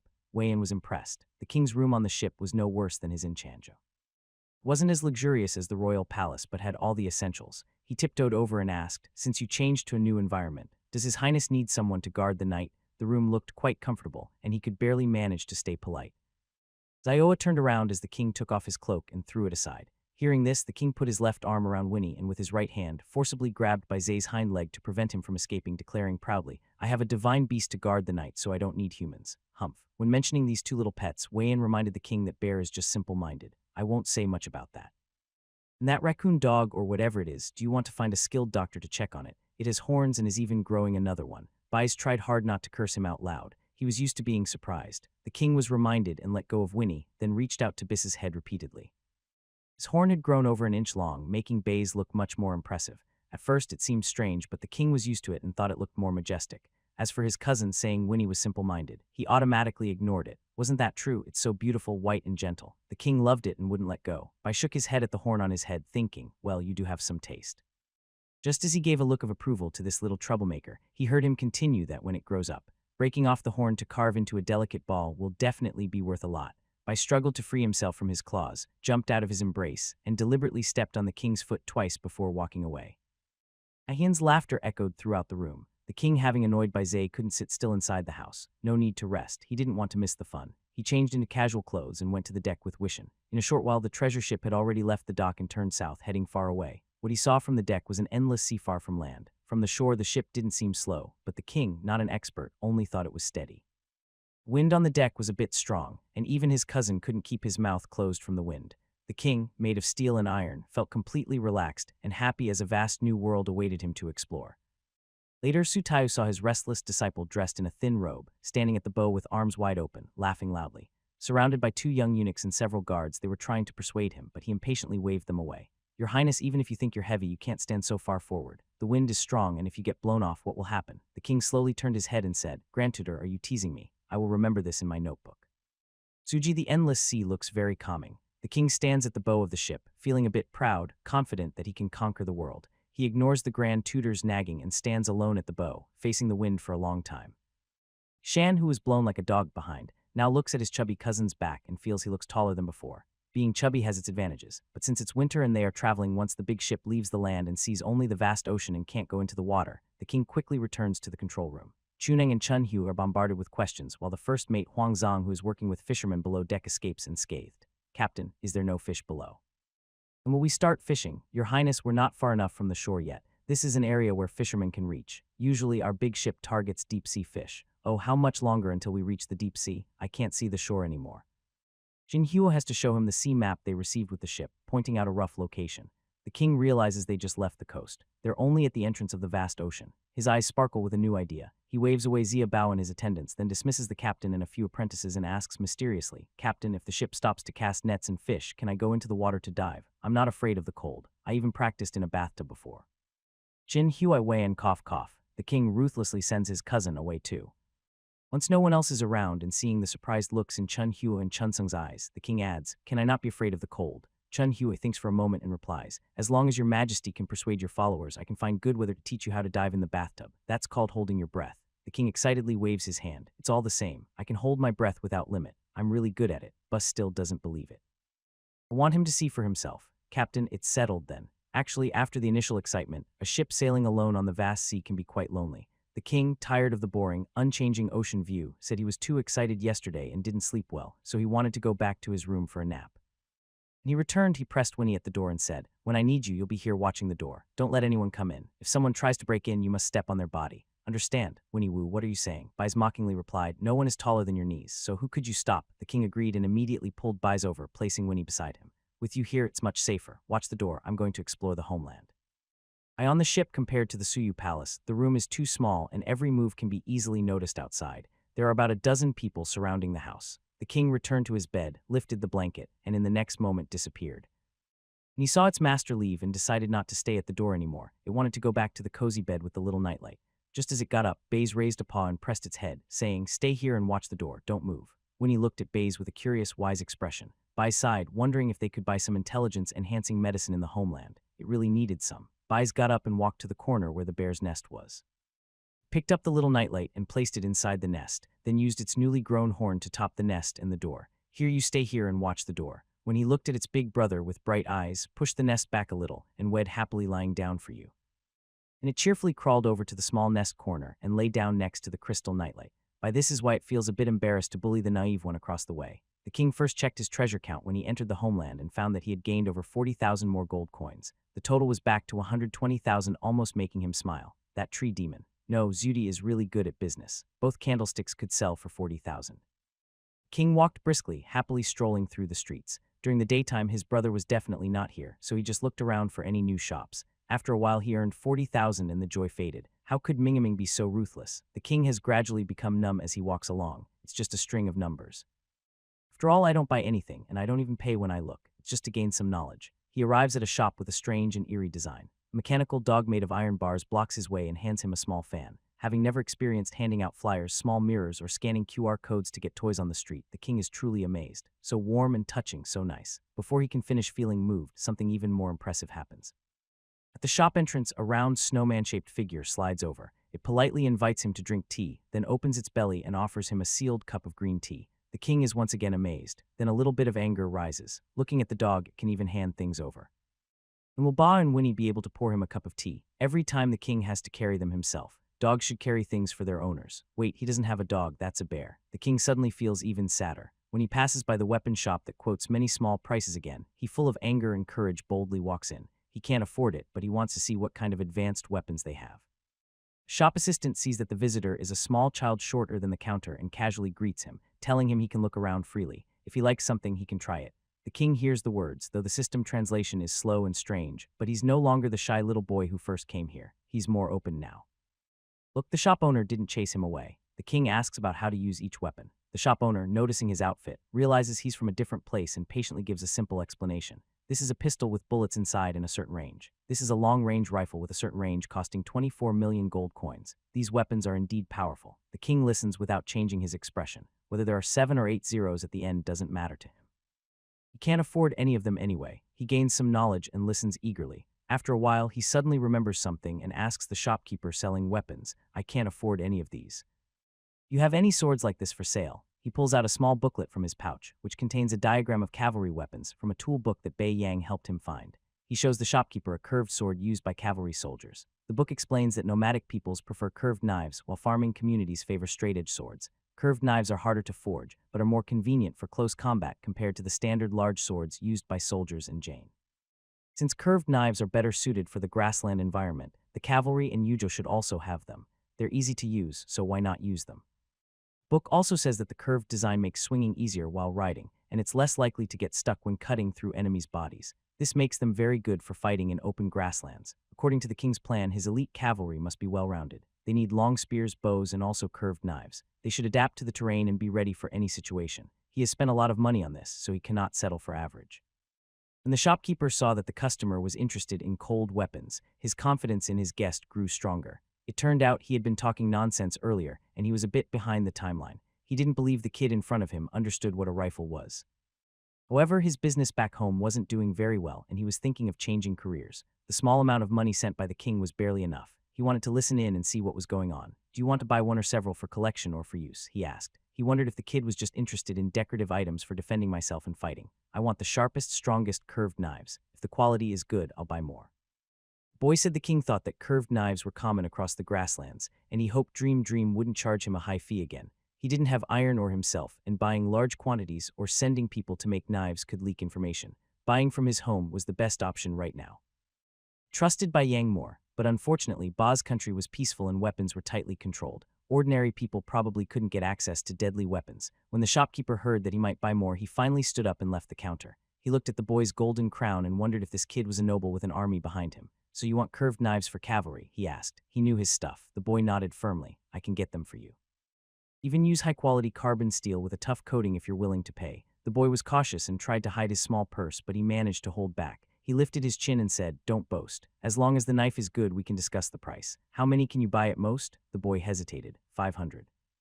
000, that's a big order. This is definitely equipment for the army. The kid needs to be persuaded nicely. The shop owner immediately got excited, patting the big king's shoulder. "Great, I'll take this business." The big king quickly reminded him, "I need to see what it looks like first. If you take it, you take it. Don't think you can trick me with a bad knife and get a single gold coin." The shop owner thought for a moment. "I understand. It's been outdated for over 1,000 years, so I need to custom make it. Come back in 5 days and I'll show you one. If you like it, we can sign a big deal. It will be durable and sharp. Cut hair with a how about that? Cut hair with the iron pieces from the personal guard camp are so weak." This time the big king was also excited. He encouraged his partner. "If this curved knife turns out well, I have more business for you. I have many followers." Although the big king didn't spend a single gold coin, the shop owner still warmly sent him out onto the street. Last time he didn't get this treatment. The big king found the curved knife supplier and started bouncing happily. No one here knew he was the crown prince of the ghost realm. He clenched his small fist, thinking that next he would go fishing for lots of seafood, sell it to Brother Bai for gold coins, and exchange them for curved knives. Seeing that it was still early, he turned to Fang Wang Market. Every day, new people and new goods come here. The neighbors next to him when he set up his stall were never the same. Every time the big king walks down this street, it feels like a new street. Finding the right direction makes stall trading very profitable. Not many can afford to buy a shop. He wandered for a while but still didn't meet the mermaid who gives him the shark pearl. Instead, he saw the young man selling big pill at the street corner. The big king enthusiastically approached. "Little brother, you're here again. Is today's big pill cheaper?" The young man selling pills, Zio, was silent. He had met this kid 3 or 4 times in Fang Wang Market. Every time he greeted him warmly and told him he didn't have enough money to buy bigger pills and needed to wait. Then he asked when they would be cheaper. Aware that he had an external cheat device and hadn't made it big, he was no match for this kid. Bigger pills are too expensive to buy in the hunger interface of the multiverse. In other worlds with food and dishes, who would buy his tasteless bigu pills? They are quite useless. Zio's family had fallen on hard times, and he only had this one pill formula. He hasn't figured out other ways yet, but the big king was very friendly and looked cute. When asked about this, he didn't get angry.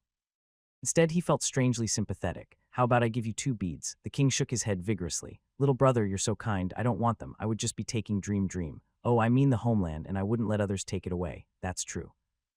I rummaged through his bag again. "How about this body refining technique? It's not valuable on our jolly continent, but you probably don't have it there. It's a basic method to strengthen bones and muscles. Anyone with a spiritual root can practice it. Are you interested? Martial arts manual." The king looked excited. Of course he was interested. He took it and looked through it. It had words and pictures. Surprisingly, he could understand the writing. The king enthusiastically grabbed Ziai's hand.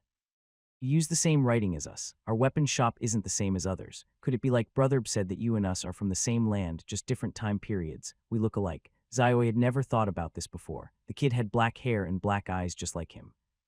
On this street, there were all kinds of hair colors. He hadn't paid attention to such small details before. The king excitedly said, "We must have the same ancestor. My name is Bailey Jing. What's your name, little brother?" "Zio." "Well, someone in Jin named Zio. That's so friendly of you." Today, the king was even more outgoing than when Bayang met him that day. He successfully turned a shy, introverted little brother into his own person. They exchanged names and ages.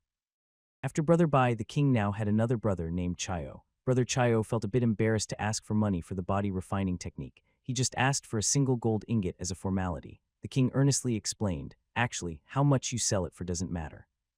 Dream will definitely add money. That means it earns more than you do. You should set a fair price and I want to hear it. Xiaoi Bayang would definitely be heartbroken about this. The king, having been a street vendor for a while, had become quite street smart. Then I'll sell it to you for 30 gold ingots, mainly because this book is everywhere and copying it isn't worth much. The king heard, I'll sell it to you for 200 gold ingots, 2,000 taels. King made up his mind and took out the money. After all, the book had pictures and copying it wasn't easy. He had the heart of a city lord and was in good health. This was the first time he was so generous, planning to spend a lot to equip his fierce cavalry. The king, very outgoing, wants to be the ruler of the world. It wasn't early when he received the body tempering technique. The king left his home directly. The ship was already in chaos. Zio led the guards to break down the king's door. Zio noticed the king had been locked in his room for a long time. He nervously knocked, but there was no response and the door wouldn't budge. If they were at Suyu Palace, Xiaobao wouldn't worry. He would only suspect the king was up to something. Now on the open sea, the king had been silent for a long time, which scared Zhao Bao. What if the mischievous child wasn't in the room? Wei Yan, living next door, was also disturbed. He said he saw the king returned, but hadn't heard him come out since. Frightened, Zio Bao ordered the guards to break down the door. And he was already pacing nervously at the door while Bai's leaned calmly against it. Go ahead and try to break it, he said. If you do, don't bother me afterward. Such a lively scene greeted the king's return. His room on the ship was being smashed loudly. When he saw him and hurried over, nearly falling along the way. The king, these fools don't even know the way. Bai, under the king's watchful gaze, stretched lazily and whispered, did you get it in? This horn guy was not simple. The king felt he had uncovered Bai Zai's big secret and happily moved closer, pretending to be awakened by the noise, standing at the door. Who dares to break my door? Seeing no reaction from Bai's, he relaxed his grip on the door which swung open. Two people almost fell inside. Xiaobao saw he was safe and finally relaxed. Your Highness, why did you lock the door? He started feeling guilty thinking about what just happened. The king, confident and justified, said, I changed to an unfamiliar room. Of course, I locked the door if I want to sleep a while. There are hundreds of strangers here. Jiao apologized for disturbing the king's nap and tidied up the messy bed. The king, yawning from Biss's yawn, also yawned himself. He was a little sleepy, but the nap was gone. The bed was already packed away. The king then went to the dining area on the ship. He had a big meal in the cafeteria. Although it was a private room, he found it very interesting. He kept looking out the window at the fishermen changing shifts for their meals. They ate so deliciously. Seeing how tasty they eat, I could eat one more bowl of rice. No need. We can eat one more bowl even if we don't watch. Xiaobao said, surprised. Did I just say that? Then upon closer look, His Highness was chasing Wishen. Oh, it was the second young master who said that. In the afternoon, the treasure ship was still on the move, and the great king was taken away by tutor to practice calligraphy. In the evening, the great king couldn't wait and ran to the homeland to show off his body training skills to Bayang. Bai Xiao, who now had money, free time, and no life goals, realized he could do it again. Not to mention immortality, he could try to live a few more years. This is good stuff. Are you sure it's reliable? Xiao sold it to me. He's a good person, so it should be trustworthy, right? In the end, the great king didn't waste his bragging, and Bai Yang also liked the book. He gave him 100 gold coins to share the cost of buying it and kept a copy for himself. The great king bought the body training manual at half price, and on his way out also grabbed a big box of fruit salad which Bai Go brought to him to supplement his vitamins for the sea voyage. He felt very satisfied. When Ween, feeling bored, came to see him, he found His Highness's cousin sitting on the ground sharing a strange snack with Ba Wayne. The three little things were happily sharing the snack one after another. When someone called out, Great King, he looked up with a circle of white baby beard around his mouth. Wayne was so charmed by the mischievous kid that he pretended to complain. Jiao Bao is giving you special treats again. What's this delicious thing? I've never seen it before. The great king replied firmly. Yes, Xiao Bao is biased. After blaming Xiao, the great king invited his cousin to eat together. He scooped a big spoonful into the small bowl where Wayne had eaten before and pushed it towards, saying, Cousin, try it. It's sweet and sour, really tasty. Wayne looked disgusted. You want me and Pai to use the same bowl? The great king was confused. He picked up the thin porcelain teacup and examined it carefully. Yeah, this little plum blossom cup has always been used by Wayne, but yesterday your cousin also drank tea from it. Why is he using it again today? And then looked annoyed. Ween Euganian gagged nearby, and the three little ones beside him looked at him with the same puzzled expression. Wishen nervously asked his cousin, Do you usually use this little plum blossom cup too? The great king immediately shook his head. Shio's is mine. Wayne granted her, where are you? I need to talk to you. Watching his cousin rush out in a whirlwind, the great king scratched his head and said to Wayne, My cousin seems a bit overreacting. Why would I need to use yours? He didn't borrow it from you, and he still wants to find the grand tutor. When he stands straight in front of the small teacup looking at the owner with longing eyes. He doesn't want it. Could I eat it instead? I told you to prepare a set for guests. There are 4 pieces. Why did you only bring out 3? King's Diary. 7th day of the 12th lunar month on the sea. Today I went sailing. The sea is even wider than Yujo, and the treasure ship hasn't reached the deep sea after a whole day. The sea is calm and blue, very relaxing. But the captain says life at sea is boring and full of dangers. The captain also said, I can learn to dive when we stop fishing. I can't wait. Hope we catch a lot tomorrow so the people of Yujo can have fish for New Year's dinner. Today's grudge list. Grant, he mocked me for being fat. Cousin, he told the grandtutor, I do too little homework. I don't like him anymore. At least until he stops flattering me. The next morning, the king read a little with Taishu, but before they finished, he was distracted by the noise outside. Excited, he told Tanshin to find out what was happening. Soon, Tanshin ran back, saying he saw a school of fish. The captain ordered to cast the nets and start fishing. If I can still read while this is happening, it's a miracle. The grand tutor sighed and let the king go free. The king didn't even take his book and just ran off. On the deck, things were already lively. The ship had slowed down completely. Huang Zhang was directing the fishermen to cast a large net into the sea. The king couldn't understand what was going on, so he ran back to the control room. Shinung, why are we suddenly casting nets? Are we in the deep sea? Did we find fish below? How did you find out? Bailey's 100,000 Ys was online.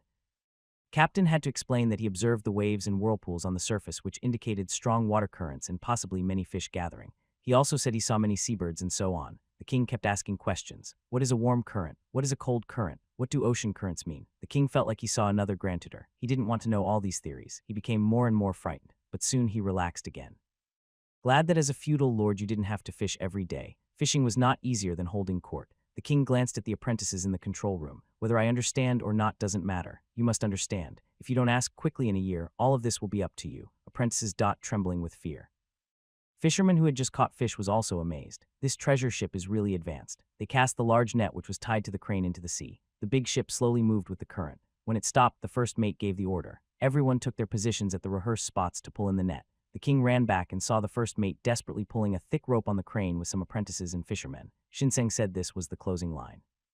Then 8 tall, strong fishermen took turns turning a large paddle wheel in one direction. What's that? A crane. Can 8 people turn it? Did you see the biggest gear? There are many such gear reduction designs from the bottom to the hole, so a few people can pull the fishing net. Based on physics, your majesty, the king quickly responded, I don't want to know Chuneng. Really, he thought Mingaming's mention of an improved fishing method with bonuses was just superstition. The captain even explained a theory to him. When the net surfaced, no one cared how it was pulled up. There was a full net of big fish. The king with his mouth wide open in amazement said, so big and fat, I've never eaten such fish. Wishin quickly followed, I've never seen such large sea fish either. Yao Bao Shinseng. Your Highness, these are mackerel. They are common in these waters, which explains the whirlpools on the surface just now. It's a large school of mackerel passing through. A full net of mackerel was hoisted onto the deck. The net was pressed into a water droplet shape. Those who hadn't caught fish on the deck looked at each other and thought, fishing is too easy. Only the humble fisherman by the sea, whose eyes were red from hardship, realized there were so many big fish in the sea. Following the king to fish was so simple. Just put in effort and you could catch fish. Hang pulled the rope and a net full of 1 long fish fell onto the deck. He clapped his hands. Everyone do your part. Follow the practice and get to work. As long as we all work hard, we will definitely return to you with a full load. The king was also very excited, drawing a big plan behind him. Work hard, everyone. Aim to fill the ship and return to you. When that happens, I will reward everyone. Then he suddenly remembered his main task. He asked Xiao Bao, have we eaten these fish before? Xiao Bao really didn't know. When he asked Shuning's young apprentice, the other said they only ate the fish, but they had never caught such a big one before. The king finally managed to pull back his proud smile. Well, his achievements were still 0. He stopped the local fisherman from you and said, from now on, whenever you catch new kinds of fish you haven't eaten before, you must inform me. Just report to a guard casually. The fisherman responsible for carrying the boxes was suddenly called over by the king to give instructions. He was so excited he almost knelt and bowed several times. Zhao quickly stopped him, saying, hurry up and work. Don't keep kneeling on the boat. Just love the king sincerely and keep him in your heart. The fisherman happily went back to work. Meanwhile, the king stayed behind pondering. This was something he often said, but why did Xiao Bao say it so strangely? What's wrong with it? Go get my marine life manual, the king said, looking at the bountiful deck. He turned around happily and found a new direction. Wei Yin knew about that book. He had shown it off to him before departure. Isn't it said that it's edible? The king replied seriously. Being edible and being tasty are not the same. We only need to know if it can be eaten, but we also need to know how to cook it so it tastes good. Wishin. Sure enough, not a single pound of meat was wasted. King had fried mackerel for lunch and listed mackerel-filled dumplings as the dinner menu. In the morning, they had caught a lot, and the treasure ship seemed to have hit a big fishing spot in this part of the sea. Maybe the sea was too rich or the upgraded fishing boat buff was too strong because in the afternoon they caught several nets, including 2 types of shrimp. But Dajin didn't eat shrimp, so the king's main quest achievements increased by 3 in one afternoon. He discovered 3 kinds of seafood that Dajin didn't eat, which boosted his confidence in the main quest 3. This was much easier than the first 2. Heaven knows how hard it was to eliminate the hunger index in Yujo. The king found joy in fishing, not only him, but even the grand tutor, and we became excited. Everyone watched the harvest with envy, especially in this era of widespread hunger. The king had already forgotten about his diving career. He looked like a miser, crouching on the deck, watching box after box of fish being moved into the ship's hold. These were all edible. Even if he didn't eat them himself, he could sell them for money. Unlike crops, which took 4 months to grow and could be lost to drought, these fish could be caught quickly. If they had more ships like this, you show. Grand Tutor excitedly turned to the king and said, "Your Highness, if only there were 2 more ships." Everyone understands the big king's thoughts. He harshly wakes up the Grand Tutor, saying, "This ship can't be bought easily in a short time, even with the strength of Yuha.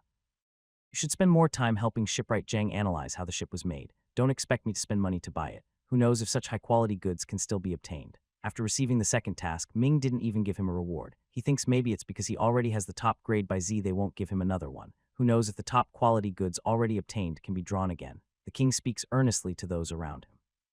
If the Song Island country can build treasure ships, why can't we in Jean? Here's a sample for you to draw. Have confidence. Whoever can build this treasure ship in the future, I will give him an official position. Others don't know, but the shipbuilders who came to observe are excited. Opportunities to change their careers are rare in Jean. In the morning, they dragged 2 nets of mackerel, and in the afternoon, the catch was mixed. There were cuttlefish, prawns, and even 2 pieces of reef and some unfamiliar seaweed pulled up from the seabed. The king spent the whole afternoon looking up words in the dictionary, happily discovering new delicious foods. He loves this work. At night, the king held a plate of raw shrimp and found his BO. Since this seafood isn't eaten in Jane, he prefers to sell it to BGO. Sure enough, Baying is very discerning. "Wow, I haven't seen such fat wild prawns in years. And your majesty, are these mannish shrimp enchanted or something?" Hearing this, the king's eyes immediately lit up and he got straight to the point. "Are they expensive?"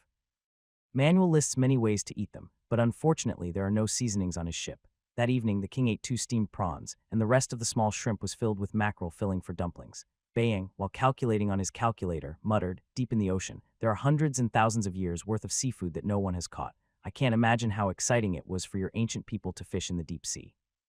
Wild prawns this big sell for 1.6 gold ingots per gene. Mantis shrimp as long as your arm for 1.8 and shorter ones for 1.4. The main reason is that your sea is pollution-free, so I sell directly to high-end restaurants. Just as he was speaking, he saw the king stand up to leave. Bayang hurriedly called him. "Why are you leaving?" "Still feeling it's cheap, let's talk more." The king hurriedly replied, "It's still early, I'll have them fish another net. 1 gene of prawns costs 16 taels of silver. Can you still sleep peacefully? Is this really catching prawns? This is a silver harvest." The king, who had already said it was time to sleep, appeared again in the control room. The whole ship started moving. Shinsung approached and asked, "Your Majesty, is there something you need?" "Captain, can we catch a few more shrimps? I found a buyer." "Just 1 net." The king stretched out his chubby hand to show 1 finger. Shinseng was a capable NPC and wouldn't question the current ruler's decisions. After hearing this, he nodded and explained, "Catching shrimps at night is perfect. During the day, we've already caught quite a few in this sea area. Shrimp usually hide under the sea during the day and are more active at night." He quickly chose a sea area and changed to a smaller mesh shrimp net. The entire deck started moving again. Hangjiang personally directed the netting, and the ship dragged the net across the sea for about an incense stick's time. It felt heavy behind the ship, so Qin Huai told Hong Zhang to lift the net. King, along with a few young eunuchs, stood eagerly at the corner of the deck watching. Behind him, the other held a thick marine life dictionary. When the heavy catch was hoisted onto the deck and the net was opened, the king nearly jumped for joy. "So many silver coins. It looks like half of it is shrimp. Captain, you're the best." Unspoiled sea area is truly richer than expected. The king turned to Chen Song. "Separate the shrimp by species into boxes. Pick out the small ones. I want to take them to the homeland to sell." "Understood, Your Majesty. I will arrange everything. Once it's sorted out, I will notify you to come and collect it," Chinseng replied happily. The entire deck was filled with fish and other sea creatures, many of which were unfamiliar. When the fishermen sorted through the catch and found something they didn't recognize, they would shout out. The small behind the king would carry a tray and run over to take it. Under the bright light on the deck, the king opened his thick dictionary to look up the names of these creatures. Dictionary said they were edible with tender meat, delicious flavor, and high nutritional value. The king called the chef from the kitchen and carefully explained how to cook them. If the dictionary said they were edible but had tough meat and an average taste, the king would have Tonkin note down the name, then teach the fishermen how to identify them, ensuring different treatment was applied consistently. The king even assigned a value based on the taste since he planned to sell some of the catch to the homeland. Chuneng had already weighed the fish and stored them directly without detailed records. The fishermen were divided into 3 groups to prevent anyone from knowing the exact data. King was carefully checking the dictionary when suddenly he heard a loud cry from the crowd. "There's a snake, many snakes. Did they catch a snake in the sea?" Hearing such a specific description, the king put down his dictionary and pushed through the crowd. "Let me see if it's a sea snake or a sea eel." Now he just wondered why there were so many people on the deck. His body was fully covered, so he was at a disadvantage. The king shouted from behind the crowd, "Sea snakes are poisonous. Everyone move away." Clear childlike voice rang out across the deck. The crowd relaxed and his guards carried him away. The king, Everyone was just watching the scene, but when he shouted about poison, the guards moved him 20 m away. Jiao Bao rushed over to stop the eager king. Your Highness, quickly go back to your room and lock the door. The prince slipped like a small mudfish, but he was very strong. He refused to leave, breaking free from Zioa's grip and slipped into the crowd's opening. He immediately saw a ball of sea eel caught among the shrimp on the deck, still wriggling. Yes, a sea eel. After seeing the grilled eel and eel rice, the king had a clear understanding of what a sea eel looked like. Tube-shaped, flat tail, no scales, yellow-brown color, dorsal fin connected to the tail fin. That's a sea eel. With each word, his eyes shone brighter. This was listed among precious seafood, definitely worth more than shrimp. The small shrimp net at the bottom was swept clean and the king gained 6 new species. He obtained a fat sea eel and he was so excited he ran to Wayan's room to wake him up. He asked, "Cousin, for tomorrow's breakfast, do you want sweet or salty grilled eel?" Wayan, just falling asleep and suddenly awakened, was confused and instinctively replied, "Salty." The king let go and ran off quickly, leaving only the swinging door and a sentence. "Second cousin, the salty one wins, so we'll have salty tomorrow." Wayan sat on the bed, stunned for a moment. But being called to decide the breakfast flavor was the reason he was woken up. Ba Le Jing. A frustrated cry, his attendant heard the noise, came to close the door, and couldn't help but remind him, "Young master disrespecting the vassal kings, and Jin is punishable by beheading." This life was impossible to endure. Once this net was sorted out, Qin Huai personally went to invite the still-up all-night king. He avoided people and accompanied him to the ice storage. He pointed out the specially kept prawns, man shrimp, and sea eels at the outer edge to the king. The king checked all of them and stored them in his home warehouse. Sure enough, they only took up 3 slots. Without delay, he took them to Beiyang. Beiyang directly transferred them to his own warehouse, saying he would find someone to weigh and pay tomorrow. As expected, the pollution-free wild sea eels are very valuable. Beiyang gave him 3 gold ingots per jane, half a kilogram. 2 boxes of eels could sell for about 600 gold ingots. King lay on the bed, still fiddling with his fingers, thinking about how much gold he could exchange for these 2 nets of shrimp, maybe enough to buy a curved blade. Every day on the boat, the king felt like a happy little boy. He asked the little to bring him a small stool. He sat on the deck in the shade watching fishermen keep casting their nets to catch silver. The weather grew colder each day, surprisingly so. Wayan, the energetic youth, wouldn't easily go on deck, but the strong Iron King still enjoyed it. As the boat went deeper into the sea, they caught more kinds of fish, and the fish grew larger. He also gave by more new types of fish. That afternoon, they caught 2 huge sea turtles, very big ones with shells about 1.5 m long. Great Jin has land turtles, which are symbols of longevity, and many places use turtle shell patterns as decoration. But no fisherman on the boat had ever seen such a large green sea turtle. These 2 crawled out of Fish Mountain, causing the entire deck to kneel in awe. This head must be a divine turtle. After his nap, the king ran up a shining when he saw the 2 big sea turtles. He kept calling Chinseng excitedly. "Chinseng, can we take these sea turtles back to Yuzhou to raise? If I can't raise them, I could sell them to wealthy merchants. That would be so rich. The sea is truly magical. On land, there are no such big turtles." Jinsong replied, "That isn't their natural habitat, so they probably wouldn't choose to live there." The king's face, flushed by the cold wind, immediately showed disappointment. Can't they raise them in Yuzhou? From what he learned in these days, Bu wouldn't take them either. They consider such turtles protected animals and would imprison anyone who keeps them. Chan Tong hesitated for a moment and awkwardly comforted the lord that we might reach near Jiang County in the south. If the lord has ideas, we can land there to sell some fish and also sell this sea turtle to a wealthy merchant on the Jiang coast. The king immediately revived on the spot. "All right, catch more fish. Let's go sell some in Jiang County first." He quickly arranged to keep the sea turtle on the deck. King flipped through his manual and found that raising this creature was simple. He gathered seaweed, small fish, and shrimps caught with a net to feed it and had the little regularly bubble seawater for it. As for its other habits, he ordered the same dust to be copied out and handed to the buyer later, knowing they wouldn't dare to accidentally kill such a lucky sign. Yes, such a big turtle isn't considered a lucky sign in the Jin dynasty. When Ween heard the news and came over, he also liked it very much. Riding this creature would be very impressive. He was disappointed to learn that these 2 big creatures couldn't fully leave the seawater. "I thought I could finally meet those riding elephants." King thought, "No wonder he's my cousin." That evening, he arranged to settle accounts for the fish caught over the past few days with Beiyang. When the time came, the king took his small notebook and went to the homeland. Fish were settled every 3 days. Beiyang reported each account to him, and the king recorded them one by one in his small notebook, trying to imitate Mingaming and Buru using quirky Arabic numerals. Thought that even if someone else found his little book, only he and Zui could understand it. He planned to have Zui do the calculations later, only paying attention to the number of ingots for each item. Shrimp 312 kg 4,936 ingots. Pippy shrimp 980 kg 322 kg 2,214 ingots. Sea eel 879 kg 2,673 ingots. Knife fish 5,422 kg 656 ingots. King couldn't quickly add up the total with his poor math skills. He stared eagerly at Beiji's frantic calculator work, hoping he could try it himself.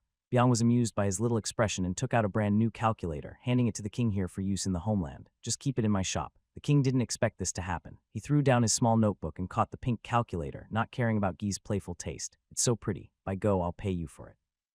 Must be very expensive. He by Goosefly said 1 gene of CEO can exchange for 2. Wow, that's so cheap. The king almost shed jealous tears. It would be great if their internal affairs office could use this. It's not much more expensive than an abacus. The key is they wouldn't make mistakes. Yang taught him the simplest math: addition, subtraction, multiplication, and division.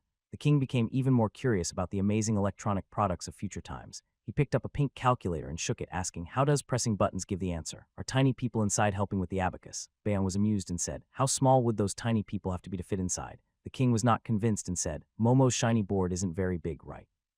We're all playing inside it too. Bayoung thought that makes sense. He watched the king for a while, then started carefully checking accounts on the calculator himself. Couldn't help but wonder, king, when you see these things that are far beyond your farming civilization, do you only feel curious, or do you feel scared, or are you in a hurry? Do you want your great gene to become as powerful as in future times? The king was confused and said, no way. You said our civilization is at least 2,000 years behind. That's more than a year or 2 generations for Gene to catch up. Our main goal is to end hunger and stop bandits. You're too far from Gene. Also, Jin's external threats come from the Shim tribes in western regions. They can be defeated with spears and curved swords. I don't need to envy those countless rifles. When the days in Yujo are better, I'll step forward gradually. No rush. The king's clarity made Bai Yang feel ashamed. When he first arrived in his homeland, he was even more distant from the king.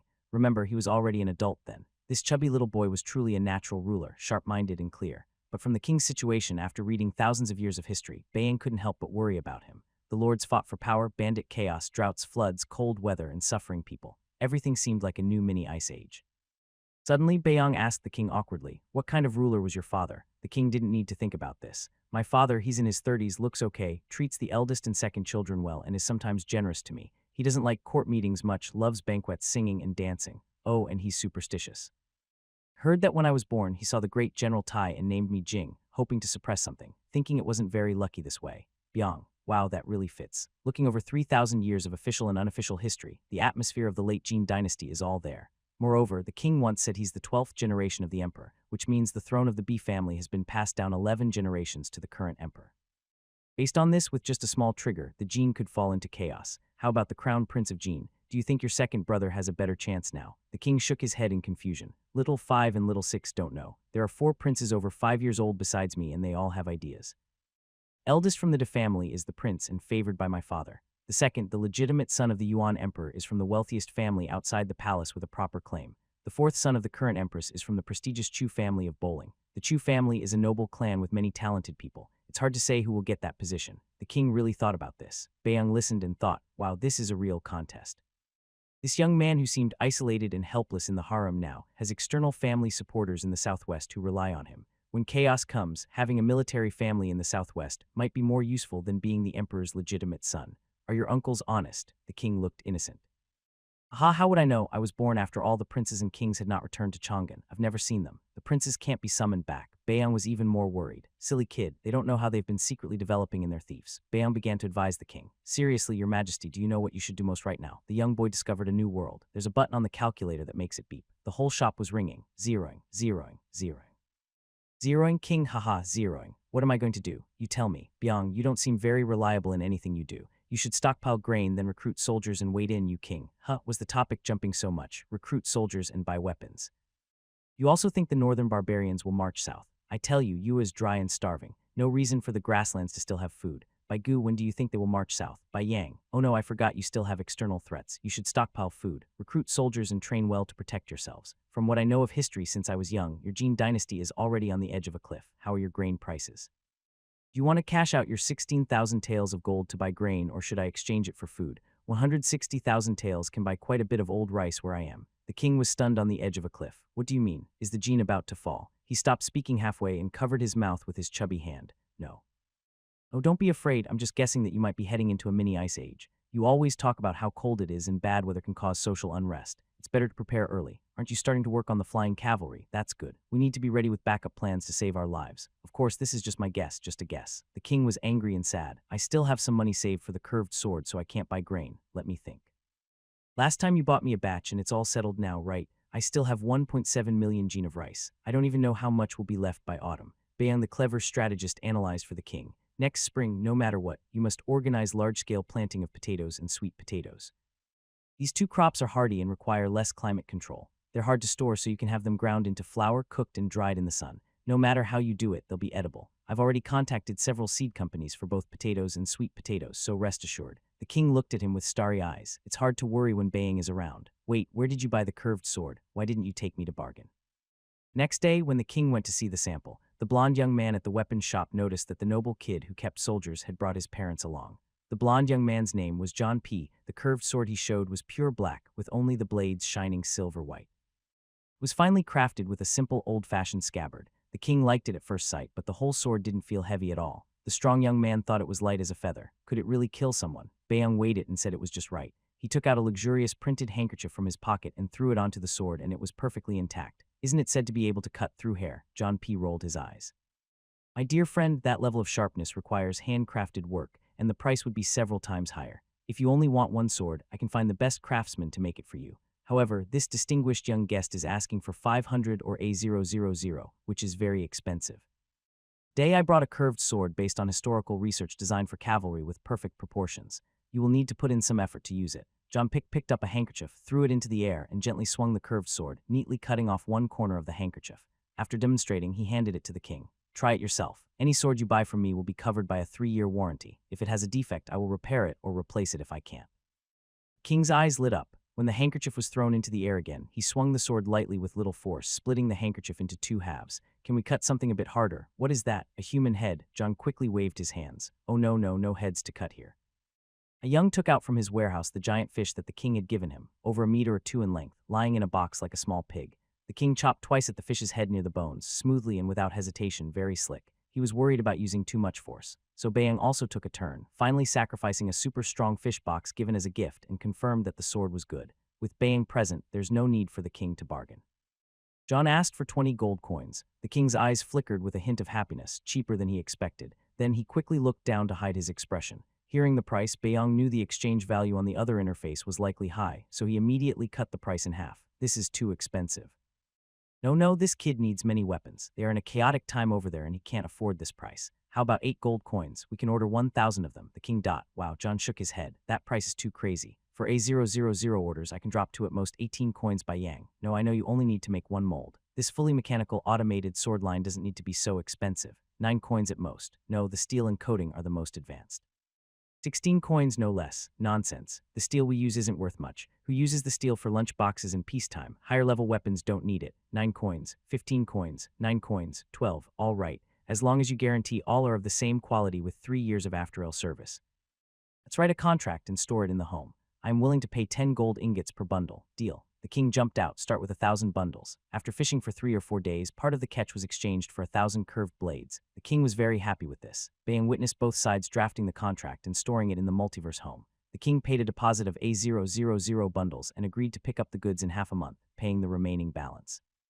And everything went smoothly. The king counted his small treasury, which besides the curved blades had over 170,000 units of wealth. He generously paid out 100,000 units, asking Yang to buy grain for storage. The home earns money and the home spends it. Nothing is taken back to his family.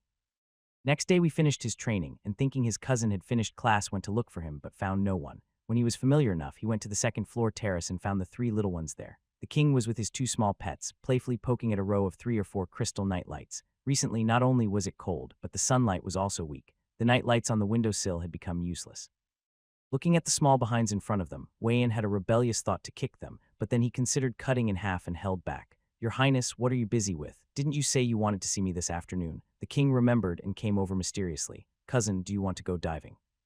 Wish that thought you never forget your cousin when there's something good. The king looked innocent. Shinong always says to find a good sunny noon for diving. The days are getting colder and tomorrow will be colder than today. I think we can't wait any longer. Today at noon is the warmest day in the next 10 days. Wei-yin was about to leave, but the king held and pounced to stop him. His poor cousin, if he hadn't learned martial arts since childhood, would have been knocked over by the king's relentless attack. He caught the king and, feeling hopeless, resigned himself. Tell me your plan, cousin, and I'll see if I can handle it. The king held onto his cousin tightly, mysteriously sharing his plan. Soon after noon, when the boat stopped and they started pulling the net, my cousin pretended to slip and fall into the water. I went down to save him, and that's how it happened, just for fun for a little while. Before he finished speaking, Wei-yin started struggling. I didn't hear anything. I'm leaving now. Don't go. Isn't the plan supposed to be careful? I haven't finished talking. I know you can swim, cousin. You should warm up before starting to pull the net or you'll get cramps if you fall into cold water. I did thorough research on this. No, I didn't hear anything. How could I let His Highness save me? Just let me drown. Cousin, listen to me. Many people still swim in winter. The sea isn't as cold as you think. Warm up first, then when you fall in, splash around a bit and you'll climb out. I can dive too, and I'm really good at it. Don't you believe in me? His cousin quickly shook his head. That's not it. Mainly, I don't trust my legs, but if it's just bones and flesh, your uncle can easily stop me. The king. There's no way the king would give up diving just because of his poor cousin. He had already tested water resistance with the shark pearl bracelet in a bathtub. He wasn't sure if it was because he was healthy and brave, or if the shark pearl really kept water out. Anyway, he was eager to try the sea. Shunning said that a bathtub isn't the same as diving. Thinking about it, the king still felt he had to try. Widened his round, bright phoenix eyes, staring at Wei Shan with big, innocent eyes hanging on his thigh and looking pitiful. Wei Yan's heart was as hard as iron. Stop pretending to be pitiful. I'm still your real cousin. Why do you keep choosing roles that make me look bad? Are you afraid your uncle or grandfather will beat me to death? The king pouted. Cousin, just stay in Yujo and don't go anywhere. They won't be able to catch you. I'll protect you. There are so many fun things here. What's the point of going back to the southwest? Your big cousin is also there to take care of you. If you don't go home, your legs will be safe. Wei Yan looked sad. Why does it have to be me? Can't you fall in yourself and I come to save you? Or Winnie and Ba, what if they fall in?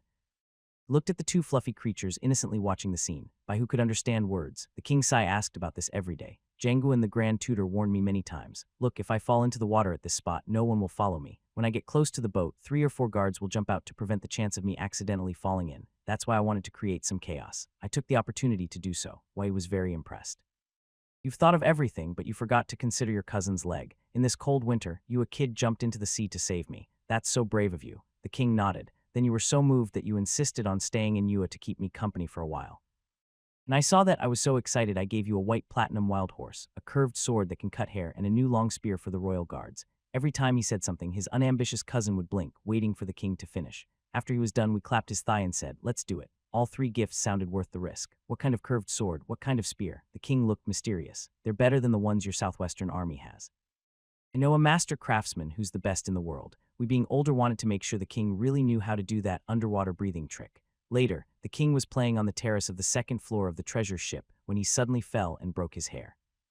And he started insisting on taking a bath. Not just any bath, but a luxurious one in a big tub. Zhao tried to persuade him, but he couldn't stop him, so he just went along. The schedule was set to go ashore at Gyeong County for supplies, so a bath was a good break. Wei was allowed to watch the king bathe. The king, wearing only a robe, squatted into the bath. At first, Wei watched calmly, but after a while he was surprised. 10 minutes later, he panicked. Wei hurriedly pulled the king out of the water. Are you okay? Can you breathe normally? Such a young boy who hasn't played in the water before. But how old is the king? Could such a young child hold his breath for so long? The king pulled out, looked speechless. He patted his small chest. I'm breathing fine. Actually, I have a secret to tell you. I feel like I can breathe underwater easily. Don't tell anyone or I'll get into trouble. He looked mysterious, like he was sharing a secret just with Wei. Wei let out a breath. Are you telling me you're actually a fish? Humph. My father is a dragon, so I'm at least a dragon's son. How can I be a fish? I'm better than a fish. Come, I will show you again how the dragon breathes underwater. Don't interrupt me.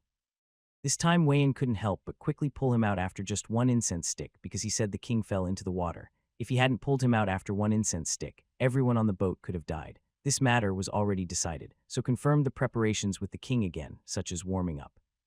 King comforted his cousin, saying, if you're not physically fit or get sick, I will spend a lot of money to buy special medicine to save you. Thank you. By noon, the treasure ship cast another net. The king and Ween secretly did warm-up exercises on the 2nd floor. When the ship stopped and they started pulling up the net, the king and Ween pretended to go watch and chased each other to the deck. Then we quickly jumped to the side of the ship and dove into the water. Everyone reacted. Oh no.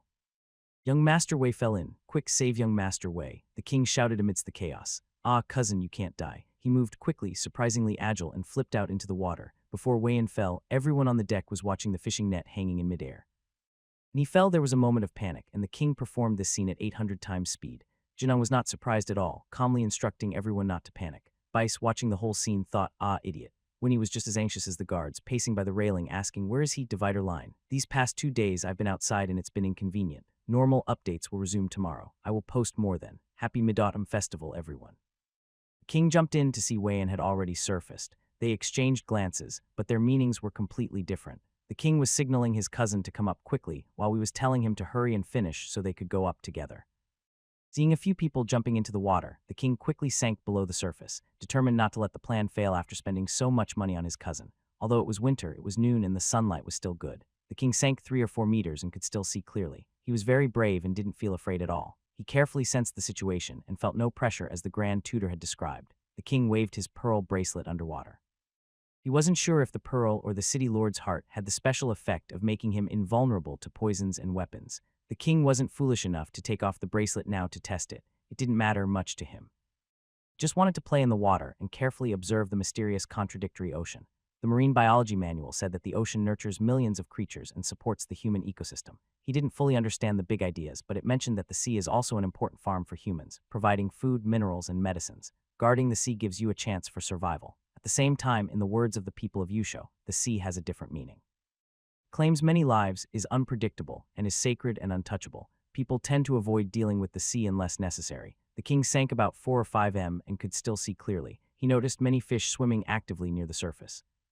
Originally, he was thrashing around wildly, but now he was quiet, feeling like a small fish drifting in the water. It was a strange new feeling. He didn't feel cold in the seawater. His limbs had been flailing earlier because he was eager to do something after suddenly entering the water. Now, floating with the fish and swimming like them, he felt no fear but a sense of safety. He sank a little deeper, quietly pondering whether he had truly been a fish in his past life.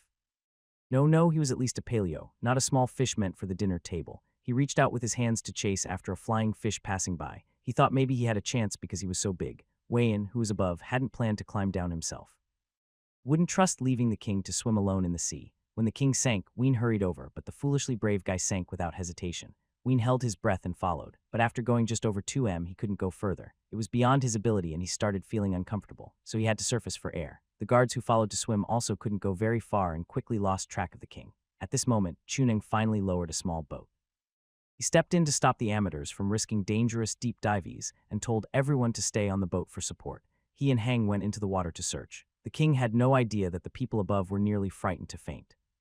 After failing to catch the flying fish, he soon discovered a new area near him. There was a large area of rocks with the highest point only about 3 m above sea level. A jagged stone forest stood in the sea. Old Jing had no fear at all. He excitedly moved closer to look at the impressive mountain in the ocean. Before he could get close, a wrinkle-lipped shark darted out to chase him away, trying to scare off the intruder. Although the king didn't recognize the exact species of the shark, he knew a few big predators in the sea. Its shape and teeth told him it was a shark. He instinctively wanted to turn and run. As he twisted around and moved his limbs, he realized he was in the water. It didn't hurt, but he wasn't really a fish. Could he outrun a shark? He turned back. Shark wasn't very big, he thought. Can we negotiate? Please don't bite me. You're about the same size as me. You can't possibly eat me all. You definitely can't finish me off. He opened his mouth and blew a stream of bubbles, then choked on some salty, bitter seawater. Quickly, he closed his mouth again. The small shark, about a meter long, was about to reach him. Bali finally remembered he couldn't just give up. Stay calm. Stay calm. I am invincible, but I can also feel pain. What should I do if I meet an attacker or a villain on land? Of course, I can't just give up. If I can't fight, I should draw my knife and strike. That's not a loss at all. Thinking this, Bai backed away and ran, skillfully drawing his curved knife from his inventory. As he grasped the knife, he held it in front of him. When the wrinkle-lipped shark opened its mouth wide, he mustered all his strength and swung the knife. The curved blade sliced through the fish's skin, cleanly chopping off the shark's head. Blood burst out instantly, filling the water around him. Bai was stunned. He had only seen humans kill, and he himself had never killed a chicken before, but now he had just cut off a shark's head. Although the sea was shallow and only had small sharks, this one was about the same size as him. He froze for a moment, then instinctively swam away from the blood-stained area. Seeing the half-dead fish floating in the water, Bai's frugal nature awakened. He forgot his fear and wondered, is this big fish edible? Its body is so large.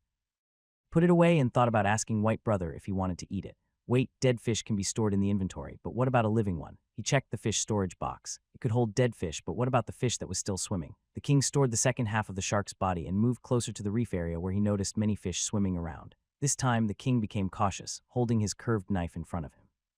Luckily, there were no troublemakers or nosy fish this time. He spotted a large group of fish and opened his storage early, rushing to catch some. He planned to store them as soon as he touched them, but before he could get close, the fish scattered in all directions. The king looked at the groups of fish with greed.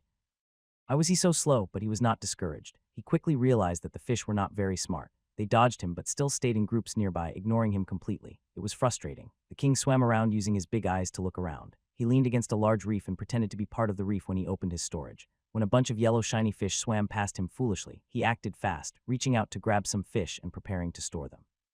Surprisingly, it worked. He felt himself hit a fish with his left hand and tried to store it with his right hand, but a bubble popped up. Store 26 live yellow fish. Yes, no. Well, was it just this small group? Did it give me all of them? The king quickly clicked yes.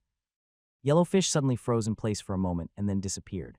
The next moment, a new slot appeared in his storage. Yellowfish X26. This was amazing. In 3 days, he wouldn't be complaining anymore. Excited, the king placed this new category under the fish section, right next to the half shark. Curious about how Dream categorized that half shark, he put his finger on it. A bubble popped up. Wrinkled-lipped shark X06. The king was stunned. He realized he had discovered something new. Before he stored fish in large boxes, but now he saw that storing them separately without boxes could automatically recognize their names and quantities. He thought this was a quick way to check his inventory, and he was very happy. He didn't mind wasting some time on this. People above wouldn't be too upset. It had been over 10 minutes and the king still hadn't come up to breathe, and Chinseng and Huangzhang hadn't come up either. These two NPCs had special abilities, but they couldn't locate the king's exact position. They would have to carefully search for him underwater. The only one remaining calm was Weiyan, who looked pale. His cousin was lucky to have seen the king dive in the bathtub, so he could still hold on. Others were already thinking about their future. Zhanggu, a native of Chang and a poor swimmer, was now pacing on the boat. He no longer listened to Qinsheng's instructions and started directing the fishermen to go search. At this moment, Xiao Bao, who had been staring at the water, pointed into the distance. Look over there. As the color of the sea looked darker, just one step away from catching the king's companion, Qin Chun, he stretched his neck to look. When he saw clearly, he exclaimed, kneeling by the boat's side, blood red. Suddenly, chaos broke out on the boat. It was the blood from the shark that floated up. The people on board didn't realize this, but Zhang Tu was already thinking that his group might never return to Chang's ancestral grave. Bailey Jing, Ween's loud shout carried with the wind. Everyone on the big boat heard it and quickly looked for Weiyan. They turned toward the front of the boat and saw not far from Ween's small boat a dark little head popping up from the sea. It was truly dark and black. Weiyan went to help the king. As the king scrambled onto the boat, he was still howling loudly, scared and aggrieved. The king had just seen a many-legged creature. His joy was obvious. Could it be the octopus he saw yesterday? The book said it was delicious when grilled with chili on an iron plate. As the king approached, the creature suddenly spat a mouthful of ink at him, hitting his face. The ink stained his eyes, mouth, and nose. His eyes burned with pain and there was a foul smell. His face and small hands turned black. Yuck. How disgusting! The king hurriedly turned to run away. The king, who wasn't scared off by the wrinkled-lipped shark, was defeated by a blob of ink. Weiyan pulled him up. The guy was still howling. It got into my eyes. Is my eye going to be blind? Shen thought better to be blind so he wouldn't be mischievous. The king, thinking about it carefully, maybe that's not so bad. I definitely won't have to read anymore. Who would force the poor one-eyed king to read? Weiyan, this half-black-faced guy, had just scared him so much he was trembling. Only one thought in his mind. You're so old yet you still believe a child's ghost story. Weiyan swore that once they found him, even if it meant risking broken legs, he would give him a good beating. Now looking at this face all dark and squinting, afraid to open his eyes, howling loudly like a little kid, Weiyan was unsure again. Is hitting this guy really useful? He is tough and thick-skinned. Even though there is a big patch of blood floating on him, he seems to have nothing more than a dirty face. I ask you, was that blood floating over there just now really like that? Your majesty killed a shark. That fish still wanted to eat me. So bold, can it really eat me? We shun. He just realized that when the king climbed up, he also threw a knife. When did you bring a knife? The king's eyes flickered. He squinted one eye and asked innocently, wow, cousin, did you go into the sea empty-handed? How silly. There are big fish 3 or 4 meters long in the sea.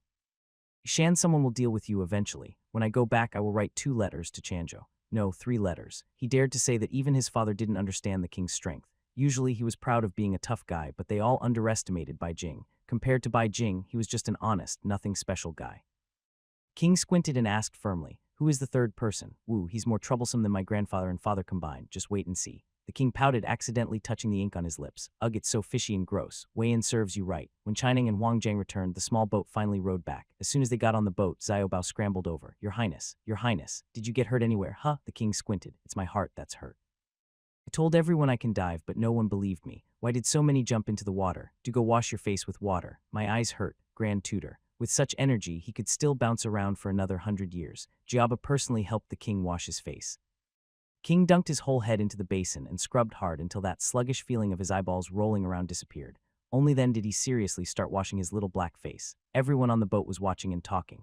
Weiyan, the Grand Tutor, Zhanggu, plus Chineng and Hang. After the king finished washing his face, he saw his cousin was still there. Hurry up and go soak in hot water. And Tong Chun, where's the soup I told you to prepare? Bring it quickly for my cousin to drink.